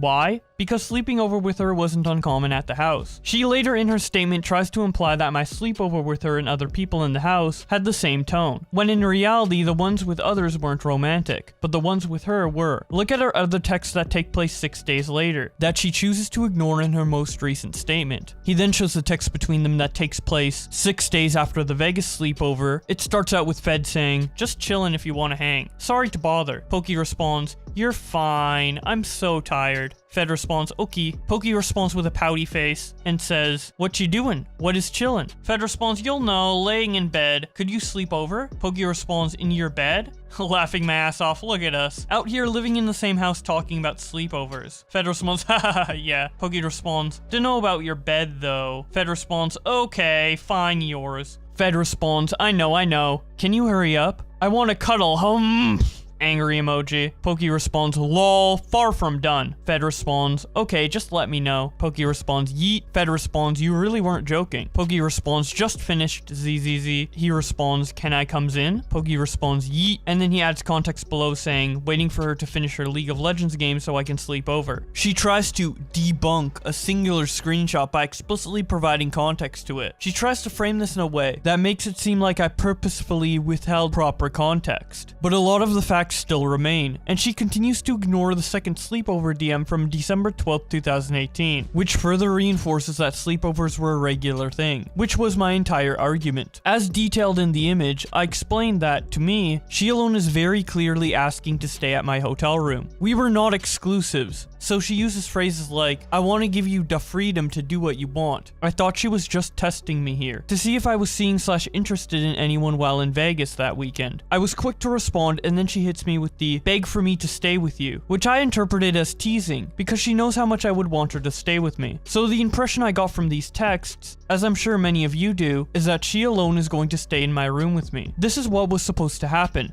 but didn't. Instead, the girls decided to all stay in my room. And 6 days later, I waited for her to finish her League of Legends game before I came to sleep over at hers, instead of mine. So these screenshots in conjunction say a lot more. Just to be clear, the only reason I'm responding to this is because she tries to put into question my credibility and further pushes the narrative of manipulation. There were a lot of screenshots I hadn't got to explain because I had stopped working on the original doc and didn't want it out. I should also point out that Pokey said in her stream and in her statement that she told me way back in March 2018 that she just wanted to be friends, which is true. But my whole point in the leaked doc was to show the on-again, off-again cycle. This text happened in December 2018. Re Jody. Before I get into anything, I'd like to apologize to Jody for painting her to Iman in such a poor light. Two of my closest friends felt she was using me for views, and ignoring one of them during our Minecraft streams. When I was told this, I was very fired up when I heard my friend had felt isolated, and that the possibility of her exploiting my attention was real. Without really thinking about the validity of such claims, I shared gossip between me and Pokey. I do want to give more context and explain my thought process while writing this document back in August. He then shows a set of texts between him and Pokimane that happened 2 days before they talked about Jody.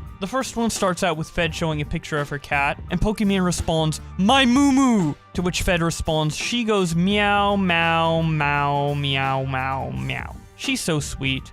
Pokimane responds, hee heart. Pokey responds, what are we doing tonight? To which Fed responds, I'm not sure to be honest. Been thinking about it for a minute too. I'm watching Kingdom Hearts 1-2 like streams. Super grindy vibe. Don't really like that. Pokey responds, I thought you love grinding. Fed responds, I mean that kind of grind, that's zzzzz. I'll prop random IRL then go wherever the wind blows. What about you? Pokey responds, okay honey, eating and chillin'. Fed responds, I have some requesterinos. Pokey responds, yes dear. Fed responds, if you see Dak Prescott, please get a pic of you two. That'll be my background forever. He's the Cowboys quarterback. Fed then shows the text him and Pokey had, talking about Jody. It starts out with Pokimane saying, also, let me know how your date with Jody goes. Fed responds, geez, this year has been unreal for you. Haha, not going on any date with her, lol. Pokey responds, oh stop. You'd be down if she was in town. Just let me know how it goes. I like the stories. Fed responds, okay sure, we'll let you know. Pokey responds, I like the honesty. Fed responds, no, but for real, not remotely interested in her. In all honesty. Me, Leslie, and Yvonne talked about this. I feel hella exploited, and when we hang out in, let's say, Minecraft, she ignores Leslie and all the girls. Big yikes. Pokey responds, huh? That doesn't sound normal. Isn't she really close with Leslie? Fed responds, you can really tell she's trying to push the Fody thing, poop emoji. And according to Leslie, not no note. And then he corrects it to more. I don't know which part of the message is corrected to more, but regardless, the conversation continues by Fed saying, lots of bad drama.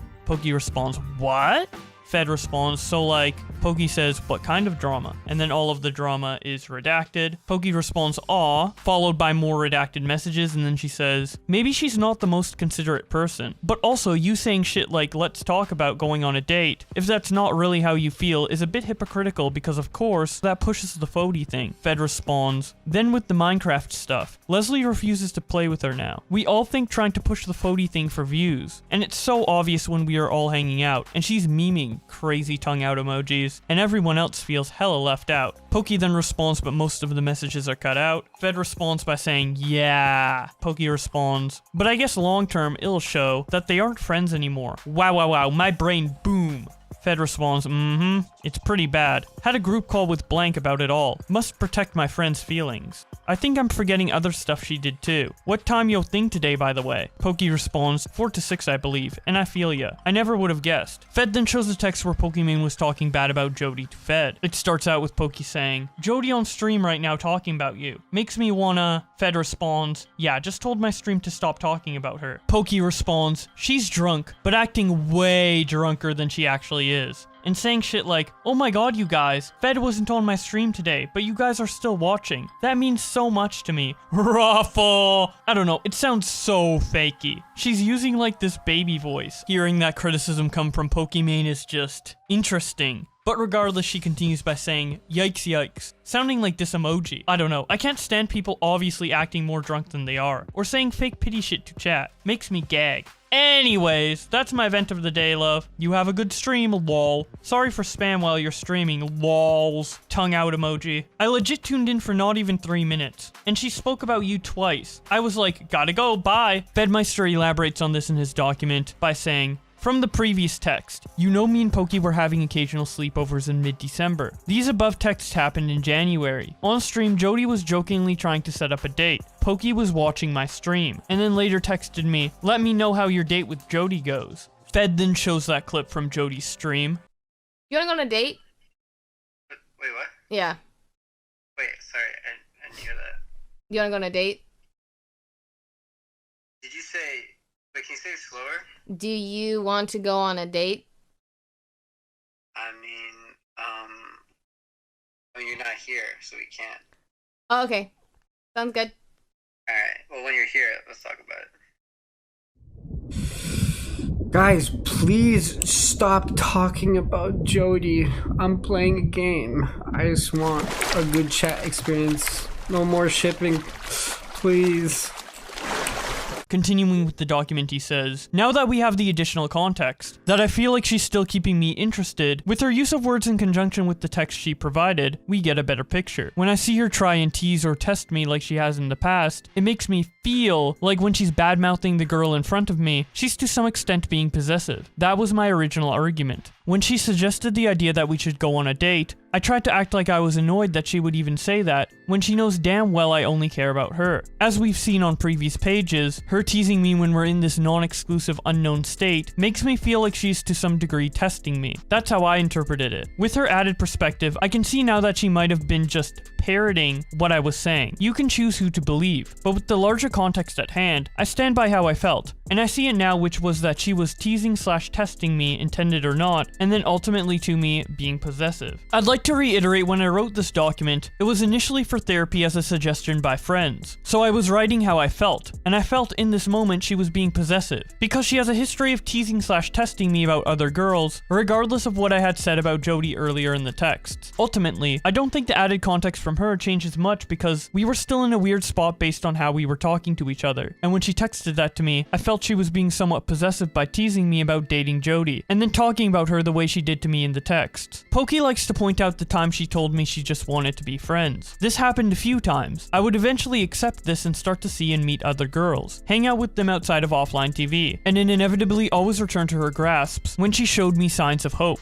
Looking back now, we definitely could have been more honest and aware of our behavior around each other. That could have prevented a lot of internal conflict between us. Conclusion. In closing, I want to once and for all end all this. Both of us can keep digging into messy private DMs, but the whole point was to show it wasn't as black and white as Poki originally showed. It should be obvious by now, but both have completely different interpretations as to what happened in our past. And as we both said, the truth is somewhere in between. I know nothing said here or anywhere absolves me of my wrongdoings, but that was never the point. Rather, when I wrote this, I felt completely betrayed and wanted to gather my thoughts/information to understand her and my issues better. Again, I have never disputed any claims made by Yvonne or Lily. I know I crossed boundaries and disappointed a lot of people, but I know I'm working every day to become the best possible version of myself. I never had any intentions of this being public, and I very much regret that it was leaked. I want to move on and start a new chapter in my life. The time I spent on offline TV was some of the best parts of my life, and I'm thankful for every moment, but it's time to leave that all behind. This will be my last statement I make on this matter. Think of me what you want, but judge me on facts, and not careless renditions of my character with things I know to be false. At the end of the day, it's very clear to me and everyone that has read all this unnecessary drama, that both Poki and I have made mistakes. I feel we have both learned from our mistakes and grow as people. I wish nothing but the best for all involved, but it's time to move forward. I hope you all can too. Fed. And then Poki responds to this on Twitter by saying, "Who asked, lol?" Well, I guess that's one way to end this cycle of endless responses. Not gonna lie, I think that tweet from Poki was pretty funny. So over the past year, it's been no secret that James Charles has been befriending a lot of people in the gaming community. A few months ago, when the game Among Us exploded and I started getting invited to different lobbies with some of the biggest gamers that I had been watching since I was a little kid, and it was so much fun getting to play with these people that I've always looked up to, and I honestly made it quite a lot of really amazing friends as well. And from the outside looking in, one of the strongest newfound friendships James Charles has developed is with Pokimane. I mean, why wouldn't he? Pokimane has been a fan of James Charles for a couple years now, and they seem to have a lot more in common with each other than James has with the other gamer boys. Their bond seems to have grown so strong that when James Charles decided to do his makeup video featuring gamers, he featured Pokimane first and had really nice things to say about her. But I wanted this video to be off to a great start, so I wanted to call one of my gamer friends who always looks absolutely beautiful, so I called Pokimane. Hi, Poki! Hi! How are you? I'm good, how are you? Doing really, really well. You look so cute! Well, thank you so much for being a part of my video today. You obviously are such an amazing gamer and are also one of the most beautiful people literally ever. So I figured... Me? You're like the most symmetrical human being I've ever seen in my life. That video you just watched was uploaded on March 12th, and you can see Pokimane and James Charles positively interacting with each other on Twitter as recently as March 25th. So based on these recent positive interactions, you would assume that Pokimane is supportive of her friend in regards to his recent controversy. For those of you who don't know, in late February, James Charles was accused of sexual interactions with an underage boy. During this time, James confirmed the interactions with the boy, but said that he was not aware of his age, and as soon as he became aware, he cut contact immediately. This makes him incredibly reckless and irresponsible, especially considering his past history with stuff like this, but it would not make him a child predator or a pedo, as a pedo would not back off of a child once he found out that they were a child. The alleged victim claims the opposite, saying that James Charles knew the age and continued sexual interactions despite knowing he's 16. So at this point, you can either trust James Charles' word or not trust James's word. And someone who very much doesn't trust James's word is Ethan Klein and Trisha Paytas of the Frenemies podcast, who have been very critical of James Charles, talking about him in every episode of their podcast since the allegations came out. So it was very surprising when James Charles' friend Pokimane responded to one of Ethan's tweets talking about Trisha, saying that they are one of the most iconic dynamics to ever hit the web. Now, this compliment isn't extremely surprising, considering that we've known Pokimane has been a fan of the Frenemies podcast for a while, but that mention of the podcast was made before the serious allegations against James Charles, and before this iconic and dynamic duo called Pokimane's friend a child predator in every single episode of their podcast since the allegations came out. Clearly, he has predatory behaviors. And so he's a predator. He's a fucking predator. He's a predator. Like there's no debating it. There's no debating it. He's just straight up a predator. Yo, you're a predator, bro. He just looks like a fucking creep. And by the way, you seen his outfit at Coachella? Everyone's like, oh, Queen, go off. I was like, no, that's a fucking predator. James Charles should be forced to introduce himself to all of his neighbors as a sex criminal. For sure. Oh, for sure. You followed him, you fucking creep, liar, bitch, predator. Fuck you. I hate him. I hate him. You pathetic predator bitch. Oh my god. Knowing this kid is Fucking young. hate He him. looks. Really, all you wanted to do was fucking beat off to a child, you fuck. Yeah, that's a mess up. That's sick. Ulterior motives. Fuck you, dude. Chris Hansen, Ew. step in. I'm sorry, dude, but you are a danger to society. James Charles, who is proven to be a prolific predator. James Charles, because he's a predator. James Charles, who's out there predatoring on 16-year-old kids. James Charles is acting like nothing. He just posted a video, and that dude just literally just got outed for being a literal child predator. Literally, he said, yes, I sent nudes, but he lied about his age. Literal child predator. Like, this guy should be in jail. They still support James Charles, you dumb prick. I James agree. Charles is That's an actual fucked. predator. You guys love James. He's a predator. Yeah, it's perfect because I know that kids have always been your choice, so that works out perfectly. Oh, P.S. Nickelodeon, keep an eye on him during the after party. So James Charles is a predator, but James Charles is a predator, and that's how James Charles likes his meat. Young. You can make fun of James's looks because he's a P word. Like, you're promoting this guy to all your minor fans. It's so gross. It's so disturbing to me. There you go. That's one of the most iconic dynamics to ever hit the web, according to James Charles's friend, Pokimane. Looking at this response after listening to those clips puts it in such a negative light. The fact that you can support these people and their show after they said those things about someone who's supposed to be your friend makes me think your friendship with him is fake, whether it's just on your end or mutually, or that you continue to support someone who you think is a child predator just because it's easier to. You just simply can't have it both ways here. Either you think he's a potential child predator and you cut off connection with him completely, which she clearly didn't do, or you don't support the people who are calling your friend a child predator. You know who you can make fun of? You can make fun of predators and people who support predators. James is an actual dangerous predator, and anyone that associates with him is going to have to reckon with the fact that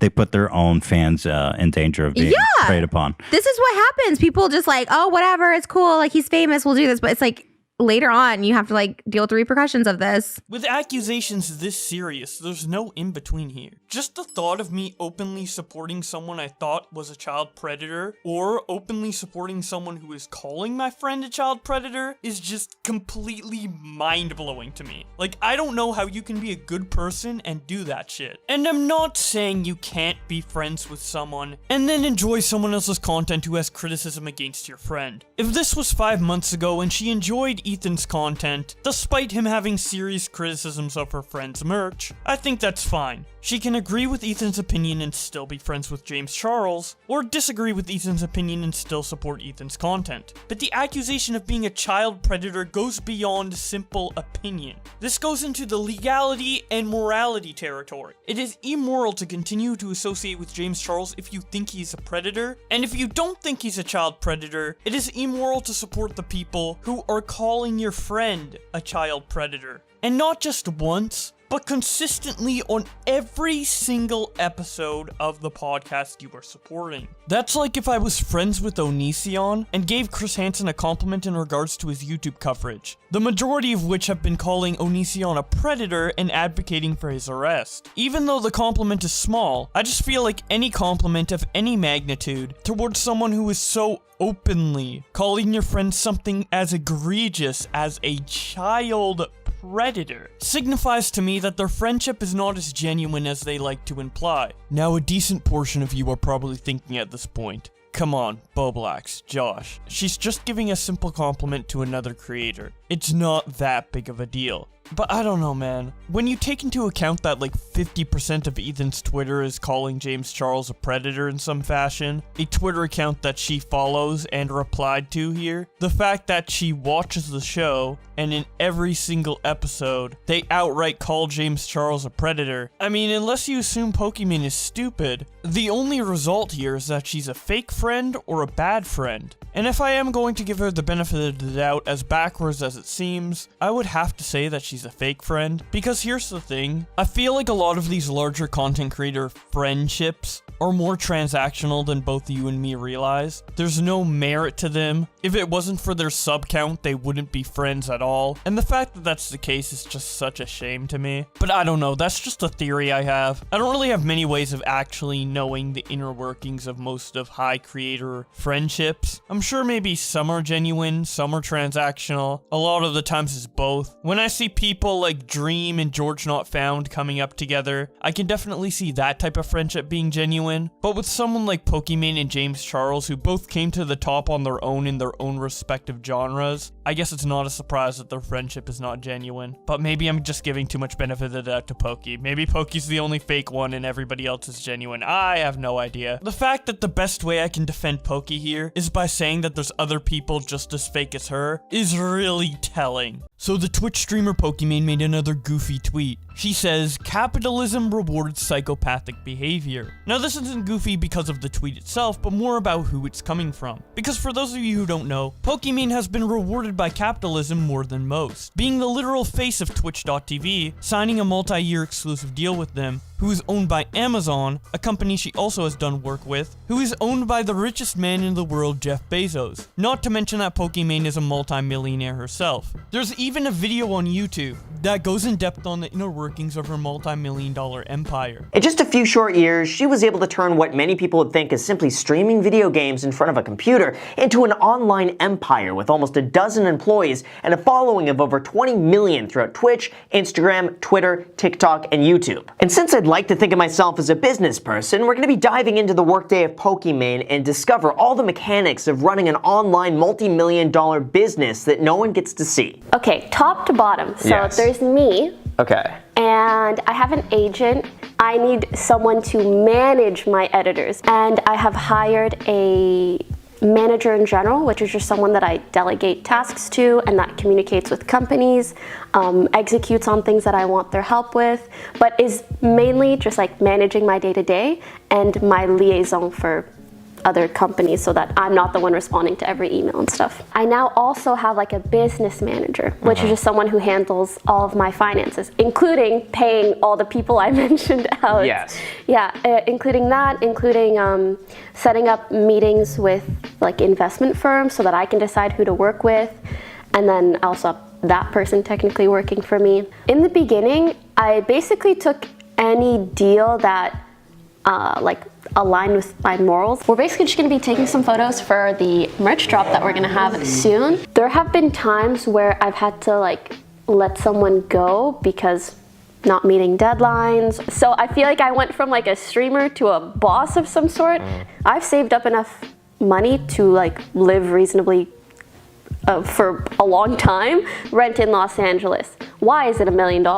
And also taxes. California taxes are tough and Tell me very about much it. make me want to move to Vegas in a month. And I feel like to be spending like all the money that I make, what am I going to be like leasing out cars every day doing all this? I don't purchase things that I don't need, and anything that I do need will probably ultimately be like under 3K a month or so, Sure. I'd say. So in terms of percentage, that is within my disposable income, so I'm all good. People talk a lot about like donations and this and that, especially when you're a female streamer, but like at this point in time, it's under 5%. Sometimes I find startups that I think are really interesting. Okay. And I will look into it and see whether it's a good investment. But then I always have to run it by my financial advisor, and I usually put him in touch with the company so he can actually look through their plans or their records, and he basically lets me know whether it's a decent investment to make or not. I really, really find great interest in business. So since Pokimane is essentially calling herself a sociopath with this tweet, a lot of people were quick to call out the hypocrisy. Nicholas Diorio responds to her by saying, "Then turn off Twitch subs, donos, and ads. Making money equals capitalism." She's not simply making money, laughing my ass off. That's disingenuous as fuck. It's always funny when multimillionaire professional live streamers who know nothing about economics get hive mind by poor children who are afraid to work for a living, laughing my ass off. Pimp Master Yoda responds to Poki by saying, "I understand you can critique something you've benefited from, but you are practically the corporate favorite to place ads on along with other family-friendly streamers, or used to push merchandise. So you are not just benefiting, you are in bed with it." Dave responds by saying, based comrade Pokey. Lumi says, you're pretty good at this capitalism thing though. To which Saskia responds, doesn't mean she can't criticize it. Remember Cloud responds by saying, you are right, but this is the literal definition of virtue signaling. It's like calling for environmental change while eating a Big Mac every other day. Saskia responds, oh, she's absolutely being a hypocrite. Don't get me wrong. I'm not Team Pokey here. Just confused why so many people think you can't criticize something just because you are part of it. We are all playing a part in capitalism. Remember Cloud responds, I wasn't saying that at all. Anyone is welcome to criticize, but making your criticism constructive and meaningful is way different. What she's saying isn't beneficial. It's an empty virtue signal. It offers nothing. The meat industry is terrible while consuming Big Mac. Daniel responds to Pokey by saying, funny you say that. After you have been using capitalism to your advantage ever since you started streaming, and making millions of dollars a year from sponsors and different brands, and your merch, and YouTube videos, and all of the subs and donations you get. But whatever. Unterboy says, turn off all your sorts of revenue on Twitch then. Matt Pitt responds to Pokey by saying, this tweet is sponsored by Geraldo's Hot Sub Sandwiches. Get them while they're hot, like every gamer deserves. Glink responds to Pokey by saying, is that why Twitch streamers are so good at it? Disco Alien responds to Pokey by saying, you are quite a successful capitalist though. Christian responds to Pokimane by saying, talk to him! Capitalism requires the exploitation of workers to function. Exian responds to him by saying, since she has employees, does that mean they are exploited? Tippity responds to Pokey by saying, give me $5,000. Diamond Blue 7 responds to Pokey by saying, this you? Showing a picture of her in a HyperX advertisement. Life is a bruh moment responds, laughing my ass off. People still gonna say, you can criticize and participate. Still though, why you partner up with companies which exploit their employees? It was her choice. Jack Hurley says, I'm just gonna leave this here for all the reply guys. Showing a picture of a worker saying, we should improve society somewhat. And then a smug guy coming out of a well to say, yet you participate in society. Curious. I am very intelligent. Per Gattery responds to him by saying, she doesn't just participate, she actively engages in it, takes advantage of it for more than survival, and has the power to help her create change. Yet does nothing but amasses more and more wealth. Actions speak louder than words, and all I see are words. Thick Boy Crazy posts that same image in response to Pokimane, and Christina Tasty responds to it with an edited version, with the worker having a bunch of Gucci saying they should improve society somewhat, and then GigaChad coming out of the well saying, Pokimane, you drink $12 coffee. Diesel Patches quote tweets Pokimane and says, teehee, ooh, off to the gulags with you, showing a picture of communist Pokimane. Sophia the Helion says, yeah, okay, showing Pokimane's net worth. Lotad69 says, yeah, I also hate capitalism queen, showing a screenshot of Pokimane's video that she uploaded titled $3.5 million mansion house tour. Contra says, didn't you string a guy along who lived with you and then proceed to fuck another guy while he was still in the house? I don't think you get to tell us what sociopathic behavior is. If you want to learn more about that, I have a video about it. It will be in the description and in the cards up above. But moving on, Jest responds to Pokimane by saying, so yeah, anyways, fuck capitalism, eat the rich, and remember to link your Amazon account and subscribe with Amazon Prime, you guys. Nicholas Diorio says, why is it that the only advocates of socialism I've ever seen online are either aspiring / current top 1% earners and poor college kids who are terminally on Discord? He then tweets out Pokimane's capitalism tweet next to a picture of Pokimane in her custom painted car. The Quartering responds to her by saying, multi-millionaire Twitch streamer complains about capitalism. You can't make this shit up. Fapping Flamingo says, alright losers, where the fuck are my rewards, huh? Little fucking weasel's holding out on me. Combat Wombat responds to Pokey by saying, tweeted from the mansion her tier 3 subs bot. Toad McKinley responds to Pokimane by saying, my favorite phase in the life cycle of the digital hooker is when they try to convince themselves they are in the position they are in, not because of their looks, but their brains. And then they stop bloviating about their grade school tier political position. The Communist says, everything rewards sociopathic behavior. That's the point of it. AugRFC says, $5 a month. Atozi says, communism rewards sociopathic leaders. Assault responds by saying, you can be against capitalism and not support communism. Atozi responds, I went from barely being able to afford rent and food in 2017 to financially free in 2019. That's only possible under capitalism. Everyone can become financially free with the correct knowledge under capitalism. So when Pokimane posted her capitalism tweet, I reposted it next to a bunch of screenshots of the brand deal she's done, and that tweet ended up getting a lot of likes. And because of that, a lot of discussion was spawned around this tweet. Pimpmaster Yoda responded to it by saying, the levels of irony to tweet that from an iPhone. She must have been holding a Starbucks coffee in the other hand. Everyone's hooked on the iPhone comment, while your queen is the poster girl for major marketing campaigns.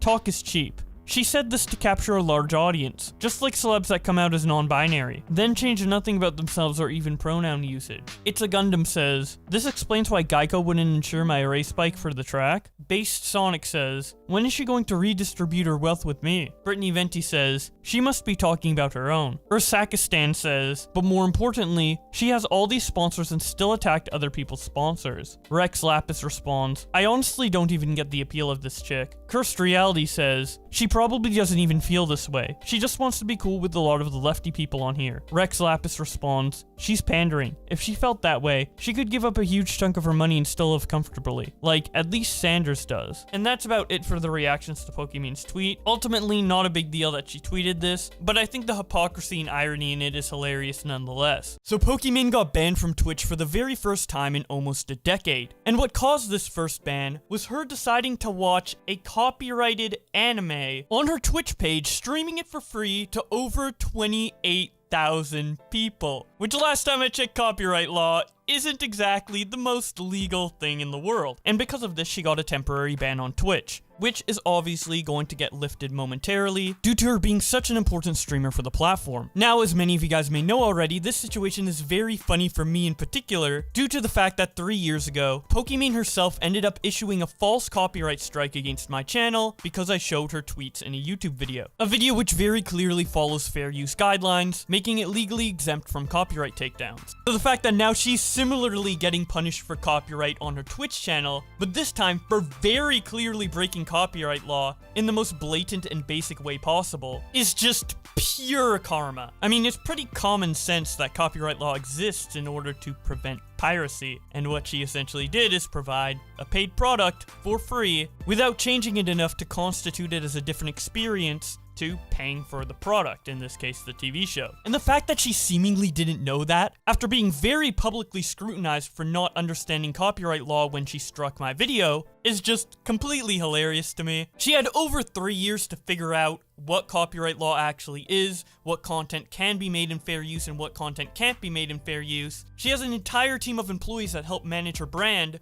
yet she still broke copyright law in one of the most basic ways possible. It's like going into a convenience store, taking a bunch of shit out without paying for it, and acting like you'd have no consequences for it. It's just that blatant. Unless, of course, she did know that this was illegal, but figured she could get away with it due to her high position at Twitch. And she kind of essentially did with only a 48-hour ban. She's already talking about her next stream, and it just seems like this is a mandatory break that has been given to her by her boss. But if that were the case, that means she thinks she's above the law, and that's kind of a bad look, so maybe she just didn't think it was important enough to look into copyright law after the situation 3 years ago, and happened to stumble into a pitfall because of that lack of knowledge. Except she was extensively looking into copyright during that time, to the point of actually trying to lecture me in DMs about copyright law. Looking back at these after what just happened today is just holy shit.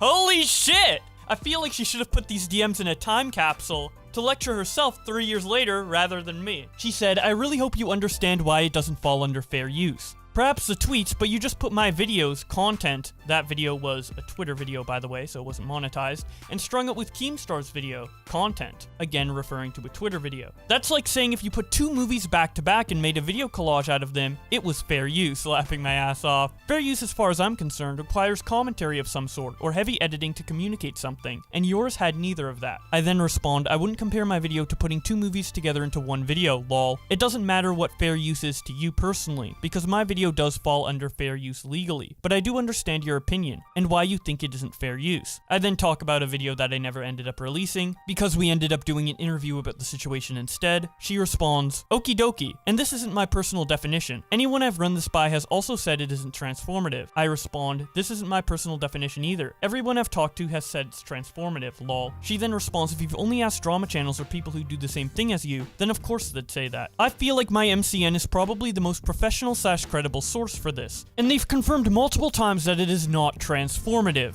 the MCN who ended up striking me in the first place. Obviously, they wouldn't admit to doing illegal activity on their client's behalf to said client. I feel like any information I would have gotten from people around the time that literally just figured out my channel existed from the situation would probably be more credible than getting information from a company that is literally working for Pokimane and who made the illegal strike in the first place. She also said in a previous DM that it was silly for her to take the video down even though she was legally allowed to, but she won't be doing stuff like that in the future and she learned her lesson. Then she says, I hope I learned my lesson about making sure my content is fair use so nobody can take it down. Since then, I've been essentially making the same content, just reading tweets, and in 3 years, since you put the strike on me, I haven't received fair use complaints or strikes from any other creator. Meanwhile, within that time, you had to delete all your Twitch VODs because you used copyrighted music in them, and you got a ban from Twitch for breaking copyright law and streaming anime for free to thousands of people. All after previously accusing me of breaking copyright law, and then lecturing me about it, saying I hope I learned my lesson. But apparently the only one who hasn't learned their lesson from that situation 3 years ago is you. And that's why I find this whole situation just so hilarious. Obviously, when you compare the two situations side by side at face value, there's a lot of karma, but when you dig deeper into it, the karma just becomes so much stronger and sweeter. Maybe I shouldn't be happy about this. It's probably a horrible human trait to derive any kind of pleasure from someone else's misfortune, even with irony and karma in mind, but considering this is only a 48-hour ban, and she herself doesn't seem to be too concerned with it, as evident by her tweets, I really don't feel bad in the slightest for laughing about this. Especially since it was so incredibly avoidable. It's not like she broke copyright law by accident due to like one little detail in the law that isn't common knowledge. She literally took a paid piece of media and then plastered it on her Twitch page for thousands of people to watch for free. And considering her previous incidents with copyright law, as well as having a team of employees to manage her brand, some of those employees probably being lawyers, it is crazy that this mistake even happened. This part is going to get a little conspiratorial, but it makes me wonder if it was a mistake at all. Because I have a very hard time believing that she didn't think that this was illegal, or at the very least thinking about its legality in her head and double checking with her lawyer before she went live. So assuming she knew the legality of this before starting her stream, the only options left are that she thought she could get away with it due to her value to Twitch, or she wanted a break from streaming for a couple days and figured that intentionally getting a ban would be a great way to explain a temporary hiatus from streaming. Personally though, I think the truth lies somewhere in the middle. I feel like she knew the potential illegality of watching TV shows on stream, but saw that some of her peers like Disguised Toast and Hassan Piker were able to do it with certain shows, and figured that because they can do it, she could probably do it too. Whether that be because she's at a higher position at Twitch and they won't ban her, or she changed her mind on it being legal due to the example set by these other streamers. But regardless of why she did it, what happened, and she ended up getting a 48-hour ban from Twitch and a copyright strike on her channel, bringing her one step closer to potential channel termination. Although with her in particular, if she did end up getting 3 copyright strikes, I doubt Twitch would permanently remove her, given how much financial investment they have with her with the multi-million exclusive deal they have going on. Although they had a similar deal with Dr. Disrespect, and he ended up getting completely removed from the platform for unknown reason.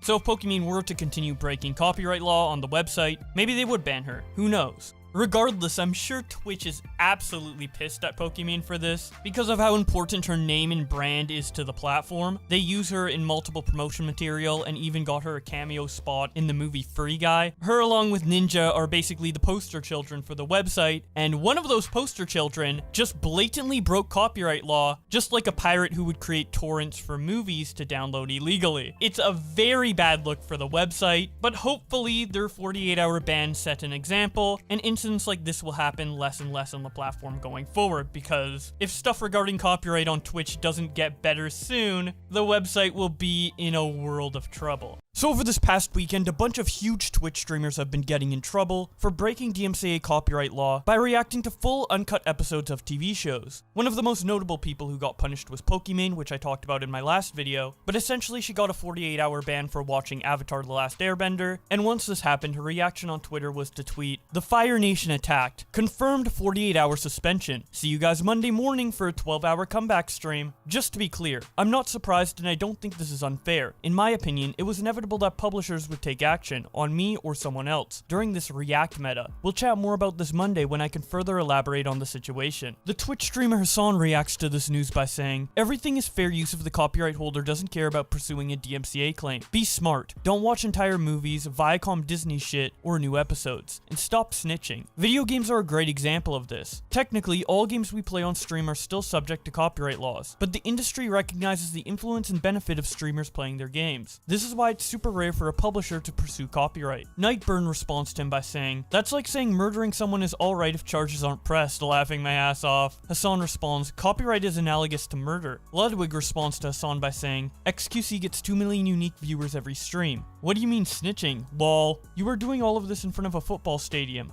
Then mad about people discussing it in a high school theater. Also, your parenthetical was the entirety of the point of my video, plus you're white, plus ratio." Nunzi responds to Ludwig by saying, "Twitch is like the lost city of Atlantis to normies, and people who aren't on it. When you start making videos being like, yo, they shouldn't do this, you're snitching, lol. You're signal boosting it, and eventually companies catch wind quicker than they would have if people weren't making videos about it." Ludwig responds, "Yeah bro, 140 million monthly active users. You really found the lost city." John Mullen responds to Hassan by saying, "Everything in the store is free if the clerk doesn't care about stopping me," laughing my ass off. What kind of streamer logic is this? JXE responds to Hassan by saying, "It's fair game to stream something copyrighted if the copyright holder doesn't mind, so don't tell the copyright holder." Bro, it's okay if they are cool with it. Them not finding out doesn't count as that. Omniliberal responds to Hassan by saying, "Don't take legal advice from dipshits. This is absolutely not even remotely close to being true. Even if you delete everything, a rights holder could still take you to court over a prior broadcast without even invoking a DMCA claim." The head of YouTube Gaming Quiz responds to Hassan by saying, "A lot of systems are automated by uploading the source material, not manually flagged. It then automatically triggers the video/music is owned and incorporates the strike, in which case the creator has a legal right to dispute or deny the claim."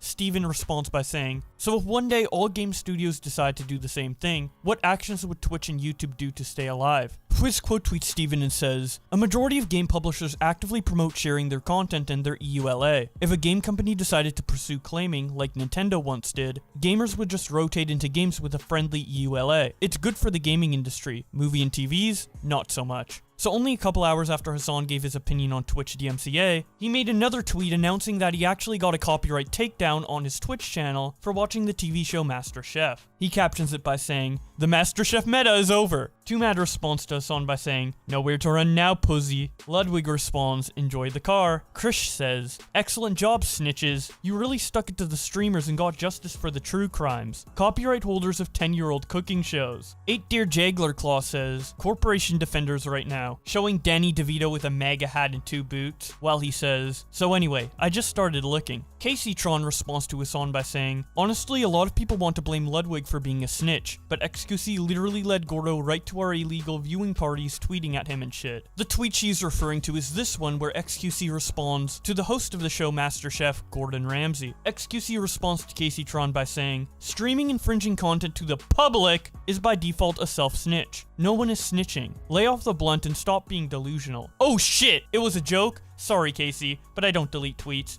Only soy boys do. Fuck you! Admiral Baru reacts to this entire situation by saying, "I really am tired of the Twitch meta. Purposely break the rules while acting dumb in the process so you can take a 2-day vacation and then be welcomed back with 3 times viewership and exposure. All while everyone else now has to deal with stricter rules for your dumbassery." XQC responds to Baru by saying, "Stricter rules. If you are not infringing, then what are you worried about? Stop being a high road Andy. Technically, every streamer is infringing on a regular basis. It seems you are more focused on other streamers' growth than the problem itself." Baru responds by saying, "I am worried about the hornet's nest that is DMCA DMCA being shook once again. Last time it forced me to delete my entire VOD history because Twitch had no tools in place. But yeah, no, I am worried about growth of Poki. You right. Have fun continuing to stream MasterChef or whatever. XQC responds by saying, you know damn well that DMCA is enforced selectively, and the simple action of playing video game on stream, of listening to music in-game, could get you striked. People have been navigating around it for years. The nest was gonna get poked sooner or later.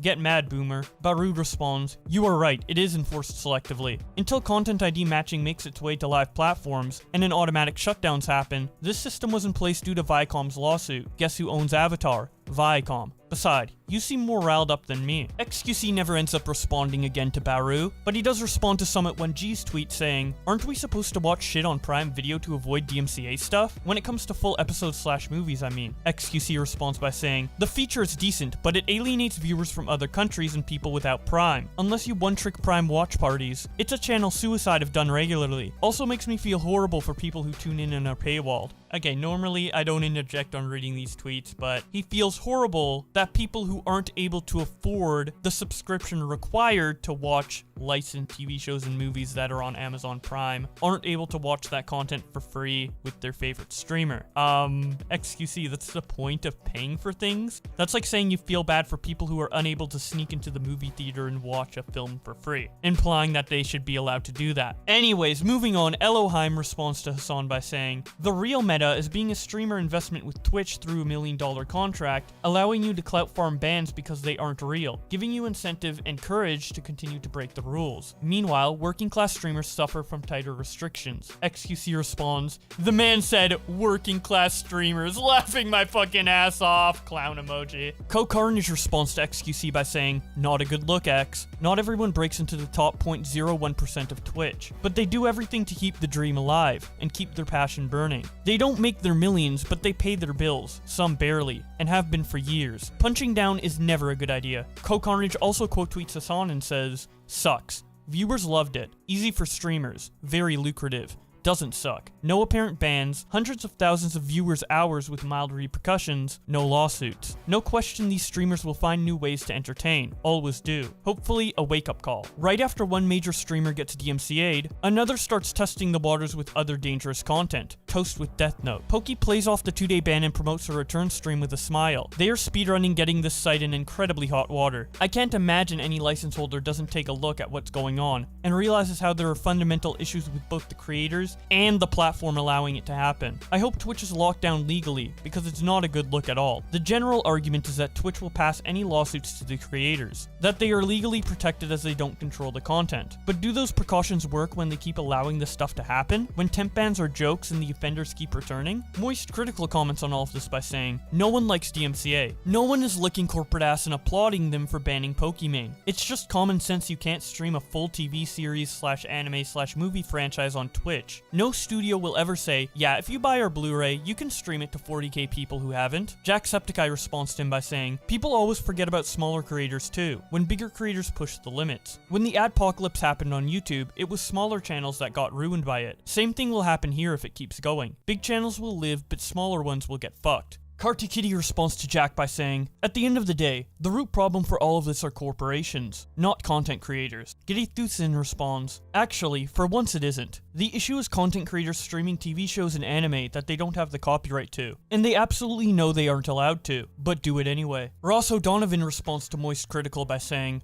I'm just really curious where the idea that you could do it even started? What's Up Invaders responds to him by saying, misunderstanding or abuse of fair use. It sucks because things like this push fair use back and empower companies who abuse DMCA. Many people are either unknowledgeable of it, or they have gotten away with it before so they believe they can do it again. Fabio responds by saying, come on, this wasn't abuse of DMCA. It's the most justified use of DMCA I've seen, although that isn't a high bar to surpass. What's Up Invaders responds, sorry, I should clarify. It's clearly an appropriate use of DMCA, but because many Twitch streamers have gotten away with just reposting YouTube videos, they have a false belief of what fair use is. choices. Tony Soprano responds to Moist Critical by saying, TV streamers when they are asked to do original content instead of silently watching Hell's Kitchen while eating food. GoQ responds to Moist Critical by saying, I kind of don't buy this sort of argument, because I guarantee pretty much no one would otherwise go and buy access to those TV programs if the Twitch streamer wasn't streaming. Even better now, because of streamers, these shows gain popularity and more people go watch on their own. Paradoxio responds by saying, oh hell yeah, I just watched this movie for free on X's channel. Let me buy it now so I can support the creators and boost their popularity. Said no leech ever. What a cooked take. Awoken Chameleon responds to Critical by saying, imagine being an animator that worked for years on an animated short, only to find someone streaming the entire thing on Twitch to over 500,000 people with donations on. Meanwhile, you are barely making ends meet to pay the bills. I'd be pissed. PH1LZA responds to Critical by saying, I'm getting flashbacks to Viacom versus YouTube/Google $1 billion lawsuit. Cinnamon Toast Ken says, can't wait for another creator apocalypse. Next will be the Contentalypse. Caden reacts to all of this by saying, I hate Twitch's DMCA system as much as anyone, but this whole trend of large streamers sitting and just watching TV on streams feels like it's practically inviting a strike in my opinion. Seriously, their DMCA system is completely scuffed. No doubt about that. I've had my stream VODs catch copyright claims over literally nothing, but sitting and watching Avatar The Last Airbender on stream seems like you are just asking for a strike, lol. Dumbass move. Nux Taku says, the current Twitch copyright debate is weird, laughing my ass off. On one hand, streaming a TV series technically does violate copyright law. On the other hand, copyright law today is bullshit and needs a rework. People are conflating these 2 points and making the discourse so much messier. Harris Heller says, 2020, the music industry teaches Twitch that DMCA is not a joke. 2022, watching TV on Twitch is probably fine. Lol. BRB, making copyright-free TV shows. I'll call it Stream TVs. Devin Nash says, it is insane to me that broadcasters can build multi-million-dollar content empires, and in the same breath do something so blindedly stupid as stream full episodes and movies of AAA titles on Twitch. What a time to be alive. DJ Wheat, who is head of community productions at Twitch, comments on all of this by saying, a lot of people are getting on XQC for continuing to stream content he doesn't own, but maybe it's time to start pointing out just how worthless his own management team must be to let it happen. Who is actually looking out for these content creators? Even if his management was just wanting to make money off him, you would think they would see this as putting that at risk. So if they don't care and they aren't even greedy, what in the hell are they? What are they actually doing for him and other creators? A real management team would be putting a stop to anything that could jeopardize their client's career and ability to make money. Anything less and you are under bad management. Melina says, you all have to agree, the hot tub streams are not even close to as shameless as the streamers watching TV shows and movies. Straight up stealing others' content and making money. Keemstar quote tweets her and says, she has a point. He also tweets out, Twitch streamer plays music, DMCA takedown. Twitch streamer plays movie, DMCA takedown. Twitch streamer plays YouTube video. That's fair use, bro. He then elaborates on his opinion in this Twitter video titled, Twitch DMCA. DMCA takedowns and copyright issues are the most confusing thing in this entire industry. Sometimes it's right, sometimes it's wrong. Okay, first of all, right now, we have Twitch streamers that are reacting to full-on movies, full-on TV shows. Obviously, that seems wrong. Obviously, that seems stupid. And of course, they all got strikes. But at the same time, those Twitch streamers were copyright claiming YouTubers for taking their Twitch clips when they used to game. Now they just react to shit, right? So it's like hypocrisy. It's so confusing. At the same time, H3H3, he got sued for copyright for reacting to a full YouTube video, but he won under fair use. The Twitch streamers that are reacting to full-on movies, full-on TV shows, they're reacting to it. They're not just playing it. They are reacting to it, whether they're doing it good or not. Why isn't that fair use? This whole thing, I've been a YouTuber for 14 years. This thing has always been confusing. It's always being perceived a different way. There's always new rules going on. I don't know people. I don't know people. All I know is I don't even have a final thought. Fuck off.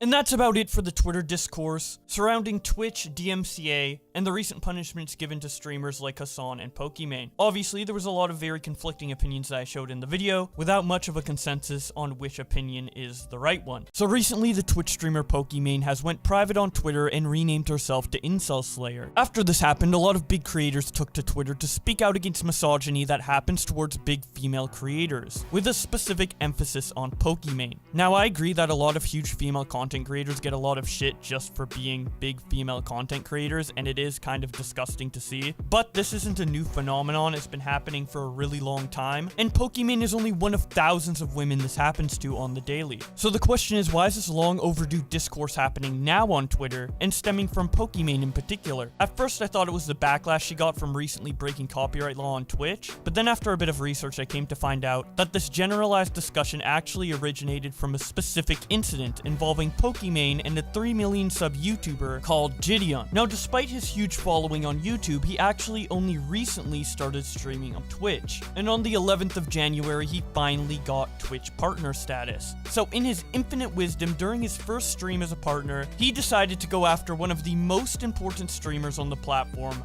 Pokimane. Here is what he said. Follow her right now. We're gonna be back, y'all. We will be back. Oh! Y'all niggas already follow her! Yo, what the bro, what the fuck? Just know she's making a steak ass face. She see it here. Who is JiDion? Okay. Who's JiDion? You know who JiDion is. They moved it to sub only? I can't go too crazy because Twitch loves her. So I'm not gonna say anything mean. And if you get banned, I'm Nice not gonna be shots. sad. I'm not gonna apologize. You did that shit to yourself. Damn. Fired. Should I give subs so we can ratio her again, y'all?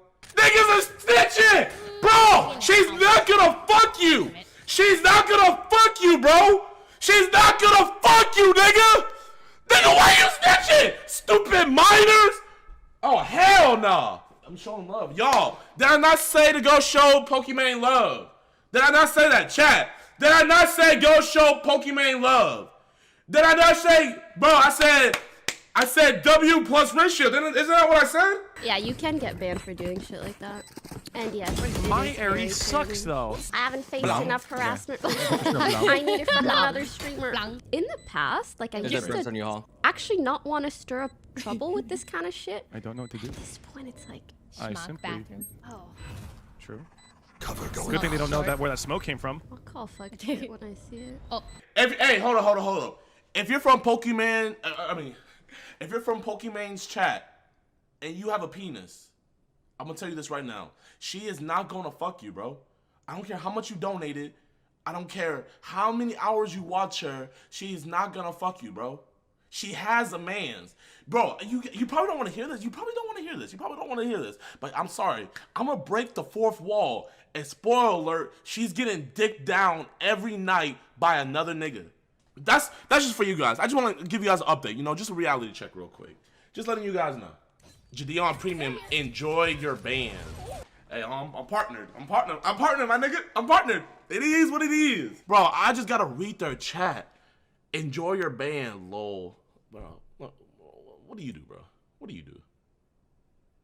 Oh, you've been subbed. You're a tier 1 for 20 months, bro. Following since May. Hey, bro, you're a W man. JiDion, you think you can harass other streamers because you're partnered? Oh, so this nigga's watching it. Yo, texture. So you're watching, bro. She's getting dicked down by somebody else, bro. Someone gave me a gifted sub. Yo, thanks for the gifted, man. Thank you. Yo, Pokey, W streamer, all love. Bro, I love Pokimane. Bro, I literally tweet about her, y'all. I tweet about her. Hold up, watch this. Look at this video. Nigga, you ain't funny. That's not true. Maybe you're just boring as fuck and lame as hell.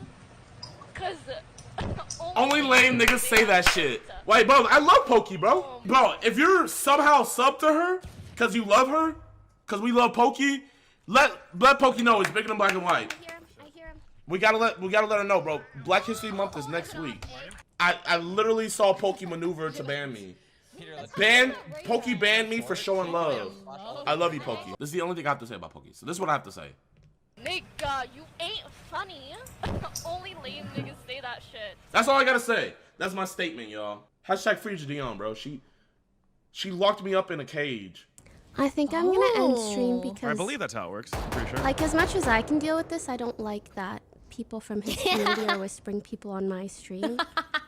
Like, I'll put up with the bullshit, but I don't want you guys to put up with bullshit, okay? Damn it.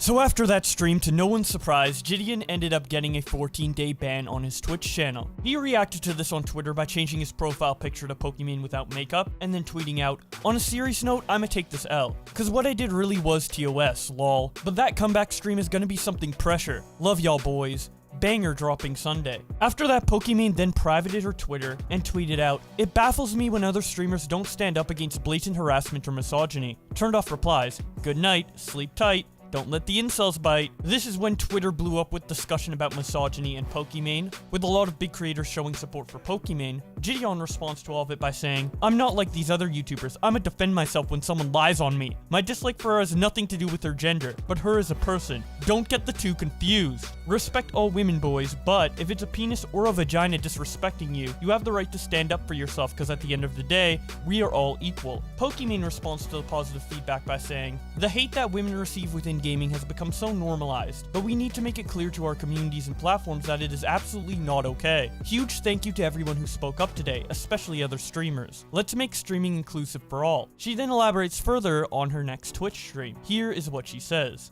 I have no clue how someone who was already harassing me on Twitter for like a week got partnered on Twitch. And then during their first stream continued to do that for like an hour and then got a 2-week suspension. Like, is that really the kind of partners you want, Twitch? I don't understand. I feel like that's embarrassing, bro. Oh, and the other thing that really disappointed me, seeing him on a call with Ninja and Ninja like allied with him and saying, "Oh, like I'll try to make sure your ban isn't too bad." That's a little weird. So before I continue showing you Pokimane's response, I would like to help correct Pokimane on Ninja's exact involvement with the situation, as he was not in call with JiDion, but rather just hearing about the ban and situation for the first time on his live stream through JiDion's fans, and reacting based on what he knew. Here is what he said. What does JiDion need help with, bro? What happened? My whole chat saying JiDion needs help. Oh, to not get banned by Poki? Professional advice. My man is fucked. Okay, so what a hate rate is basically anyone at all. Oh, that's what happened. They came in saying all that. L ratio, like that's a hate rate. It's not like a racist hate rate, which are like obviously the things that they're trying to 100% prevent. But with like bots, yeah. With bots, but like it's a negative raid towards someone. My boy is quite literally fucked. If it gets reported, straight up. I mean, I don't even think Pokimane's gonna be the one that's gonna go out of the way to report it. I mean, I'm sure that her viewers are gonna do it, and it'll be a small ban. He'll be all right. Guys, I can't help JiDion, man. He's fucked, bro. There's nothing I can do. Here's the thing: is I think he's learned his lesson. So if Twitch sees that, yeah, that might be enough. Help me, Step Ninja. Guys, I promise you guys, there's literally nothing I can do. There's negative things I can do. I could send a text message to my representative and be like, "From JiDion says he's sorry." all right, I'll do it. All right, I sent the text. I don't promise a goddamn thing. I need you to set your expectations low. You're fine. 100%. Yo, I'm gonna do whatever I can, but you're fine. Alright, so now that we know what Ninja actually said about the situation, let's continue on with Pokimane's response. I guess the reason I bring up the whole Twitch thing is that if you're going to allow this kind of behavior to one of your most prominent streamers, I can't imagine the type of shit that other female streamers get that might completely go unnoticed, or like no action is taken, or like little to no action is taken. I obviously like greatly stand for BLM. I don't want that to be up for debate at all, so I want to make that very apparent. And if we ever do get to a point where we have to block that term, just know it's because it's getting spammed and spammed with inappropriate things and not at all representative of my personal sentiments towards the movement. I'm literally out here just wanting to play Valorant or Minecraft on random evenings, and my existence is turned into like a gender topics debate. I didn't ask for this. Like, even taking myself out of the equation, that's what I find so embarrassing for the platform. Like this is what you allow? No. This is what you want to partner? You could do better. Like, we as a collective can do better.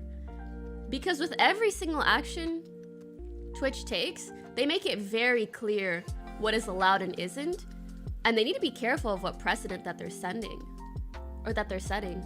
The worst part of all of this is I don't even know if it matters what happens moving forward, because if he gets permabanned, it's my fault. And if he doesn't, he'll probably just send his viewers to shit on me again at some point. So either way, I'm getting the shitty end of the stick. It's just like, why even put me in this position, Twitch? Why?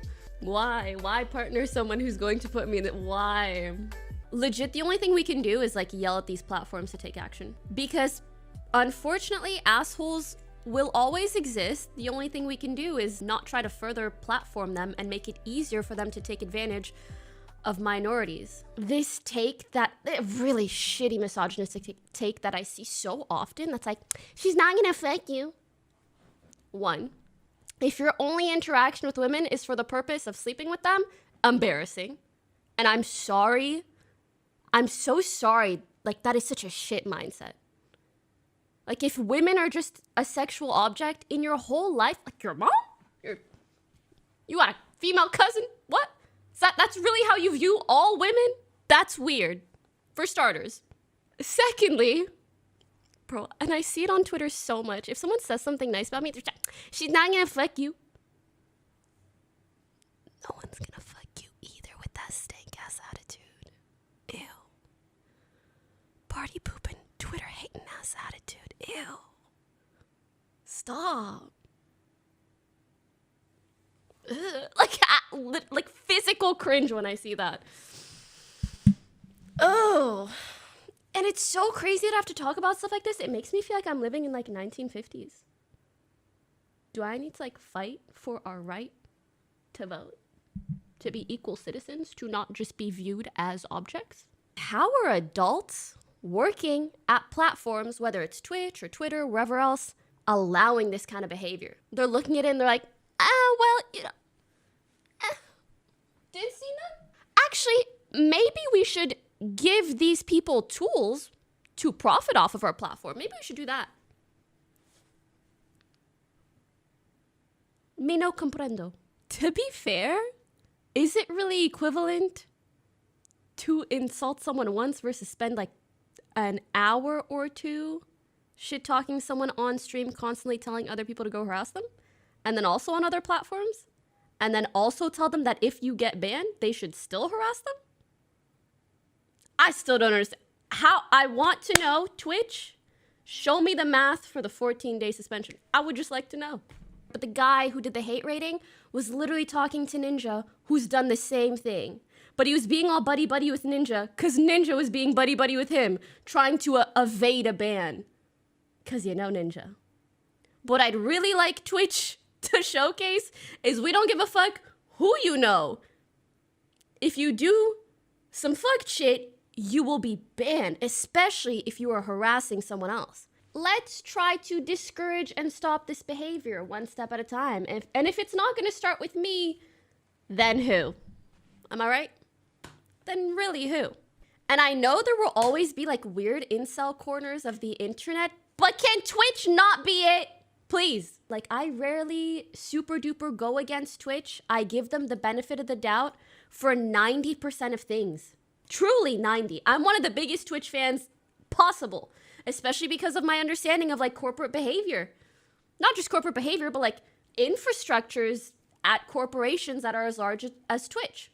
But in a situation like this, I cannot help but speak out about it. So after Pokimane did her stream, JiDion decided to make a final statement on the situation. He tweeted out, "We can't change overnight. My thoughts and statement. Looking back, I did do certain things completely wrong. My ideal content is to always put the joke on me, but I put the joke instead on others, which is going against what I stand for to begin with. I don't want nor need another creator's platform to help build mine. I have a great supporter base to get me further in my career than any beef could, so I'ma be a man and drop it. I don't want to give a full statement here over text. I want it to hit and stay. So I'll be doing one on Twitch once my ban runs out. In the meantime, all my supporters, keep all comments and thoughts on my social media pages only, please. I'm gonna move better and smarter going towards the future, because the movement is only going to continue to grow. In the meantime, we'll chill and continue to drop bangers. Appreciate all the support from my boys out there, and appreciate the insightful perspective from others that I've affected. but are still trying to get through to me in a kind but constructive way. I'm not too stubborn to sit back and listen to genuine criticism. It will only make me better moving forward. See you in 2 weeks, and it's bigger than black and white. P.S. The ending part of the message is not a race bait. It's a lyric from my favorite rapper, Chef Keef. I'm not giving my full thoughts till after I'm back on Twitch. So till then, fuck Tyrone! So after this, everything went quiet for a few days, as we waited for JiDion's ban to get removed so he could make his full statement on Twitch. But then we found out that that probably isn't going to happen, as a couple days later, JiDion's 2-week ban got escalated to a permanent ban. He elaborated on this in a Twitter video titled, #TwitchFreeJiDion. I always go with y'all boys, bro. So, a lot of you guys already know, I got banned on Twitch. My first day being partnered. If you don't know, go look it up real quick. It'll be really easy to find out why. But I'm not here to talk about why I got banned, because I deserve to get banned. It is what it is. I broke TOS. But what I am here to talk about is I'm here to ask Twitch to make it fair. Because when Twitch first banned me, I got a 14-day suspension. But after other people reacted to my ban and voiced their opinion of that not being severe enough, my 14-day suspension went to a permaban, which I feel isn't fair. I feel that Twitch should keep my 14-day suspension, especially for a first-time offense, and not let outside factors determine, me being permabanned. Obviously, like, what I did was wrong. It is what it is, but how am I supposed to do better the next time if I can never get a next time? So, I ask you guys to go on Twitter and use #TwitchFreeJiDion. We're trying to get it trending so we can get back on Twitch, because I love the platform. I love interacting with you guys, and I miss it. And I will be doing better in the future, but I can't do better in the future if I'm permabanned. So please use #TwitchFreeJiDion, and hopefully I can get back on there. Love y'all boys. So after this happened, Pokimane decided to do yet another live stream, explaining her thoughts on this situation in full, in addition to calling out Ninja for his supposed involvement in it. So Ninja's wife is threatening to sue Pokimane for allegedly defaming her husband. So what the heck happened here? Well, it all started when another streamer, JiDion, ended up getting a 2-week ban on Twitch for sending a hate raid to Pokimane's Twitch channel. When this happened, his fans went to Ninja's stream to ask him for help, as he's a very prominent creator on Twitch and could potentially pull some strings behind the scenes in order to make the ban less severe. When he was asked this on stream, this is how he responded. What does JiDion need help with, bro? What happened? My whole chat saying JiDion needs help. Oh, to not get banned by Poki? Professional advice. My man is fucked. Okay, so what a hate raid is basically anyone at all. Oh, that's what happened. They came in saying all that. L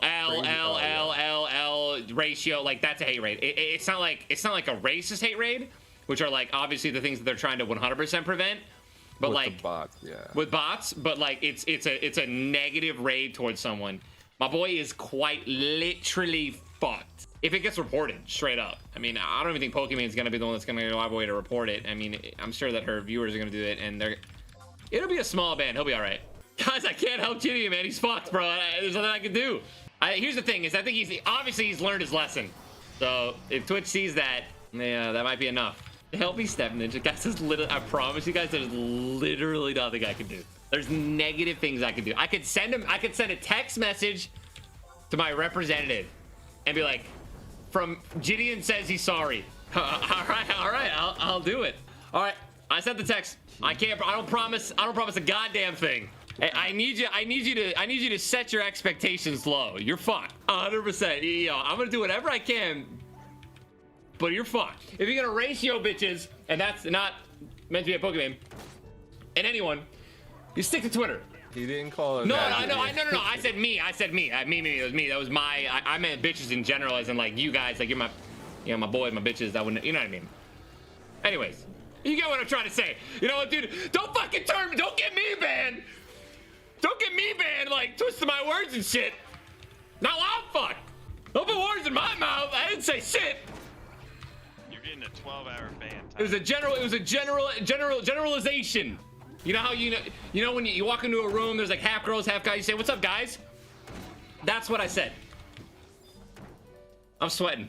So after this happened, Pokimane briefly brought up Ninja's involvement in the situation during the live stream where she was addressing the overall incident that happened with JiDion. Here is what she said about Ninja. Oh, and the other thing that really disappointed me, seeing him on a call with Ninja and Ninja like allied with him and saying, oh, like, I'll try to make sure your ban isn't too bad.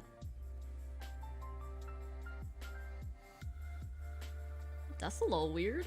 The guy who did the hate rating was literally talking to Ninja, who's done the same thing. But he was being all buddy-buddy with Ninja, because Ninja was being buddy-buddy with him, trying to evade a ban. Because you know Ninja.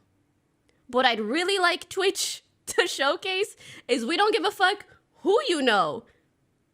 If you do some fucked shit, you will be banned, especially if you are harassing someone else. So after this live stream, from the outside looking in, it looked like nothing was really going to come out of the side conflict between Pokimane and Ninja that emerged from the JiDion situation. But behind the scenes, messages were going back and forth between JiDion, Ninja, Ninja's wife, and Pokimane. And due to that discussion behind the scenes, it caused Pokimane to make yet another stream addressing the JiDion situation, but this time going into more depth in regards to Ninja's involvement. Here is that live stream. I'm gonna be talking about the Dijon mustard incident here, once and for all. I'm calling him Dijon Mustard because everywhere that I see his name, it's misspelled, and I find that kind of funny. And after a week of harassment, like, I might as well, like, just let me have, like, a little giggle, okay? While watching my stream and my chat, he started opening profiles of people, of my subs, and then he addressed the stream, hey, if you're from PokeStream and you have a penis, she's not gonna fuck you. She has a man. Spoiler alert, she's getting dicked down every night by another. It's just disgusting. Like, I feel weird even saying those words. I am not like an openly sexual person. I don't talk about that stuff. And the idea of someone else on their stream talking about it in such an aggressive and inappropriate manner in front of his thousands of young male viewers makes me feel like inexpressibly uncomfortable. It's weird enough if guys talk sexually about a girl behind her back, but then to do it like in front of an audience, and I can later see it, and it's ingrained on the internet forever. I don't know. I just don't think stuff like that should be allowed. At this point of like recounting everything, I just want to clarify, I did not ban Dijon. If he did the exact same stuff to any other streamer, he would still be banned. Twitch would have banned him regardless because it's against the terms of service to do any sort of hate rating. The next thing I wanted to discuss is actually the reason that I'm revisiting all of this, which is Ninja's involvement in the situation, as well as his manager being very weird to me in my Twitter DMs. I felt like it was important to touch on this because he is quite literally the most well-known Twitch streamer. He's the face of streaming to a lot of people, especially within the Fortnite community, and he has an incredibly young and impressionable audience base. His words and actions carry a lot of weight, so when they were used to support Dijon's case, instead of condemning it, he was essentially enabling this guy's behavior, regardless of his intentions. When Dijon was hate rating me, he also sent his viewers to Ninja's chat. Dijon and his viewers really want Ninja to help Dijon avoid getting banned. Ninja then proceeds to joke around about it and tells him, you can't run around raiding bitches on Twitch, which Dijon obviously immediately takes as Ninja calling me a bitch. And Ninja then says he meant bitches generally. I wonder if Ninja would have said bitches if it was a large male streamer that was hate rated, but I digress. Ninja then keeps joking about it and says that Dijon is fucked, but that he will do whatever he can to help him, but don't expect too much. He then says, the most I can do is text my Twitch representative about this. And then he proceeds to do just that. Why Ninja would help someone evade a ban for harassing me, I have no idea. I genuinely don't know. Maybe to appease Dijon's viewers, but like, as going as far as to text your Twitch rep, I don't know. Ninja had also retweeted and liked a tweet from Dijon saying, Winja. And they followed each other on Twitter. From my perspective, it was just so sad to see like the most well-known streamer blatantly supporting someone who was harassing me so intensely and so publicly. Ninja left his RT of that up for hours, even after Dijon changed his profile picture on Twitter to me. So I mentioned this very briefly on my stream the next day. I said, I think what Ninja did was weird. Like, I found his support of Dijon weird. And I was just gonna leave it at that and move on. And I likely wouldn't even be going over the incident today if it wasn't for something really strange that happened afterwards. His manager and wife, Jessica, DM'd me on Twitter. And she says, "Hey, just want to clarify things with you. Ninja did not call you a bitch. And Ninja told DiJion that what he did to me was not okay, privately in DMs. She then went through the series of events from Ninja's perspective, which is included in how I described it above. She tells me that Ninja retweeted the Winja tweet because he thought that it was about playing Fortnite together, not about the hate raid. And she said he, in caps, never said that he would try to get him unbanned and does not support that. She then sends me the DMs between Ninja and Dijon Mustard, which, to be honest, were so... It was so difficult to read those DMs because it's just a bunch of thanks for the love last night, man, like really appreciate it, hearts being sent back and forth, and then Ninja telling Dijon that he watched what happened from my POV and giving him advice on how to avoid getting banned in the future. Dijon then tells Ninja, "Pokey got me, man. I'm banned for 2 weeks." Which again, I didn't. I have no power in whether or not he gets banned. If he did this to anyone else, he would have still gotten banned. I'm not, I don't own Twitch. I'm not out here giving bans, bro. And Ninja reiterates to him that even though it was just L's and ratios, it's still considered a hate raid, with quotation marks around hate raid, and that rules are rules, unfortunately, even though your intentions might not have been evil or bad. I don't know about Ninja, but I don't find the rules against harassment on Twitch unfortunate at all. If anything, I'm really fucking glad they exist. Jessica then tells me that Ninja has since unfollowed him and unfavorited his tweets. She ended her message by telling me that she just wants me to know the full story and not how select people on the internet have tried to twist it. I'm gonna read you guys my reply to her, because I spent a lot of time I was so bothered this evening. I tried so hard to make my message to her both kind and respectful, but also very honest. I say to her, "Hi, Jessica. Thanks for reaching out, especially because you must feel responsibility to clarify the situation, both as Tyler's manager/wife and as a woman who understands the position of what it's like to receive misogynistic attacks. However, it would have meant more to me if Tyler messaged me himself. I know we unfollowed each other on Twitter, but he's still able to DM me, and I would have appreciated him doing so, especially if he was aware of how his bracket intended or not bracket endorsement of Dijon's behavior has added to the harassment that I've received. Even though the public narrative is that Tyler is siding with Dijon and that this all occurred publicly on stream or Twitter, Ninja has yet to make any public statement retracting his support or clarifying his stance. Unliking the tweet and deleting the VOD, his VOD from that night had been deleted at this point, comes off as if nothing happened to the public. Regarding the DMs between Dijon and Ninja, it hurts to see Tyler being so friendly with someone who has done such heinous things to me publicly and unprovoked. Dijon's intentions cannot be interpreted as good or even neutral, considering the inappropriate comments made about me being dick down, telling his viewers to spam hateful stuff in my chat, and using the profile picture of me that is in the screenshots you sent. Oh my God. Not only was it hard to read those DMs between Dijon and Ninja, literally in the screenshots of the DMs that she sent me, his profile picture is me. Even if Ninja wasn't aware of what was going on at the time of the stream, his response to Dijon in the DMs minimizes the problems and sexist undertones of Dijon's behavior. You mentioned that Ninja never said that he would try to get Dijon unbanned, but there are many comments recounting him saying he would message his account manager and help however he could.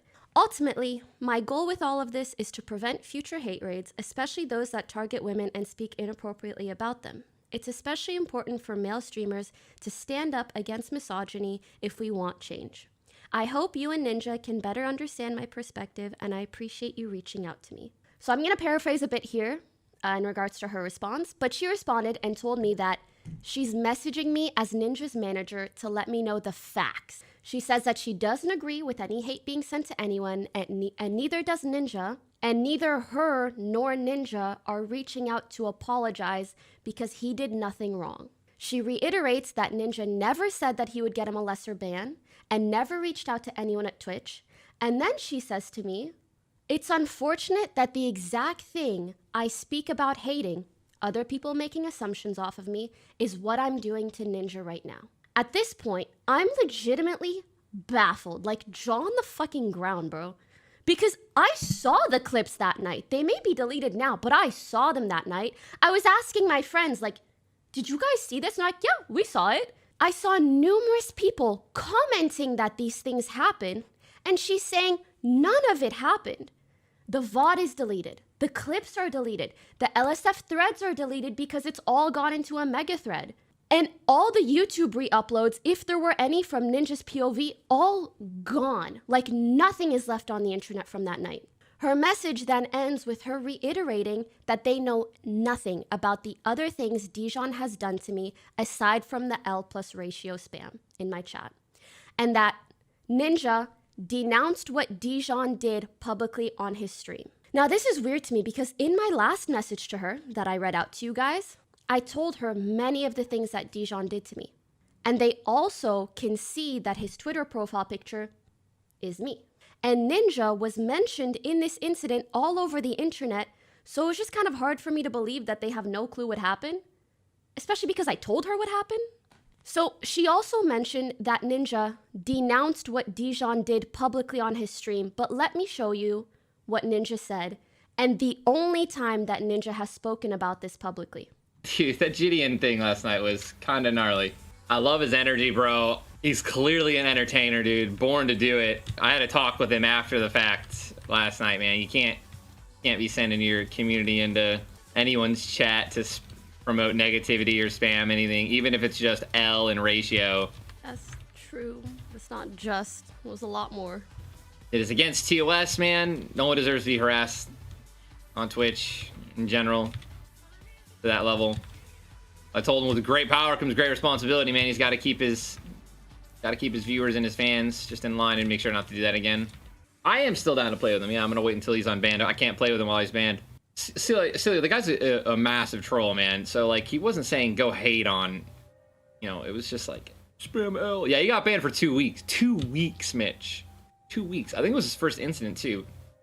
When I saw this, my brain, my heart, my whole existence was in pain. I'm like, this dude has done so much to me. And you're just like, yeah, let's play Fortnite when you're unbanned, bro. It was like just trolling, like just L's and ratios. I'll let you guys make up your own mind on that clip, but that's the only time that Ninja spoke about it publicly. So I later tell her that I don't really feel like Ninja is denouncing his behavior. He's mainly praising the guy and saying he'll play Fortnite with him once he's unbanned. And that VOD was deleted soon after. And I had a feeling, I was like, if the first VOD is deleted, this one might be on its way, so let me just record it just in case. Hence why we have it here today. Honestly, I'm feeling so gaslit, and I do not use that term lightly, but I literally have Ninja's manager in my DMs telling me that something that I saw with my very eyes never happened. But me, my friends, and numerous people on Reddit all remember seeing it. I cut up the 12-hour VOD so I could send this to her and say, again, look, this thing you keep telling me didn't happen. It really did happen. This is the message. Here's the clip of Tyler texting his Twitch representative to prevent DiJion from getting banned, as referenced in the Reddit comments, as well as a clip of Ninja saying to DiJion, I'm going to do whatever I can, but you're fucked. And this is what she says to me. She responds by reiterating the series of events from Tyler's POV. How that evening he only knew about the hate raid and nothing else. And that at this point, it's 4 days later. This was it's 4 days later. And they still don't know any other specifics about what happened to me. Aside from, she says, a viewer of his saying something about me being dick down. Which I told her myself that DiJion said that on his stream. This was not a viewer that said that. She then ends her message by telling me that Ninja never said he would get him a lesser ban and never texted a Twitch representative. and that she just wants me to know the facts and circumstances from their end to avoid any confusion. I don't know. At this point, my brain is straight booming. Like, it's booming. I have done everything I can. I told her what happened. I scoured the internet for proof of what happened. I edited the proof. I gave her the proof. I say, I just showed you footage of Tyler doing that though. LOL, ... Sorry. Also, it was JiDion who was talking about me being dick down live on his stream. I said that in caps. I'm clearly telling you again what happened. I literally described to you in detail what JiDion did, and neither you or Ninja have any remorse for how Ninja's actions have aggravated the harassment that I received. It's been 4 days since this incident, so for you to plead ignorance when you've had more than enough time to look into the actions of the person that Ninja himself was promoting, then that's on you. Lastly, the only public statement Ninja has made is that JiDion shouldn't have sent his viewers to another channel and that he would still play Fortnite with him, even after everything he's done, as well as insinuating that the 2-week suspension is too long for what JiDion did. And do you want to know what she said? Absolutely nothing. Nothing. Nothing. Since then. Nothing. I also want to clarify so no one can take what I'm doing the wrong way. I don't want people to send Ninja hate. I'm not calling for him to get banned or reprimanded in any way. I don't even so much as care for an apology from him or his manager at this point. I just felt so cornered and pressured by someone telling me that certain things didn't happen when they very clearly did, and saying that I'm lying when I'm showing them proof. And I just wanted this full situation to be properly and publicly documented and recorded so that no one can lie about it in the future. If he is going to repeatedly promote, enable, and praise someone who has done shitty things about me, let the record show he did that. At the very least, don't lie about it. Don't think deleting the VOD is just gonna hide everything that happened. Because the harassment I'm receiving is very real. So for those of you who are just listening to this video instead of watching, during the live stream, Ninja DM'd Pokimane, and she showed the DMs on camera. He said, "Hey, so I just want you to know, I swear on my grandfather's life who just passed away that I didn't text my Twitch rep, and you are making a big mistake." Here is Pokimane's reaction to it. I can't. I'm literally gonna throw up. I'm gonna throw, I don't want to be intimidated behind the scenes anymore. Please leave me alone, please. I'm doing this because I don't want to hold all this stress and anxiety from people saying stuff to me behind the scenes. You're making a big mistake. This never happened. Just leave me alone, please. Or say you didn't mean it and move on. That would be fine. I can't confirm what happened on your phone, but you acted like you texted your Twitch representative on stream, and then you said you did. You said, "Oh, what's her name?" And then you were on your phone, and then you said, "All right, guys, I sent the text." If you pretended to do that, but you didn't actually do it, okay, but you still pretended to do it. You know what I mean? In my opinion, that's such an irrelevant detail. Don't tell me that you didn't do it, then say you pretended to, but didn't actually do it. I can't believe you said you are making a big mistake. By being honest about what happened? By showing clips? None of this is my opinion.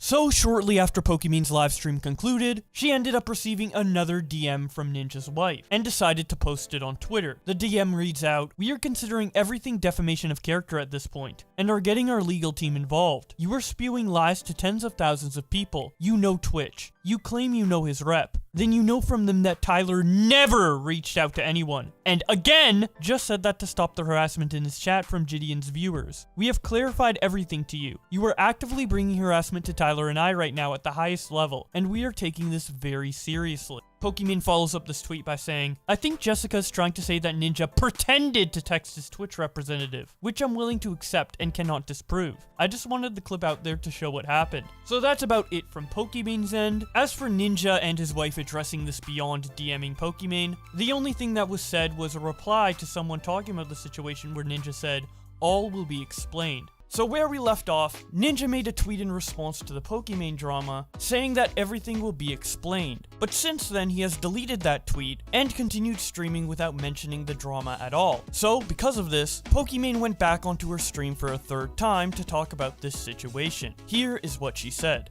I thought it was kind of interesting that Ninja was like, everything will be clarified. And then he woke up the next day and played Fortnite for 7 hours. We have consulted with a lawyer. We, like my team. And it was so cute because he was like, I watched the whole VOD and please let Poki know she would make a badass litigator. Do you guys follow H3H3? Because I do, and I have been for years. So I feel like that, also being someone in the public eye, like I have a decent bit of knowledge on defamation lawsuits. As soon as she sent me that message, I was like, defamation of character is only applicable if I am lying about you. I told people exactly what happened between us. I did not lie, so it cannot be defamation of character. I didn't even mention this point when I talked about the Jessica Ninja stuff. Ninja was directly involved in all of this. Like, he tried to help this guy avoid a ban. He spoke to him. He involved himself in the situation. And he wouldn't publicly speak out on it. Yet so many people who were not involved at all, who had no responsibility or need to speak on it, still did. I think that's something to consider. Like, so many people who didn't need to talk about it did. And the one person who did need to talk about it didn't at all. And you know what could have prevented all of this? Two things. One, me not getting hate rated for no reason. And two, Ninja or his wife just saying, oh, sorry, our bad. Literally like the smallest of things. But instead, a snowball, bro. The biggest of snowballs. For what? Has Ninja apologized? No. Actually, he did one time. It was last night in my fucking dreams. Him deleting the tweet is proof that he will never talk about it. Let me tell you exactly why Ninja will no longer talk about this. One, he can't refute anything that I've said because I've only said things that are factual and that I have proof of. And two, Ninja probably noticed, oh my god, Dijon's viewers are the same people that watch me play Fortnite. I can't upset them. I can't stand up against misogyny. That could kill my brand. He's afraid of the repercussions for standing up against hate rating and misogyny. That's the baseline, bro. That's the bar is on the ground and you can't step over it. That's gross, man. That's absolutely gross. And the fact that he did, I said, he was like, everything will be clarified, and then nothing was. I think I'm getting to the point in my life where, like, for years, people have tried to villainize me while I tried my best to be, like, inoffensive and literally just play video games. And I'm at the point where it's like, oh, you want me to be a villain? If I'm so bad, why don't I just be bad? Why don't I just be bad then? Why don't I just say whatever the fuck I want all the time? Doesn't seem like it fucking matters.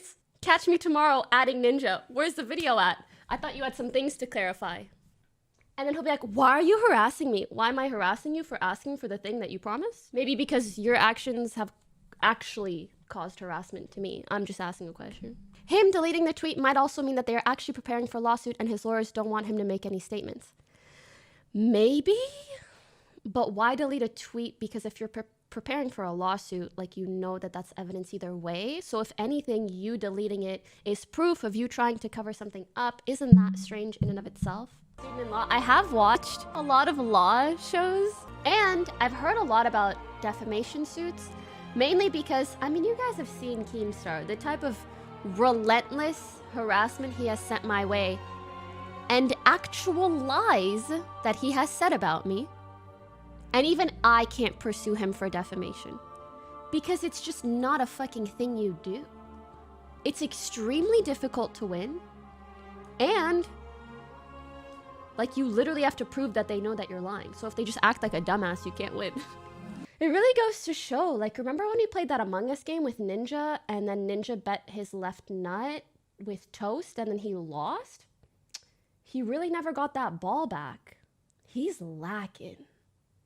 I think at this point, I have more balls than Ninja. I will reiterate, don't hate on Ninja, don't hate on DiJion, don't hate on whoever. You can feel free to ask them if they will ever clarify things. Not DiJion. I appreciate that he's apologized and told his people to chill the fuck out. Some of them haven't, but such is life. Why did... Hi Puppy, just wanted to say thank you for following back on your ad. Words What do they have in heart. common? Fortnite. Young audience. Harassing random women. Young audience. Pranks. It all makes sense. Okay, I've seen a lot of partially misinformation, partially minimizing. People basically being like, oh, it was just L's and ratios. Like, that's people's summary of the whole thing. And I don't just mean like a random hate comment here or there. I mean like Ninja himself. Philip DeFranco, when he reported on this, was like, that's how he summarized everything that I went through. Like, just L's and ratios. I made a list of everything that's happened over the last week. I think I'm gonna post that on Twitter. So she did end up posting this list on Twitter with the caption, "I'm tired of people minimizing the harassment I received over the last week too.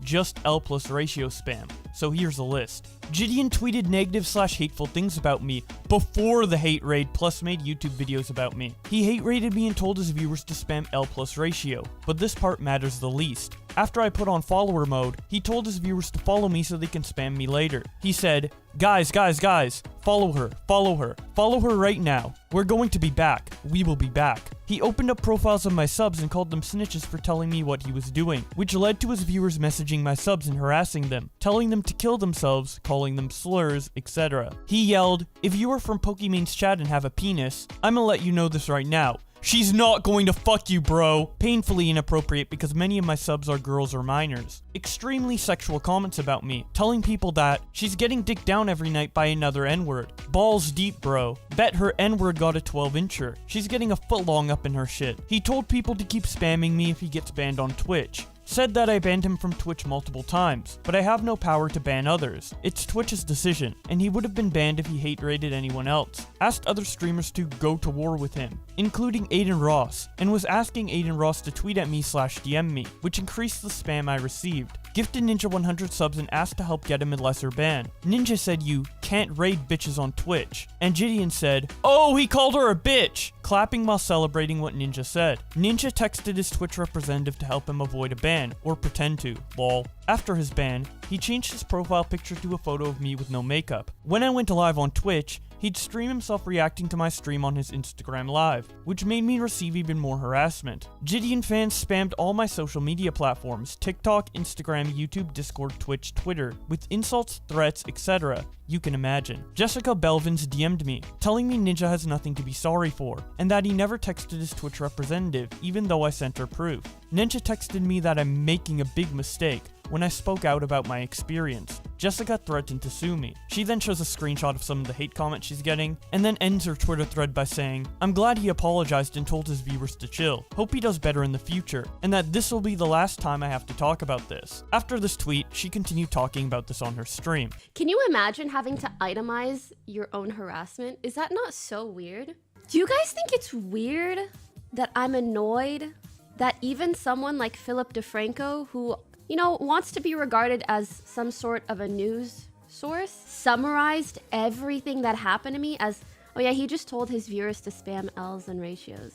Like, is that an unfair thing for me to be bothered by?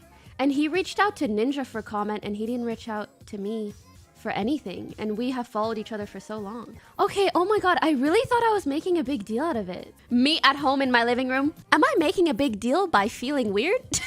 People really out here putting you in a box like this. This is how much you're allowed to feel, and that's it. If you step out of bounds,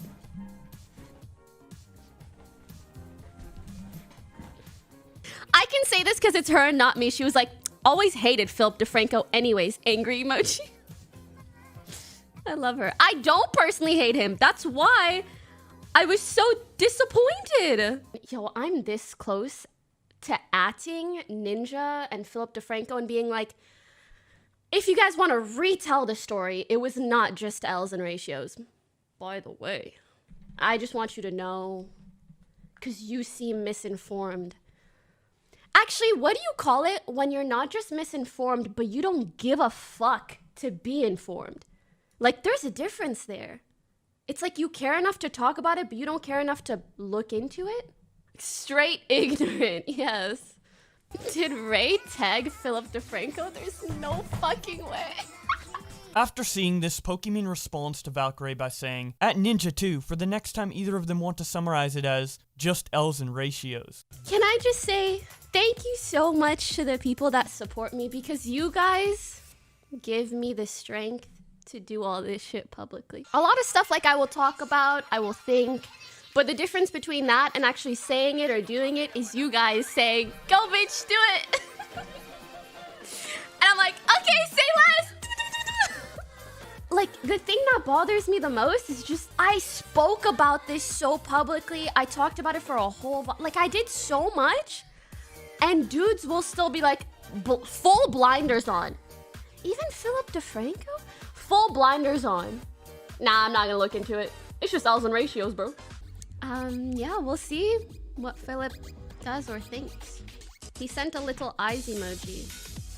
Maybe he will update his story. And it seems like that's exactly what Philip DeFranco did, as later that day he uploaded a video where in it he said this. But I do want to kind of end on a personal note. One, it was important to me to try to rush this update in because the harassment was far more egregious than I was aware of. And two, even though people always tell you not to do this, I do want to say I think I was justifiably criticized. While the coverage yesterday was factual, I think in an effort to more specifically focus on just the insanity of the Jessica Blevins Ninja situation threatening lawsuit, I ended up accidentally minimizing the level of harassment, which, once again, we just walked through it, is crazy. Like, the general spam and harassment situation was already wrong, but this is a lot more involved. I think it's important to acknowledge and address those moments and not just be like, hey, you criticize me, go fuck yourself. Even though it does feel like everyone is at war, there are at times, this is a shocker, justifiable criticism.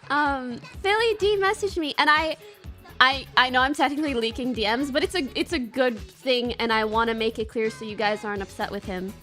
He said, "Hey Poki, just saw your tweet. I'm more than happy to update the story with the things you just wrote, and or if you'd like, we could do a quick video interview of you going through the harassment of fans, sexual comments, etc. You obviously have a bigger platform and don't need mine to get this information out, but I wanted to make sure I offered it here since it's far more egregious than I realized, and I want to make sure to update the story."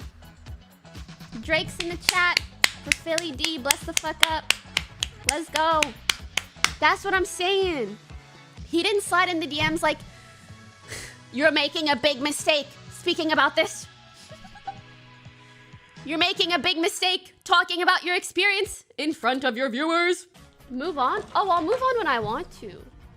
I'll move on once I stop being harassed in my chat, maybe. How about that? How about I'll move on when y'all move on? And you know what's crazy? People are so quick to tell me to stop talking about it, but why don't you tell people to stop harassing me? Why is it that you're more bothered by me talking about what I'm going through than you are by thousands of people telling me to kill myself? Nobody's harassing you. Go look at my Twitter.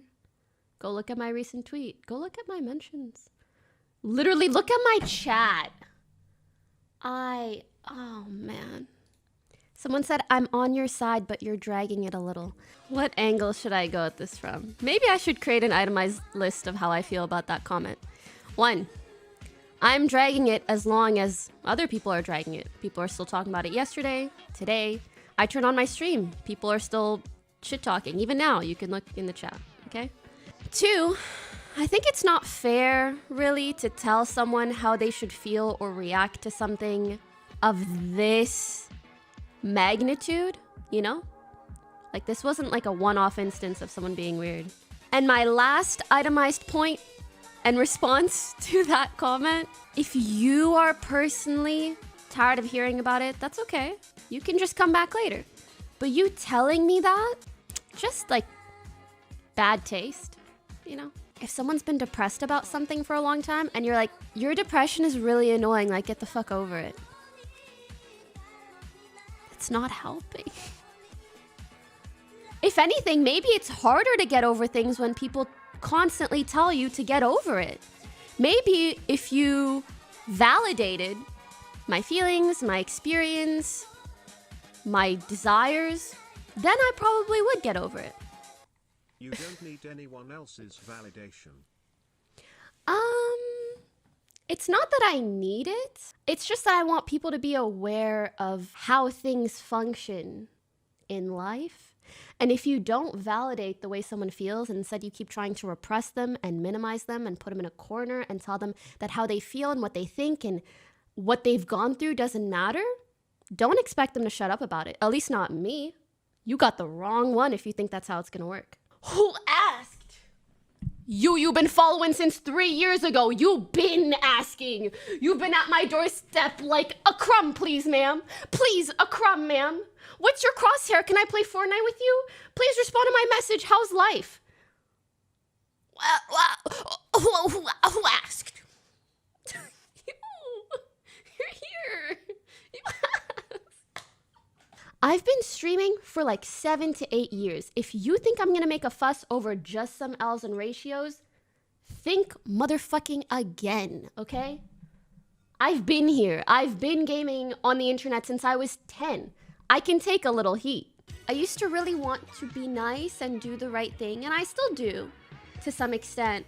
I'm tired of treating shitty people with delicacy. Like, I think I would much rather just very much stand with the people that get me and very much, the people that don't. It is not my job to fix you anymore. I hope you do get fixed, but it's not my job, bro. That was your mommy's job.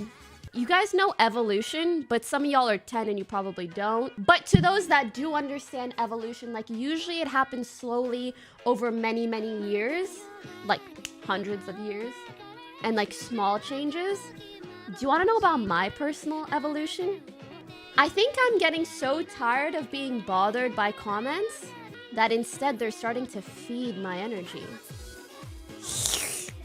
Instead, I'm suctioning the fucking energy from this hate. It's making me stronger. I think already being in a male-dominated industry and being like a successful woman to some degree already makes me like an easy target per se. That's why you see people coming after me so much when I'm just playing video games. But I think I'm tired of letting myself be an easy target. So time to use this mic on, talk my shit, speak out about the weird shit that happens to me. No, you're not gonna be weird to me in DMs and think you're gonna get away with it. No, not anymore. So after that stream ended, Pokimane made one final comment about this on her second Twitter account. She says, "To those telling me to move on or stop dragging it out, I'll move on once I stop receiving thousands of hate messages daily. You move on first, you frickin' weirdos." So I have a quick yet important update to the Pokimane vs JiDion situation that I've been covering over the past few weeks. A situation that got so heated online that it ended up in Twitch deciding to permanently ban JiDion for harassing Pokimane, ended up taking a surprising yet wholesome turn when we found out that they ended up meeting in real life to squash the beef, despite us all thinking they hated each other over the situation. Pokimane even responded to JiDion's tweet of them eating burgers together with his catchphrase, "It's bigger than black and white." JiDion later elaborated on the meetup in a short Instagram live stream. First thing first, I guess the only thing I would want to say, bro, is if you guys have a disagreement with a person, it can always be mended. Was this whole situation just for publicity? All your questions are going to be answered in like 3 to 5 weeks. I don't know. It's going to take me a minute to post the video. So it seems that not only did they squash the beef, but a collaboration video may come out of this as well. It's cool to see that despite how heated that drama got, that these two creators were able to put differences aside and mend a bridge. The fact these guys are megalowing them. These are both people who have made like hateful pokey videos. Yeah. There was an incident back at the end of 2018 where me and Keemstar had an argument over Twitter, and a YouTuber by the name of Boblox took screenshots of these tweets and then uploaded them. At the time, my MCN told me that because they are screenshots of my tweets that I can have the video taken down. So I agreed and the video is taken down. This was my mistake. So I just want to reiterate that I'm sorry for taking down that video. So Pokimane made an apology video, and I accept it. I don't think Pokimane's a bad person. I don't know, that just might be a case of me being over-optimistic. I've been way too optimistic when it comes to so many creators, and so many times it has screwed me over, so only time will tell whether my optimism is well-placed or not. These are both people who have made like hateful pokey videos. Yeah. So a couple days ago, Bloomsburg posted an article talking about some rumored changes to revenue that Twitch is planning about behind the scenes to potentially release this summer, which basically boils down to creators getting more money from Twitch ads but less money from Twitch subscriptions. A bunch of Twitch streamers objected to this idea on Twitter, one of which being Pokimane, who tweeted out, "In my opinion, Twitch should just implement ads that don't directly interfere with a stream. Sidebar, picture-in-picture, overlay, etc. I understand advertisers are essential to make a platform profitable, but intervening with the viewer's experience isn't how they should go about it." LinusTechTips then responded to her by saying, "Those ads are barely profitable for a text-based site. They've been pretty much worthless since 2010. Unless you can pretty much guarantee the viewer can't ignore it, it does nothing for the advertiser. So why would they pay for it?" Linus then elaborates on these thoughts 2 days later on his WAN Show podcast, which Pokimane then reacts to on her Twitch stream. Since it's pretty much played in full over there, I will just show you her perspective of watching what Linus said and her reaction to it. I didn't. Can someone TLDR? Or actually, maybe I could find it. I saw a really terrible take from a Twitch creator that was like, Twitch should just have ads that are totally non-intrusive. Like, to the viewer. Like, their ads should just, like, not be intrusive. And I was looking at it going, you know, this feels like that whole thing. Remember when there was the big controversy on YouTube where they basically started enforcing like advertiser-friendly guidelines on videos, and it was affecting the rate at which you could get monetization. And you had this whole outrage from especially certain corners of YouTube that created very non-advertiser-friendly content. And my take at the time, I felt like was very controversial and not received very well, where I basically said, well, yeah, did you expect was going to happen? At some point, there was going to be a reckoning where advertisers were not going to want you. You guys don't understand. You don't work with like national and international brands. They are extremely conservative when it comes to, and obviously not all, there are exceptions, but they are extremely conservative when it comes to the associations between their brand and other things. And so I feel like this is another one of those situations where I'm going to come in and I'm going to say, well, yeah, what did you think was going to happen? Do you have any idea how much Twitch costs to run? And do you think that static banner ads on a website are going to pay for it? I promise you, I give you my personal LinusTechTips guarantee that unintrusive ads are not going to pay for a site like Twitch, no matter how many of them they plastered on the page. Unintrusive ads don't pay for the forum. Because no advertiser is going to pay for an unintrusive ad because they don't work, because they don't call your attention away. Obviously. No offense, whoever does not understand how web advertising works, even though it's like how they actually make a living. Sorry, I'm doing a job. Oh, you didn't talk about the revenue, the rev split. Oh, yeah, they're doomed. Yeah. I mean, it doesn't matter if they're losing money on a 50-50 rev split. If everyone else is still doing 70-30, then they're completely screwed. As for having creators push more ads, yeah, I mean, that's just normal. That just needs to happen because banner ads, are not going to do it. Sorry, nameless creator. And probably more than one creator. I don't even think that's a controversial take in that community because there were like tens of thousands of upvotes on this super big brain idea that ads should just not disrupt the user at all. Oh, man.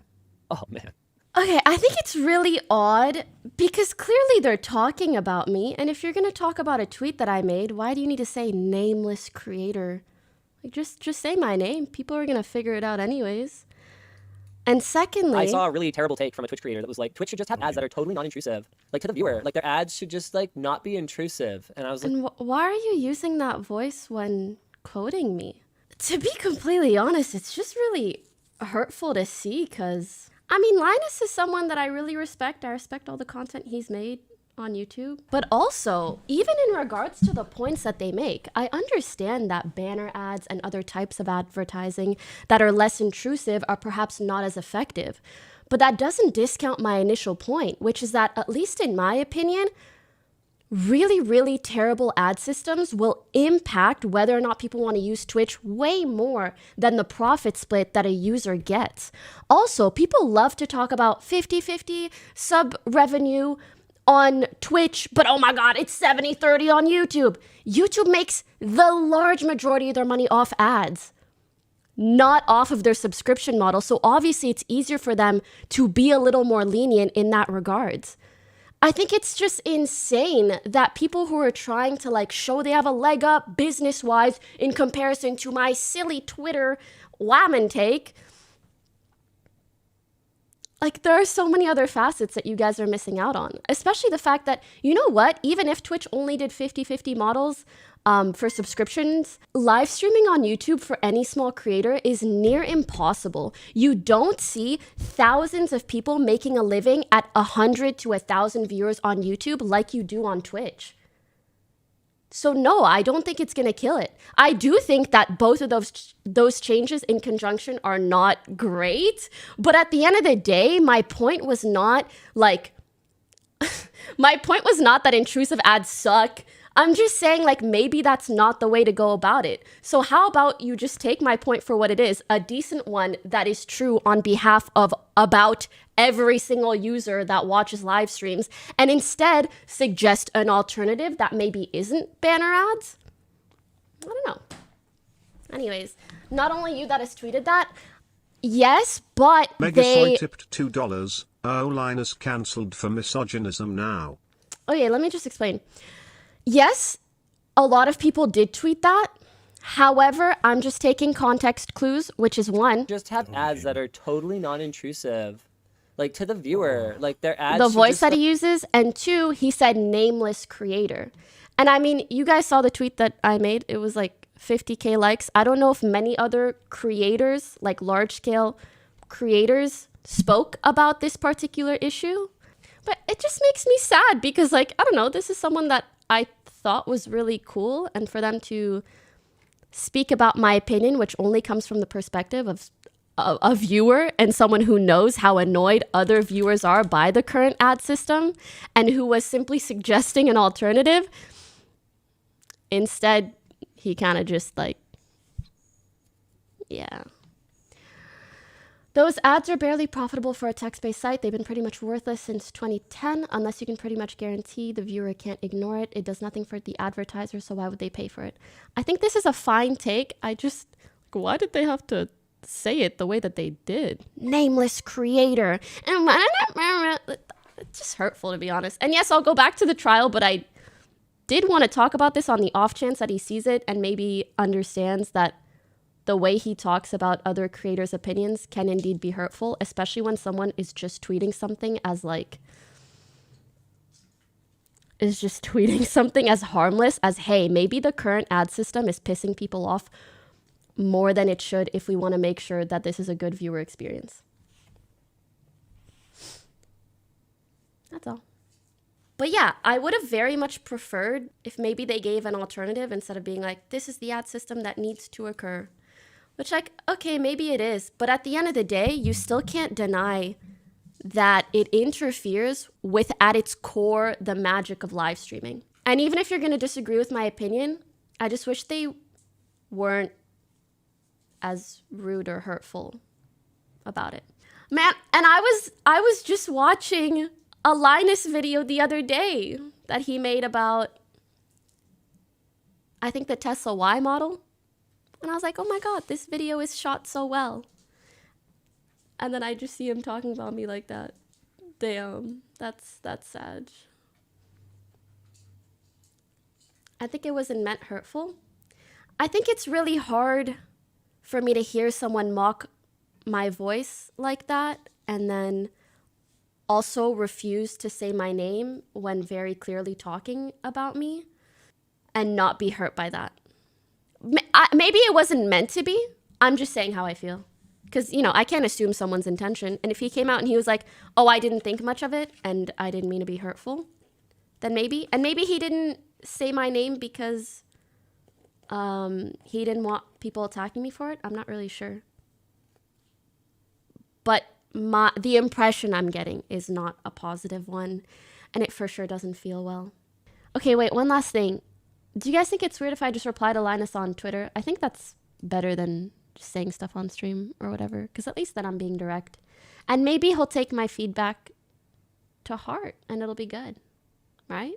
So right after her stream, she did end up making a Twitter response to Linus. In it, she says, "Hey, just saw a clip where you discussed my tweet on your podcast. Wanted to let you know that I felt the way you read my tweet in a mocking tone, plus referred to me as a nameless creator, albeit also replying to this tweet, was odd and hurtful. As your points read, I understand that less aggressive forms of advertising aren't as profitable, but that doesn't mean the current system is the best one. In my opinion, further interrupting the essence of what makes streaming special, aka live interaction, is more detrimental to Twitch than 50-50 split instead of 70-30. I also think it would have been more productive to suggest alternatives instead of just putting down my opinion. For example, a rewind button that allows you to view the portion of content you missed during an ad break, or promoting Twitch Turbo, making it cheaper, adding more perks to it, etc. Secondly, I saw you guys compare Twitch and YouTube subscription splits a lot, while lacking quite a bit of context. For example, ad rates and CPM on Twitch are far better than YouTube gaming, even if YouTube gives streamers a better split on subscriptions, which they can afford to because they are primarily a VOD platform. So in reality, the potential profit is smaller, if not still better on Twitch, because it's easier for smaller streamers to make a living on Twitch than YouTube, which caters far more to established streamers. I've known of you and admired your channel/content for a long time, so I wanted to express this directly to you, instead of just holding on to the bad impression I got from the clip I saw. Wish you the best." Linus then responds in a long chain of continuous tweets. He says, "Thanks for the reply. I underestimated the internet's ability to put 2 and 2 together on this one. Maybe some of my frustration at how difficult it is to build a sustainable online streaming service came through." So here I think he's saying we have conversations on the regular, but he spelled it TRGULSR.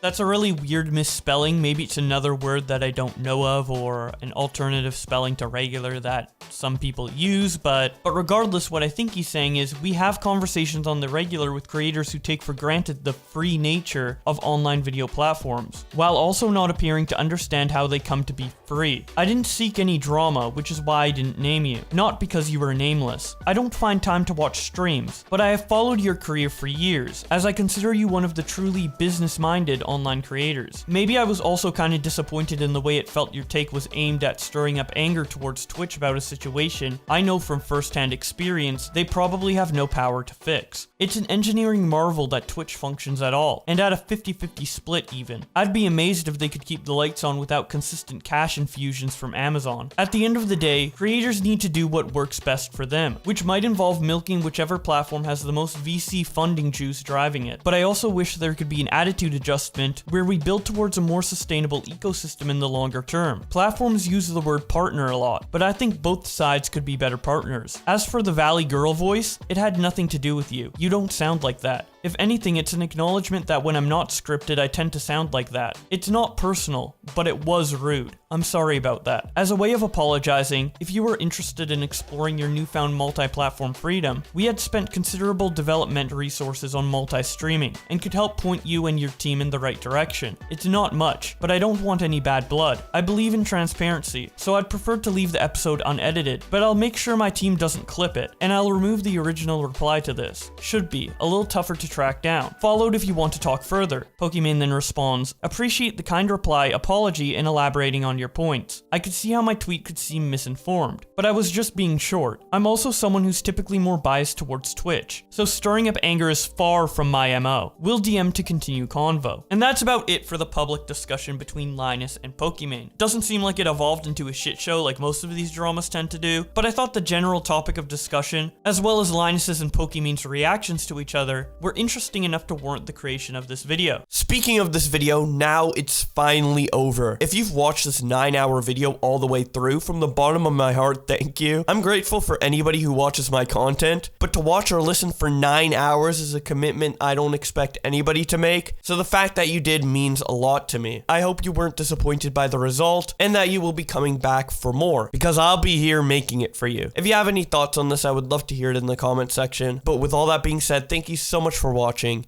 and I will see you in another video.